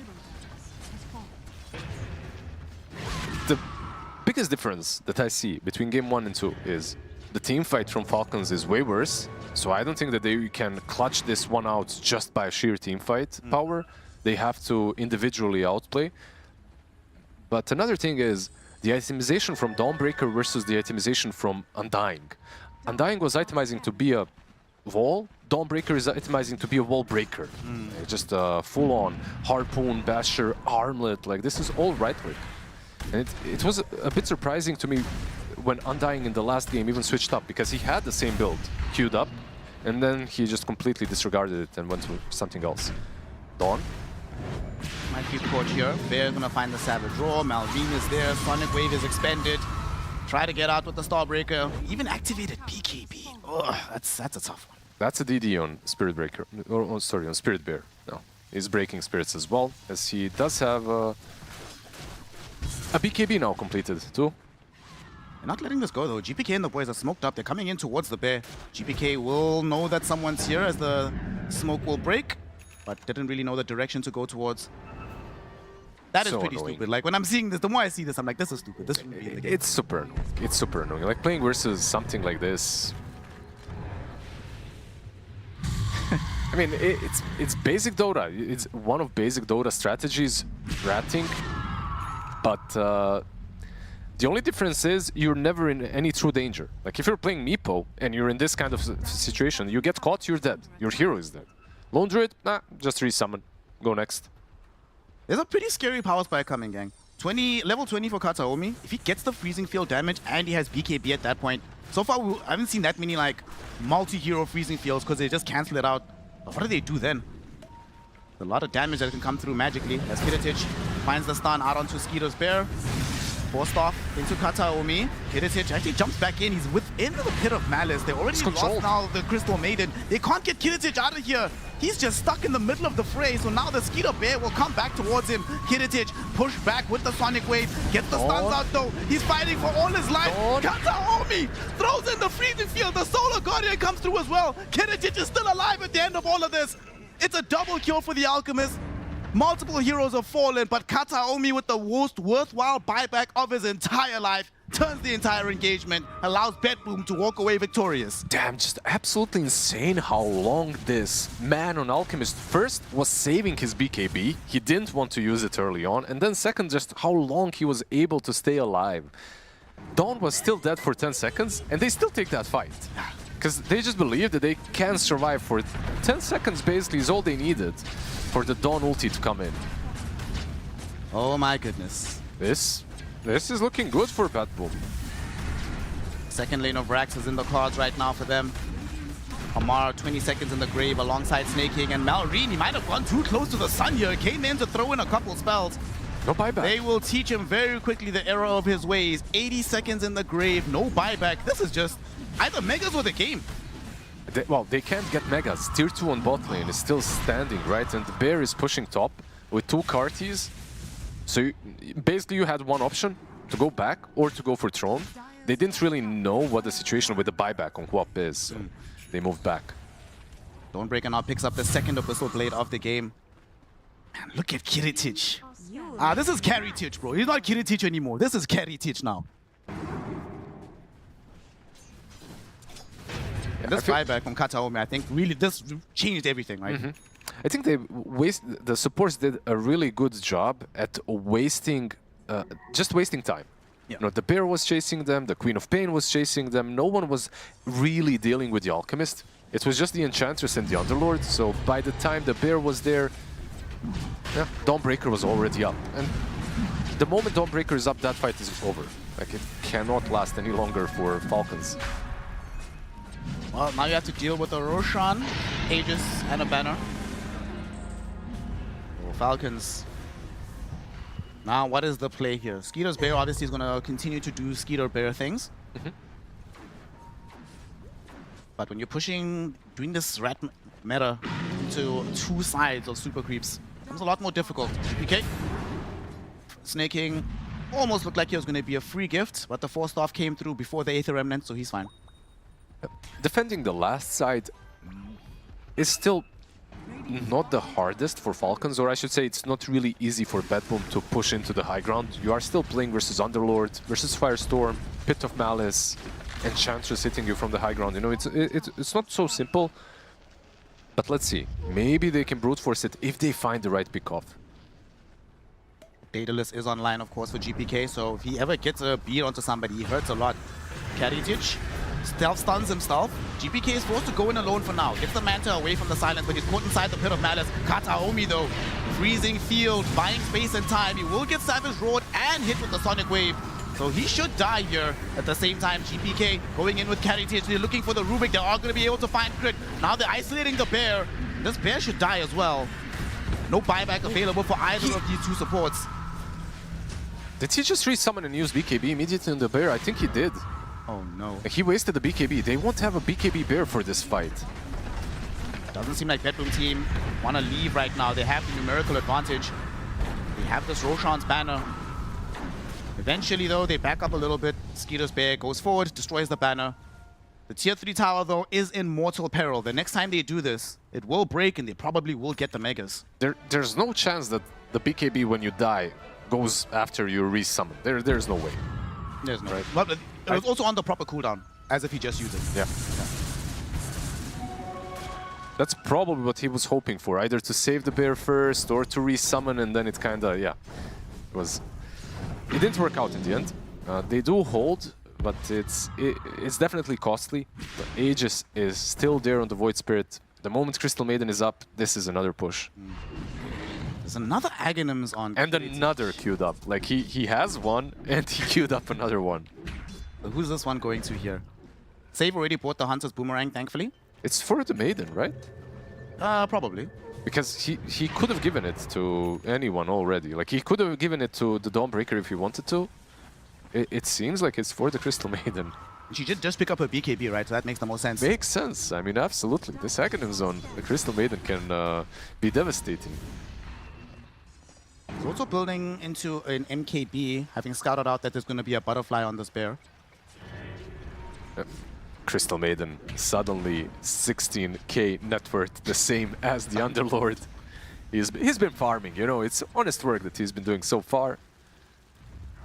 1-7-11, but 17k net worth. Why not? Mid lane, smoked up on the side of BetBoom Team. Snake King is showing. Snake King might end up dead here as bottom GPK comes through, looking back towards the support. He does get away with the 4-stars, but now GPK perhaps looking towards Amar. Amar also manages to get out of this. Now Reen, his BKB is about to expire. Going back on the lines, looking for Kataomi. Kataomi's already expended the freezing field.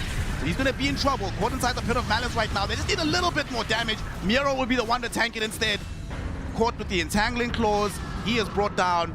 They need to run right now. Kataomi definitely going to die to the Aghanims on the Shadow Strike. And GPK slowed down by the Shivas. Can he get away from the Firestorm? The Impetus had an uphill miss. Didn't get the damage out. GPK though, caught, killed. That is going to be the Aegis expended. Alchemist is coming back in. Carrytage, can he do something here? Goes forward, looking towards Amar. They do kill off the Underlord. The Bear as well will suffer the same fate. Malreen, now regretting having come so far forward, gets stunned up by the Abyssal, killed off by Carrytage. He doesn't have a buyback. He doesn't have a buyback. They have only one bear left remaining as they managed to kill that one as well. Enchantress kind of hard to kill, but I guess at this point of the game they should be able to do so, yeah. No buyback on her as well. This looks like we have a game number 3. Woo! Underlord, hold your horses. Amar still wants to defend. Try his best here. GPK inside the Pit of Malice. He's actually taking a lot of damage from this bear. Bushwhack from Save will save him for now, but he can't get out. He's still silenced, and he ends up dead.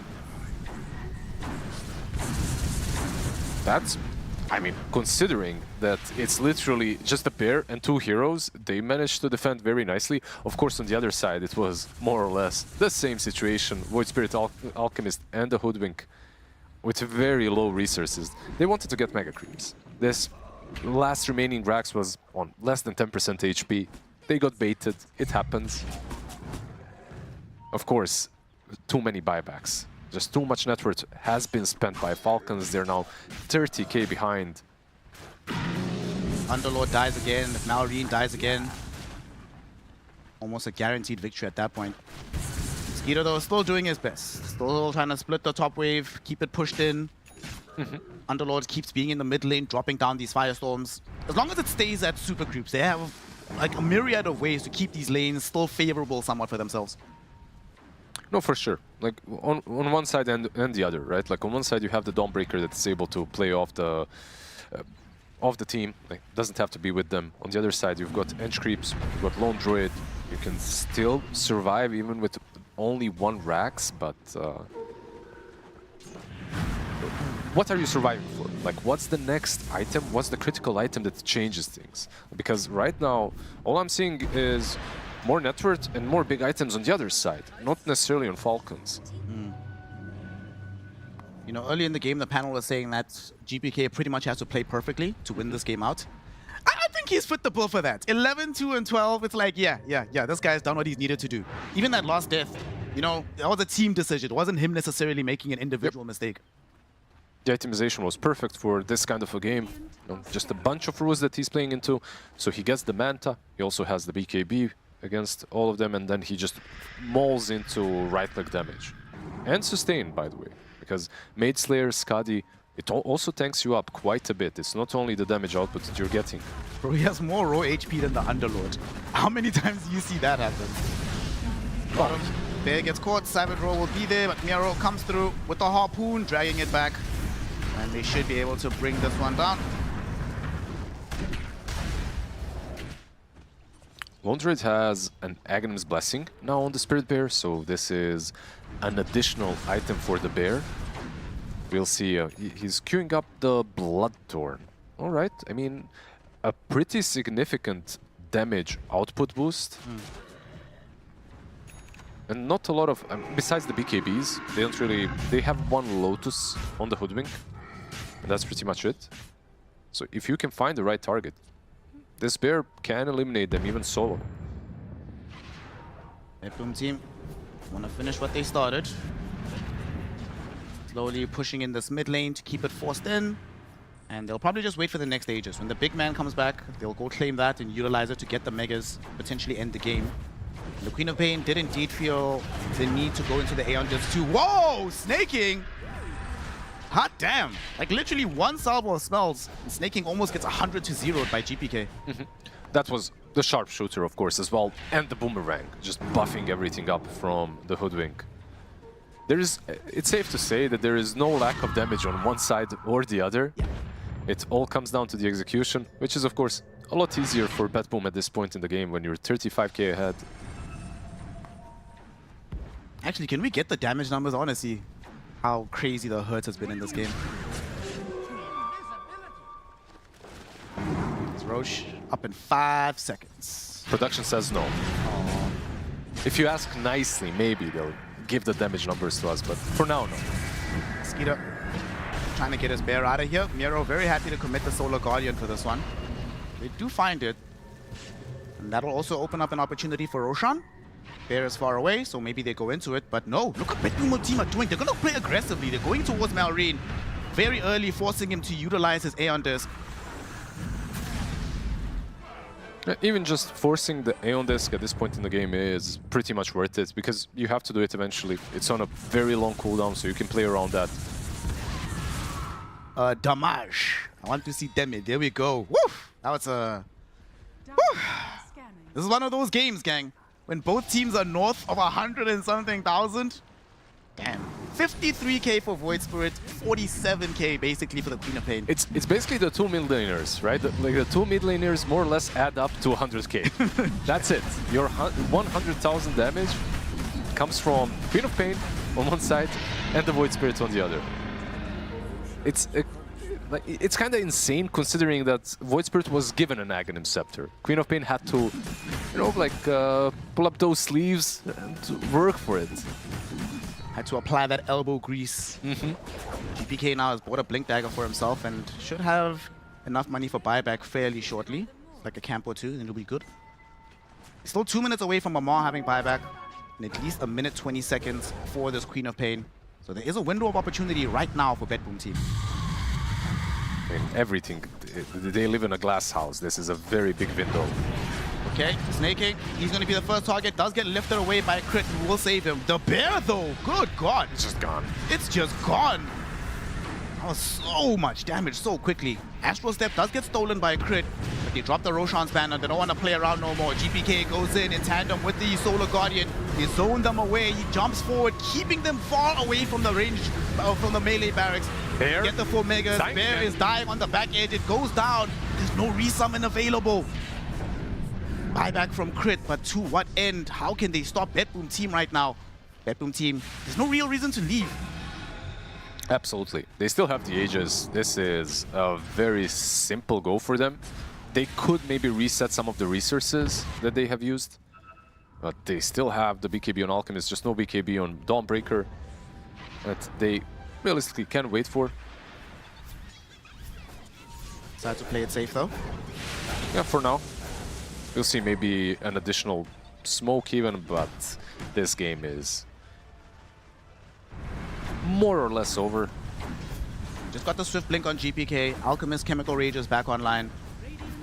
There's no bear, right? For 30 more seconds. It's a pretty big opportunity for them to close this one out.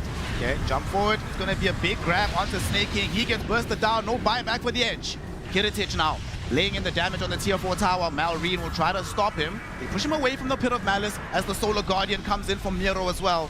Miro will provide the additional heal to Kiritich. So this Alchemist topped up once more. Pit of Malice thrown forward on the Fiend's Gate. Amar doing everything in his power to delay right now, but Malrine gets jumped upon on the back edge of the fight. He's frozen in place. He can't get out. He's gonna die. Has buyback. Does have buyback though, finally. But they've cracked through the tier 4 tower. As Miro was fighting next to the bear, decides to get out. GPK as well with the BKB, diving the backlines, looking towards Malrine. Malrine, he gets lifted forward though by Crit, saving his life, preventing the dieback. As Skeeter's bear also forced to pop BKB, hoping to kill GPK, but can't do it. And now Kataomi, BKB freezing field. He's sending them all back towards the fountain.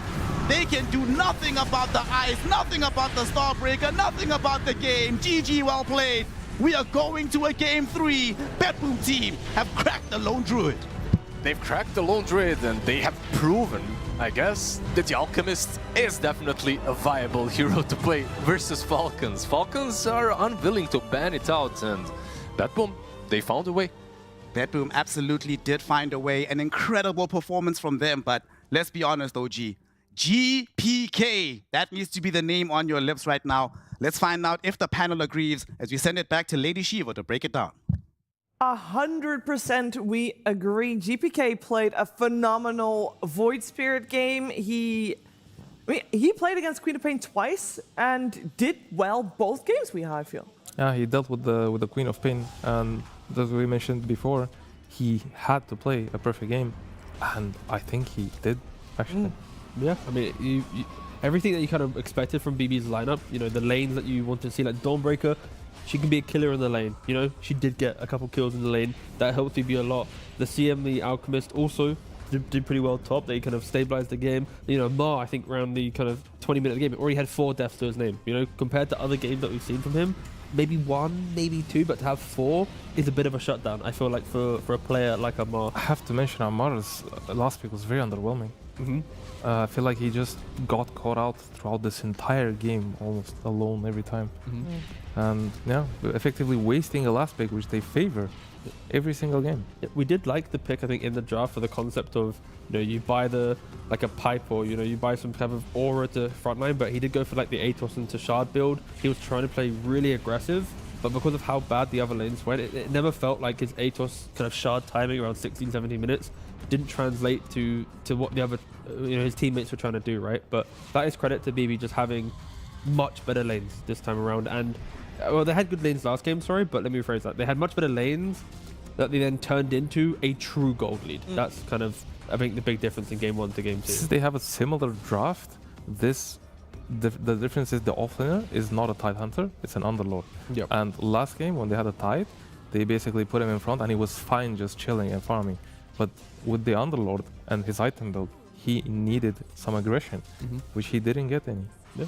He's also a hero that is not necessarily in front because he likes to come in later.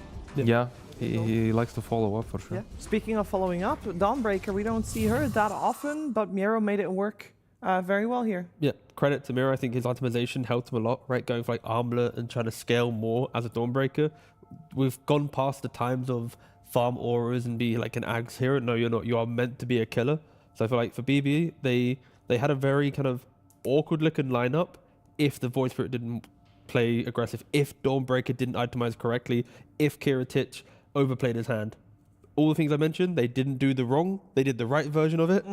So they were able to kind of get themselves into a very stable position. Like, we put items onto this draft, it will look kind of cool. Like even Katomi on his Crystal Maiden, like the value of Frostbite throughout this entire game against the Bear was really obnoxious. Like we saw the Bear get shut down. We haven't really seen Lone Druid Bears be truly shut down, but yeah, between him and GPK, very good stuff. To me, it looks like they're very confident, this BB team.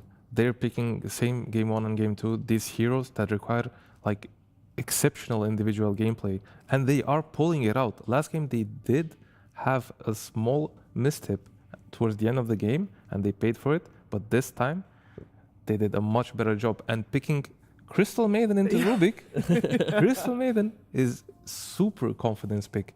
And Miro having Armlet as well. You don't buy this item if you're not confident. No, I think on top of that, if we wanted to have a second standout player, I did not realize Save did not die a single time on his Hoodwink. That is incredibly impressive. Yeah, very impressive. Of course, I mean, these are the two teams that want to play Hoodwink, right? Between Crit and Save. They are forever in a battle of like who's the better Hoodwink player. Tundra's in the wing with Ari, like, come on, can I be in contention? No. right now, boss, I'm sorry, but they're like the three. But right now, the two in question, they're the ones, of course, that are always to be considered because, again, Save, like, you need things happening on the map. When you are picking out Dawn as your side lane, it is so important, just things are occurring, right? With GPK, with Save, I think both of these players stand out in this game, of course, because they were able to just make all the little things occur. So then you got online, you had the Alk with items, you had the Dawn with items, and it felt like the game could play itself out. But if either of these two individuals don't truly step up, we might just be looking at Falcons getting a 2-0. Yeah. I felt Rubik was very underwhelming. Ooh. I don't know. He didn't have the game I was expecting him to have. He had such a great opportunity to steal spells, and Rubik being like a standout hero of the tournament as well. It didn't impress me. Would you argue it's the Rubik though, or more the concept of Falcons lineup, where it's like you have Lone Druid, where the main hero is AFK in the jungle, the Bear's off doing his own thing, you have Underlord also hiding into the jungle, wanting to TP in, and then you have Queen of Pain. Like there wasn't like a traditional lineup for Rubik to kind of slot into. He was kind of playing with like a team that plays in the shadows of the map the entire time, and then just will suddenly collapse on you from invis or TPs. That's a good point. Rubik loves an aggressive mid laner, especially so he can play with. And this time he has this queen who's had a rough time and basically just wants to recover and get to his items, effectively leaving him with nobody to play but the Underlord. And it's just not a good partner. No, it did not work out. We also want to highlight some of the things that GPK on his Void Spirit did very well, especially in tandem with the Dawnbreaker we have. Yes, I want to watch this. This is where GPK understands he has a problem. He's getting rooted. Underlord went Athos, and he has this Lone Druid. He has a root on his bear. The Underlord has root on his hero, in his items. And what does he do? He understands, this is my problem. How do I fix it? And then he's gonna go Manta after, effectively fixing his main problem this game, and then decides, since he has a Manta, he's gonna buy Skadi as well. So he's like full committing on this like mostly physical build, which I think is the correct way to play this hero from my experience in pubs lately. And I think he managed to play an almost perfect game again. Very impressive gameplay from GPK. Yep. Yeah. And there's another moment we'd like to highlight a little bit later on in the game. At this point, of course, it already looked like BetBoom had a solid grasp. Yeah, I mean, they identified killing the bear was so important, right? Of course, Kiritich and the lads were trying to kill it off. And I just wanted to highlight this fight once more with the idea of just, Alk living on a sliver of HP, just being able to really just clutch up. And BB with their 40,000 gold lead. Look, Dawnbreaker, 13 seconds on the respawn, now down to 6, about to respawn here. There was a nice little bash from Alk onto the bear, which allowed him to then buy an extra half a second for then Dawnbreaker to come in. So I feel like for BB, there were moments that maybe Falcons can get back into it, but everything went their way. The bash, buying time for the respawn, Crystal Maiden with the buyback, throwing little things onto Alk. They were ready to make sure we go to a game 3 this time. Yeah, I also think that we did see maybe Crit on his Rubik focused in those fights a little bit more heavily than others, because otherwise he is going to take the whole fight on him. He was the danger. In there. Yeah. So he's number one priority. Yeah. I think he had 13 deaths to his name at the end of that. Yeah, he did, yeah. That's a lot of deaths, yeah. It is. They did crumble on the map, Falcons. Yeah. I feel like at some point they just started getting picked off one by one and just never stopped. Yeah. Yeah. Where are you going to go from here? Falcons has let through the Alchemist and only won when they had the Queen of Pain. And they had the Queen of Pain this time around and they did not win. I think the major difference is the Underlord. I think we liked the concept, but the critique I had for Doorbreaker for BB actually was the reason why I think Falcons struggled, right? The fact that your offlane doesn't play into the map. He plays backwards, waiting for things to happen. Like, I want Amar to like free farm the lane, buy one like consecrated wraps or whatever, and live in the enemy jungle. That's like the best start of Falcons we've seen so far. Underlord doesn't do that. So just swap Underlord for any hero that can, and maybe this game's very different. Underlord generally does well against a lot of carries anyways, so having him against an Alchemist, which guarantees again a free lane for Amar, I feel like it's lacking. It's not good enough. Need more. They need a punch. Enough. We want something more, something different. Let's see what's coming our way. Game 3 after a break.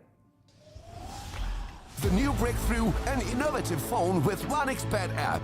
With 1xBet app, you can register and start betting in just one click. Intuitive interface and thousands of sports events every day. User-friendly app. Big wins, fast payouts.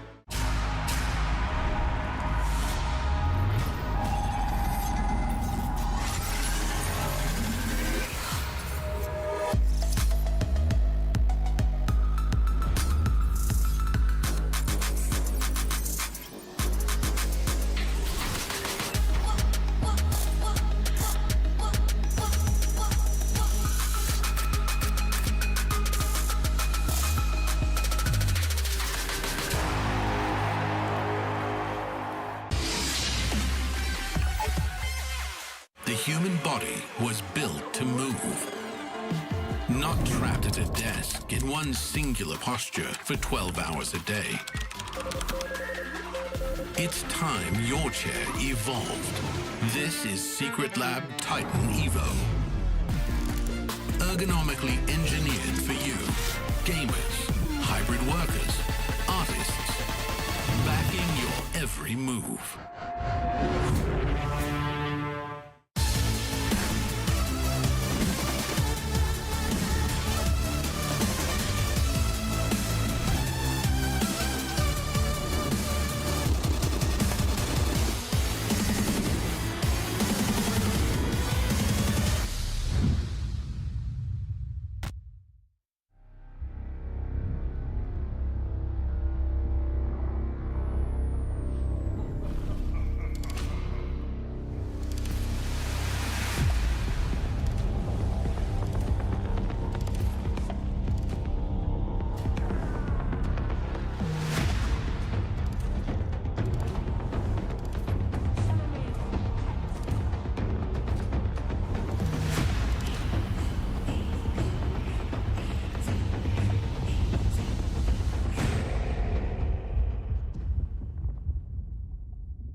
A deciding Game 3 coming your way by two of the best teams here at PGL Wallachia Season 8. Both of these teams have won their series so far, and for one of these, their journey in the group stage is going to get extended because winning here will put you in the playoffs straight away. Losing will have you fight another day tomorrow to make the same result there, make the same end line. But we're finding out if it's going to be BetBoom or Falcons. Both teams have won a game so far, and both times I feel like Falcons kind of felt like they were happy with what they got, and I think this is the first time they are going to be put to the test. Are they going to do the same thing again? Are they going to be comfortable, like, oh, one little twig, one little change? They'll do it again. Right. Okay. Like I have experience. I was lucky enough to cover the draft where they copy pasted the same draft in the grand finals, right? So we know what I was going to do here. We know the opening is probably going to, you know what, do it again. Run it back. I feel like, not to try and hype up our analysis a bit, but I think the Underlord take of like what it does in reality for the game might just be the simplest answer.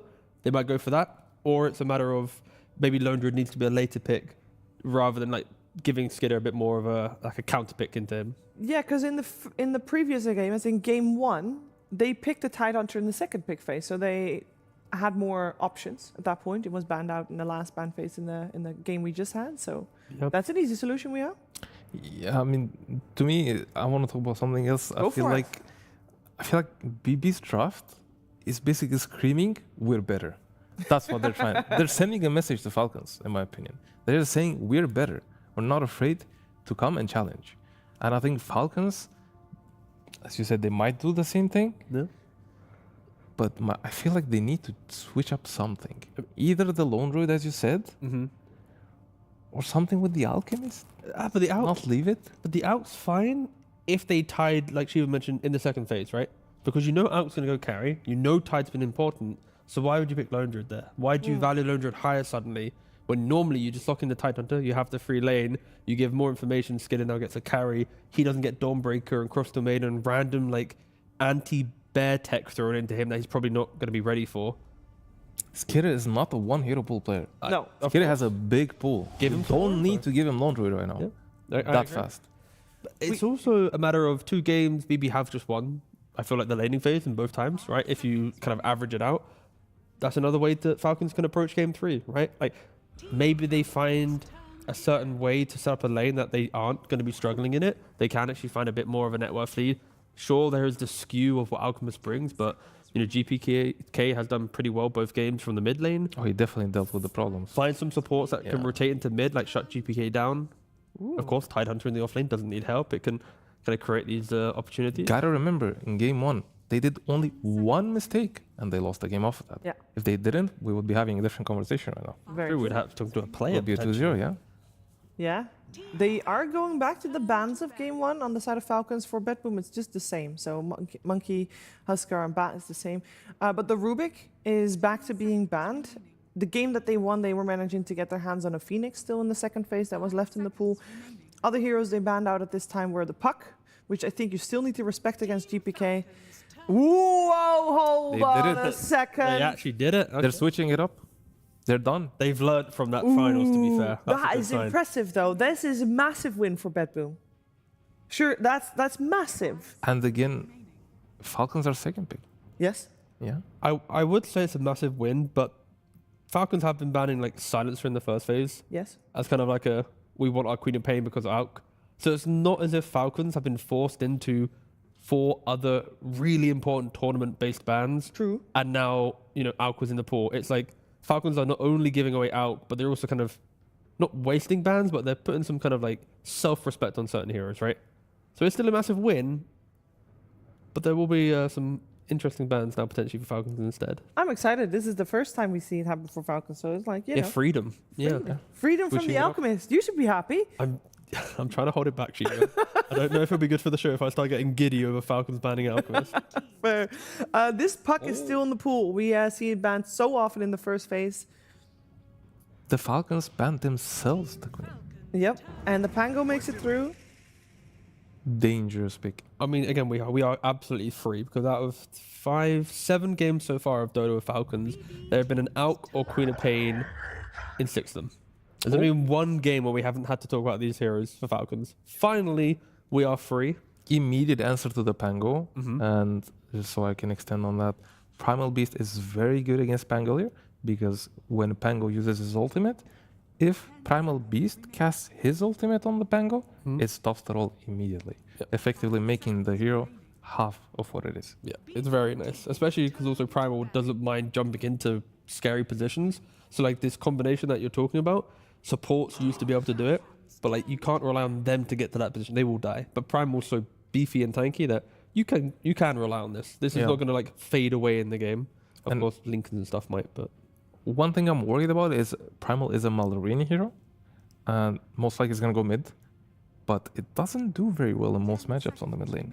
And they could decide to put Pango offlane on BB and maybe potentially pick some GPK hero against this Primal. That's going to make his life miserable. Am I missing a hero? But like Ember's good in lane, Tiny for Avalanche, Tuck for Viper. the game. Okay, Viper, you're going down that route as well. You have to. Mid laners always think about these things. They understand that if he put GPK on a Viper, this Primal's not going to have a game. But they might trade it for maybe a worse mid-late game, since he's on a Viper and he excels on heroes like this Voice Spirit we seen last game, Ember Spirit, any spirits in general.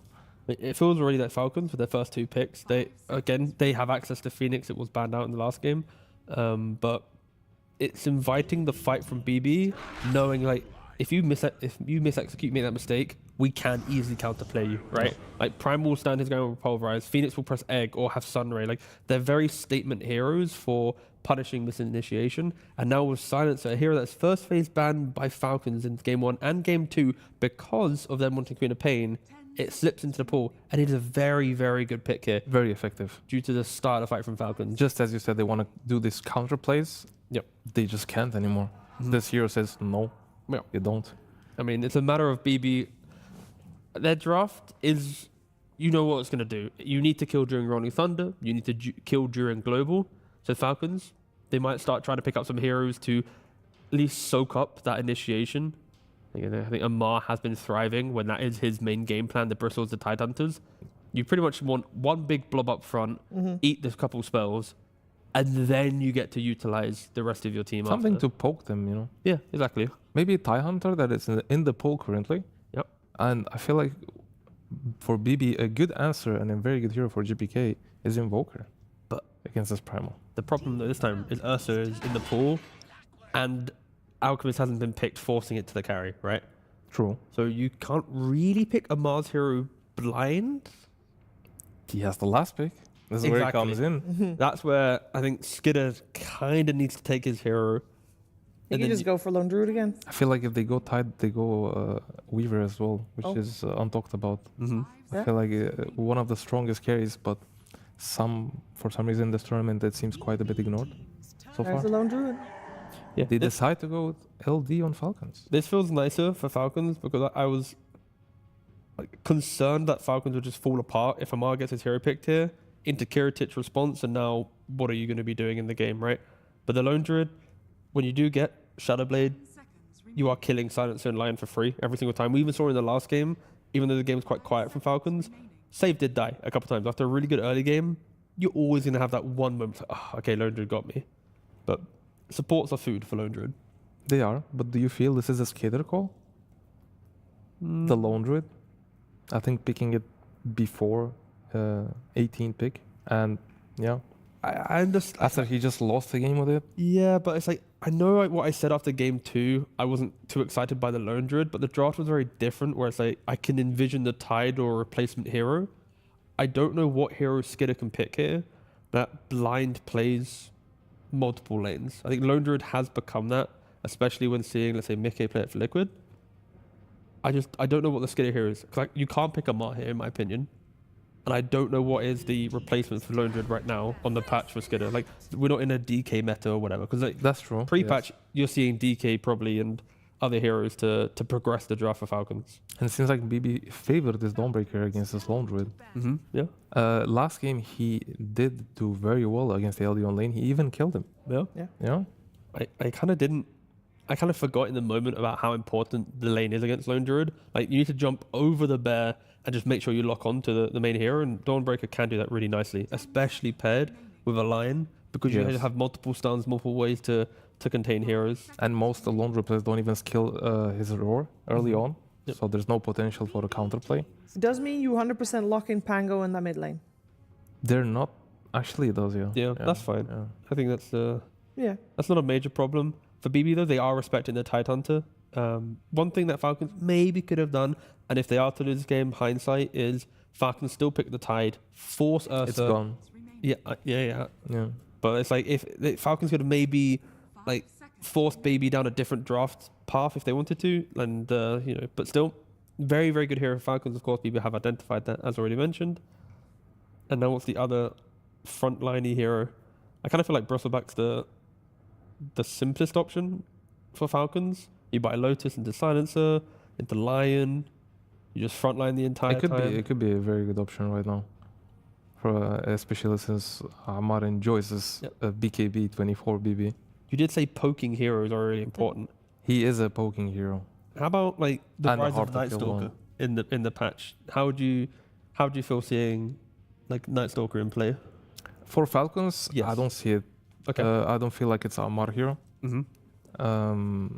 I think the hero rose in popularity, especially because of these pucks and queens that are in play right now. It kind of deals with these heroes quite effectively, and supports as well. They have the meta has changed in favor of more easy to deal with supports. So what's your poking here? Let's say they don't want Bristleback, for example. Like, what's your replacement for Amar? Can you envision a hero that enables Falcons to be able to be? You're not gonna like what I have to say. If you Can I make a guess? no. Does it start with an S and end with Lark? It does. God.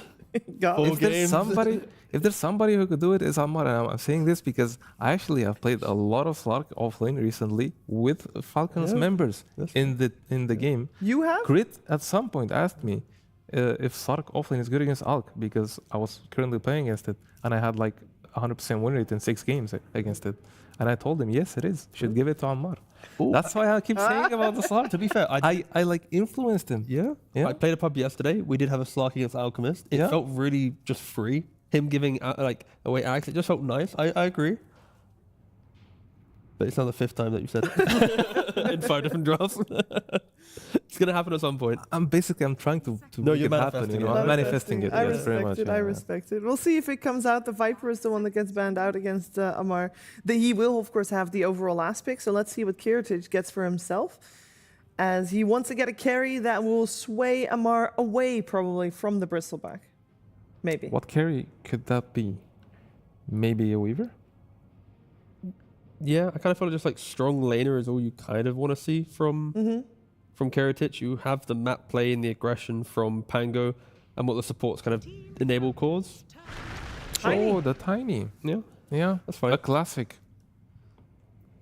Just an overall strong, solid hero. Has the stuns for the Primal, the Phoenix. Tiny as a rock. He's very solid. It is indeed. And they can deal with everything Falcons have to offer right now, pretty much. So what would you like to play against it? Well, Shiva, I feel like Slark off. No way. It's a melee hero, you know what I mean? Yeah. No, I mean, Bristol's still fine, I think, for There's not many options plan. left for Amar. No, and also not a lot of time, because this is already the bonus time they're ticking into. 10 seconds left. 7 on the clock. 5. Here we'll find out. What are you gonna do, Amar? 1 second. Underlord. I was gonna say Fane's broke, but it was broke. It was broke, but they are gonna try and That's fix the look it. of disappointment on Weeha's face. Take it away, Weeha. Honestly, since it's a 0-second pick, it feels like they didn't know what to do. It feels like they just have it there, you know. Just think about a hero, guys. If we don't find one, just go Underlord. And it feels like they just went Underlord. Yeah. Like there are some options that were like mentioning that felt more explosive, at least in the game. Like you can take over, create momentum. Underlord, again, he's more of a step back. To be fair, in the last game, we already said that he had good item timings, kind of with the Atos and Shard. His team couldn't match his desire for aggression. Maybe this time around, with the adjustments of the supports, the Phoenix, the Clock, with the Primal as well, with the Blink Dagger, you can expect this draft to play more into the map. What we wanted to see for any Dawnbreaker or Underlord lineup, you have to have 4 heroes that do things. I think Falcons have it a bit better. There is something very nice around BB's lineup. It just feels like it can play any stage of the game. Like even from behind, it has pick-off potential. When it's ahead, it can really just choke out the map. BB's doing the classic in the series. They're just picking these heroes that just want to skirmish all over the map and basically just non-stop aggression, while Falcons is just sticking to the strats. Yeah. Just want to chill, have the Samar guys sit in front, wait for us to farm some items, and then we just go and try to take objectives together as a team. At least this time, Malrine and Kret are way more fine by themselves in terms of initiative. They don't need to wait for Amar. Flopper can hook in, Primal can run in, and Silencer, other options. Yeah, Silencer is like a weirder laner as well, where I could see Underlord potentially being able to be left alone early, and then Clock goes through the Twin Gate, actually plays with the Lone Druid Phoenix. You don't get to see Dawnbreaker kill Lone Druid, because Clock's now there. You know, Amar's underneath his own tower with double count block, just chilling. So I think Falcons, they've set themselves up to potentially try and do better in lane, but it still walks a fine line. I think BB it's easier for them to do well in the lane. Clock is a top tier gating hero. Yes. For now, yeah. I do prefer BB's lineup. I feel like they've been showing a lot of confidence so far. They have been outplaying Falcons so far, and I feel like if they just keep what they were doing game 1 and 2, besides the mistake from game 1 at the end, I think they'll do very well. Do we think this home? GPK has another solid mid lane coming his way with against the Primal Beast on his Pango? just two dudes going to hit creeps, right? It's more on the supports. BB will always bring supports to mid. It's like their thing. So I feel like he will be able to find some opportunities, but I kind of feel like both teams should be happy with their draft. Okay, well that means we're also going to be hopefully very happy with the back and forth competitive game number 3 coming your way with Snare and Lizard. Thank you very much, Shiva. And this is a game 3 that has major importance. The winner goes through into the playoffs. And in this game, I was mentioning that the side of BetBoom Team, they have high skirmishing, very, very, very high aggression coming from this lineup. So Big Liz, the question I have for you, does Skeeter have to change his item build to be able to participate earlier and match what BetBoom Team are doing? I don't think that's going to be the case. I feel like this Lone Druid has proven to all of us that you can literally more or less go for the same exact build. Even though I love the Diffusal, I think it's just Mjolnir, Aghanims, at least from Skitter. You even know like the mini items that he buys, like how many branches at this point. It's all up to script. Like he just follows it. But yeah, I pretty much agree with everything the panel has said. I feel like there's a lot of skirmish coming from BetBoom. No Alchemist, thank God, finally for the two of us. But from Falcons, what I see as an improvement in a small little adjustment from the last game. Getting this Phoenix in instantly makes their team fight 10 times better. I feel like late game fights where you're fighting around Pulverize, around the roots can be so much better when you have Sunray and the Egg to follow through. You also have this clockwork now, so you're not just gated between one person having to start every single fight for you. You have multiple routes of initiation between the Primal and the Clock. We'll see how this all goes, as now game 3 will begin. Malrine versus GPK in the mid lane. Has anything changed in this matchup in the last couple months? No, more or less it's pretty much the same. Primal plays the first couple of lanes, then you can the waves, then you can maybe even take the waves, pull them to one of the camps that is nearby and use trample to maximize your farming output. Same pretty much goes for Pango. He tries to copy that as much as he can, as he's not really as potent when it comes to hitting creeps early on. Now they're just trading hits, chilling. Nothing too serious happening here. I doubt we'll see any kind of kill solo 1v1 in that lane.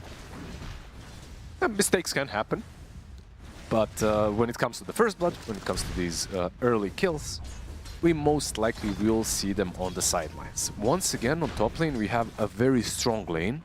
It's not Hoodwink Dawnbreaker, it's Lion Dawn. It's still very good, and I would argue versus a much weaker position 5. The Lion might die though. He just got caught with the Blood Grenade. The claws are there. Miro's trying to close the gap, but Snaking delivers the final right click. First blood being drawn by Falcons. He went a bit deep. Like he was literally on the small camp trying to last it. Yeah, didn't really get the block off, so he was forced to mess around a little bit too deep. Got punished. It's a good start for Lone Druid and Phoenix. Early experience for the Phoenix, so we get closer to the Supernova. And looking at this draft from the side of BetBoom Team, they don't really have the greatest tools to deal with the Egg once it actually emerges, right? Not at all. Like you don't really look at it this way. This time around, I don't think that they have a way of dealing with the Egg, but they have ways of dealing with the Phoenix pre-Egg, right? Like they can deal with the bird, with the chicken itself. You don't have to wait for it. You have Global to prevent it from happening. You also have the Lion with the initiation. Of course, it's not easy as a position 5. It's your job not to have your position compromised, but yeah, we'll see. They have some ways, especially when the Silver Edge is available on the Tiny as well. Especially when the Silver Edge is available on the Tiny as well. Double duty from the Silver Edge, not just killing the Phoenix, but making sure you get rid of this Atrophy Aura as the fight is breaking out. Feels pretty good. Top lane, going on to Snaking. Hex, no Icarus dive, immediate revenge being found by the side of BetBoom Team. Save is the one that gets the credit. He had it, he was just caught. That's it, like he had it. It was off cooldown, he never really used it. It's just that Lion, too many controlling spells, and Dawn, a little bit too simple for her to connect. Even though this kind of a death isn't really that bad. I mean, it's bad always, but you're still taking the pressure off of the Lone Druid, which is pretty good in the laning stage this early on. Given that you are playing a more quote-unquote aggressive carry who's going to be building primarily for himself, not going to be feeding Ags to other people, Does Miro still go for that high damage build on the Dawnbreaker? Why not? I'm trying to think, like, what would prevent him from doing that? It still feels like they had a very good understanding of what they are supposed to be doing versus the lone druid in the last game. Like, make sure that every single hero can dish out the extra damage needed. And when you think about it, last game he went for Harpoon, which is Echo Saber build-up, right? Another thing that is also good versus the Egg. So I'd like to see it once more. For now, in this early portion of the game, the CS battle is primarily being won out by BetBoom Team. Not too surprising if you know who the squad is. This is just how they roll. Malrine forced to get himself away. GPK has Swashbuckle in 8 seconds, but not nearly enough. Malrine will be forced back to base. Top lane, though, putting pressure onto Miro. Doesn't have the Selly Hammer, but thankfully he does have Save, who will live up to his name and bail him out. Yep. You asked me earlier about the Pango versus Primal. Well, what needs to be said is that Pango is absolutely busted right now. Like, this hero deals way too much damage with Swashbuckle alone. So for someone as Primal Beast or any other hero, you can get zoned out at times if you take too many hits. It's going to be going heads up into the Diffusal. We've been seeing a lot of these Pangos playing around with the builds, right? Sometimes it's first item Mage Layer, sometimes it's first item Diffusal. We've even seen first item Blink. Diffusal does seem pretty solid here. Yeah, it helps out a little bit when it comes to the catch. Avalanche onto crit. The tree thrown after his head as well. Kiritich earns his first kill of the game. Kiritich earns his first kill, and Silencer earns his first int gain. That's Amar just like, oh well, sucks to you, be you, bro. But I'm still gonna chill for now. The damage that Silencer is racking out as a position 5, you know, it can come in handy even versus an Underlord when they try to go on him in the future. Spamming out the Glaives, spamming out the Arcane Curse can come in handy. Minute 6, of course, the runes. Everyone's posturing, ends up on the top side. So that'll be GPK picking up a regen and immediately heading to the top side of the map. I don't think they have an observer ward that's going to scout out this movement. So this could be very dangerous if they can find the go onto Skeeter. And choose to start with the bear. GPK doesn't want to reveal himself just yet. Probably wishes it was a haste right now, but what can you do? The way that he moved, I feel like the way that he pulled the creeps towards the bear might have scared Skitter a little bit, as you could see that he already moved out. He moved back behind the tower. And sometimes, on this level of Dota, just a slight move of someone, which is kind of fishy, you know, not something that you would expect, can give a gank away. Flash rolling down the middle. Well, Kataomi will be there to collect even more intelligence, as Snake King will certainly end up dead here. First usage of the Rolling Thunder does net a kill for GPK. What about the Wisdom Shrine? Crit? He might be able to snatch this one if he cogs correctly. Okay, gets it out. Save. Oh, very nicely done. Crit. Oh, he's still going. He didn't manage it.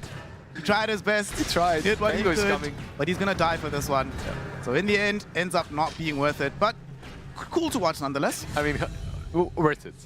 Just worth it for us. For entertainment value. Yeah, entertainment value was definitely there. They didn't manage to get it. Maybe if he could position the cogs in such a way that they're completely encircling the circle, that makes sense. But yeah, it's too difficult. Had to push the line out. Didn't work out in the end. It's going to be a very fast Pangolier Diffusal coming out. Pretty much almost got it. Has the Blade of Alacrity, just needs the recipe and it's complete. Radiant's top tower is under attack. Both of the cores doing well on the side of BetBoom. Kind of to be expected. Let's see, rotate. Okay, there's another one. Moon, but GPK picks it up. The Hex from Save, and now Miro shows up as well. Solar Guardian will not connect. Able to onslaught onto the high ground. So Malrine will stay alive for now. GPK has Swashbuckle, misses. 10 seconds away from the Rolling Thunder. That's too much time. Malrine will be able to escape. Yeah, he's able to escape, but if you're the Primal Beast in this situation, you're probably not way too happy with the state of the game. You missed the minute 6, the minute 8 rune. You aren't really able to connect on one side or the other because you don't have the resources and you're constantly on the defensive. Miro Still hasn't decided just yet exactly what he's going to want, but in the meantime, they caught now Crit. Did drop some very nice cogs. Look at the swashbuckle damage, my god. He's out, it seems like, though. Okay. He also had sticks, so he's, survives this time around. Boots and Windlace, keep him alive. Yeah, the classic build on Clockwork was almost always Tranquils, but he does have Phase Boots actually queued up for now. What do you think? Are we ever going to see any chainmails in action? In a pro game? Probably not, right? Nah. Well, okay, here's one way it could happen, right? Maybe you're at like, in the tournament group stage, you've already gone through the next stage, you're playing the last game anyway. Then you're like, you know what, let's play Clockwork, see how many chainmails we can eat, when the game absolutely doesn't matter. Then maybe. Even then it's a maybe. It's not a guarantee, it's a maybe. I'd like to see it. Why? I've seen it in my pubs. You don't want to see that, trust me. Why not? He becomes pretty big. He grows. And then you lose anyway with a giant Clockwork on your team. It's great. Tower middle is being sieged upon right now. As Crit, he's heading over there. Malrine is trying to defend this by himself. They have this Observer Ward, it's going to scout out that the supports are here. So can't do this alone. They're even bringing the bear over as well, so they're really serious about this defense. I mean, the bear can't really do a lot here. At best, he can pick up a rune and that's it. It's a little bit early. He doesn't have the Aghanims. It doesn't transfer from the last game, and they tip him. You know why he tipped him? This is a tilt tip. 3 runes in a row, and every single one went to GPK. Now has a Diffusal Blade as well, so the danger level of this Pango has ramped up precipitously. Tier 1 tower middle. They even bring Amar over to defend this, as the Siege Wagon is in tow, but at the same time, Kiritic made his way over here too. Still need an easy way to get into this fight. There's going to be Pangalia popping the Illusion Rune to get out of the Pit of Malice. Rolling Thunder at the ready if needed. They really do not want to use that spell. They just want the tower and get out. Well, with Kiritic here, this should be an easy affair, right? Like a clean tower. Kiritic has been doing a pretty good job staying active this early on. Takes the tower, goes back. Echo Saber already there, going for the Shadow Blade next. We'll see maybe a Harpoon before it, but depends on the player. Some of them go Shadow Blade first, some of them go Harpoon. I feel like both ways are pretty legit. Of course, we just saw Skeeter doing still Lone Druid things, trying to angle towards having that Mjolnir. So, as in the previous games, probably going to be a while before we see this Lone Druid getting involved. However, on the bright side, they haven't been able to zone him out of his lane again. So he is still going to be getting the free farm that he got earlier on. Hopefully he leverages it better. As bottom, Kataomi will suffer the first Supernova of the game. Easily brought down by snaking. That could open up the space for the tier 1, but Kiritic shows up. I think makes it very unpalatable. Yeah, I think it actually does the opposite. Right? It stops any tier 1 aggression, because now you don't have the egg. So the Tiny should be free to sit behind the tower and just defend it. Miro has now made the initial decision. He's going to go for the Mage Slayer, and he's actually going to pop the Solar Guardian, going to the bottom side of the map, finding Amar right next to Kiritic. And Amar, how will he survive this? Kiritic throws the tree at him. Amar still surviving, but the Starbreaker of Miro will put an end to that. Now, Reen even made the rotation, but unable to help whatsoever. In fact, being zoned back by Kataomi, and GPK now sees him from the high ground, slowing him down with the inhibit of the Diffusal Blade. They miss the Earth Spike. They do get the Finger of Death, though. And, the charge didn't take him far enough away. Malrine will still end up dead. Miro collects yet another kill from Falcons. It feels like in this game, Malrine, he needs a BKB yesterday. Like, he already needs it. I don't know how you play Primal versus all these disables at this point. Like, even if they use, like, 90% of them, they still have, like, a Hex or an Impale or Rolling Thunder. There's always something. In worst case, there's even Global Silence, of course, to bail heroes out. There's a probably dead. Nah, he should be. He's fine. There's a huge difference between the last 2 games and this one. When it comes to heroes played on mid, Queen of Pain was able really to just carry the damage output of Falcons. Primal Beast is similar in a good game. When he can just do whatever, when he can get an early Aghanims as well. But in this game, I feel like he needs to play for himself. Just make sure that he is not the one dying all the time. The moment he is at the very bottom of the net worth of all these cores. So we'll still need some time to catch back up. He's gonna go for the early concentrated reps. But he could lose his life here. He onslaughted towards his opponents. No. Earth Spike comes out. They definitely have their Hex to follow up. Shield crash, a couple of right clicks, and Malrine will fall. -2. Another stack of intelligence going the way of Kataomi. He's got 5 right now from the Suffer. Level 6, 5 stacks already. Oh, GPK is not done just yet though. They found a backstab angle towards Amar. Solar Guardian committed to ensure he cannot escape. -2. Amar will die. More intelligence going the way of Kataomi. 6 at the 14-minute mark. Oh, it's not 2, it's 1 now, right? Wait, which one do you have to apply now to have it be +1? It's the last word then, right? I think it's last word, that's the +1, yeah. Or glaives. I mean, glaives just gets the steal for per hit, right? Yeah. It's been changed, right? Like with the new innate, it's a bit different now, but okay. I mean, 6 stacks already on the silencer. Gotta be careful, like Falcons. They've been losing all these little mini fights in all 3 games. This time around, there is infinite scaling on the other side. Late game Kataomi. I mean, the shard kind of pushes you towards that, right? Like the shard is again the multiple hits on the glaives. You might see some no-one position 2 silencers like back in the day. Might as well bring back the Rubik mid as well, bro. I mean, honestly, when a hero is this strong as a support, it's just a matter of time before these core players start snatching it. You need to ask what Dendi's up to and be like, yo, bro, have you been practicing the Rubik mid? GPK. Just chilling, farming. He did immediately buy the shard for himself, so he's got the shard defusal. Gonna go for the blink dagger immediately afterwards. Snaking. He's gonna get away from here. Gets dewarded. They have hook here. If they want to go in. Gonna try for it. He gets the hook, pushes him back. Not gonna be able to do much thereafter. Malrine is behind him though, perhaps looking for the pulverize, but the Rolling Thunder came through first. GPK should be able to get himself well out of here. Kataomi does get caught within the Pit of Malice. Amar throws a rod of Atos after him as well. Can they get him out of here? Kataomi, no. He ends up dying for the final right click. GPK now also in danger because they brought the bear from the sidelines. Malrine with the trample secures the kill on GPK. Now looking towards getting this Lion as well, who gets feared, his mana drain cancelled. They lack the damage. Gets on the high ground, tier 3 tower, scares them away. Is that word for Skitter, by the way? Like, he's bringing the bear just for the Savage Roar. Like, that's the only thing he's got. He doesn't have Diffusal on the bear. Like, he doesn't have, like, literally no other way of contributing. But what's funny is, while he's doing that, he's actually giving the Mjolnir to the Druid. So the Druid is still farming with Mjolnir, and meanwhile the bear is just running around and Savage Roaring.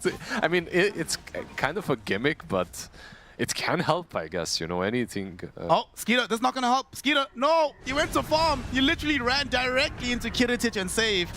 Amar came through with the Fiend Gate, but it's way too late. And I don't know if you actually want to do this, fam. You might have to get back. This Tiny is no joke at the moment.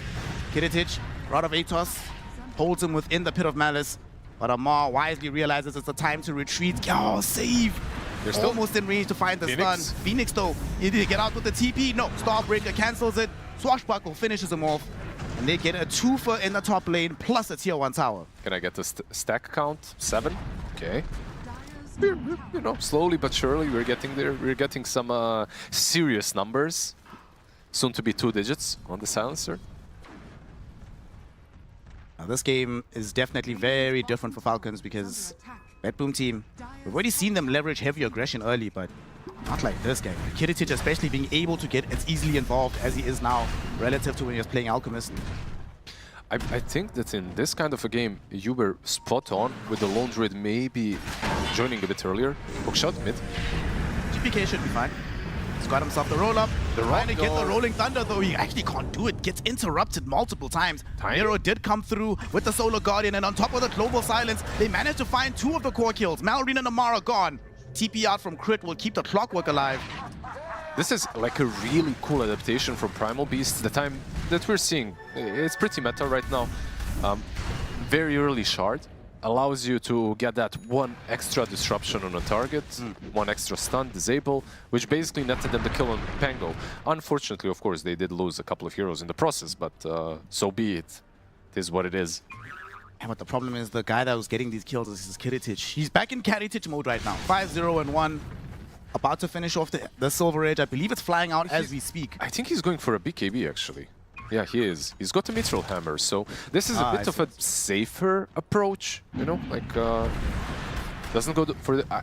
personally, I love to see a Tiny with Harpoon and Silver Edge. I feel like these two items already make you so damn elusive, because Silver Edge, the downtime is like 5 seconds. Harpoon, not only do you get kills, but you can also climb onto trees, apparently, be a Monkey King of your own, so...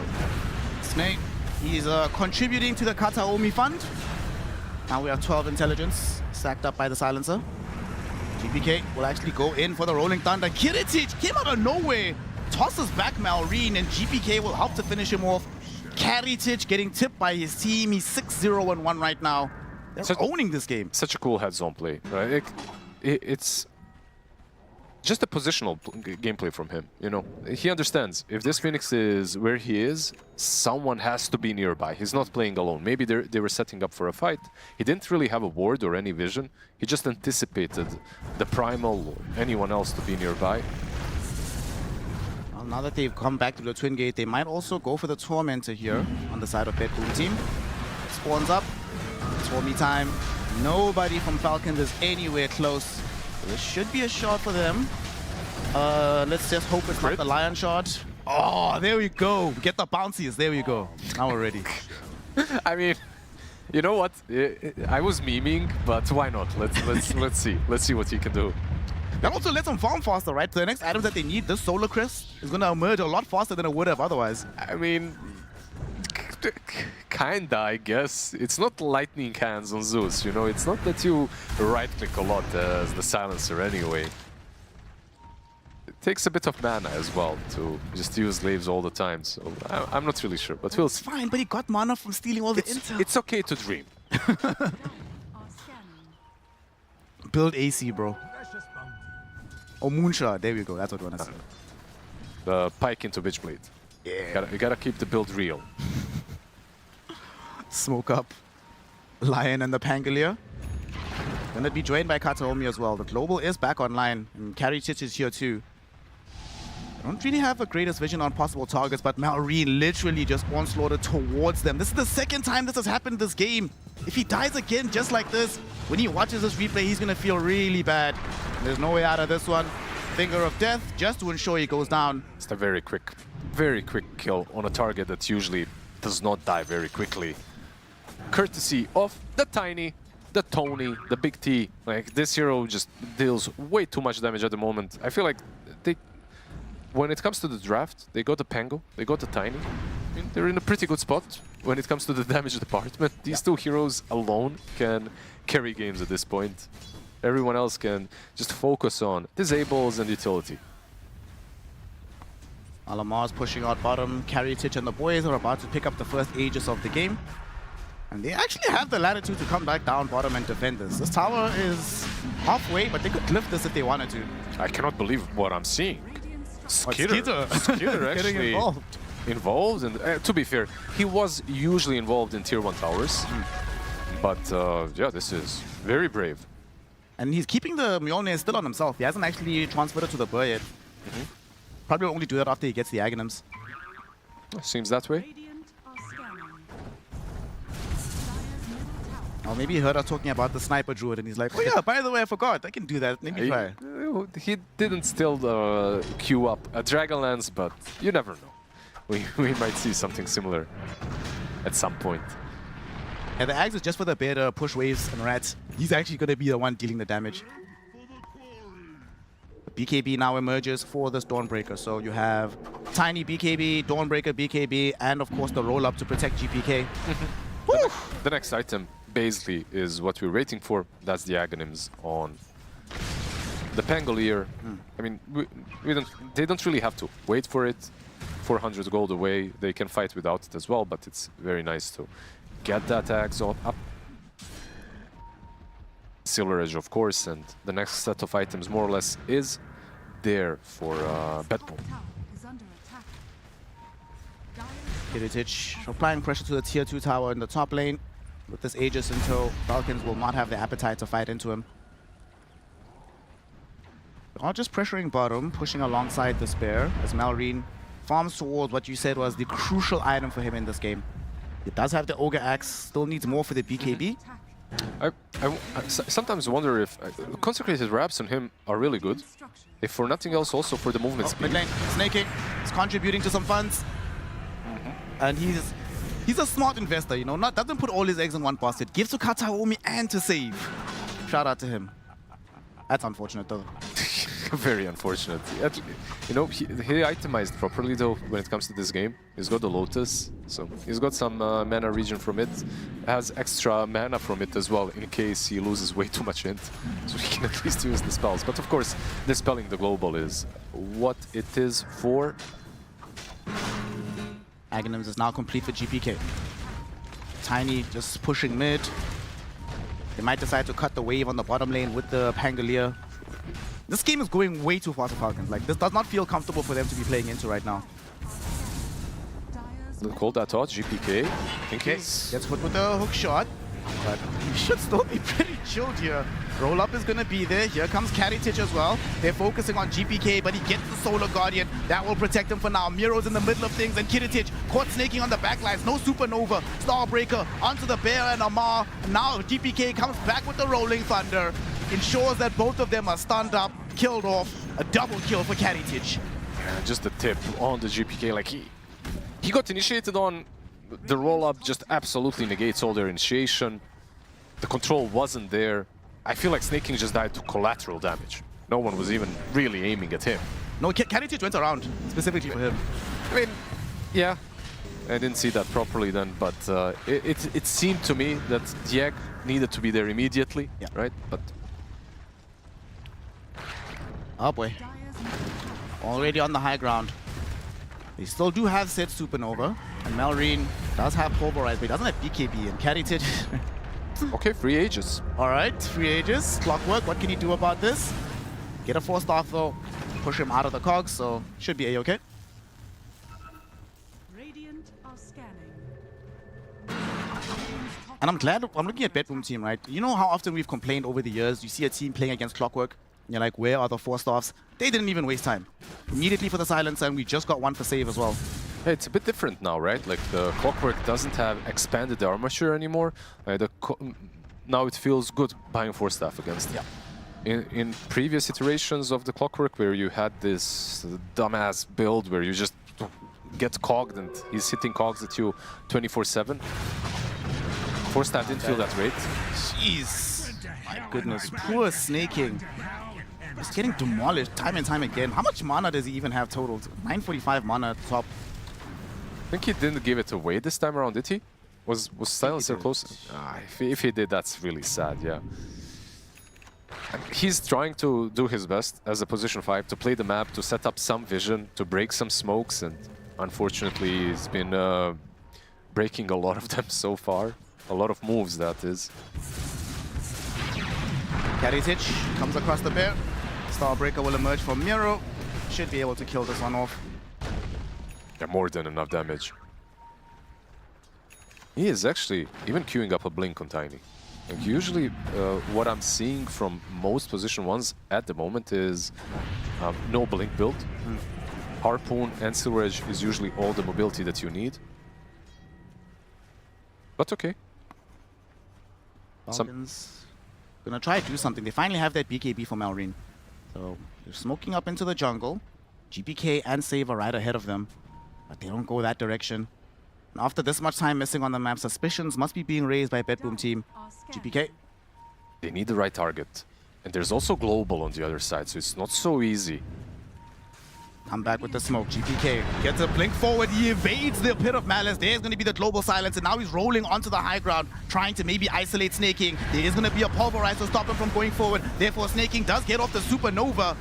It will pop at some point, but all the heroes have already left the area. Beautiful hook shot from Crit to catch GPK on the last vestiges of his health. Save. 2 heroes caught with the Impale. That's going to be a finger of death as well towards Malrine, and with the help of Miro, they are able to get the Primal. Kiritich kept away from the fight by some beautiful cogs from Crit, but he drags Skeeter's Bear in with the Harpoon. Wants to put in the right-click damage, even activates the BKB to do it. And they do get the Bear, the Primal, as well as the Clockwork, but it costs the life of GPK. It cost the life of GPK, and even with the global silence, they weren't really able to save him. Almost they did. The hookshot from Crit was just incredibly good, but mid lane. Okay, Amar sees Miro. They caught him in the Pit of Malice. He can't get out with the Celestial Hammer, Nice so that's just a free kill. Look how much gold they got out of that kill. Oh, that's quite a lot. Damn. Very nice swing for Falcons. This is pretty much it, right? Like the BKB on the Primal Beast absolutely activates them. They instantly get a couple of nice exchanges. And keep in mind that Global was used. So the next fight, if they want to, they could go for it immediately after. Do they have a bear? They do, of course. So. They also have vision of Kiritich. They saw him underneath this Observer Ward. Unfortunately, they don't have the Blink Daggers. So it's going to be very difficult to reach the Tiny. So he's going to be pulled in the end. I love that the bear is carrying a dust as well, by the way. Gotta do everything himself.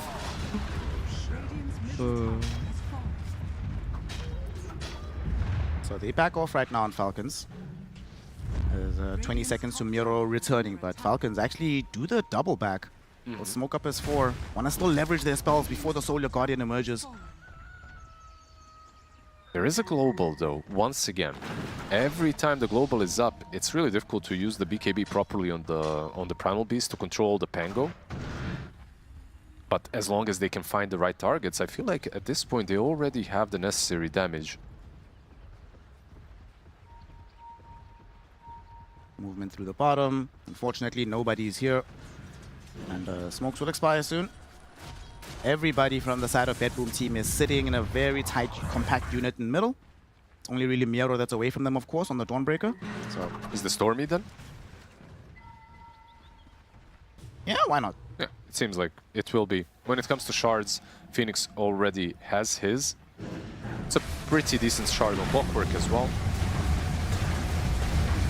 Oh, by the way, Clockwork is the only one that doesn't have shard. Everybody else bought their own.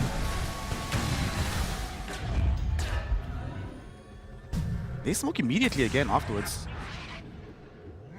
Are they gonna try go through the Twin Gate to catch out GPK up on top? They do not have the bear with them. Like, he is still on his side of the map. And also showing, which could give BetBoom maybe a false sense of confidence. Yeah, you see they go into the pit. Here come Falcons. They're aware something's happening. Rock throw will be there into a Pit of Malice. Kiritich is the one that gets caught out first, but GPK immediately goes right back into it. Fortunately for Amar, he does have some force buffs on his squad. They get him to a safe place, and now Pangoro is down. Yeah, that was just a beautiful illusion bait because he couldn't tell. The smoke got broken, but there was another hero next to him, so couldn't know if it was an illusion or not. Hard to go into the pit, by the way. Yeah, they killed Roshan very fast, but you're playing versus Rockthrow, versus Rockets. Even Savage Roar is extremely annoying in this area. They do also have a Silver Edge available on the Bear. He's going to start putting in some pressure onto the Roshan. Kiritich caught again inside the Pit of Malice, same situation. Half of his HP gone this time around though. Malrine, onslaught forward, he very wisely cancels out his movement. Doesn't want to overextend himself. What about the Bear? Could be in some danger, but Kiritich still needs to be careful. His HP is not where he really wants it to be. There's one thing that is happening here to Kiritich. It's not only the bear damage, right? Like, it's the Firestorm. Yeah. Tiny is one of the highest base HP heroes in the game as levels go by, and Firestorm deals a lot because of that. He doesn't have any health regen items. He actually just went to pick up a casual Morbid Mask just so he can hit himself back into health. It's not bad. Sometimes when you see a Tiny on your team, buying a Vlad's also isn't bad on one of the supports. But these two probably not the best Vlad's carriers in the game. Even though, as I say that, Silencer has it queued up. Oh, safe. Goes in. Actually starts the initiation out onto Amar, followed up by the Rolling Thunder of GPK. Solar Guardian will be there too. Malrine is the primary target, and he's gone. The Bear was trying to finish off Roshan. Crit goes into the Roshan pit. Unfortunately, though, they get it on BB Team. The kill and the Aegis back on Kiritich. Snaking a Supernova will pop on the outside, but the stuns mean nothing without follow-up damage, so his team is still being eviscerated. They even bring down the Bear in the end. 4 for absolutely nothing, and they get the Aegis. BetBoom Team off the back of an incredible initiation by Save, demolished that team fight. Is this considered a vibe? I mean, it is kind of 5 heroes, right? Because you're playing versus 6. Yeah, that's the Bear is considered. That's true. They basically wipe them and they get the Aegis. Just Primal Beast, unable to do anything. He wasn't able to pop the BKB, wasn't able to polarize anyone. Just absolutely got demolished first. Tiny was on top of him as well. Save. This is a pretty ballsy move from the Lion. But they were too committed into the pit. They were too committed on the rush trying to get it, and they pay the price for it. Even though these kind of areas are just perfect for Clock and Phoenix, because the egg can be in the pit, can be outside. It's very hard to reach, but just not enough damage. Yeah. And way too much damage coming out of Heritage. Bear. Lane of Barracks middle, they got the melee down bottom. The Bear does get caught out. Savage roar there. Crit able to get the hook shot towards Miro. Miro actually turned onto him with the Starbreaker. That's a dead Clockwork. GPK, Rolling Thunder will not connect onto Snaking. That will enable him to escape. So they get aggressed upon with one less hero and still get away with a kill without being punished. Yeah, the advantage is pretty big at this point, 13k, but it's also the way that it transforms into items. Sometimes you're 13k ahead, it doesn't really feel that big. Sometimes these items are pretty huge, and every single part of what they're buying on Radiant is a small puzzle that adds up. The Lincolns in particular that was just built by Pangolier, it's hard to, even if you do everything right, it's hard to get that pulverize off onto the Pangolier now. 14k net worth lead for BetBoom Team, Team Falcons. Yeah, the Lone Druid does have a lot of net worth, but this Bear is also not survivable enough to reliably dish out that damage. It dies so quickly the moment they get any kind of disabled on it. I feel like the Bear in this kind of a game definitely is a big damage dealer, but they need to pick up the slack a little bit, pick up the load on the other heroes. And for that to happen, they need more net worth. Oh, there's Sid Bear. About to die. Thanks for the gold. Much appreciated, Skeeter. This is a stalling game, I feel like, from Falcons. They need the Aghanims on Underlord. I feel like they also need the Shivas on someone.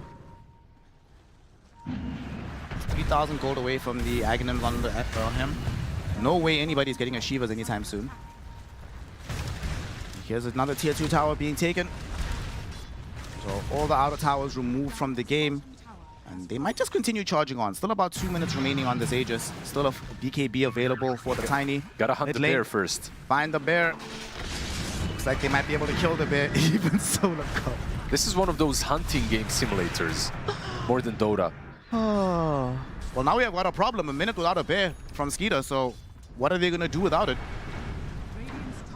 Okay, let's see. You've got Rock Throw, you've got Fire Spirits, and you've got like Pit of Malice, Firestorm. So the long distance defense isn't that terrible for them. Maybe they can do it, especially with this extra increase in the range on the Underlord. Seems to be being effective right now. Heritage just goes middle to finish off the range barracks. 25 seconds until we can resummon the Bear. Nero is gonna go forward, actually just headlong harpoons into Amar. Clockwork is gonna be there with the hookshot, but GPK is gonna use the opportunity to roll into the fight and eliminate Amar. Buyback is available for him. GPK on the background, looking towards killing Snaking, will succeed in this endeavor, earning himself a double kill. And with this double damage rune, even Crit is in danger. Crit does manage to fly back into the base, forcing out the buyback of Amar, who's wanted to TP forward, but he saw the positioning of this Tiny. Knew it was way too dangerous. The Bear is back. Is there. The Bear is back, but we still have 30 seconds of an Aegis. There's going to be an impale onto Amar. Amar is dead. That's a dieback on the Underlord. Beautiful Earthspike save. Maureen trying to at least kill somebody on the backlines with the trample. Unable to even move, Liz. Held in position, killed off. No buyback available for him. And it's looking like BetBoom Team might have cracked the code.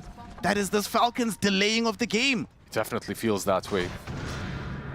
There's no tier 2 on top lane, so the question is, do they want to go top without Aegis? Why not? There's no Primal, there's no Underlord. You know that they don't have buybacks, so just a matter of time before they start pushing in. And there's no Bear. Or no Bear resummon, like they can't afford to just throw the Bear into the fight. He's got BKB, maybe he can catch Lion from behind. Oh, output, Snaking. Woo!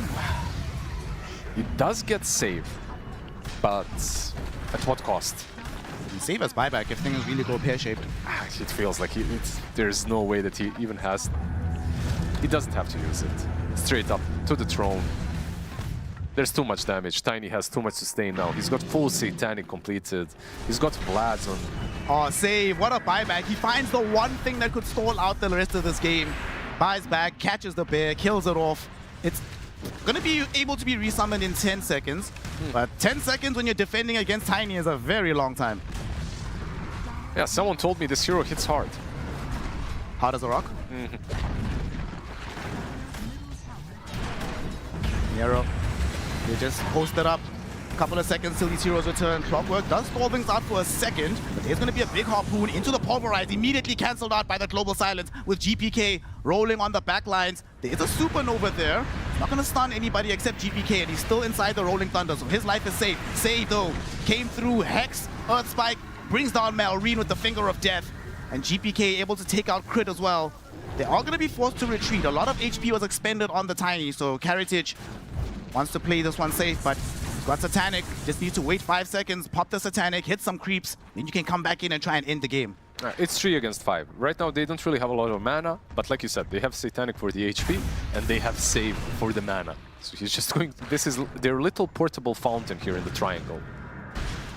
Kataomi has 29 stacks of intel. That's crazy, bro. I mean, at this point he actually kind of hits hard, even with the greedy. Yeah. There we go. The bear is going to get held in position, unable to do anything. Unfortunately, the bear might just die again during the Starbreaker. It's still alive, but Kiritic does kill it off. Amar trying to fight within his own Pit of Malice, but he's dragged back in. Look how unafraid they are. Whose Pit of Malice is this actually? Earth Spike from Save, onto 2, both of them dead. Snaking, trying to do the best he can from the backlines, but Nero comes in with the Solar Guardian, demolishes him. GG is called. Falcons have thrown in the towel, and BetBoom have shown that pace and speed can destroy, demolish, and prevent any kind of rat Dota. Yeah, they called it. They called it this time around. No Queen of Pain to really bring that unsurmountable damage for the lone druid to farm up and come online. It was a completely different story because they kind of went out guns blazing on all 3 lanes. Primal wasn't seen until the BKB. I have to say, it came a little bit too late.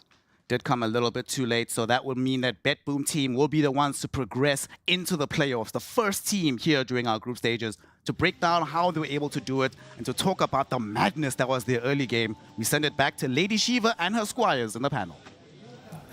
Thank you very much, gentlemen. Yeah, we are going to talk about how BetBoom did this, because this was... If this is the style, because sometimes when teams win and do well, other people are going to like look at them like, oh, how did they do it? If this is the style that we are going to see other teams play for the rest of Wallachia, I'm signing for it. This was explosive. Yeah, they kind of play...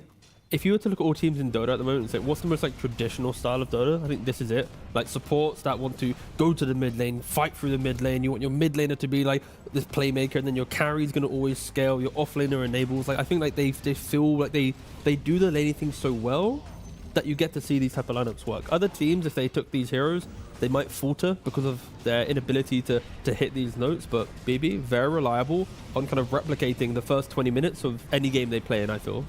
I feel like a key factor to this style is their individual gameplay has been off the charts, in my opinion. Their mid player has stood out in game 1 and 2, and suddenly their carry player is the man of the game. Yeah, 100%. I mean, this game, what was it? GPK was 12-3-20. You compare that to Malrine, he was 2-9-1.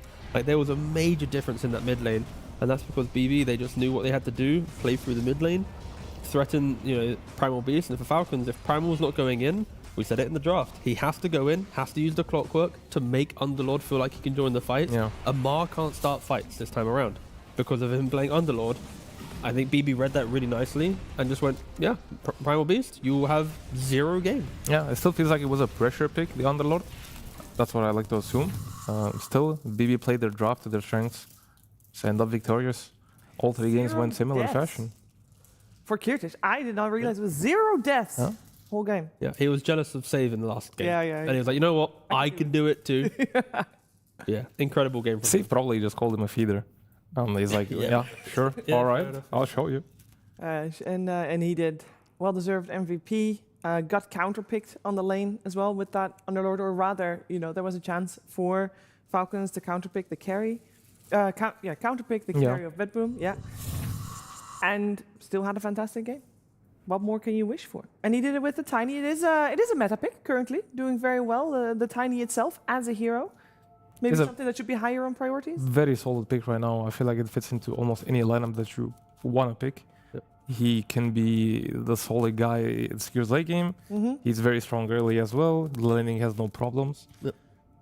They're all very strong. This is a series though where I think BB showed understanding of developing drafts throughout a series. Because like initially game 1, I think they struggled. Then they kind of understood, this is what we need to do. And you can see like every game there was a tweak in the draft to make sure that the players just kept kind of leveling up as well. I think other teams, maybe like for example Spirit, they're not showing that ability to develop and level up throughout a draft, so they falter. But I think BB, like especially in game 3, like the way they double pick the supports, holding back the core, they don't want to show their carry, so they take the Dawnbreaker. Like they really just kept Falcons also having to like hold their cards to their chest, and we said it hurt them. Like Skidder doesn't really have the carry pick that feels like the sure pick. Like the Lone Druid's okay. Like 3 games of Lone Druid, but it's not as like statement as other heroes that we've seen. It's not a powerful hero. Yeah. No, the Tiny was a powerful hero, and we've got ourselves a clip that shows us just that. At that point, of course, BetBoom was already very far ahead, but it was kind of like the nail in the coffin, this Roche fight. Yeah, it was pretty much the deciding moment. They go into this Roche pit, they try to take it, they get pushed back. DB gets pushed back by Falcons. And then they come back in, and Kiritic, standout player for me, played super well this game, just gets the Aegis and cleans up the team fight. 0 death game, as you mentioned. He's been having great decision making, great calls. Tiny was a good hero. He just carried this team on his back.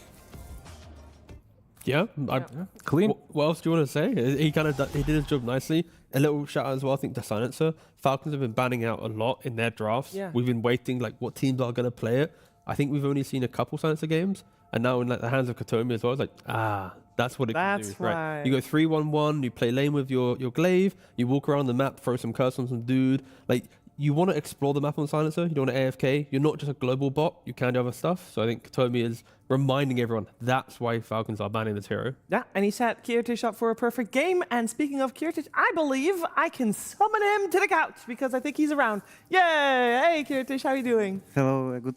Take you can have yourself a seat on the cozy couch. Congratulations on a great series, on a great result so far, 3-0. And I love to hear from you how you feel like these 3 days. Why are you guys so explosive here? We just full try hard. We got very good conclusion after Birmingham. We play very bad last qual on Dream League. So we just make good conclusions. We full try hard every day. That's why we win. And do you feel like you have a good grasp on the current patch with that as well? Yeah, we just understand what hero is good, what hero is bad. We feel on Druid is very imba also, but we prepare how we want to play. So, yeah. It works out. All right, Alchemist. It's a hero everyone's banning. Falcons, though, they keep giving it away. Do you think they should be giving it away? Do you feel like this hero should always be banned away, never touched again? I think this hero is kind of super broken, but I think Amar very confident into Alch, and he don't play versus my Alch. I see. All right, talking about your Alch. We've seen, at least from Wits from South America, he didn't give away Ags. He actually wanted to buy items for himself. I'm yet to see other players do that. Do you think Alchemist can play a non-Aghanim's game, or do you have to buy the Aghanims? No, I think it's trash because just you can play with Void Spirit, Quop, it's broken Axe, you can give him, and it's also boost your damage on Alch because you have broken 15 level talents. Yes. Giving damage. So it's very good stack. You can just buy 1 axe and you can buy your items. It's just very good stack because I buy BKB, Blink, Kiras, like no damage, 0 damage, but I give axe for my mid laner and I have this broken talent. Sure. So I have damage, it's amazing. Okay, and then one final question from me, if that's okay, is Silencer. Have you been scrimming Falcons? Because they keep banning Silencer, and I think you're the best Silencer team. Like, have you made them afraid of a hero that like no one else is playing? I think they very also right Silencer, sneaking ready to play on this hero, and they're very scared. Okay, I see. Weha? Okay, I want to ask you a different question. What do you think is better for practice on Heroes? Is it pubs or scrims? I think you need balance. Like you can play only pubs or you can play only scrims. You just like in day you need just play maybe 5-6 pubs with 4 scrims and watch some replays. I think it's just best you can do for improve. And do you like the current pubs right now, the Immortal draft? I love Dota, so I like pubs because in these pubs, of course, every game just fucking trash.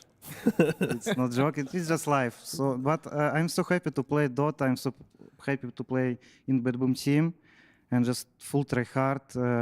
I'm trying to improve my mental in pubs because like I don't have normal sub player who ruin my lane, like someone tilted, cry or buyback. So I just play. I'm doing what can I do? Like improve. What can I do? Just better last hit creeps, better stay lane, better press smoke, better dodge enemy gank, looking on minimap. Like, so I very like pubs. Anyway. Yeah, it's a great mentality to have. So support's the problem for you in pubs? Or mid laner's the problem? What role the biggest problem? I'm a 5 player. I felt very attacked just then, but it's okay. So what role is the most annoying for you? For me, it's 5 post player because it's just too much buyers on this average. So it's just actually ruin. I just say, can you block big, bro? Or I play on Ouch with Q on first level. Yeah. Bro, I wanna push lane. Don't block big. He just block big. I can't understand. It's ruined my lane. And what can I do?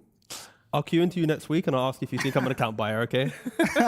We'll find out in the game. All right, I got one final question because I'm assuming that you guys have been scrimming Aurora and PARIVISION potentially, and they're going up against each other in just a moment. And I was hoping you could shine some light on what you think will happen in this series. We don't scrims versus Aurora and Paris. Okay. I don't know how they gonna be play, but I think it's very good to team on this tournament. I think it's 50-50 for me.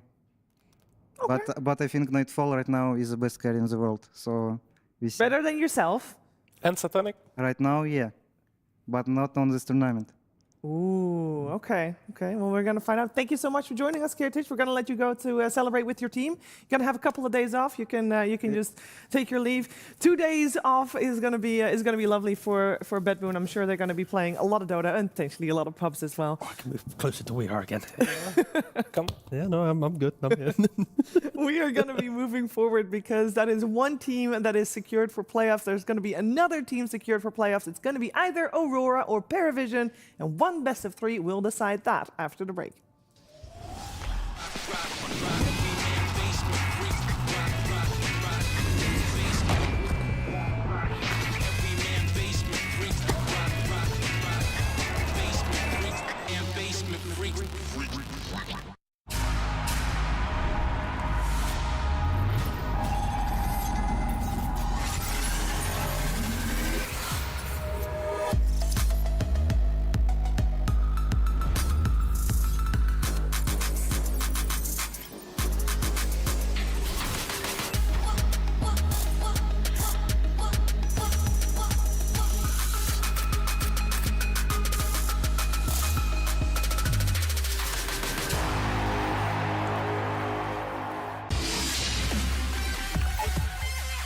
The human body was built to move, not trapped at a desk in one singular posture for 12 hours a day.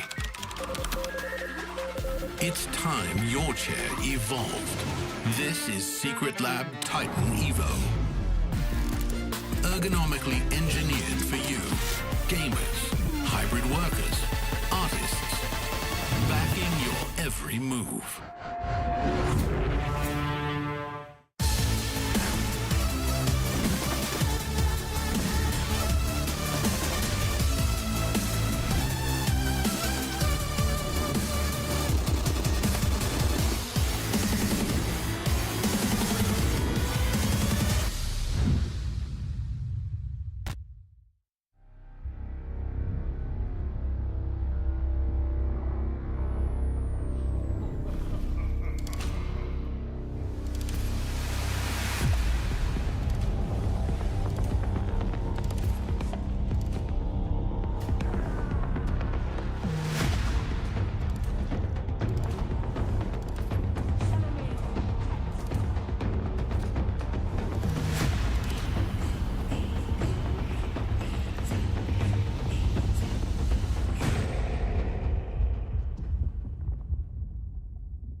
welcome back. Welcome back. You are watching PGL Wallachia Season 8, and we are getting ready for our final series of the night. One more series that will get a team out of the group stages and into the playoffs. Aurora and PARIVISION will best of 3, and it's going to be 50-50. Kiritish says so. So we're looking at a very competitive back and forth series, T-Gov. That's fun. Yeah, no, it should be. We've obviously had the privilege of catching a couple of the P-Vision games. Have we covered Aurora yet as our panel? Not on this evening panel. So I'm excited to see what type of form they are in at Wallachia, because we've been very locked into our stream games. So for me, it's like kind of first showing of Aurora at Wallachia, but P-Vision, whew, quite scary. Yeah, quite scary. And I think we kind of know what form PARIVISION is in, not just here in Wallachia, but just overall. 17 games win streak. 17 games. They haven't dropped a single game. 17 games. Yeah, it's very good, especially because when you look towards the qualifiers, right? It's like they qualified to get to a Blast Slam, then they win a Tier 2 online tournament. Sure, there's a couple of stand-ins for shenanigans in play in that one, but they look very good there. I have to say, this started happening when Puppy joined. Asterisks. He joined, and it was like average into people questioning. And then I think as it was nearing the patch into patch, everything kind of hit Eureka. That's the buffer time for a coach. Yeah, exactly. He took some time to get used to the team, and I feel like suddenly they've been looking better and better. Every tournament they played coming up until here, and now they're just on a hot streak. Yeah, it's also the first patch that Puppy experiences as a coach from the start, because jumping in at the end of a patch, I'm sure, is going to be very different than, following the flows, ebbs and flows of a patch. Yeah, especially because like when you join a team, you are kind of having to look at what was the old systems in place, especially when it's like a coach, like a senior, right? He was a coach that had a lot of like ideas and formula, and like he wanted to have like the team do certain motions. When you're a new coach coming in, you have to potentially break down those motions of your players. If you have a different read on the game, you need to kind of like get new setups, new ideas. So again, it will take time. Clearly it is working out based on the streak they are currently on. It is an incredible streak. If they can continue it throughout the entirety of this Wallachia, that will be, insanely impressive. But Aurora, they are a team that is known for having some pretty good streaks themselves. I think they had a very good, series win streak at some point earlier in the year. Kiritish mentioned the better carry. Yeah. And the best carry. He best is carry, not the only but the player carry in the series. that said that, because during the most recent Dream League, I think Skeeter said that he feels that Nightfall has been the most improved carry, and he's on a tear. Like, he's doing very well. He is a changed man, some might say, for the better. So we're going to have Nightfall versus Satanic, and that is a matchup that is very spicy, I think. It's a classic matchup in the CIS region, where they have this. Nightfall is more of a stable. He is, but I am worried about Nightfall's coordination. He's putting a love heart picture there, but he has missed his logo quite immensely. It's on the other side of his jersey. Yes. So no, he goes for Aura. You see Aura? It looks like it says Aura Gam. Maybe it's just a heart. It looks like I see. a heart as well. Okay. Because normally you are. It's also his heart Yeah. is on the left side. Yeah, okay, Just putting it out there, guys. Coordination, not at the A game for now. You know what was cool, by the way, about the hero? Because there was also Dota-related things on the graphic just there. Both players have played 3 different heroes, but Nightfall has played 6 games, whereas Satanic has played 4. Yeah, I think Nightfall, when he is at the best of his game, he will always find his hero pool, and he will keep forcing it, right? Like in previous patches, it was the Abaddon, the Tiny, the Ursa, like Sven. Like he will keep going, no, if they're available, I'm going to do it. Quite a big hero pool for both of them, actually. Sure, yeah, but I think for Nightfall at least, it's like we're seeing it here, right? The Lone Druid, the Tiny, and the Ursa are in play. If he can pull them off, he will just keep playing it. He doesn't care about trying to go for an 8th hero, 10th hero. Like some carries, like your Toro, even Satanic, sometimes in longer tournaments, will find double-digit carries. Nightfall normally leans towards like his playbook. Meanwhile, Satanic, he's gonna pull out some other heroes like we've seen before, some random PL, some Meepo here and there, Naga Siren. He's the type of player who can play almost any hero, I feel, right now, and he actually plays them very, very good compared to the other hero. There was players. a scary side note, though, that Kiritish gave. Nightfall is the best carry currently, but then he added, but not in this event. We didn't really go deep. What exactly did he mean by that? And that's what I'm wondering. Did he mean to himself or to Satanic? Oh, that's true. He could have like I hyped know. himself up. Like, I'm actually the guy this time.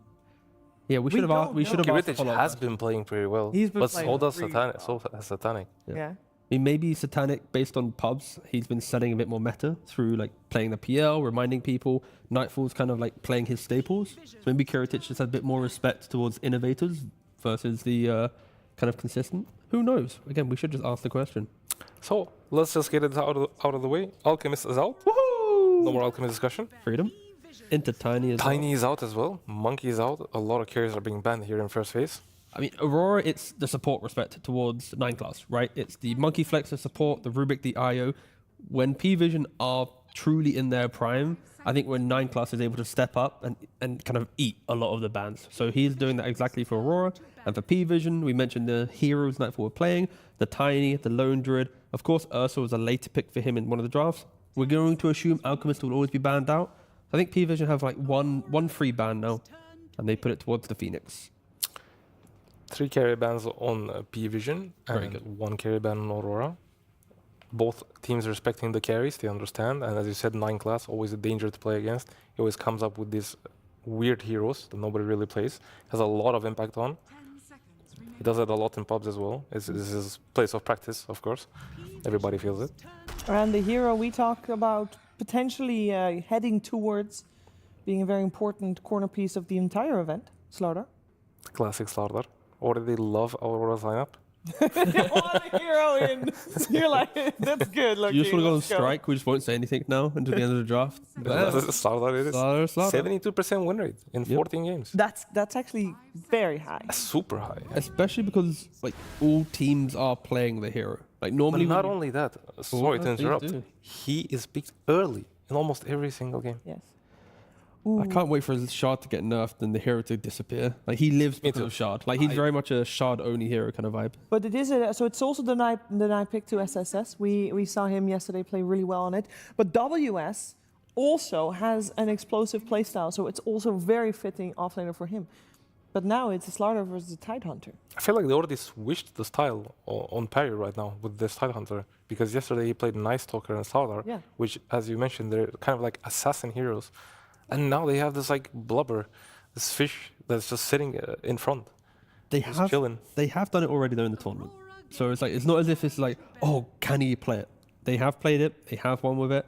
But I fully agree. Like the pacing that they utilized amazingly against Heroic, like Triple S. Like I know he's been like a decent offlaner, but that series yesterday was like, okay, now I see why he's like truly like a member of this roster. So the reason why I mentioned that is because they're not playing against Heroic. And I feel like they had that style on him, specifically for Tai Lung, because I feel like he was the target they focused. But for Aurora, it seems like they respect the team more than just one player. Yeah.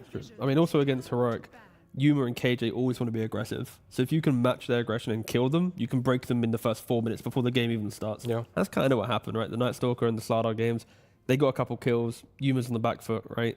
So I kind of agree that I think they're just reading the safe lane potentially and tailoring their draft around it. Can you blubber off Corrosive Haze? Kraken. Corrosive Haze? Yes. Yes. It's dispellable. The active for Kraken is Is blubber. it still called Blubber? They Yes, they it was. removed I it think so. around. Blubber was the innate when they had Kraken Shell. Yeah. Yeah, Didn't yeah. they bring it back to old Dota now? Isn't it back to just Kraken? Yeah, but isn't the buff that you get on you is like blubber? The buff that you get is Blubber, yes. Is it still called Blubber? But that's just the buff. The dispel is a different... I thought it was the I think old it's a name. different thing. Let me check. I'm looking. It's very important, guys. I obviously very frequently play Tidehunter. So, you know, one of my mains. Mirana no, coming out is no longer blubber? I believe it's just Kraken. Okay. Can you Kraken off Corrosive Haze? There You we can, go. yes. I think so, yeah. The respect Aurora has for 9 class, you can see it in the bans. Yeah. They've banned 5 heroes that 9 class is playing right now. All 5 bans are targeted towards one guy so far. Well, the PARIVISION also continues just going on banning more carries now with the Ursa there out as well. Yeah. Would have been a Nightfall being targeted as well. Yeah. Does Mirana still have the evasion talent? Question for the room. I checking don't think myself. so. You don't think so? Let me check. She does. Oh, the talent. Yeah, the talent, yeah. 15 on right. I'm just like already thinking, like when you have the first pick Slardar, you want to have heroes that can find ways to live through the initiation, right? SD and those heroes, they're okay when you're saving the guy, but when you're jumped, can be scary. Morana with invisibility, with the evasion talent, every little helps. Tidehunter again with the Kraken, it helps. So I feel like PVision is kind of respecting Slardar immensely with their first 2 picks. Even just having a leap on Morana, just one jump away, Slardar's going to, unless you have Harpoon, you're like, oh, well, I tried. He does not like evasion. This hero does. And his partners, of course, they don't like evasion. Yep. They pull out the Jack hero. Just very strong lanes. I think that's what Aurora Not very successful in this tournament. Sure, but when you look towards Kaori, I feel like he thrives when he can just win a lane, be it from Enchantress, Jakiro, Warlock of the past. Jakiro did get nerfs with like the mana cost on your third spell, but you still push towers when you have like 3 points, 4 points in it. You might have to respect that you're missing a little bit more mana, missing maybe 1 spell usage in the laning phase, but you are somewhat oppressive. Oh, they bust out the PL already. Yeah. And they're using the Lesh, right? And they took the Lesh away from it. They took it away, but also they're still flexing it, of course, between 9 class and no one. I like it. Didn't they do this lineup yesterday? Maybe with the change up with the Tidehunter? I feel like something very similar. Yeah. So at least for PVision, the PL, it's good into Slardar because you have armor. Jakir and Hoodwink will never do anything to the PL. Jakir's kind of good against PL. Kinda. Okay, so the kinda comes from the fact that yes, you can ice path the PL to help you get on top. Yes, you can buy Aghanims to secure the location in which you're fighting. But you're still gonna die in 1 second. Yeah, you will die in 1 second, and crazy idea. PVision can just walk away from the Macropire. That's true. I'm looking at Aurora, and they have these 2 supports that they just want to be aggressive. You know, they have no saves. They have the Slardar. Now they have 2 very aggressive supports. Yep. They basically want to take fights everywhere, but it's gonna be a problem because they have this PL now. And then Mikoto gets the puck. And very nice into the PL, of course, just having that coil in the early game. You get Witchblade Blink, you find him, you can just enable the damage. Like if you have Macropire, you want lockdown, so they have some pieces to deal with him. I'm just a bit worried for Aurora that the early game, like Lesh, Morana, Tide, like if they park themselves next to a tower defending it, like Jakiro can't step up and take them. There are nice tools for PVision to buy time pretty much for PL once again. Yeah, it feels like this puck is a solution to the PL, but history says Satanic does not care about the puck. Does not, no. He picked PL into a puck and there's in one of their previous series. Okay, let's say you're no one right now. You're looking at the puck on 18, you still have 24 pick. You're probably going to let 9 class take the Lesh to the 4 roll. Most likely. And you're then going to find a new mid lane, right? So you can either take There's a couple heroes. decent heroes. Yeah. Okay, here's the second question. Do you want a hero to stun him in the game, to threaten him like the Tinies or whatever? Or do you want a hero to just shut him down in the lane, like the Huskars or whatever? To shut him down in lane, the puck specifically is going to take some weird heroes. Not many heroes I feel can do it. One example is again Huskar. Huskar can do it very easily. There's Ember that can work as well, but it goes back and forth throughout the game. I feel like no one is the type of player who focuses on laning stage.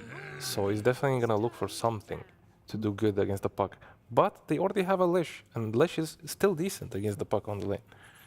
You got to give PVision a decent amount of respect as well with that ban. They were thinking, okay, we have PL, what can Nightfall play? He is like the only carry player that plays a Radiance buying Omni carry. Yeah. No idea if it's even good on 7.41. Doesn't matter, get it out. But respecting Radiance, like I feel like they're not even banning carries for Nightfall. They're banning out carries that can buy Radiance for Nightfall. So potentially that 22 ban as well could also follow the same theme. Because against PL, like you have it's a very basic checkbox, right? Can we buy Radiance? Yes. Can we buy Shivas? Yes. Can we play the game? Hopefully. They're banning out the spirits for the puck. They assume it's going to be a mid. Well, the beauty of the PV's lineup is they can pick a mid and a 4. They're free to do whatever. And they're still targeting, as you said, the Nightfall. What else can he bring?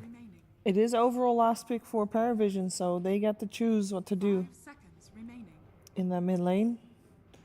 One more ban. There is so much bonus time left, by the way, on the side of PARIVISION. So they can think very long and hard about what they want to remove. Is there any other carry that comes to mind? Because I feel like there's a lot of Radiance carries still in the pool. Maybe not even Radiance. That's a Sven. Even the Sven got taken out. It's not that bad of a Sven game, actually. I kind of like Wind Ranger just for the fact that you can lock onto the real PL eventually. And with the Axe build, you're always so quick. So when PL's trying to run away, you're always on top of him. You'll probably farm quite nicely against Tide. You never care about the Anchor Smash. There it is. A Power Shot is a great spell against Tide too. So I baited you by talking about Radiance to then swoop in with the Wind Ranger. It's very good. Very misleading to the audience, but there we go. Got there in the end. That's how my brain works. It's scuffed. It's PVG's time. They need to find. They want to answer this winner maybe with a mid pick, or with a 4 position pick. How do you answer a Wind Ranger? Shadow Demon is a great tool and it's still in the pool, and it sets up stun for Lesh and Mirana right now. Well, that would be a classic, yeah. With a save as well. Look at it could set up even the kill on Puck with the, because you cannot dodge the arrow if it's used correctly in a disruption. Puck cannot phase shift it. I do like it, but there's a lot of talking happening from no one, and I don't know if he'd be yapping this much about. He's like, can I play the Leshrac? Do I really have to play the Leshrac? I guess I could play the Leshrac. As a mid player, I understand his thoughts completely. He's basically just saying, give me Huskar right now. I know they have a winner. I know I'm probably going to lose this game in the late game, but I still want to win the lane. This is the classic millionaire thoughts right now. It's kind of a cool camera shot as well, like seeing like no one speak, then Puppy speak behind him, and now it's like Puppy stops speaking, no one's thinking like, do I want it? Puppy's like, I'm not picking Huskar. No one's like, but maybe I should. I was like, no. But still, Are you sure? Yes, I'm sure. Do we have to? Yes, you have to. We have one game in hand. It's best of 3. We can't lose the first. We can throw this game. It's fine. Yeah, it's okay. Play the hero. We're gonna learn a lot from it. You know what? I don't know if you have this talent, but our next addition to the talent pool should be a person that can lip read. But that was not on our unexpected at all. What the heck? It's a mid-tide hand. Yeah. Okay. Yeah, no one does play it. Sure. It's interesting. Okay. Pause for a second, lads. All right. Tide will farm nicely against Puck. Will he? I feel like Puck has quite a bit of right-click damage and a lot of spammable magic damage that Tide does not like. Okay, keep in mind, his Kraken shield does not work against magic damage. But if he levels Kraken to not get right-clicked, I can see a world where he can like farm. I'm expecting him to farm. We'll see if he isn't. Maybe you're right. Probably right. Anyways. Hoodwink is a good solution for the Tide too, so. True. I like the Axe though for the fact of putting pressure on the Wind Ranger. I had a lot of fear for PVision that Wind Ranger with Mjolnir Axe could just take over this entire game. So Axe now is like a major stop to that. So as long as Tide doesn't get just somehow slaughtered in the mid lane, which I don't think it will happen, he just has to buy Consecrated Wraps and chill. Of course, that's after laning phase he'll get that, but... It's a good catch for Puck as well, like the Axe. It's not that bad against all the cores they have. I mean, it's an 18-pick Makoto Puck, and he's kind of like clear in regards to like the lockdown against him. What if he gets an Anchor? Anchor is quite a tool against the Puck as well. This Tidehunter is going to be more rich than an offlane Tidehunter, so he's going to get it earlier. Main thing is PVision, they flex Tide to mid because they want Axe to shut down Wind Ranger. They don't really have tools for the Puck. How does he shut down Wind Ranger? Because you just blink cooler, dude. He's moving out a million. But not on the lane. Oh yeah, I forgot you're the Wind Ranger, dude. But not on the lane. Yeah. Not in the lane, but in the game. You need to stop him from running around. Like if he doesn't get out of control in the lane. 700 MS or some shit. He's like. But do they buy Aghanims? I've seen Nightfall Mickey play does. 4 times against me in pubs winner, and he never bought Aghanims one. Well, I am trusting Mickey in his build. Mickey does buy Aghanims. He's not You're right. in this game. But we are going to check in with 2 people that will be in this game, commentating it actually, Snare Lizard. Snare, you often talk about if someone overcooked or not. Is this a little overcooked, or do you feel like this is just right? I think this is just right. Both teams have like comfort picks for them. You know, Wind Ranger for Nightfall, you got WS on his Slaughter, Mikoto Puck. On the other side, you got Satanic PL, Triple S on Axe. This is just great. Not the best part about this is, no Lone Druid, no Alchemist. We used to pray for times like this. No Queen of Pain. 3 for 3. New heroes. We used to pray for times like this. I can't tell you how happy I am with these drafts. And an Axe and a Slardar as your offlaner, so I'm sure there's going to be some explosive gameplay happening. Can't wait. Lizard and Snare, take it away. Thank you very much, Shiver. Let's get into it. An actual game of fun Dota. Well, it might not be fun, but at the very least, it won't be as disgusting as it would be fun. With It's going to be fun. Come on. Like, there's a lot of very interesting heroes here. Different heroes, if nothing else. Satanic on his Are we supposed to call it signature now? I guess we are. His PL, no one else dares touch this hero, but he does play it. Last game as well, he played versus a Puck.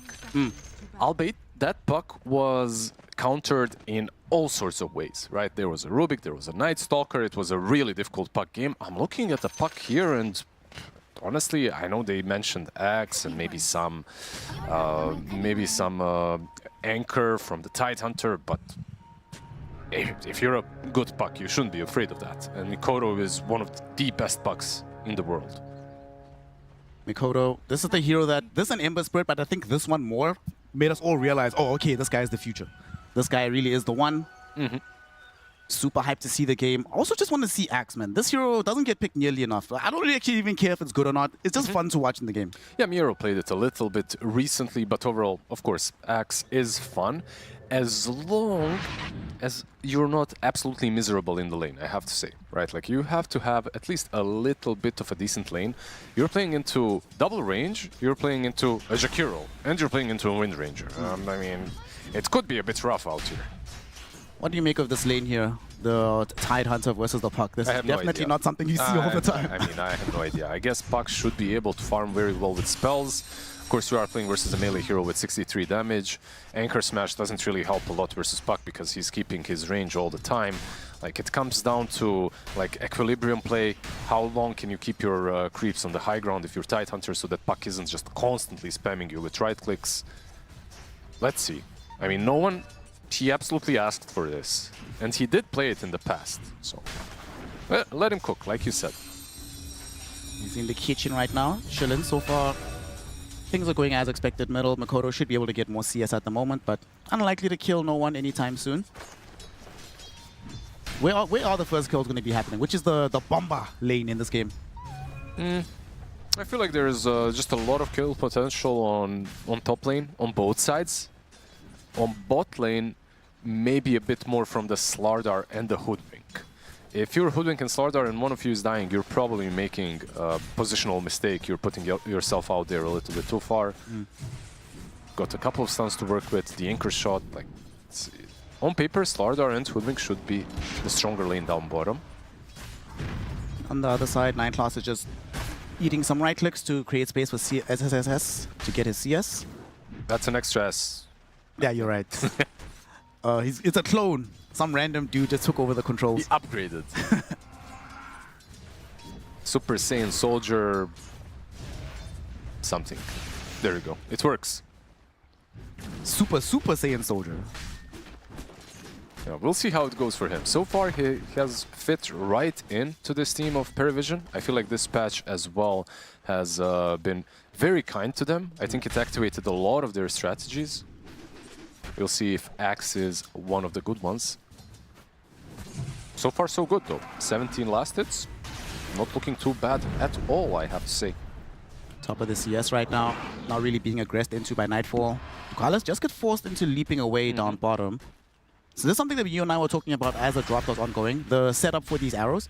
Like, before the Axe came out, it did seem very difficult to reliably get arrows, to get the split earths, but the Axe changes things. But Carlos might still die here. One more right click from Mira.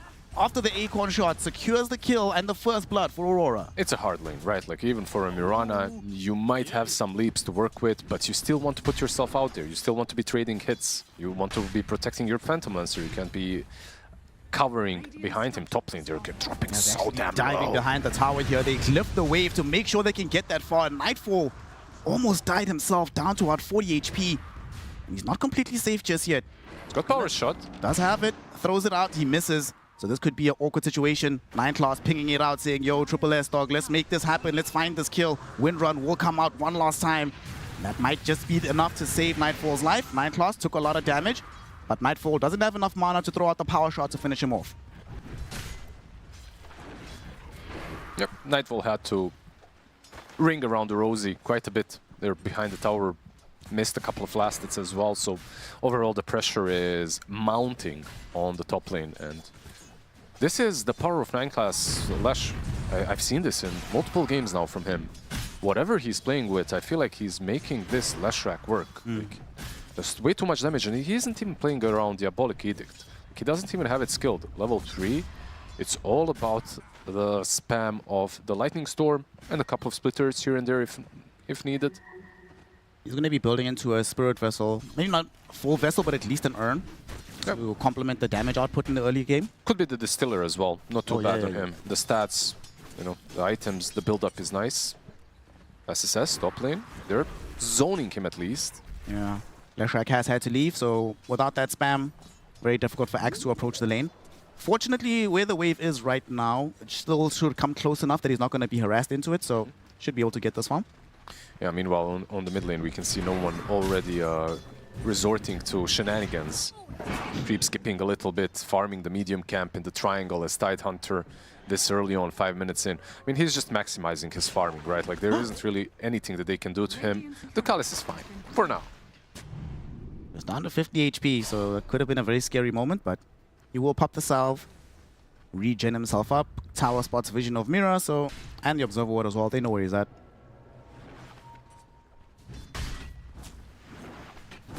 Botanic has still been farming pretty well on this PL, as we've seen yesterday. We know what this guy is capable of on this hero. I'm not sure if they're going to have the same latitude as yesterday, where his team is basically winning the game 4 versus 5 and he can just solo farm. It was a very different game. Top, man. He manages to double stun. How does the Wind Ranger overall strike you as a carry right now? I feel like the hero is in a much worse state than she was in the last patch. Oh, for sure. Actually, speaking of the Wind Ranger, in her lane, they're about to lose a Jakiro here. They have rotated in with Mira, hoping to try and get Triple S, catches him with a long-range bushwhack. But yet again, not enough mana on Nightfall for the power shot. He's too big. Like, this Axe, I feel like the rotation from Hoodwin could have been maybe a little bit earlier, but he was focused on Ducalis.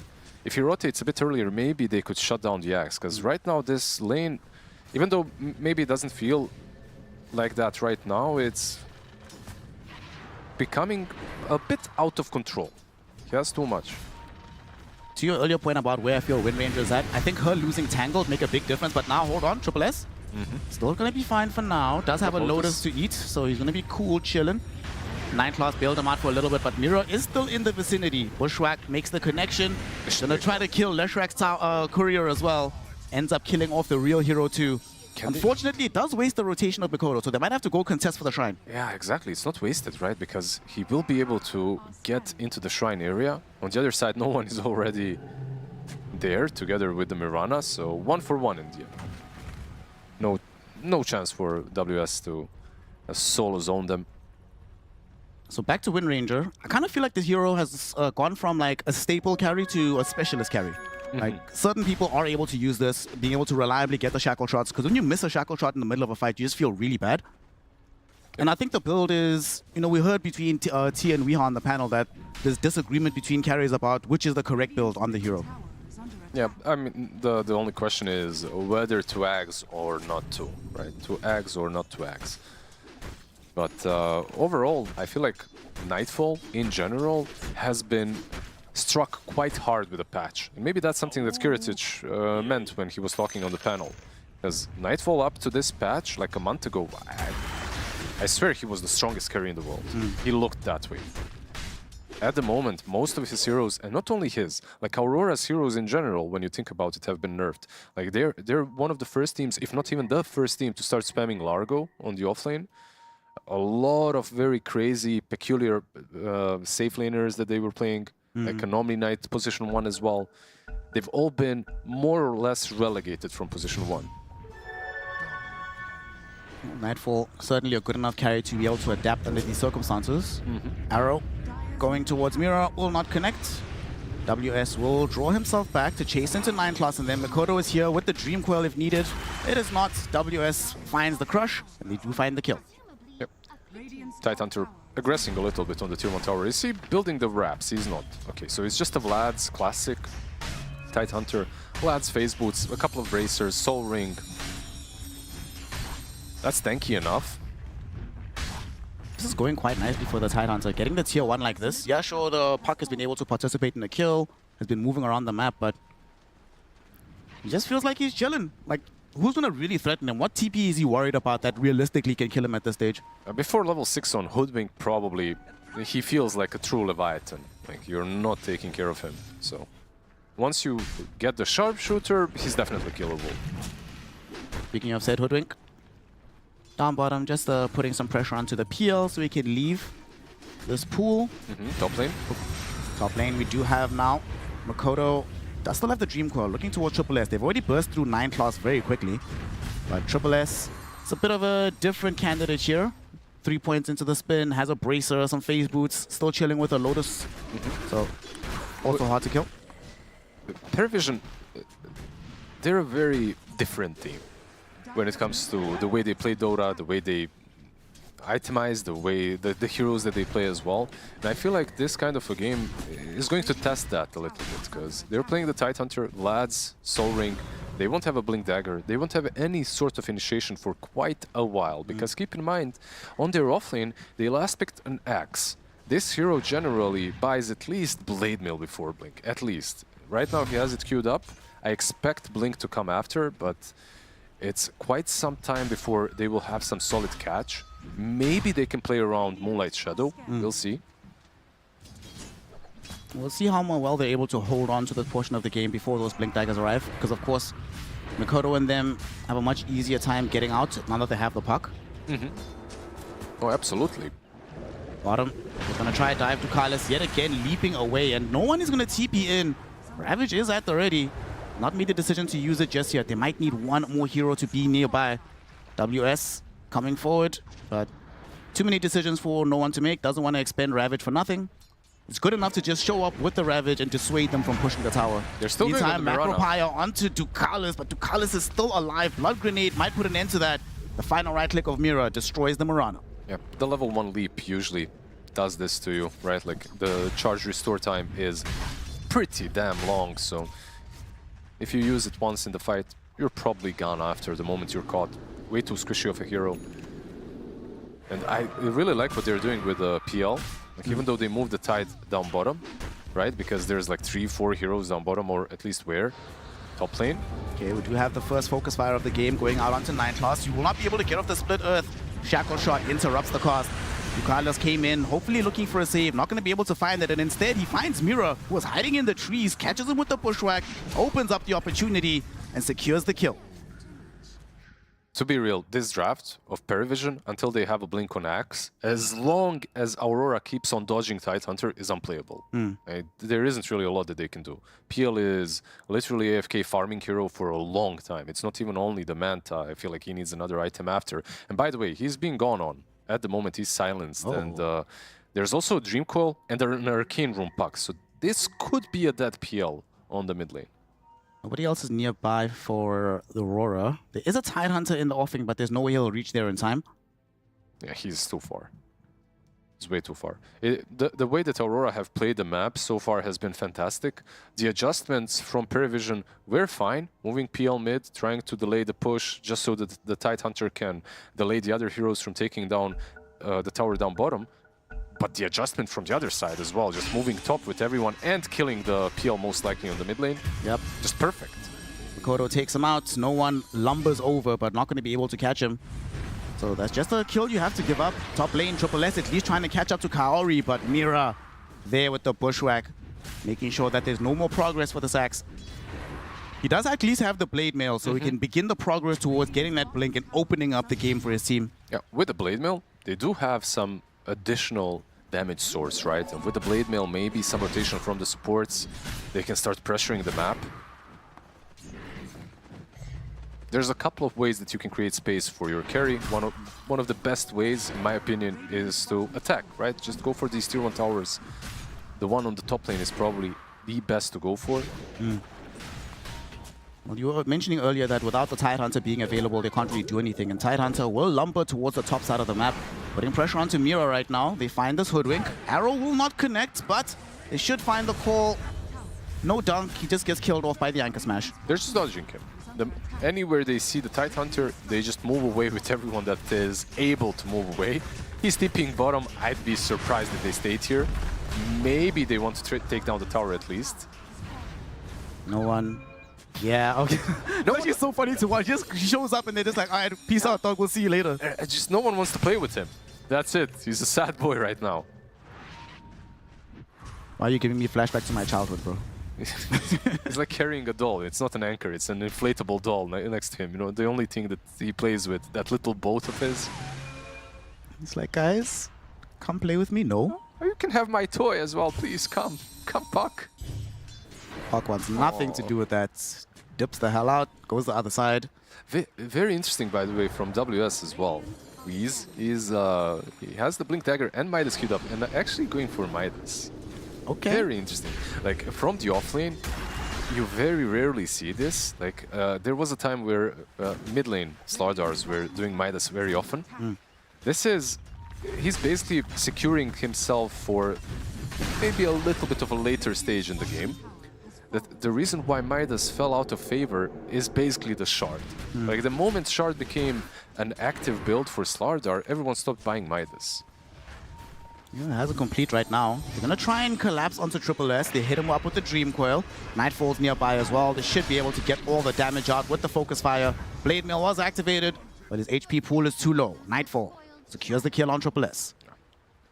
Another good rotation by the boys of Aurora. No one...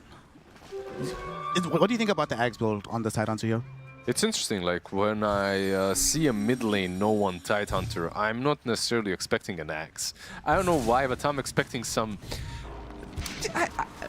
that's gonna hit hard. You know, like some Tidehunter in the past that he did was with a Satanic even. You know, Satanic, okay. The Tidehunter, yeah, just massive right clicks, massive heals, Desolator, whatnot, you know.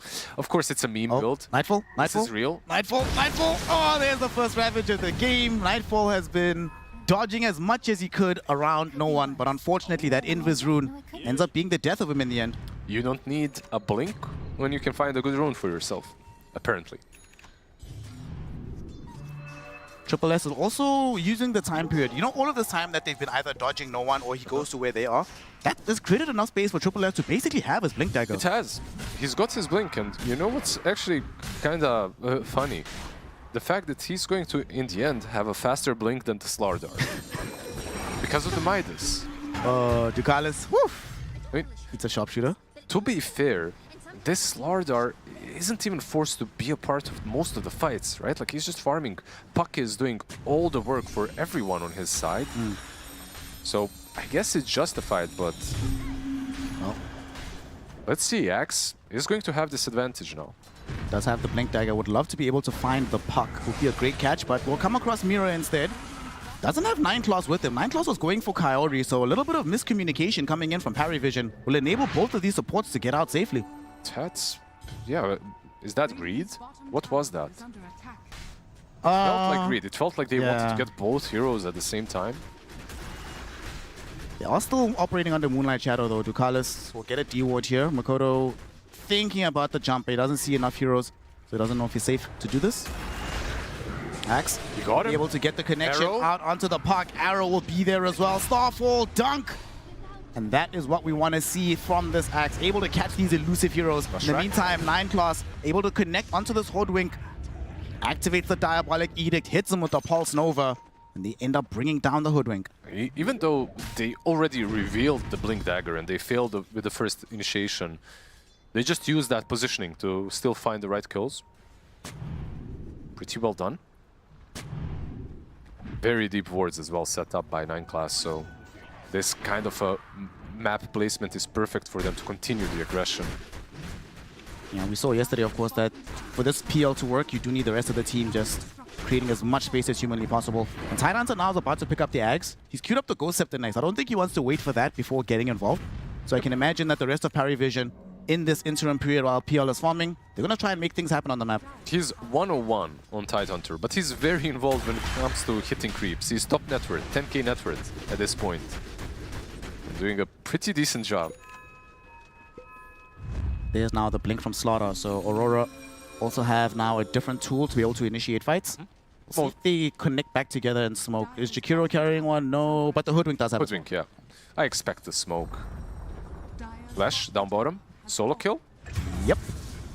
Easy focus fire, but that means now you know where the Wind Ranger is and where she isn't, and she is not in the mid lane. She's not there to help protect Kaori.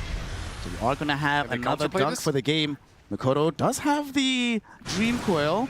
WS has Blink Dagger, but Tyrant has Aghanim's Vlad. I don't know about this, boys. Just go. Yeah, he's probably a little bit too big to crack at the moment. And they want to continue hunting. Why not? Axe, no cooldowns. Super capable of catching one hero after another. They have a good idea where Puck is. Nice blink. Can he get away though? Okay. Yeah. Nice. Good game sense there from Makoto. Will at least give an opportunity for Ducala to place more wards. That was one of the problems right when they made that move. They didn't really have any great positive vision in this part of the map. Axe going straight for a BKB after picking up his Blink Dagger. Not going to mess around with anything in between. Isn't like, for PL, this kind of a game pretty solid. Like, as long as he's chilling, farming up, eventually he will have the Butterfly, Aghanims. I suspect after that maybe even a Bloodthorn will be the build. I'm just thinking about the carry-to-carry matchup later on, because we haven't really seen too many PLs in the past, especially when Wind Ranger was meta. But she never really dealt with Illusion Heroes all too well. 9 class? He's not dealing with this approach too well, but he is alone very far. And again, I love what PARIVISION are doing. As soon as somebody dies on the other side of the map, they're like, oh, okay, that just gives us information. Let's aggress elsewhere. Someone, you can name them. It's Jakiro and Lesh. Like, these two heroes have been literally just the feeding stock of both teams. And there's a reason. They're pretty slow, they don't have any built-in mobility, and they didn't buy any mobility. Might actually join them in the fountain. So more stock available for the side of PARIVISION, and another armor stack going the way of the Sax. He had a really good game on Hoodwink. 5-2, now 5-3. Still pretty alright, but gotta be careful with these stacks on Axe. Leshrak. They might actually try to set up a kill here onto the Slaughter, but Lesh wasn't able to come through the trees in time. Satanic was heading over, wanted to try and get the blind split earth. Didn't happen in the end. He's buying Atos, by the way, and he will have it in 40 gold after this camp, basically, so just some extra catch, where they don't have to use the Axe or the Ravage to set things up. They want to use it right now. They immediately go into the Moonlight Shadow. Unfortunately for them, all the Aurora heroes are very far back, so might just be a Tormi. Yeah, exactly. It's just a Tormi. They have Gush, they have Axe, and a lot of damage between these 4 heroes. Even PL will join. Whose lucky day is it today? It is going to go the way of Ducalis. So the upgraded leap, that's very good for the Murano. Yeah, I mean, 1 extra charge. I can imagine better shards out there. I would even argue that Leshrak's shard is probably a bit better, but okay. This is what they got. Lesh's one is better for the team. This one is just better for me. That's true. That's true. A bit harder to take her down. He's also got a Solar Crest now, so some additional utility available. Not just a Solar, and a Medallion as the neutral item. Oh, this is a blast from the past. Solar and Medallion. I kind of missed that item. Medallion? Yeah. I mean, as a Visage player, you gotta agree. I do miss it. As a carry player, I miss Iron Talon, bro. No, I don't miss Iron Talon. That item single-handedly corrupted the scene by like 30%. All of a sudden, people think it's League of Legends with a jungler role. Let's do that. Well, it was. That item literally turned us into LoL. No one scouting around this Roshan. Not really in a position to take it down just yet, so... What's the next item on him? Octarine? Okay. Okay. Octarine, Tidehunter. Satanic has his Butterfly now, and we're quite a ways away from having like an MKB available on the Wind Ranger. She's got Mjolnir at least, right? Like it isn't an MKB, but it does help. It's a lot of damage as well. A lot of procs as well that go on to the illusions. It's not too bad, and they are smoking up. Aurora have not really been able to leverage this Blink Dagger. You know, in a way, WS must be ecstatic that he bought the Midas, because this long period of time where he hasn't really been fighting, I mean, he's 0-0-1. He's caught. Oh, he's my not caught. goodness, what a blink away by WS, and they get the Shackle shot. Axe and the Murano caught together. They have the Focus Fire from Nightfall directly onto Triple S. His life is forfeit. Nobody can save him. No one. trying to back off with his team. They even pop the Moonlight Shadow. 9class though won't be so lucky, ends up dead. WS still finds the crush onto the Tidehunter. With the corrosive haze on him, they have him in vision. He's inside the ice path, but Satanic is trying to turn this around. Ravage only connects onto one. Yule's dodge from Mira. So Kaori will die. Mikoto tries to go back in, but eats so much damage. He needs to retreat immediately. Does manage to get away just barely onto the high ground. Okay, not too many casualties on both sides. Axe and Lash on the other, just the Jakiro. The way the Tidehunter moved in to block the sharpshooter as well, even though that's the one thing that can kill him. He just understands how tanky he is. He blocks it, Lash, of course, still dies in the end. This kind of a fight is won by sheer mechanical skill, because in the end, Aurora did win it. They baited out the Ravage, they killed 2 heroes, but mostly down to WS just keep blinking out immediately, and the Shackles being way too good. Will they lose Rosh there? Seems that way. There's no more Dream Coil, there's no Macro Pyre. Puck did see them here, knowing what's happening, but... Now they scan even. Yeah, they're too far apart, they're too spread on the map, they're not going to get here in time. I think, yeah. I think maybe they just didn't expect it to happen, because when you look at these heroes on PARIVISION, besides the Tidehunter, no one is really that amazing at hitting Rosh. PL probably one of the worst carries at that. That's why you need Medallion, baby. I mean, yeah, of course. Medallion, Solar Crest, it does help. Triple S now. What's he got flying in on the Courier?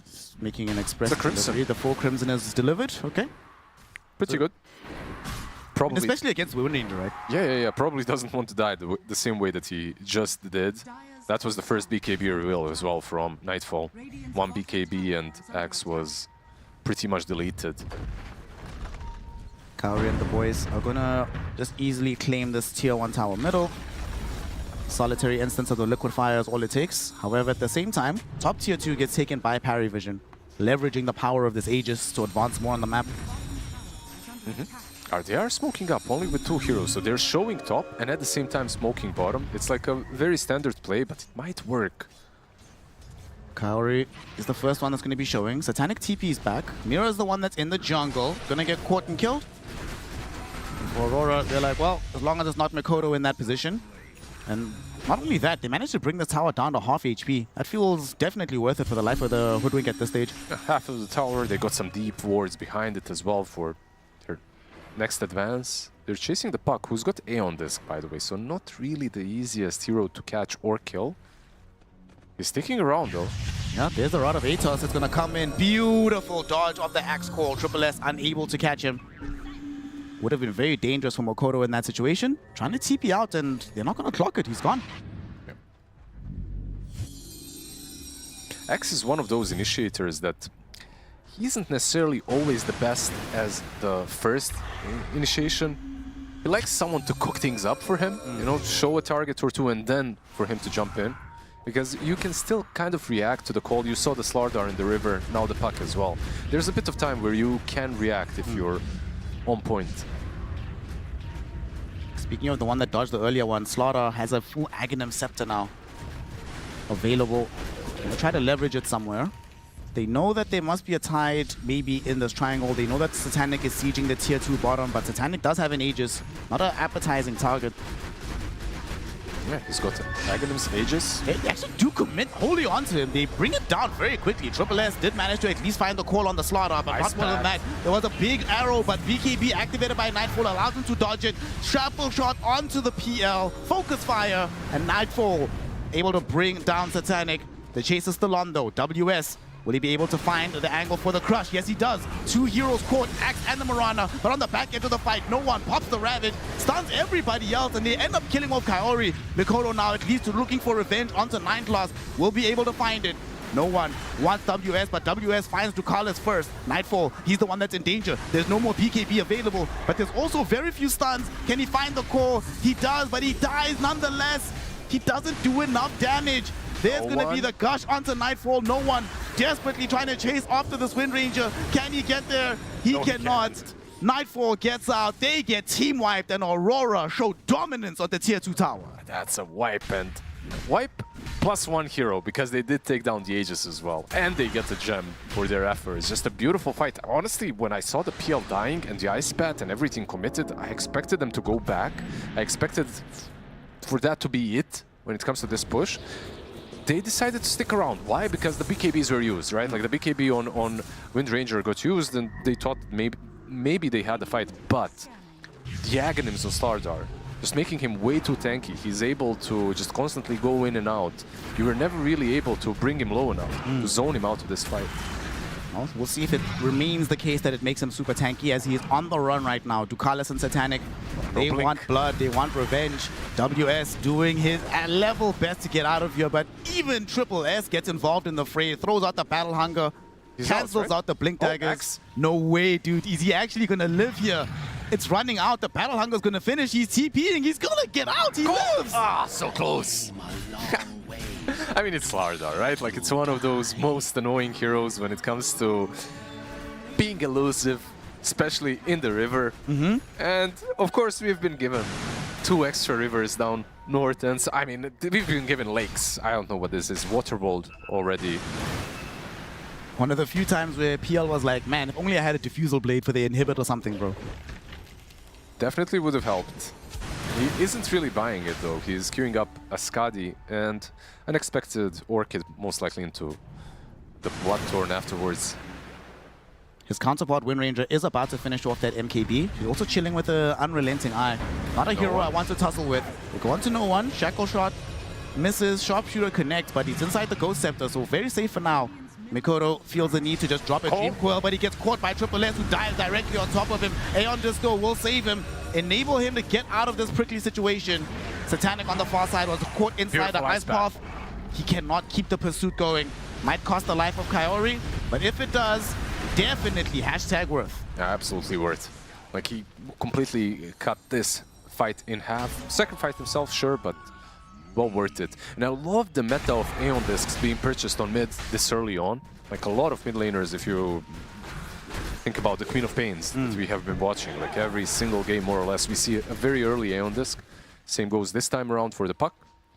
All he has to do is make sure that he doesn't die during the call. Aeon Disc enables him that way. Speaking of call, does get deployed onto Mirror down bottom. So he will die. So 2 supports being down, this might open up the space for them to finish the job they started earlier on the tier 2, but without an Aegis and without PL being a little bit stronger, probably had to just push out the lane, not commit too hard. Let's see. Like, he moved through the Twin Gate, he's connecting. Lesh is already... Oh my goodness! Whoa! All right. He had a plan. I'm sure he had a plan. Oh, here's the plan. If he's dying over there, that means his team can finish off the tier 2. The noble sacrifice. 5-head. Arrow misses. WS does not. He connects immediately onto Ducalis. Ducalis able to jump away. Axe in the meantime trying to go onto Nightfall. Dies for it in the end. Got off the focus fire. Mikoto also gets the assassination onto Ducalis. Dream Coil onto Satanic now. There's nobody around to help him out. Big Macro Pyre with the Ice Path ensures that they kill the PL. Tidehunter, can he TP out? Can he do anything here? It does not seem like it. He's isolated, all alone. But now he gets to go join his friends in the fountain. Another team wipe for Aurora. He had that Ravage, but at this point, it wouldn't do absolutely anything. Axe, the moment that he's caught, I feel like the whole fight of PARIVISION just completely disappears. Like, they need that call. They need that call for too many targets, though. They need it for the Wind Ranger. They need it for the Puck. Like, it's hard to fight when he's not there. And I think that the crucial aspect of his item build, like, you have Blade Mail, you have Crimson, you have Blink. You don't have a BKB. Yeah. Without the BKB, it's kind of hard. It's not only about the catch, it's about the damage too. They have a Yule Scepter and they have an Ice Bat. Every time you use that call, one of those two is going to be used on you. Yeah. Even the Shackle Shot has been emerging really quickly from Nightfall, preventing him from moving around as he desires. And Satanic, it's so sad for the PL, right? When you get to the stage of a fight and you're alone, there's not much you can do. Oh, back in real life, Ducalis gets eviscerated by WS, but that's just how it goes when you're fighting against a farmed Slaughter as a position 5.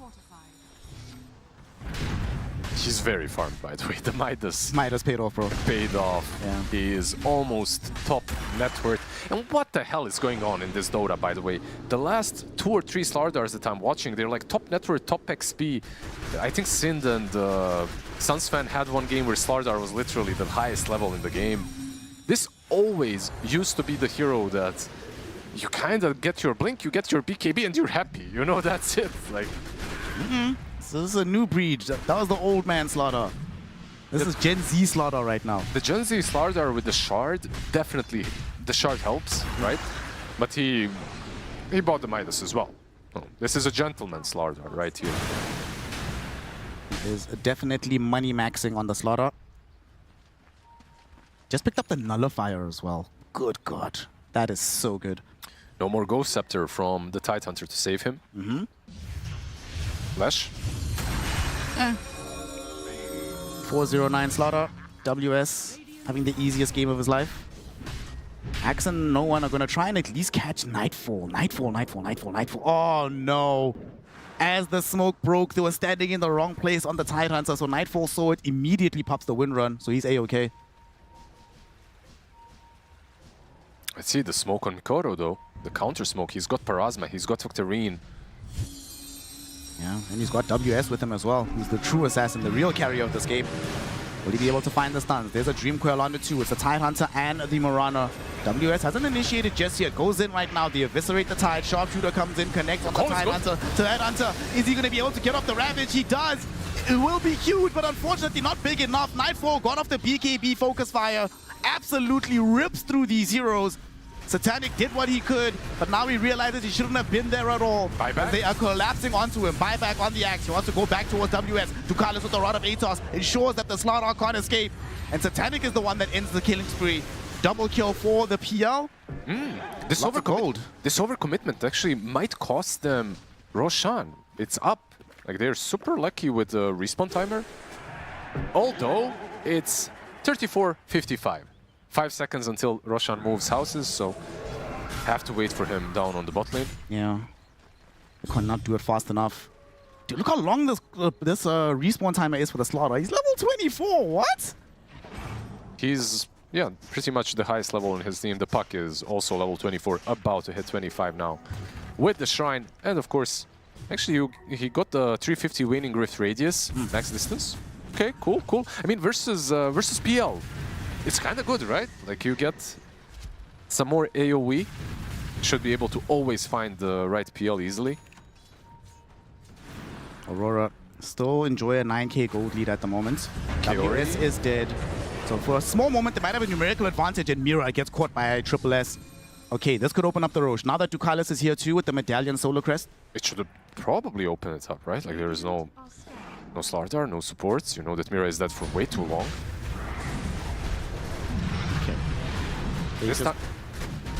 But they're not actually letting this go. Mikoto's in the side here.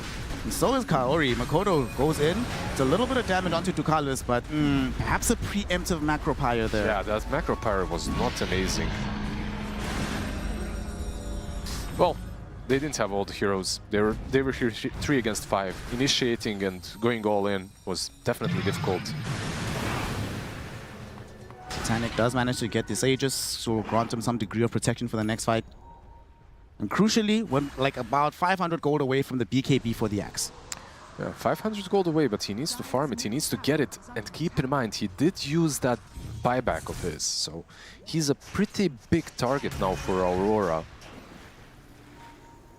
What's Mikoto saving up for? He's got the fully upgraded Parasma, has Octarine.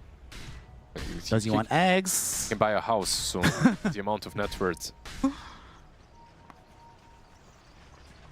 It's a double Siege Dragon Wave coming bottom in tandem with the Liquid Fire, so there's a lot of damage that's here. Tidehunter will TP in. Ducalis finds a Rod of Atos onto the Jakiro. They do not connect the arrow onto anybody, but Kaori definitely will die for this.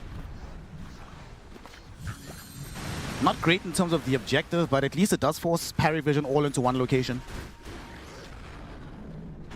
Overall, this game is still extremely close.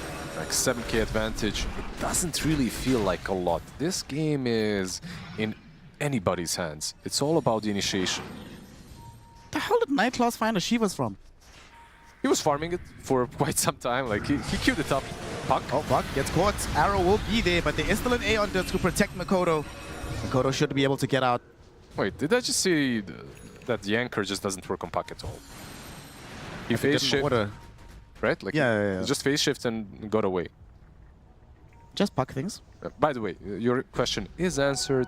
He did go for the strength blink, overwhelming blink on the puck. Ah, yes. I guess in this downtime when the Aeon Disc is still on cooldown, it'll enable to actually get in, not be as fearful of just dying 100-0. And it's also more AoE damage versus all the illusions, right? Like they're just making all these slight adjustments to the item builds that will or should enable them to deal with PL. Smoke up from Aurora. They want to reveal that overwhelming blink. They also want to show off this Aghanim Scepter that's been grabbed by the Jakiro. Ducalis. Did you see the AoE on that Waning Rift? It's massive. That was insane. It's absolutely massive.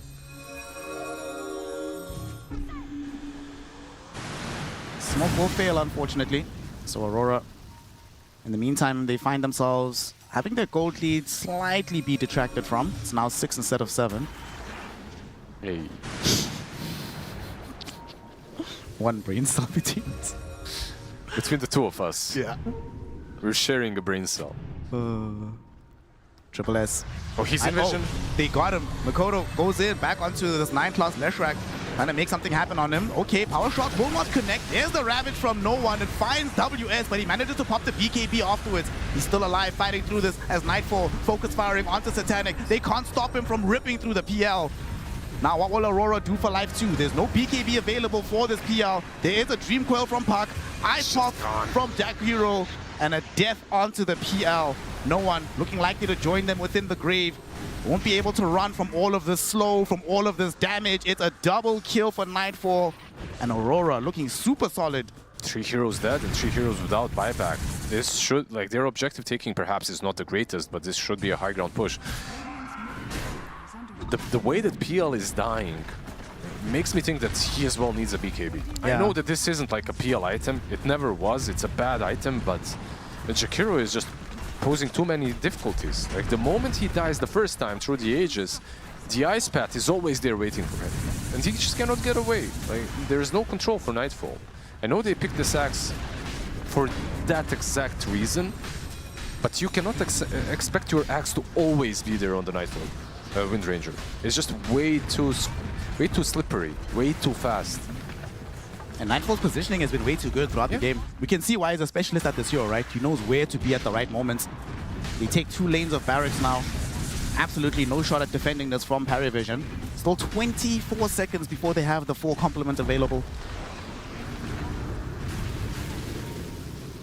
They also have an AC now on WS. This guy, dude. AC already looking towards the future, not really staying in the past, queuing up the Octarine core for himself as well. It's a pretty big deal, by the way. The amount of damage that PL now dishes out is significantly reduced because of the AC. But keep in mind another thing, like with this Octarine core, it's hard for PL to just get away even once he gets the shard, because you constantly have this AoE corrosive haze applied. So eventually, if he does get it, Slardar will almost certainly stun him once or twice.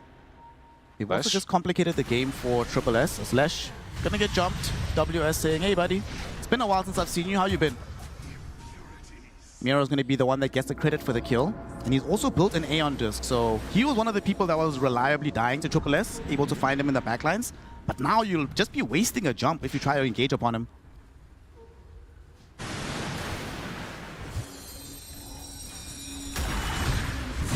Axe waiting in the wings. They need to defend this. It's 4 versus 5. There's no buyback available for this Lesh. This AoE we waiting to come on, guys. Nah. Somebody do something. This is a bit much. He's having a good time. Jakiro! Oh, Jakiro not having a good time right now. Forced to go into his own Ghost Scepter to survive. Now that was collateral damage. Like, literally no one was aiming at him. It's just a couple of illusions, and he almost dies to them. I like the way they're playing around Slardar, and considering how tanky he is, they can afford to do so. Just put him up front. If he uses Slithering Crush, the moment he gets called, he's not dying. Like, it's way more than enough time for them to respond to it, even if he's on high ground. No one. He's still in search of that Shiva's guard. Even so, they've got so many ways to just debilitate him. The sharpshooter, Mirror, has been very on point with only focusing the Tidehunter. Doesn't have eyes for anyone else. Just get that break. And if you get that break, there's more than enough damage to bring him down. They have Shivas already, though. So they're going to have 2. Oh yeah, 9+ Shivas. I forgot about that one.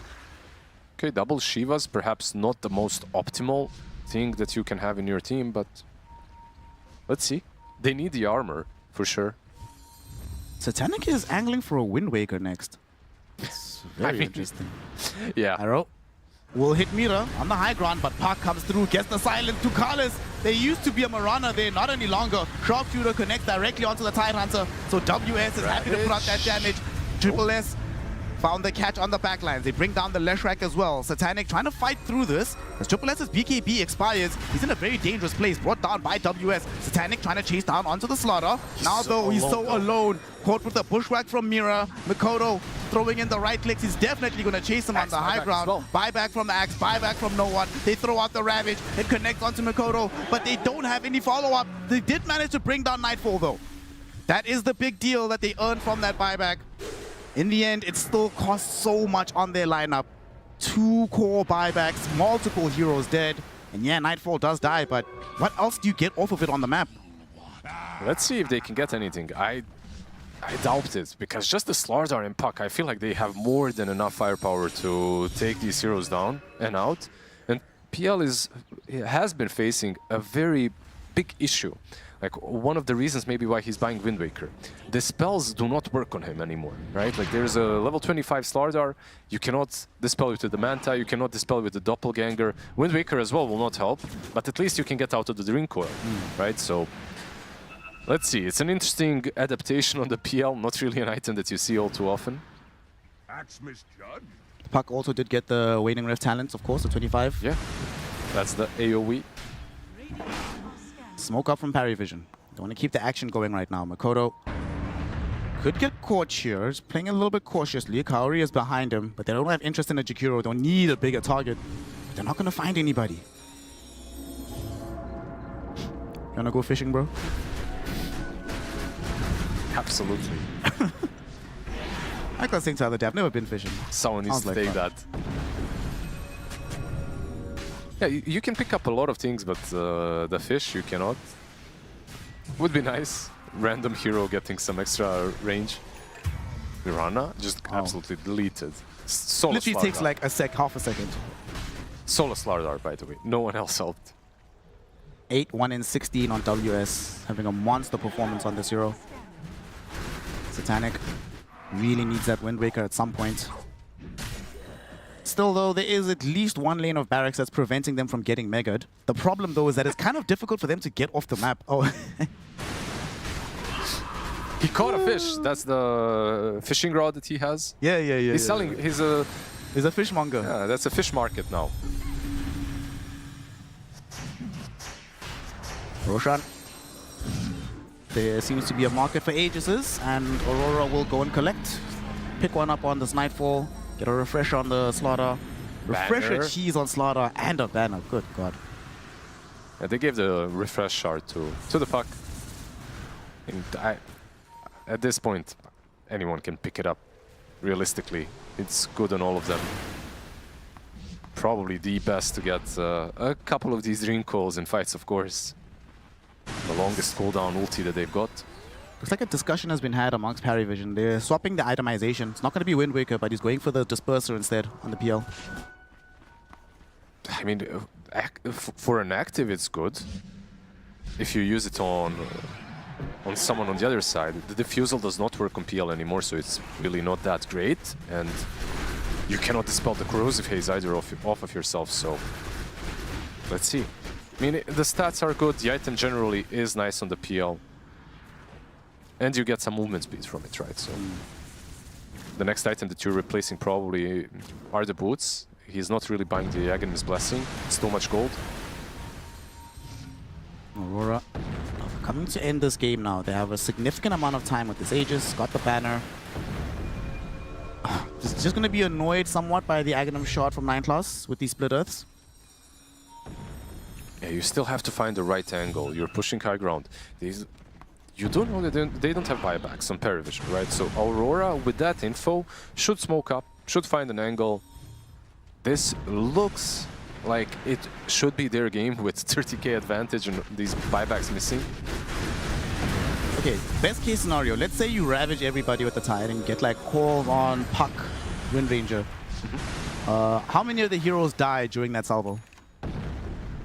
I think the PL is actually dishing out some serious damage right now. Like, if you can get everyone controlled, they do have the damage. Like, they possess it. The thing is, that's if Jakiro is chilling, doing absolutely nothing. If everyone just AFKs for a little bit, but they have Ice Path. They have Octarine Core Jakiro as well. So Ice Path is on like 8 seconds cooldown. Not really easy to play against. Jakiro has dropped the macro pyre. There's a Dream Coil on the back lines. No one goes into the Ravage, but it affects no one because they all have BKBs. He's the one that dies instead in the grave for 2 minutes without buyback. Satanic putting some pressure on Makoto, but Aeon just easily gets him out. Miracle Dukalos is forced to buy back, and they maybe got a catch onto Nightfall here. Nightfall though, Yule's up into the air. PL Satanic, he's the one that dies instead. Nice buyback. They keep Nightfall alive and fairly healthy. Here's a buyback from Satanic, hoping to try and re-engage into this fight. They've taken down the tier 3 tower. They're looking towards the barracks. They want these megas. They don't have a Ravage. Triple S needs to find the call of his life. Nineclass instead is the one that gets caught out by a Bushwhack. Assassinated by Nightfall. Starzar is gone. Hello, Satanic. Use that moment to go catch up to WS, and now Triple S, he keeps the Jakiro away from Nightfall so he can kill the Wind Ranger. Makoto coming back, looking towards Satanic. He cannot afford to die here. It's a dieback if he does. He decides to back off as Nightfall goes forward, focus fire on Triple S. We lose out on the axe. WS brought back. He wants to end the game here and now. They see Nineclass catch him with the Shiva's Guard. He is dead, down for the count. No buyback available. So you have to defend 5 versus 2. How on earth will PARIVISION do it? The answer is that they will not. GG, well played, is called. Aurora secure game 1 on their path to qualification for the playoffs.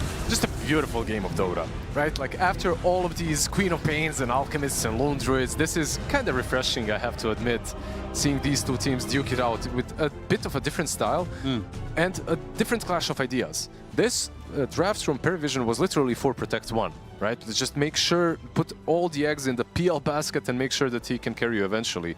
But the answers on Aurora were a little bit too strong. Yeah, too many. There's actually so many options for who the MVP could be from Aurora. Slaughter was owning, Makoto was owning, Nightfall had perfect itemization. Thankfully, we don't have to do that work. We're going to send it back to Lady Shiva and her squires to tell us who really carried this game. It is such a good sign of a team if our commentary team can name every single player on the side of Aurora and can give them a reason, give us a reason why they should be MVP. Aurora played great. As a team, they played great. Of course, the individual skill was there as well, but I feel like this was really all points coming together, Weha. Yeah, Aurora played very good Dota. I wanted to highlight a specific player in this game, and what he does generally as well is from PARIVISION. Their first loss, by the way, in 17 games. That's true. The streak is over. I wanted to highlight Nineclass, the way he plays generally, where he goes off on these Monkey Kings, Lishraks, heroes that just go alone and create a lot of space and impact, which he did quite well this game too. But I feel like Aurora just ended up outplaying them in teamfights. The winner really popped off. Was a very good solution to the PL. We saw in 2 teamfights, he just gets focus fired. Even with Aegis, he keeps going and he dies. Yeah, it was a really good showing, I think, from Aurora, just identifying when to stamp their authority in the game, right? Like, the Aegis goes the way of PVision, Aurora go, you know what, we're ready to take this. We're actually online to take the fight. And, you know, between... Like, even when you look towards the draft, right, Makoto gets an 18-pick puck. PVision have a chance to respond to the puck. Instead of that, they go for the flex to put the tide to mid, to take the axe. It's like, you know what, we want the Wind Ranger to have a bad game. But we didn't really see Triple S step into their game and go, we're killing Nightfall every single time. There was multiple fights in these clip packages that we're seeing where Axe is caught first, or Axe doesn't get the clean initiation onto the Wind Ranger, or by the time that he does eventually find Nightfall already had the Satanic, alright? So I think for PVision, at least in a drafting sense, they put more trust in Triple S to win through the off lane than for no one through to mid lane, and eventually it came crumbling down. Because Satanic, even though he got his PL, that I'm still yet to have a read on the hero. I feel like PVision winning the game before the PL has to do much. This time around, it was like I could feel the PL just holding back the team a bit. Like if it was any other carry, they probably would win this game without how much control they had. The way I see it is this Axe pick, they only wanted to protect Satanic. They didn't deal with the puck. They didn't deal with the winner. They basically picked this Tidehunter mid and Axe offlane to deal with Satanic being under a lot of pressure from these two heroes, the winner and the puck. And so they just wanted to protect him, pretty much. But the PL was not that good. No, and Aurora, right? As much as we're critiquing PVision here, Aurora just played a very good game, right? Like the stat lines you can give to any of the cores. 12-1-21 on the puck. You've got 14-2-17 on the win range. You've got 9-2-22 on the Slaughter. Like all three cores just played their game perfectly, right? So you can't really critique them. Like even Makoto, he went for like the Aeon disc quite early on. He understood like if I get caught off once, it could give an opening to my opponent. So I go for the Aeon disc. It helped him multiple times when he got jumped to disengage. And that then gave Nightfall all the information to cut through and blow up heroes. So yeah, Aurora, just a stellar game from them. Stellar game from them. We are going back to 9 class and his Leshrac, as he had a cool moment as well. Yeah, so this is we're gonna see here in a moment. They find the puck, as cool and all, but then we see 9 class doing his 9 class things. He always sits deep somewhere on the enemy side of the map and finds these random support, sometimes core kills that are half HP from farming in the jungle.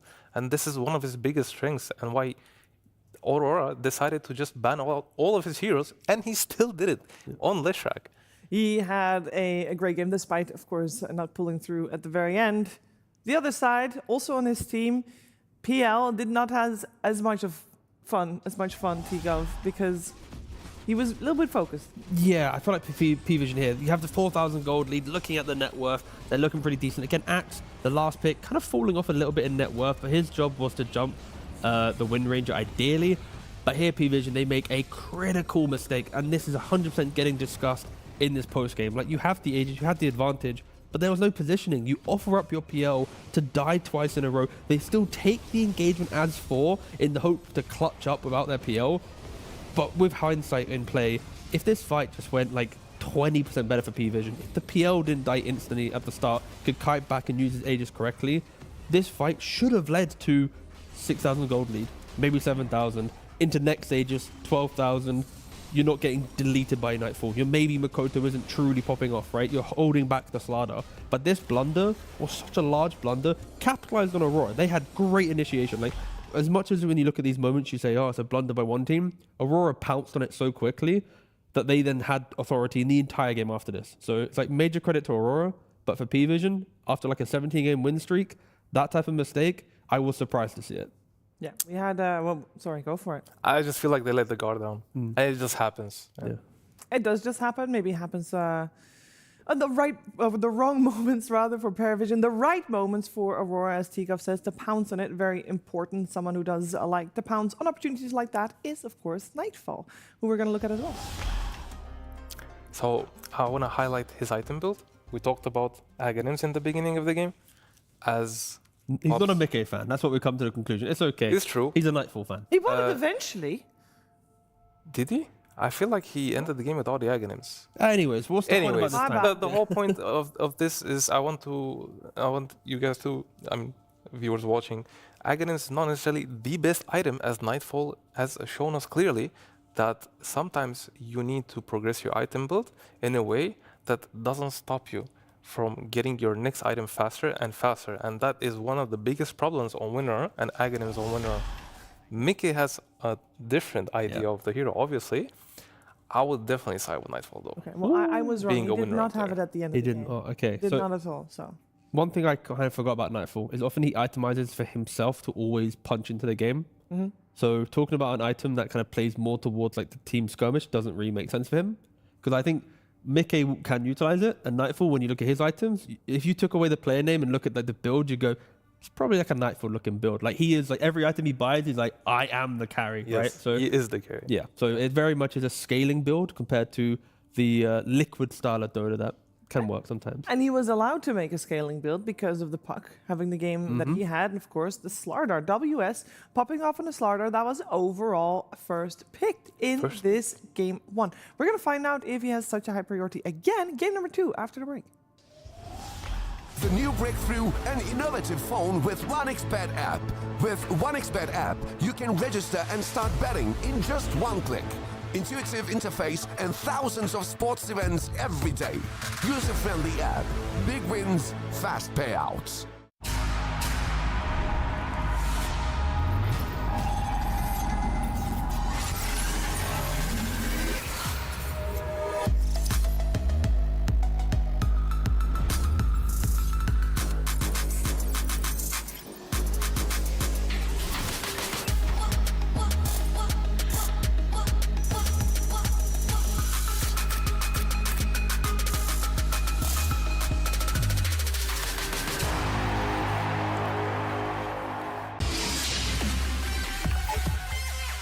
The human body was built to move. Not trapped at a desk in one singular posture for 12 hours a day. It's time your chair evolved. This is Secret Lab Titan Evo. Ergonomically engineered for you. Gamers, hybrid workers, artists. Backing your every move. Hey everybody, we are here to test the pro players' knowledge on the recent patches with Satanic, a very knowledgeable man when it comes to patches, right? You do a lot of research? Of course. Yeah, someone doesn't just tell you what heroes were nerfed or buffed and then you just play? I'm just watching my heroes. Okay, Very yeah. my heroes. Yeah, absolutely. A guy who just looks for his heroes. I do the same thing. Control F, Omni Knight, Psy, and then anyway. Let's move on. We're gonna have a quiz for you here today. You have 3 minutes to answer as many as you can, as many correct as you can. Okay. Are you confident? Yeah. Okay, let's see if anyone can beat Satanic. Here we go. Techies is now able to plant bombs mid-flight using blast off. True or false? It's true. True. Boom. Correct. You can kill Zeus by popping a blade mail in Nimbus. True or false? I think it's false. It's actually changed. It is now true. Nimbus is a unit that can damage him now. Kez's Raptor Dance provides magic immunity. True or false? It provides like overall like immunity. So it one of immunity. So yeah, true, I guess. But or is no? it magic immunity? I mean, not only magic immunity, you know? It is false, actually. They removed it in the B patch. You can just damage. I'm not. Don't quote me. I don't want to make you lose a game. Do your own research. All right, Darksayer Vacuum was once again modified this patch, as it has been every patch forever. True or false? True. True. False, sir. This is the first sorry. patch in a long time they didn't touch Vacuum. Okay. All right, what is the active spell of Metamorphic Mandible called? Bug Out, Arachnid Assailant, Pupate, or Metamorphosis? What is it? I don't even understand. It's the neutral item that makes you small and it turns you into a bug. What's the name of it? Second. The second one. No, I'm afraid. Arachnid Assailant is not true. It's Pupate. All right, next. Which of the following heroes had no spell, base stat, or ability changes in any of the patches? Warlock, Clinks, Leshrac, or Centaur? I think it's Clinks. Clinks. Incorrect. Oh, buddy, we have not been Wow. getting it. Okay, that's okay. We'll move on. We'll get one soon. Much like Warlock's Black Grimoire, Witch Doctor's Grigri, and all other neutral items have been removed, along with the removal of talents. True or false? True. True? No! No! No, sir. Much like. It is false. He still has Grigri. And Winter Wyvern has a Grimoire? bump. Yes. All right, next. Which of the following neutral item enchantments are still in the game? Boundless, Vast, Wise, or Audacious? I don't even fucking know how it's like called, bro. Just guess, brother. Wise, I don't know. Okay, Wise. No, Wise is not in the game anymore, I'm afraid. Who even knows the names? I don't know. All right. Relax. I'm sure we'll get one of them. Next. Okay. Which of the following spells does not have 10 bullet points of change information, aka which got changed the least? Was it Dragon Knight's Elder Form, Finger of Death, Tinker's Torrent, or Divided We Stand? Have 10 bullet points? What's it? Yeah. On the update page, each one of these had 10 bullet points. Dragon. Let it be. Dragon Knight, I gotta say, not great. But hey, I think we got one right. You know what? It was a good one that you got right, Satanic. Great job. Maybe, It's fine. Maybe brush up on those notes, big guy. But no worries. It doesn't matter about the patch notes. You ain't got to know it to win. Am I right? Yeah, you're right. All right. That's I'm not the patch reader. Okay. All right. Well, thank you so much, Satanic. We'll see more from Satanic and PARIVISION here at PGL Wallachia Season 8.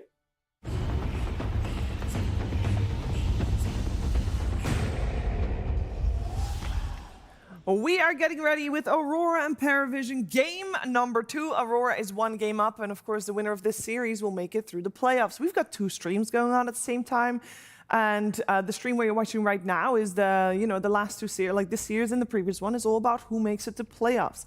On the secondary stream, it's all about who's getting eliminated. That's right, we have 2 best of 3s there going on with teams that are 0 and 2 in the Swiss group stage, and the first series has just concluded, so if you don't want to hear spoilers, now's the time to mute. The series was Navi versus Yandex, and it was a close one, let me tell you that much. First of all, it went the distance to the 3rd game, and it is Yandex who's eliminated T-Gup. That's our defending champions. They're gone. It's crazy to think, right? You can go from winning a Wallachia to having a little break and then, coming last place.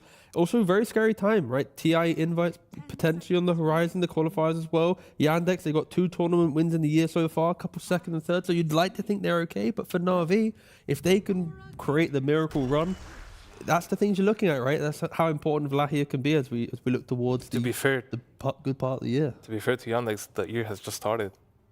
They already have great results. Yeah, but they did lose to a Broodmother. They did, and they had a Terrorblade. So they had a Terrorblade. They had the better matchup too. Yeah. And now they're gone. So yeah, no more Watson Dota and the gang at Wallachia. Crazy. It is crazy. Another crazy one is, or is it, seeing first pick Slaughter? Slaughter once again. A second pick this time round, seems like. Yeah. Yep. Phoenix first pick. Yeah, so overall... Valuing Phoenix over Slaughter? Yeah, that's going to be kind of an important one, potentially. If PVision win this game, I feel like this will be one of the points that we're going to have to bring up again. Yeah, I feel like we saw yesterday Slaughter beat Phoenix twice. Yep.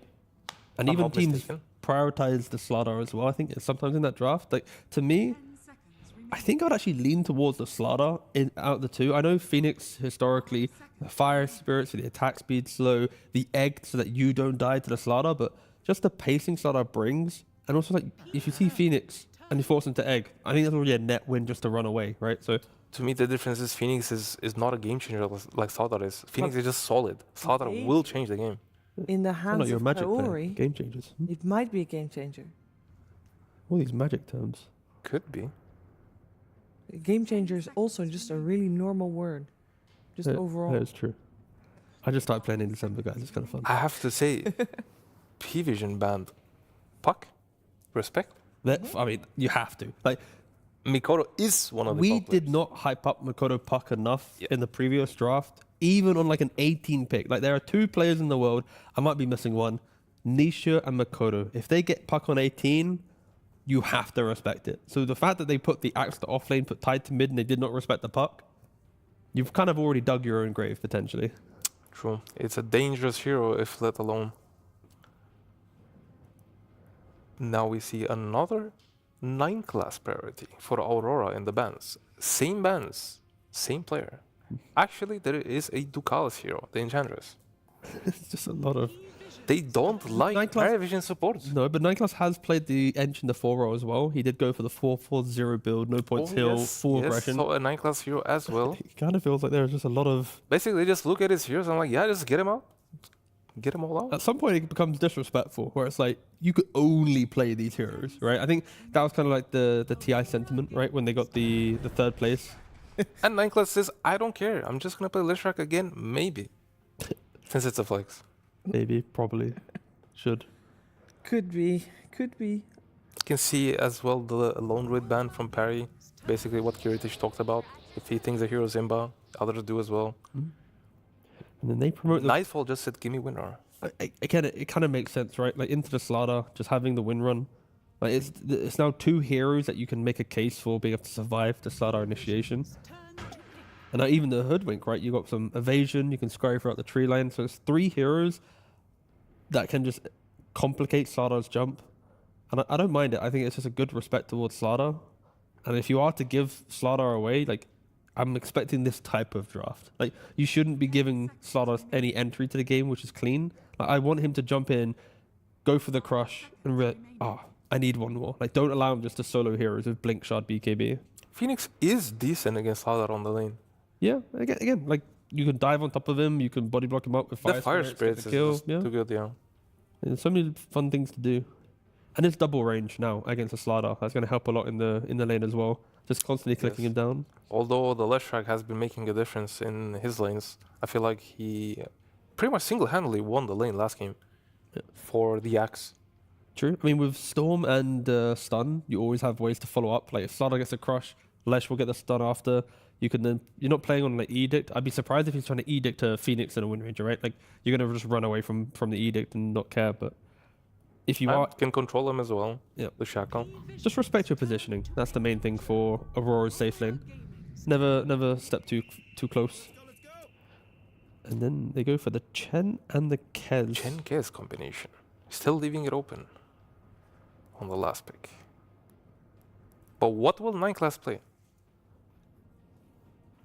It's the Lash. He's running out of heroes. He's running out of heroes. In Slaughter as well. They're banning a lot of heroes and they're picking. Yeah, I'd like to think Aurora should stop banning now for 9 class. Like, here, I think so. Yeah, I'd like to think that the Slaughter to me is the more important one between offlane to mid. And I think you need to take a read on whatever you pick here, you protect. That's kind of like my assumption on the draft. And then what do we have? That's fair. Puck's gone. You don't really want to Ember because of course Slaughter's available for the mid lane. Does no one play Kez? Or no? I don't. Satanic does. I would like to say I don't think he plays. No. No, but Satanic is a big. Satanic obviously does. Yeah. That was a really bad joke by me, but it didn't land. It's okay. So yeah, they still have the Slaughter mid option though, as you said. Sorry, that took me really long to recognize. It's late, no, it's guys. just embarrassing for me. It's okay. And for Timbersaw. Timber is Aurora's solution to the Kiss. Is that a way to deal with the Kiss? What solution, sorry? Timbersaw is Aurora's solution. Oh, Aurora. I thought you said a horrible solution. I was like, damn, Weehell's coming out of his show right now. Ooh, Timbersaw 0-3 so far here. I mean, continuing to that, I don't think Timbersaw deals with Kiss. I'm in the lane especially. Yeah, I'm conflicted. Like, I can see a world where Timber is good, but I'm looking at like Kaya Sanj with Lotus, because one way to deal with Kez was getting a Dispel so he cannot utilize his buff against you. So a Lotus buying offlane or core is quite nice. You buy BKB, you frontline. You have eventual armor stuff with Shivas to deal with the Slaughter, because your innate is a bit meh. Could we bring out the stats of Timbersaw? We just, it was 0-3. 0-3. That was exactly what I was expecting, actually. Yeah. I feel like this hero has been a bait hero. He has been nerfed countless times. His early game has been nerfed. His Aghanims has been nerfed. His late game has been nerfed. I feel like it is... People, offlaners are just generally getting baited by this hero. I don't think he's a good laner. And he provides very minimum impact mid to late game. Outside of Immortal, which bracket do you think you respect the most in Dota 2? I can use that as a metric to Timber's win rate. There's no bracket. Okay. Think about the viewership right now. They're all going to be in the top 200 players. Okay, noted. So I'm going to go for Herald then. Let's find Timbersaw's win rate. All right, Timbersaw. You do Legend? Yeah, so 42% win rate in Herald. Legend. That's that. I guess you could make an argument for Divine players. Okay. I could see Divine players. Legend, 42%. Okay. And then Divine. Okay, let's look at Divine. Again, Divine are the lads out there. They have 9 to 5s. All right. Yeah, these are the working people that come and chill. And they're still Divine. If they didn't have the 9 to 5, they'd be an Immortal. Yes. Yeah. They'd be pushing you down on leaderboard. Also, every single time Timbersaw has been played, it has been paired up with a Hoodwink. Yeah. And this they still lost. No different. And also, he obviously still lost. Yeah. And although to be fair, Hoodwink and Timber is not a good combination.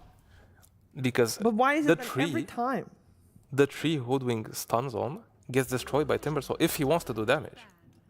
You're Effectively removing the stun. All right, take a step outside the box, all right? Hoodwink can also plant the tree for the Timber to chase down and utilize the Timber chain on. Oh my god. Good point. Did not think about that. Guys, we completely forgot about the Beastmaster in the previous draft. Would have still been in the pool, by the way, if they wanted to get that instead of the axe, but it is now banned. But I thought he was still broken in a good way, as in a strong way. I think he still is. He still is, yeah. Like you are going for, in a core role, especially from like carry to mid, you're still looking at Agnums. Off lane, you're looking at him with Dom first to then go Agnums. But yeah. I feel like that's his role. I feel like off lane is his role. I think mid is still good. Carry stocks have fallen off for Beastmaster. But mid and off lane is where the hero shines, especially off lane with the Hum of Dominator build, since his summons got buffed quite hard. One good thing for Aurora, at least, is with the Wind Ranger pick, I feel like Kez and PL kind of want the same type of thing in the fight, where it's like you don't want to be fully targeted, you want to be able to get in and out, you decide when you fight, and Wind Ranger does not allow you that chance. It's like, if I am focus firing you, you need to kill me or fully leave this fight. So I think that's going to be quite a nice thing for Nightfall, that he knows his matchup. Last big Queen of Pain. How do we miss that? It's because they've been banning all these 9-class heroes. So many other heroes make it through. It is such a good Queen of Pain game as well. They barely have any lockdown. Does it? It's just a Blink Slardar. But so Lesh into Quop, with Lesh going for the screen build. So Quop going for the screen build, is Lesh able to play that? I think Quop most likely go the Shadow Dagger. Shadow Strike. Right, I see. Against Leshrac. And the same argument for Slardar to mid, you would just press dagger and annoy him? Or? Yeah. I mean, Slardar mid against Queen is practically unplayable. Cool. But the Leshrac is playable. I think they just evenly trade the Lightning Storm with the daggers. So what I was alluding to here is I think Aurora is now forcing Slardar Leshrac to move towards the offlane duo. Yeah, and force no one to make a new kind of choice on the mid lane hero. I don't think, knowing no one, he definitely will not play Slardar against the Queen. Yeah. He enjoys winning his lanes, and that's not the way. Oh, but you said before that the Invoker into Quop, the Invoker doesn't really win the lane, but in the game with Cold Snap, you can try and put pressure. Yes, in the game, you will force the Queen to go BKB, but the lane favors Queen of Pain. Yep. Interesting, because they picked it with no setup. Again, I'm not a big fan of Invoker without setup. They do have a Slardar stun, but it's 1.1 seconds. But you did see 9 classes Leshrac stun. It's very wide. It's very big. It might be good. Could find 3 heroes for a Cataclysm.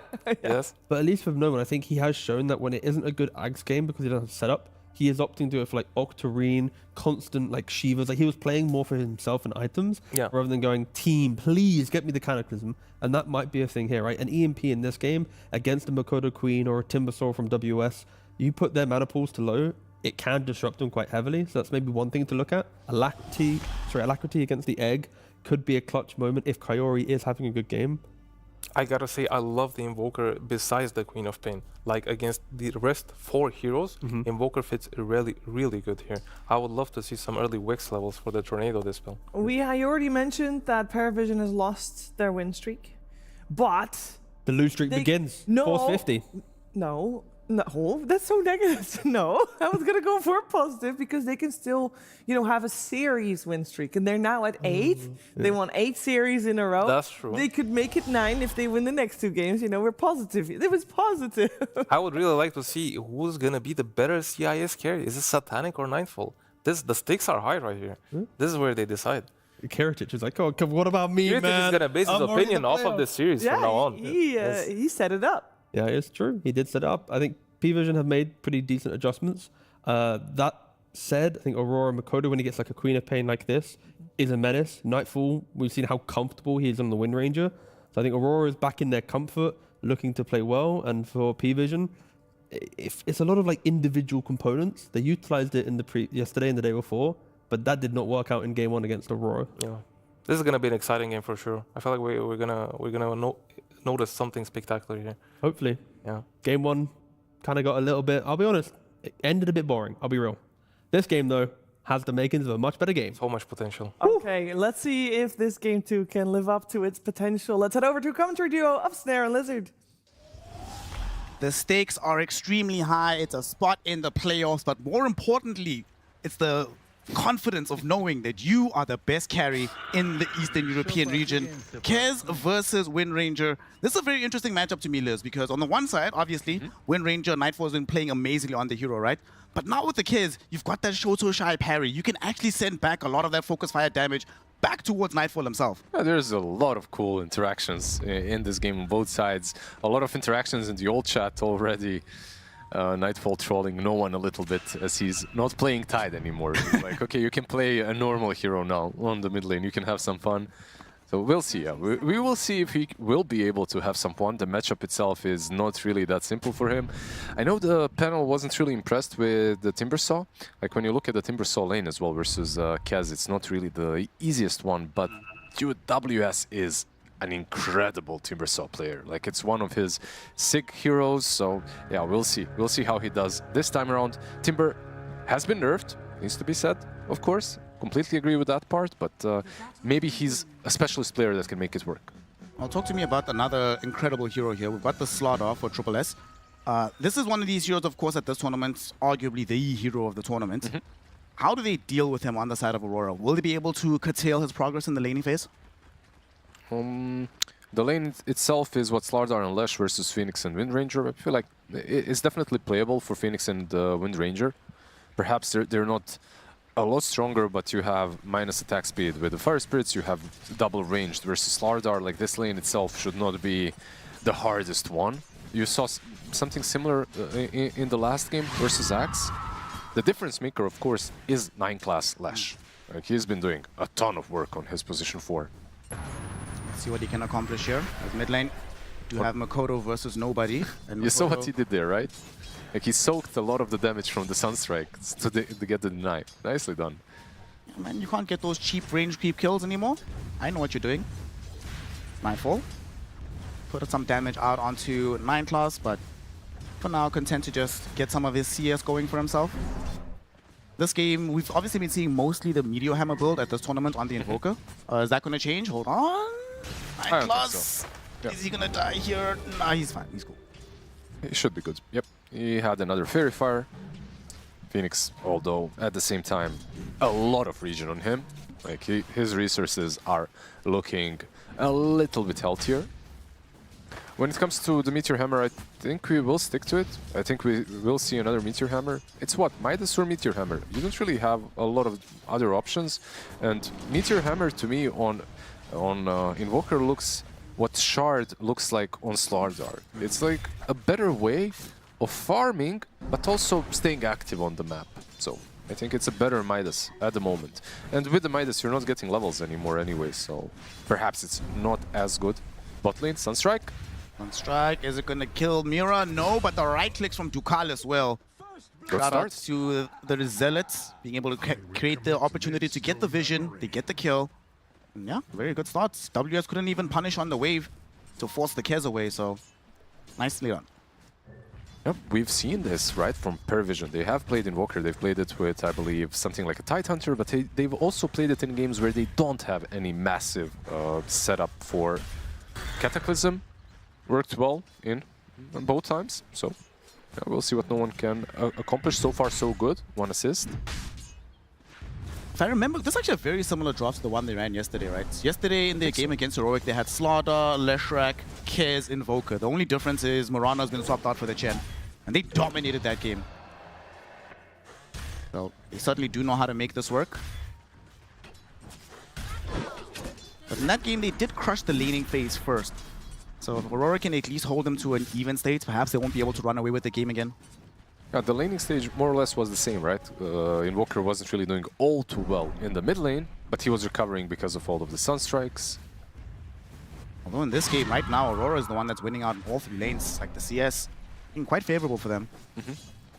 Yeah. The disadvantage of having Hoodwink and Timbersaw is that in conjunction, like together, they don't synergize all too well. But if you're playing the lane on your own with Hoodwink a little bit on the sidelines, like you can still trade out very nicely with a lot of heroes. So far, so good for Timber. He doesn't really mind being left alone a little bit. You're not really concerned if you're playing Timbersaw of, Chen Kez being the ones to kill you. As long as you have a point into a Timber Chain, you should be fine. Oh, man, you know what? Like, I've said the same thing many times playing into Kez, and then he solos me. Like, he doesn't even need the support. This hero is a little bit dumb when it comes to the damage it deals in the laning stage, even after the patch. Right now, Nightfall making life difficult for Triple S. Kaori's been constantly pulling these waves. He's not been able to find the CS that he's really looking for. And they're ensuring that the waves always meet closer to the tower, so Triple S can't take the risk of approaching that far forward. A bit of a different build as well on Lash, by the way. 9 class starting with Edict early on. No split turret. That's one thing. One stun less to set up the Sunstrike. Well, thankfully for him, now no one has actually caught up a little bit in the CS department against Makoto. So he might not need the catch-up potential from the Sunstrike kills. Is there even any aggressive potential between the Slardar and Lesh anymore on top? Let's see. Edict is there. Just going out right now. They maybe could go towards Kaori. Power shot will miss from Nightfall. Yep. Kaori actually dives forward for this, gets crushed for his efforts on the way out. He would have actually been sunstruck by the Invoker, but Triple S will take the advantage to get the gold to make up for the lack of CS. Let him cook. Kaori, this time he made a mistake, but he's one of those guys that just plays Phoenix anytime he can't get his hands on the heroes. So I feel like that dive was never going to work, by the way. Like, he didn't even have the damage with the blood grenade, but okay. Mid lane. Mira is here, was trying to get the roundabout onto no one. Unfortunately, Ducalis came through from the south side. They corral around Mira, they kill him off. And that was a good move because after the respawn, Kaori came middle. They really wanted to make something happen with him. Kaori dives forward. He knows that there's no more cold snap. Unfortunately, 9 class will follow him here. There's going to be a blood grenade thrown out onto the Queen of Pain. Diabolic Edict expended by the Leshrac. Queen of Pain burning lower and lower. She throws out the Sunstrike. Beautiful. And that's going to be a kill onto her. Sonic Wave at least allowed her to bring Ducalis with her. But Invoker making sure to punish for the aggressive move. 9 class might also get himself punished. Moving into the river on very low HP enables Mira to just bring him down. Just a beautiful laning stage from PARIVISION so far. Sure, you'll lose a couple of supports, but I think this is super worth it for the Invoker, killing off the Queen of Pain as well, forcing out the Sonic Wave. Overall, it's a W for them. WS all on his lonesome right now, just trying to pick up some CS. Ducalis has returned to the lane, but has better things to do than to waste time harassing a Timbersaw at this stage. If they can leave Kaz, 1v1 scenario, that's probably already good, but let's see if they can. He doesn't have level 6. Chakram is now available. Level 6 is there for this Timbersaw. Sunstrike will not connect. WS able to get away from it. Despite the penitence slow, it's not enough. Yeah, this is the power of Timber, right? Like in a lane like this one, where there isn't really a lot of spell damage, so reactive armor has super high value. Timber Chain, you can get it, you don't have to. 3-0-2. Meanwhile, what is Mira doing? Like, he's literally just stacking, right? Like, he makes some rotations mid, maybe secures the rune, but most importantly, makes a lot of stacks. Nightfall about to find a kill here onto 9 class. Our shot will miss again, but fortunately the Bushwhack doesn't. The Nightfall still connects with the kill, leading him on his path to his Maelstrom. Speaking of the Maelstrom, what's going to be the initial item for the Kez? I see him having queued up the Mage Slayer yeah. here. It's a Mage Slayer. It's a good item on him. It's a good item on any core, I suppose, at this point. And in this game as well, like you're playing with Squap versus Timbersaw, it's really not bad. I think he can go for this because of the Slardar. Strike. Kaori gonna be forced to dodge. He is still under the auspices of the Corrosive Haze, so he's definitely gonna die. Nightfall getting pushed back by the Deafening Blast, but here comes Makoto. Sonic Wave onto Triple S. Slardar goes down, and no one is zoned away. He's completely out of mana, so they can do nothing after he's been bushwhacked, focus fired, screamed into. The double kill for Makoto. Double kill for Makoto. This is natural for him. Maybe it's not so natural for the Wind Ranger, your position 1 to be there, right? But Nightfall has been doing this, and this is one of the things that I've noticed from him. He's very active. Like, in the last patch, he's been winning tournaments by this kind of a playstyle. Keep in mind that they did lose the Timber at the same time. They lost him on the bot lane. He got killed by Kaz and Lesh, but overall, still a good trade. see what went down bottom. Diabolic Edict connected onto WS. And yeah, he's gone. You were just mentioning it earlier, right? The lack of magic damage down bottom. Leshrac very quickly can fix that. He's put 3 points into the Diabolic Edict. A much better hero to lane against the Timbersaw, or rotate onto the Timbersaw at least. Although they did lose some heroes, at least Triple S is finding a little bit of farm up on top, but he's being massively eclipsed by Nightfall. Nightfall, though, has a rotation coming towards him. Satanic is here. They want to try and utilize the Chaos' power. Will he be able to get and kill the Phoenix? No. At the same time, look at Nightfall. He's surrounded by Ducalis and Triple S. You don't even need the Chaos for that one. Kaori forced into utilizing the Supernova. That's just going to be an escape tool. Yep, he uses the egg very defensively. Unfortunately, the defense was only for himself, not for Nightfall as well. You either make this aggressive move or it's made on you. This time around for Nightfall, like he moved mid. He thought that he could stick around on top, but it was a little bit too long of a safe lane play. WS, oh, almost got the crush onto Kaori, but this Observer Ward planted by Kaori himself actually protected him. He's okay, chilling.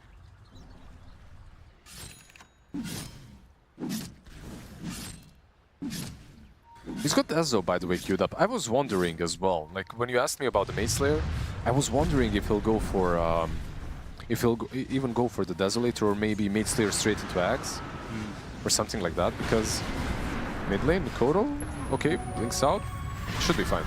Because he's got Slardar on his side, right? And sometimes perhaps you don't need to Dezo it up when you have Corrosive Haze already, but it's going to be a lot of damage between these two. Yeah, he's definitely going for this more combat-orientated build. Not going to be spending too much time in the jungle. Hell, we even just saw him now, right? Willing to make the early twin gate rotation. So, I think he's maybe responding to what you said earlier about how Nightfall plays. Wait, 1 second. Mikoto, there's going to be a Meteor Hammer thrown down. Mikoto blinks away, but the Sunstrike won't connect. In the meantime, down bottom, Satanic forced into using the Raptor Dance. He's still being burned by the Sunray. Chakram barely misses. He gets beyond the range. Blood Grenade connects on top of him, and WS is there. Chen supplied the all heal. Satanic doing his best to parry some of these attacks. He needs Triple S to catch up. He at least needs a Cold Snap. The Cold Snap barely connects onto WS. It is going to be enough to save the life of the Kez, kill off the Timbersaw, and PARIVISION. What a response to the aggression down bottom. That's just a beautiful response. They get the Hoodwink as well, but this beautiful response was enabled by just longevity of Kez, right? Like he's just able to stay alive for the longest time. Sunstrike, Kaori. Might be in some danger here, but he's fine. Out of mana on no one, so he can't continue the chase. It's just Kez being a menace to deal with. Like he's got a Mage Slayer now as well. Like it's nice stats as well, a bit of survivability of course on him too. Well, if you don't kill him immediately, I feel like this hero just baits you deeper and deeper. WS will return to face his old foe, seeing how low the tower is. At some point they want to just keep opening this space in the map up, not allow Chaos to have too much freedom. The scary thing about the Deso as well, I think once you get the Deso, you can make the decision, right? Either we smoke and kill somebody, or we just immediately just try to go Roche, sneak it in behind them. Any objective, really, right? Like Tormentor, Roche, everything is going to fall with the Corrosive Haze plus Deso in a matter of seconds. And same heroes are being played, but itemization is a bit different. So Slardar, this time around, no Midas being purchased by him. Mikoto as well. Like we see a lot of Queen of Pain, and I feel like most Queen of Pain players have a move towards this Veil first item. He's going Kaya. We'll see if he goes into an Aghanims pretty soon. Most likely will be doing exactly that. Do have a young DC from the Invoker. Just making sure everything is going to be all okay on that side. Almost do have this Blink Dagger from the Slaughter.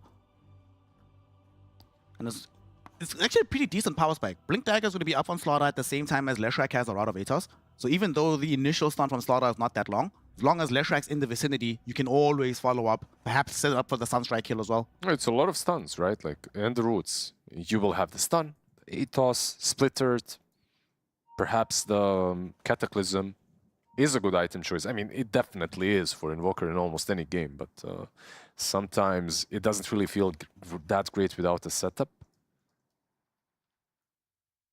No one has returned into the fray. The Gs have been called.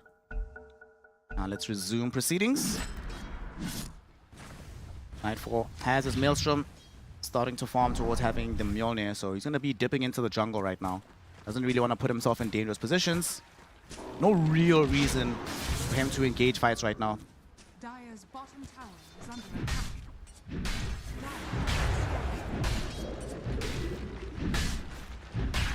Things have slowed down somewhat from the madness that was going on earlier. Makoto is pushing up top with Kaori, and no response from PARIVISION. They have zero interest in trying to defend this. I feel like this probably benefits them, right? Just no fights happening across the map. Because you do want to blink on Slardar. Your Chen is just another core eventually when it comes to the amount of farm that he can get on the map. So they do smoke up though. Do they have a blink? They still don't have the blink, okay. Alright. He's so close to it though. They do scan, find Hoodwink, but he's already going through the Twin Gate. The Observer Ward will have scouted Makoto, vacating the area. Now they found Mira, Satanic. Will he be able to kill him? Sunstrike will miss. He's still Satanic dead. though, Still still dead. on the chase. Easy kill. It's a Kez. What Phoenix? can you do? Phoenix as well.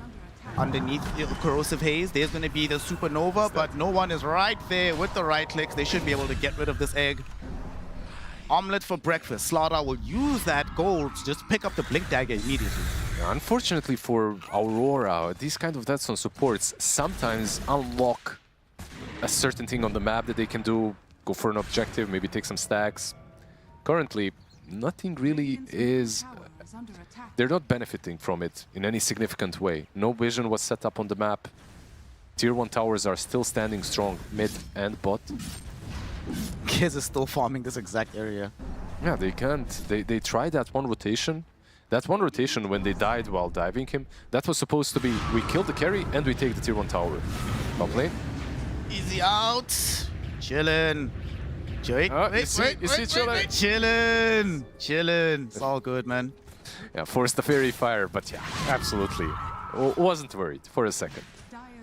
Just 9 class things. He's also opened up the space now that they know Queen of Pain and the Phoenix on top. Obviously means no one's available to respond bottom. Well, by the way, did you know this Forager's kit that a lot of heroes right now are rocking in the game as well?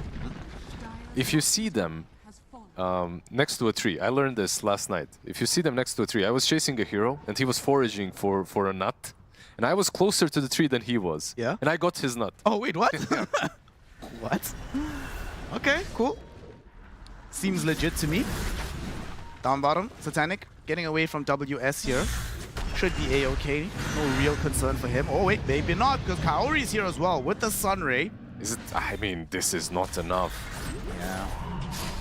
Just gonna go back in. He threw out the Echo Slash. Kaori. Be careful here. Might actually tick out. Let's see. Oh, 83 HP, but he's cool. Quapto. Okay, gets the shield drawn. Yeah, and they also have Nightfall behind her, looking to do something, and they're gonna go Shackle Shot out onto 9 class. That was so cool that Hoodwink put the Acorn Shot down for the tree for the Shackle. Make it super easy. Now they're gonna keep going for the chase. Timbersaw into the fray, throughout the Chakra, but only connects onto the Chen. A beautiful Deafening Blast Meteor combo demolishes the Hoodwink, and they force out a Supernova within the river, far from any PARIVISION heroes. And now that Kiz has made his presence known with the Desolator, I don't think Aurora has any appetite for further conflict. Oh, absolutely not. Their teamfight is more or less done with this egg being used. We've discussed the Cataclysm and the lack, or maybe not the lack of control on their side. When it comes to the egg, usually whenever you're playing with this hero, you want some AoE stuns, some AoE control. They have basically nothing. Bushwhack and Shackle Shot. It's something, but it ain't it. Well, then time to queue up that Gleipnir for the Hoodwink. Nothing else you can do. I mean, he's queuing up the Atos. He already, yeah, he already has it queued up. Nice. On the other side, Invoker already bought his. He's got the Atos.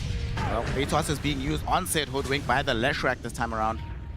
Although the bounce back from the Sharpshooter pushes him far enough back that he's okay. Otherwise, it was a Kiz that was hoping for a nice, easy kill. But this might give them the opportunity to go Roach, and indeed it does. Go straight into the Roshan Pit, Corrosive Haze, Desolator, get Aegis. Forward Spirits on top. Alacrity as well. penitence. The list goes on, man. Like this draft of theirs is really quick at taking Roche. 9 class things, sacrificing himself to keep the enemy team at bay. They're not even going to bother pretending they're going to come save him. Instead, they're going to look towards Kaori, who was diving in and out. Weren't able to catch him, though, as he does manage to escape. Satanic pops the Raven's Veil. He's also out. It's kind of interesting. It's actually Timbersaw that queues up the Atos of his own. By the way, they're making this item look broken because everyone is buying it, right? But Atos truly is not a broken item. You just need more control. You need to draft more control, and that's it. If people could buy cheaper hexes, they would do that instead. Exactly, but yeah. Well, check this out down bottom. Kaori sitting in behind Queen of Pain here. This could be a very dangerous place to be. Atos, there we go. Sunstrike coming through as well. Woo!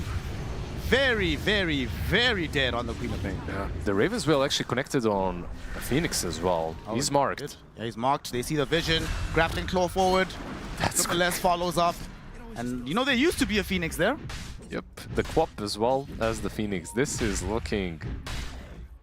I mean, look at the net worth. It's only 1k. But to me, this doesn't feel like a game that has no difference in net worth. It feels like the items that are being... And you can see the win probability as well. The items that are being used on one side feel so much more impactful than the ones that are on Aurora.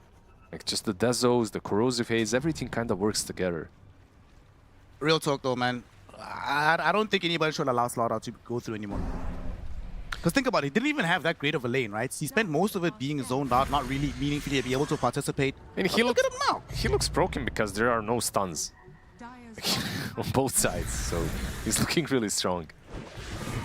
Oh, Vision picked up on Mikoto. 9 classes on top of him, and there's Sid Slaughter getting the bash out with the crush on Mikoto. Blood Grenade follows him through 9 class. Mikoto, he can't juke this. One more crush is all they need to kill him. Oh, he misses the crush! Oh no, Triple S will end up losing his life for this one. Got outplayed in the end by Mikoto. Gets another double kill on this Queen of Pain. Sunstrike. Just slightly off. Yeah, sneaky play from no one. He did dodge the sharpshooter, by the way, on Slardar, and the idea was nice. Hide behind the tree, jump on the Queen of Pain afterwards, but of course, didn't work out in the end. One hero that I didn't expect to go through is the Queen of Pain, who does have the Aghanim Scepter, so maybe the win probability will shift a little bit now that the Axe is there. Oh, and now that you just mentioned Queen of Pain, I realized we're back in our purgatory, bro. We are. Druid, Alchemist, Queen of Pain. We had one game. Literally one game. One game without these heroes. Down bottom, they did manage to take the Tormentor. So the shard did go towards 9 class. We do have the extended Split Earth. Pretty good shard. We saw some of the impact of it in the previous game. Absolutely. In this kind of a game where you can actually make sure that the target gets hit twice by it, because you have 2 Atos, I think 2 Atos, right? One on Invoker, one on Lesh. Yeah. 2 rods. They're not scepters. Are they rods of Atoses or rod of Atai? Think about it for a while. As Nightfall, he's going to be contemplating his life choices as he's about to get sent to the fountain, but no, beautiful wind run. There's the Rod of Atos, though, it connects. Sunstrike brings him down. Mikoto did his best with the Sonic Waves to push the attackers back, but all he can do is kill Ducalis after he's lost his carry. Now, Nightfall making his way towards the fight. They find WS, interrupt his Timber Chain away. Rod of Atos will be there. Grappling Claw from Satanic. Can he get off the Raptor dance? Look at the damage go from this Kez. WS will not survive this, nor will Kaori. Mira, at the very least, able to scurry his way through the trees. No, I say that, but Triple S is there with the Slithering Crush. They have the vision. Here comes Kez yet again. One more swipe is all he needs, and it's a triple kill for Satanic. This is the real bad bird in the game. PARIVISION starting to pop off. Queen of Pain, the only man left standing, gets away, but they're just playing too fast. The combination of the Stardar and the Kaz is dealing way too much damage. Unfortunately, maybe they could have fought if they had the egg, and it was coming off cooldown, but he died literally. The last tick kills him before he has it. Like 1 second cooldown and the last tick of the cast damage finishes him off. So they didn't have the egg, they couldn't really set this team fight. But they were too separated. When you look at the way that they were fighting, it's like they were going a little bit too deep in the Radiant jungle. Well, ends up being a very successful fight for PARIVISION. It doesn't cost an Aegis, get some big core kills, and most importantly, some of these Desolator stacks starting to become a problem. Back in the real game, Nightfall's been found again. Rod of Atos is connected on top of him. He does not have a BKB. Slaughter's on the way, so is the Chen. You just need to make sure that you keep vision, and there's the Slaughter. Corrosive Haze is up, Wind Run is officially expired, and so is Nightfall's life, taken away by S. Yeah, those are two back-to-back deaths on our boy on the Wind Ranger. He did get a kill, by the way. While we were watching the replay, he did get a kill on the Lash. So that's something, like, he didn't really die for nothing, but it's not great. Another death, like, these deaths are starting to hurt. WS, he might also be suffering another death. He timber chained towards this creep camp. It will be a fatal mistake. S, he just got a kill on your carry top lane, and now here he is in your triangle killing you, and then he's in your mid lane, participating in bringing down a support. Yeah, Aghanim is already being there. He doesn't even need the BKB to join all of these fights, because why? There just isn't enough reliable control on Aurora to take down a Kez. And he will be able to use his ulti, he will be able to grapple away. Like, they have some burst damage, but they don't really have enough. And I feel like for them to kill Kez, they need Wind Ranger. The Shackles need to latch, and you need to have your ulti on. Invoker gonna show up top with his crew. Might start pressuring the tower with the Meteor Hammer. We of course still have the Diabolic Edict, but this is just some poke. They're not really too serious about this. Does draw some responses from Aurora. Unfortunately, there's a Ghost Walk. He's still inside the range of the Sentry, but they see him first. Mira does eventually throw out the Bushwhack, but it's far too late. 9 Claws kills him off with the Lightning Storm. Yep. Usually, if you get caught like that and you're a hoodwink, you use your ulti to get away, you know, to get a little bit of distance, but you cannot because there's a meatball, right? So you're just going to push yourself further into the damage. It's, yeah, once again, a very difficult game for Aurora. It looked like they were climbing back into it with the Aghanims on Queen of Pain, but let's see, they have a BKB on her now. BKB on Queen of Pain. Forced off almost Hurricane Pike for this Wind Ranger. But check this out. You know, asking about the build on the Queen of Pain with the Veil. Looks like the Veil is going towards 9 Class, so he's going to be the one ramping up this damage. And he's been doing quite a lot of it in these teamfights. Yeah, let's see. It's a cool item for Lash, of course. Veil is amazing on anyone that deals a lot of spell damage. I'm just wondering if he will try to convert it into the Bloodstone at all, because it is pretty expensive. It's pretty pricey to complete. But so is Shiva's, and he did it last. He did it. That's true. There's the Hurricane Pike for Wind Ranger. She's still lacking a BKB for quite some time. But on the other side, Kez, I think, is that his full BKB for Satanic? I think it is, flying in on the Courier. Yeah, he's got it. So now they're going to play aggressively. TP down, Nightfall, you need to run, my friend. He did just in time. Slaughter was thinking about making the chase, but now the Wind Run is over. They could still rush forward. He's surprisingly isolated from the rest of his team, but PARIVISION does not know that, so they're not going to take the risk. Maybe they will with Ghost Walk up front. Keep in mind that Invoker has a BKB as well to work with, so he can kind of poke his head a little bit. If you try to initiate on him, he can BKB before anything. Shrek going forward. Kaori is going to be the first one caught. Does get a forced off forward, but doesn't die before he gets off the Supernova. It does get destroyed, however, by Satanic, and the supports on the side of Aurora are getting torn apart by Satanic right now. That Raptor does way too much damage. Sunstrike will not connect on the Timber, so he manages to get away, but Nightfall has to run. Slaughter ran up the hill, blinked out of danger before the Queen of Pain spells could affect him. Is there anything that this hero does not do? Like, Kez is just an insane position 1 right now. And we've seen from RCY on mid lane as well how much he can do. Bottom, they got a Shackle Shot onto No One. They need vision. Dust will be provided by WS. No One, nice tornado back. It doesn't have enough of his team to help him. The Deafening Blast was equally as good. Okay. He will be isolated and killed off. Catching him a little bit out of position. Maybe they don't have what it takes to take down Kez, but Invoker definitely not in the same camp of survivability when it comes to the heroes on PARIVISION. Especially with his BKB on cooldown. There's a double damage though. Kez has it. My God. Okay, if anybody sees this on Aurora, just run away. Don't bother fighting this. Try to wait it out. Dude, this tier 1 tower bottom is still alive. They're only finishing it off now, 28 minutes into the game. I think tier 1 mid as well. It's not only the bot tier 1 tower. It paints the story of the game for Aurora. They truly did not have any map control so far. Necrophos forming in the jungle. Looks like he is indeed going to go straight for the Bloodstone. Let's just wait for Rosh. It's guaranteed to respawn within 10 seconds. Corrosive Haze DD. Desolator with 14 stacks. I think the DD probably finishes like just a second before Roche comes back, yeah. So there's at least that. Bottom, Mira getting stalked by no one. He didn't see him. Didn't see him though, it's nighttime, didn't get the bonus vision. Will he stop running forward? Goes the wrong direction. He actually had him dead to rights. If he just waited like half a second so he can close 100 units, it would have been enough. Let's see though. Yeah, straight into the pit. I feel like they even want Roche to roar at this point. Because they're trying to force a fight. Aurora are just dodging them constantly. They've got this though. There's an observer ward in the top lane that scouted out the Timber and the Queen of Pain, so they knew for a fact that they had the time to do this.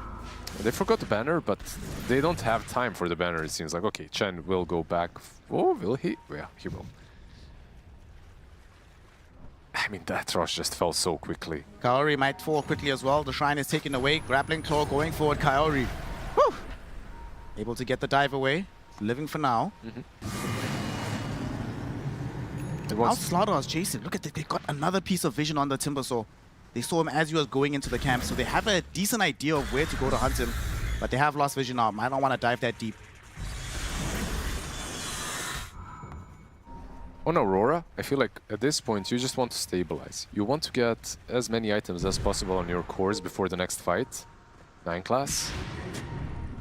Of course, the most important... Oh, he blinked. Very close, though. Okay. God of Atos back onto Mira. Does have his homies behind him. They go onto this Hoodwink. Unfortunately, can't blow up just yet. Instead, it's Queen of Pain who jumps in, looking to try and take down Mindclaw. Sonic Wave doesn't achieve it just yet, but with the power shot and an additional scream, they make it happen. They need to get away, though. Right now, this is every single fight. 9 class dies, and then they get punished. They need to find a way to disengage. So far, so good for Aurora. BKB, I believe, yeah, it is done on the Timbersaw too. So you have another hero that can maybe start things off. So far, it has always been Mikoto, right? Like, it's this Queen of Pain, everything is on her. Yeah. Have to do the damage, have to blink in and bait everything. Oh, Mira will probably end up dead here. Gonna try his best to waste time, but unfortunately for you, Satanic is there with the Echo Slash. Very easy kill. And that's an MKB. In what, 400 gold on Kaz? God. Windranger is no longer safe. Dude, he's 6,000 gold almost ahead of her. What's happening? Oh, 705 usually does that. The homie Nightfall, 3, 3, and 5 for himself. Not too far away from a BKB. But he needs to return home and assist with his defense because Satanic and the boys, they want to try and get a lane of racks, and Satanic wants also some fried eggs.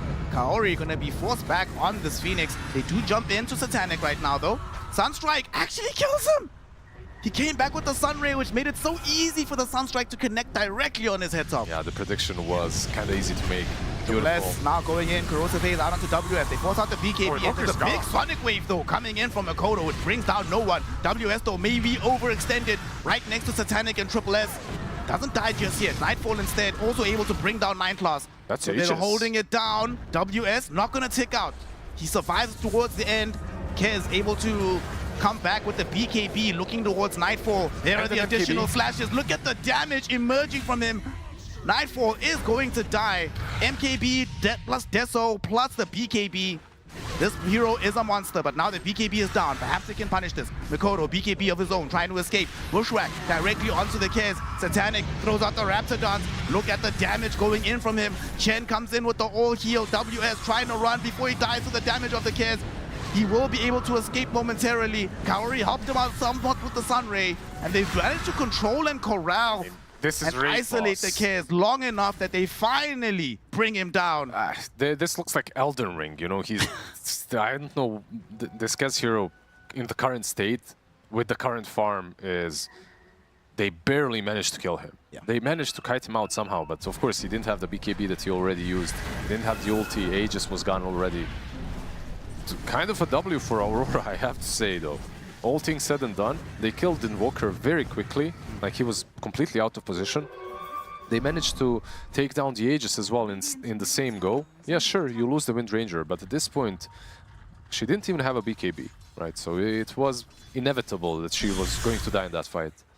And you also defended the high ground, didn't even lose the tier 3 tower. Pretty good hold. No one. Stalking around bottom where the Timbersaw is. Mikoto's also in the offings, chilling underneath an Invis rune. Everyone is here. WS. WS is going to be the one that cops the first tornado. EMP will drop down as well. Doesn't want to BKB through that, but no one is forced to BKB through the Atos. 9-class doesn't have that same option, however. Slowed down by the Chakra, chased by everybody. He will die. WS did come surprisingly close to joining him in the grave, but he gets out scot-free. Yeah, the Bloodstone this time around, not really helping out the Lash. Overall, 9-class has his own style of playing Dota, you know, and his own itemization that probably would not work on most of us, but he's making it work. It's always just a 9-class game. Cannot draw like broader lessons about Dota by what 9-class is doing. He's playing a different game than you. I mean, it's nice to have Veil, it's nice to have Spell Lifesteal on Lash, but usually when you're a core Lash and you have this Bloodstone, you also have another item of resetting, like a Yules or a BKB, something, you know, Greaves perhaps. He's a little bit squishy even with the Bloodstone right now, but he has the passive, which is still nice. He'll respawn and join up with his team. Still quite a while until we have an Aegis, so they are encouraged to fight instead. And they have Observer Ward. They see Nightfall perfectly. They know exactly where he's at. They get him. They burst him. He had no idea what was coming his way. It was way too quick. Farming in the triangle. They didn't really check for vision. Invoker. And he's here around the shrine. Mikoto and the gang, they want to get around him. No BKB for another 5 seconds. Sonic Wave will be there. WS. He's not going to be able to get there in time. Triple S able to at least eliminate the 2 supports. WS is still on the way. Mikoto has gotten the assassination onto the Invoker. And he has some help potentially from WS, but WS sees the Kez. It's like, absolutely not. I want out of this situation. Triple S won't be able to get the final blink onto Mikoto. Yeah, the Shadow Strike prevents him from getting that blink off. Also, WS with a nice little ATOS play on Kez just to slow him down. Stay away, bro. Stay away, exactly. That's unfortunate because, yes, they killed the Invoker, but yet again, cost you 2 supports. Yeah, the true carry of Aurora so far has been Mikoto, right, on the Queen of Pain. Like Nightfall, he's been doing some work, but I feel like the rest of the team is still waiting for him to come online. And he hasn't really been able to. This Queen of Pain has hit her power spike and timing long time ago. She's absolutely massive. Like Mikoto is, in comparison to his team, having a really good game. 13-2, like he's got Shiva's BKB, next is the Bloodstone as well on him, which we sometimes see a little bit earlier, but better late than ever. It's always a good item on Queen of Pain. Can we get some damage numbers again, actually? I want to see where Mikoto ranks this time around. He's gonna be a mountain next to his teammates, 100%. He's almost half of his team's damage by himself. He's the highest damage in the game. 34k on him, 31k on the Kez. Kez wants to increase that damage number. He's going to smoke up with his crew. No way, Nightfall's not going to die in the same spot twice. Yeah, he's like, nah. Shout out Nightfall for the game sense, because he definitely would have died. Instead, they go kill Mira, but whatever, who cares? Mira's going to keep dying in this game, already on his 12th one. What's one more? He doesn't have the greedy, unfortunately, so no chance to at least get some gold in the grave. Mikoto now has level 25. Went for the blink cooldown. Kaori? Gold snap! Oh. On the last tick of the team. We've all been there. Yep. These things happen. It is what it is. Sorry, Kaori. The nighttime vision almost saved him, or the lack of nighttime vision, that is, almost saved him, but He does. He is the one that does have greedy, by the way. So he's going for Hex. He already has the Mystic Staff. It's a sort of an item that could make a difference in the upcoming fights. Nightfall, they might be able to scout him here, but I don't think they fully want to commit. It would be really nice to just get yourself a tier 2 tower and then back off into Roshan. How is this tier 2 tower still alive? I had a feeling this fell so long ago. How is the mid-tier one still alive? Yeah. I mean, the mid-tier one I understand. Like, it's on PARIVISION side. Like, they haven't really been losing any map control. Roshan, now with a whole host of additional goodies. But you're safe. Over or under 10 seconds? Under. It took you a second to answer, but yeah, definitely under. They have... Dude, he's got 24 stacks on the Deso. Just a lot of little things coming into play, like Chen with Solar Crest, with Penitence, with Vlad's now as well on top, with all these little creeps giving something extra. He's got the Ancient Granite Golem for the 19% HP, and he's got the Ancient Frostbitten Golem for some nice cooldown reduction, never too bad. You were saying earlier, he's got the like little a raid boss. But look at his tooltip. Yeah, All these status effects. He's just collecting golems. He's got the Ancient Granite Golem, Frostbitten Golem, and he's got this little derp golem that does nothing. Has a stun, I guess. No, aesthetic pleasure is also a thing. Yeah, he's just... Sometimes you want to win while looking fresh. He's a rock-type Pokemon master. Aurora. We're 40 minutes in now, so what's the plan? You know at some point they're going to try and assassinate you with this Aegis and push high ground. How do you stop it? Is there an item on the horizon that's going to help in the upcoming defense? The Bloodstone is still queued up for the Queen of Pain. Windranger already has the Reverend's Brooch. She bought it a while ago. Going for Satanic next. Maybe with the Satanic you'll be able to stand your ground, even though I sincerely don't think that's possible, but maybe with the Satanic you'll be able to stand your ground against the Kez. Krellas is kind of nice on Timbersaw as well. It's another way of dealing with the abundance of physical damage coming from Kez. Not too bad versus Chen, by the way, as well, right? Like the 30% reduction in healing.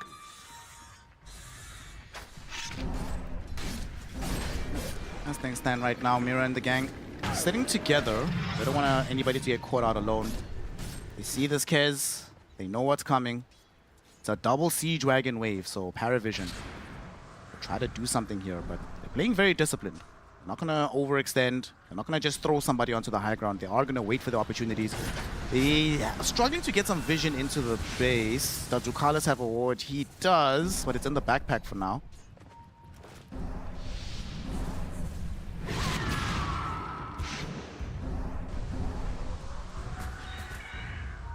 They could wait a little bit on PARIVISION. They are very close to a couple of big items themselves as well, but they will not.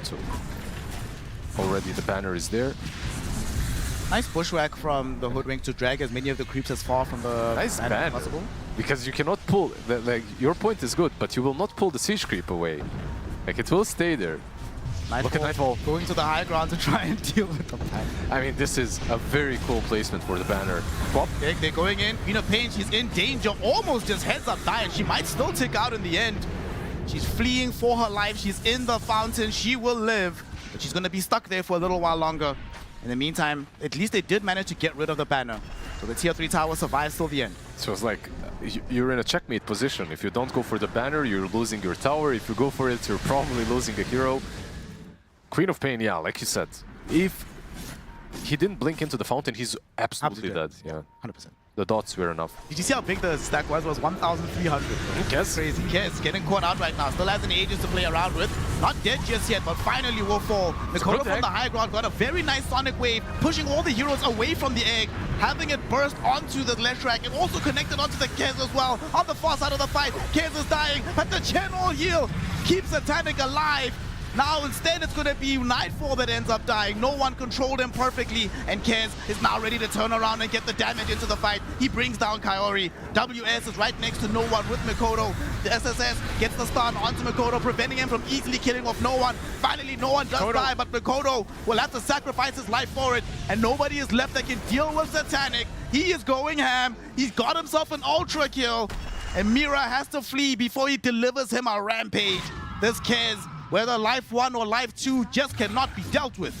Yeah, now the Solar Crest, and he goes ham on the towers as well. There is a couple of buybacks. They do have the glyph, they just expanded it. They will have to use all of the buybacks though. The Queen of Pain and Nightfall, I feel like they have to use them. Mikoto brought back here, cannot afford to make any mistakes. His BKB is still at the ready at the very least. But with the Forge Spurs, they take down the tier 3 tower. Down bottom, there's double range creeps also taking down that tier 3. Satanic putting in these Echo Slashes. Mikoto will still be fine for now. It's all about the Slardar. We're all waiting just for his initiation. That's it. Look how confident Nightfall, Satanic is. He knows that while Nightfall is in the grave, there's literally nothing to threaten him. He actually just goes back in. Raven's Veil puts in the burst damage onto Mikoto. Does get hexed for his troubles. Bushwhack to a tree. Who needs to try and get out of here? Satanic just pops the Raptidons. Okay. Should be okay. BKB activated. Beautiful Sonic Wave from Mikoto. Satanic just trying to TP out right now. He'll succeed. Ducalis will also make it. Mira's Bushwhack a little bit too late. Yeah, the BKB saving the day there for him. And I was a bit wrong. Like, they didn't have to buy back everyone. So it was only the Queen of Pain that was forced into the buyback, and it's only one side that you lost in the end. The sad part for Aurora, however, is the fact that that was a beautiful fight set up from them. The egg was perfect. The Sun Ray into an egg with the shard, everything was great, but then Invoker came. The Tornado was even better. Like, Tornado just completely disrupted their team fight. I feel like he almost soloed the Nightfall in the end with the Meatball. Tornado into EMP, Nightfall disappeared. Kaz, of course, doing work on the side, just a little bit. Just quietly doing his thing. Just a tad, a little bit of damage. Now that he's got Daedalus and the Swift Blink, you know, I feel like he can dish out some damage. On the bright side, in order to win that fight, they did have to buy back on the Slaughter at that point in time. So if you can kill him by some miracle, that does mean that you'll have some portion of time where you can try accomplish something without the menace that he is. It's a window. Like it's an opportunity for Aurora. Same goes for Queen of Pain, right? Like it kind of goes both ways. 2 buybacks were expanded, so 2 big targets on both sides. Here we go. Smoke from PARIVISION. This could be a great catches that sort of end the game. Kaori. Kaori. Oh. There was a Phoenix. Yeah. Sauce, bro. A lot of ATOS will be thrown in onto no one. No one will actually activate BKB for this. Okay. Triple S as well. Wasn't able to get the blink forward for the crush. Just eliminates the creep wave instead. Seeing a lot of hexes being queued up, by the way, on one side at least. On PARIVISION, Leshrac already bought his, so did the Invoker. On the other, we have WS as well, queuing it up. Phoenix, of course, has one already. This late, like 45 minutes in, like, strategy is still very important, but initiating, catching heroes with a hex, like, it can be a complete difference maker even when you're 20k behind, if you find the right target. That's why the Invoker is trying to build into this Lincoln Sphere right now, understanding the assignment that as long as I don't get caught immediately. It's a bit easier, I would say, to survive on Radiant. Out of ATOS. Yeah. WS, I think WS believes you that it's much easier to survive on Radiant because he is not surviving right now.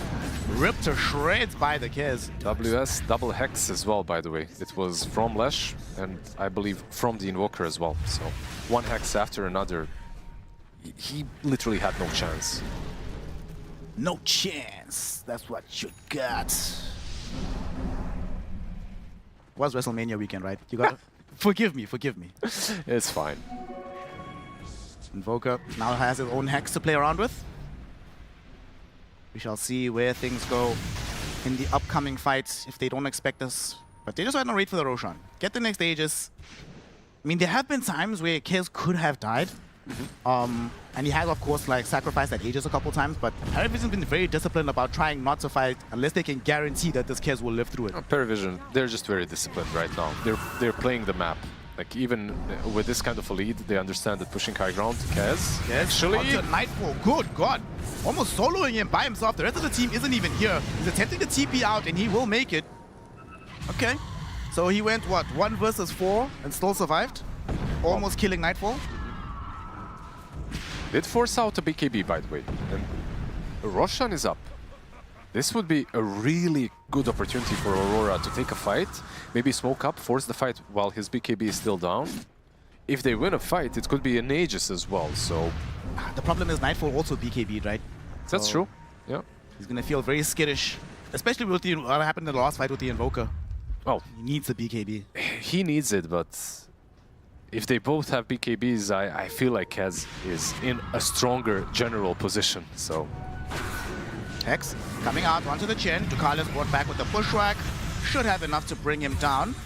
Kez. Sunstrike will not connect onto Kaori, so he will be allowed to live in the end. Hey, it's a tier 1 push. Let's go. Let's go. Or straight into the pit. Everything.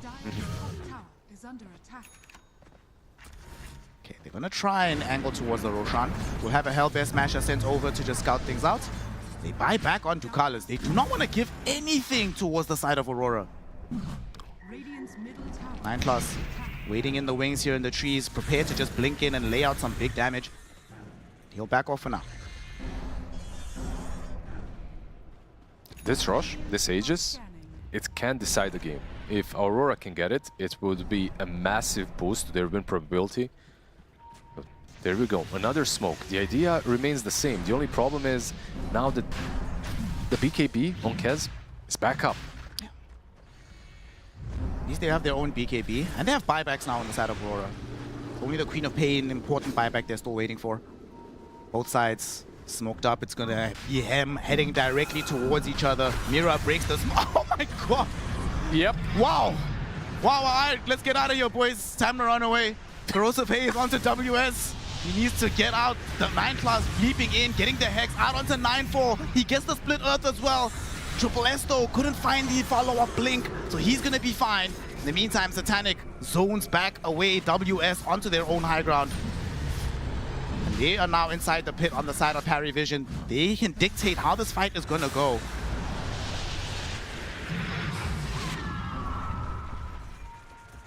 Still, they don't want to overcommit. Playing very disciplined, like you said. Phoenix just throwing in these Fire Spirits, they're throwing in these power shots, they're doing everything to just delay, but it's kind of hard to fully commit in this moment.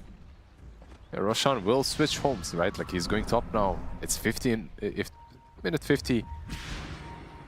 And now another smoke. Like Aurora have been hoarding smokes. Like at least they have an abundance of those. Maybe it can relocate towards top. Woodwink, buyback. Buys back. Oh, WS got hexed. This is a calamity. No, this cannot happen.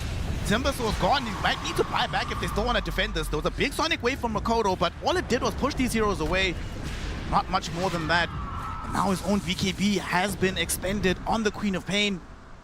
You just have to let this one go maybe now.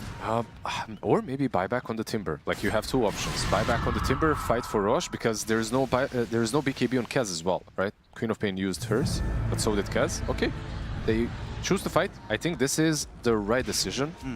I don't really think that you had an option. This is basically where you win or lose the game. Giving them Aegis is equal to losing. One shot, one opportunity. Nightfall did get stunned up, but they got the focus fire out of the Triple S, but now Satanic has just shown up, ripping through the Wind Ranger. There is no Wind Ranger, she's forced to buy back.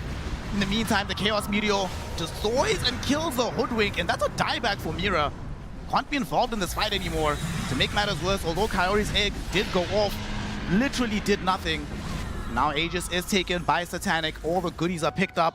Oh, and look at that, he also gets his namesake item just at the end of the fight. Yeah, why not? Get the Satanic, you get the refresher, the cheese, the Aegis, everything is there now for them. I mean, this Wind Ranger, unfortunately, used the power shot on the Slardar, right? And sorry, the focus fire on the Slardar. And because of that, he couldn't heal with the Satanic. Like, Slardar was way too far away, while Kaz was hitting her. So he couldn't heal. The focus fire was very ineffective, and so was the Satanic, the item that is not the player. One thing Nightfall's been very good about in this game is been avoiding using focus fire on the Kaz unless he's chain disabled, because he knows what'll happen if he gets parried in that moment. Yeah, it won't work, of course, but going for Slardar the way they did also not really working out. Especially you're in the river and he's got Aghanim's. Like, it's a really difficult kill to make. The homeboy is chilling with 40 armor, basically. Yeah. On the other side, I feel like they could have used another Lotus on someone. Like, right now, it's only the Timber, right, that has a Lotus. So if he gets gone on, he's as good as dead. Yeah. And it's your tankiest hero in the game. Certainly doesn't look at the way that this Kaz has been exploiting him. Now Satanic and the boys, here they come. Tier 2 tower, or Tier 3 tower, just a touch away from falling over. Full lane of racks will be available. Now, WS can't do anything, and he just has to watch Mikoto getting jumped upon by Satanic and Triple S.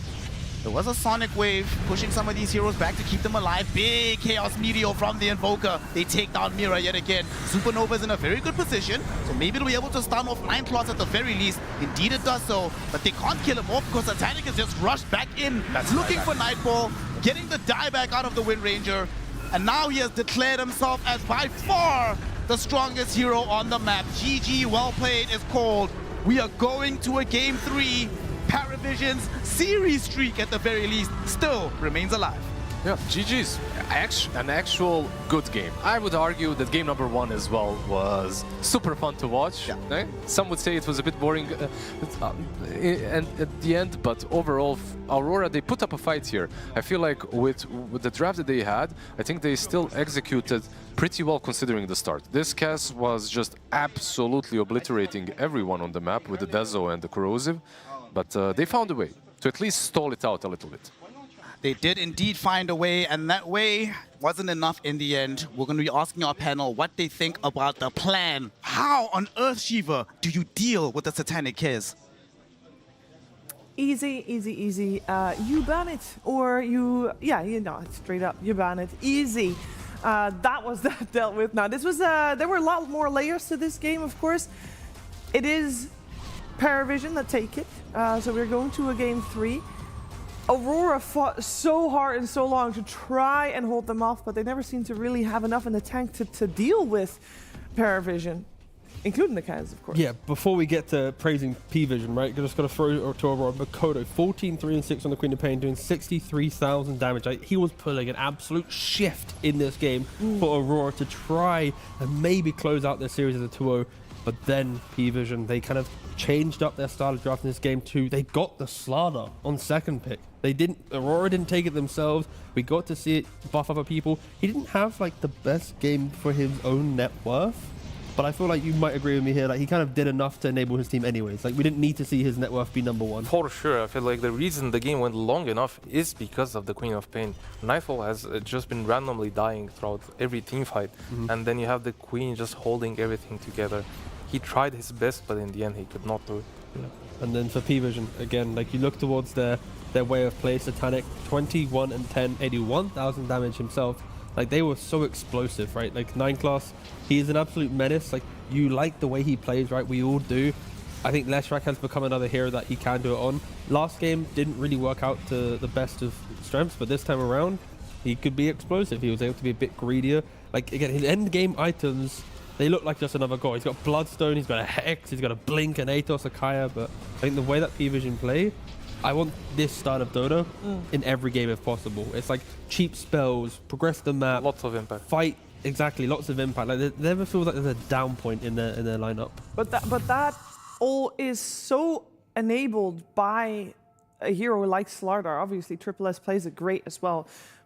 But you need to have a hero like Slardar to be able to do exactly everything you just said. This Slardar enabled the Kaz so much, especially with the alacrity behind them, the chin with the crest. They basically just want to buff this hero up as much as possible because he dishes out an immense amount of damage in the late game, especially with Corrosive Haze. Yeah, no, it's exactly what you want from PVision, especially because like the last game felt kind of empty, right? Yeah. I think that's like one way to summarize it from them. They had moments and then it kind of faded away. Of course, when they are leading the game in kills, you naturally, when you have Satanic standout player, of course, they just had Roshan control throughout this entire game. Like, when there were moments of Aurora, it just felt like it was so much for them to deal with. Like, not only do you have to try and kill Kez, it's an Aegis Kez, and it was like 2 Aegises, 3 Aegises. Just like, it never felt like Aurora was able to win a fight at a point where they can then go, let's get our own Aegis. Let's actually try and get into the game ourselves. Like, they truly just shut down Nightfall really well. Yeah, and I do believe we do have a highlight, but this one in particular was, I believe, a little bit better for Aurora, right, than it was for PARIVISION? Yes, this is the part of the game where it should have ended. I feel like this high ground push was a decisive moment for Parry, but then Invoker just walks up and gets shackled. He gets caught out of position, immediately dies, and then they still decide to take the team fight on PARIVISION. And they're just gonna start losing heroes, and I think eventually he is gonna fall on Kez. This is the Aegis first. This could have been the end of the game, yet Aurora pulled a comeback with a shackle of Nightfall. I feel like this was his most impactful moment. He did end up dying again, as I said. He keeps dying throughout the entire game in random moments, and this kept happening over and over again, which led to the loss of the game for Aurora. Yeah, but on top of that then, can we not then look towards the draft for like a little bit for Aurora, like the Timber Saw on 18? It kind of in the lane, it was just there. Like in the early game, it was gonna, okay, like sure there's a couple moments of Atos that he could apply like a little bit of skirmish pressure, but it didn't really feel like the value that, like in game 1, the 18 pick puck, we were like, oh. Again, maybe in the draft we kind of forgot to hype Bakoto up, but in the game we were like, whoo, what is he doing? Yeah. Timber Saw this time around, it was like, Again, could we see the stats of Timbersaw currently right now? Because there was another Timbersaw game being played simultaneously. Timbersaw wins on the other stream. So then there would be 4 losses, 1 win. Correct. So it's 1 in 4 hero. Yeah. Yes. And not very good against the kids either. Not at all. Especially when you know the lane is here. Look at that. You've called for the 5 picks, 20% win rate. I think this is the biggest bait right now for the offlaners specifically. To me, it felt like they picked it into a lane where they know exactly what they're playing against, did not have impact in the lane, and then mid to late game, it was not what Aurora needed. They needed this guy to make space for the Queen and the Nightfall, but they didn't have it. The Timber Souls, he tried his best. He went in there in the team fights, but he just got bursted down too fast.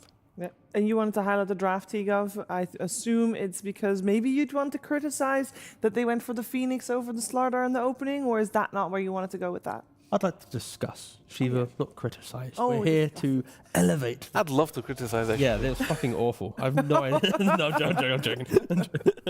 No, so I just wanted to look towards the Aurora opening with the Phoenix. We mentioned it as they locked in the Phoenix, giving away the Slardar. It was like if Aurora... It's incorrect, by the way. First pick was both sides on the Aurora side.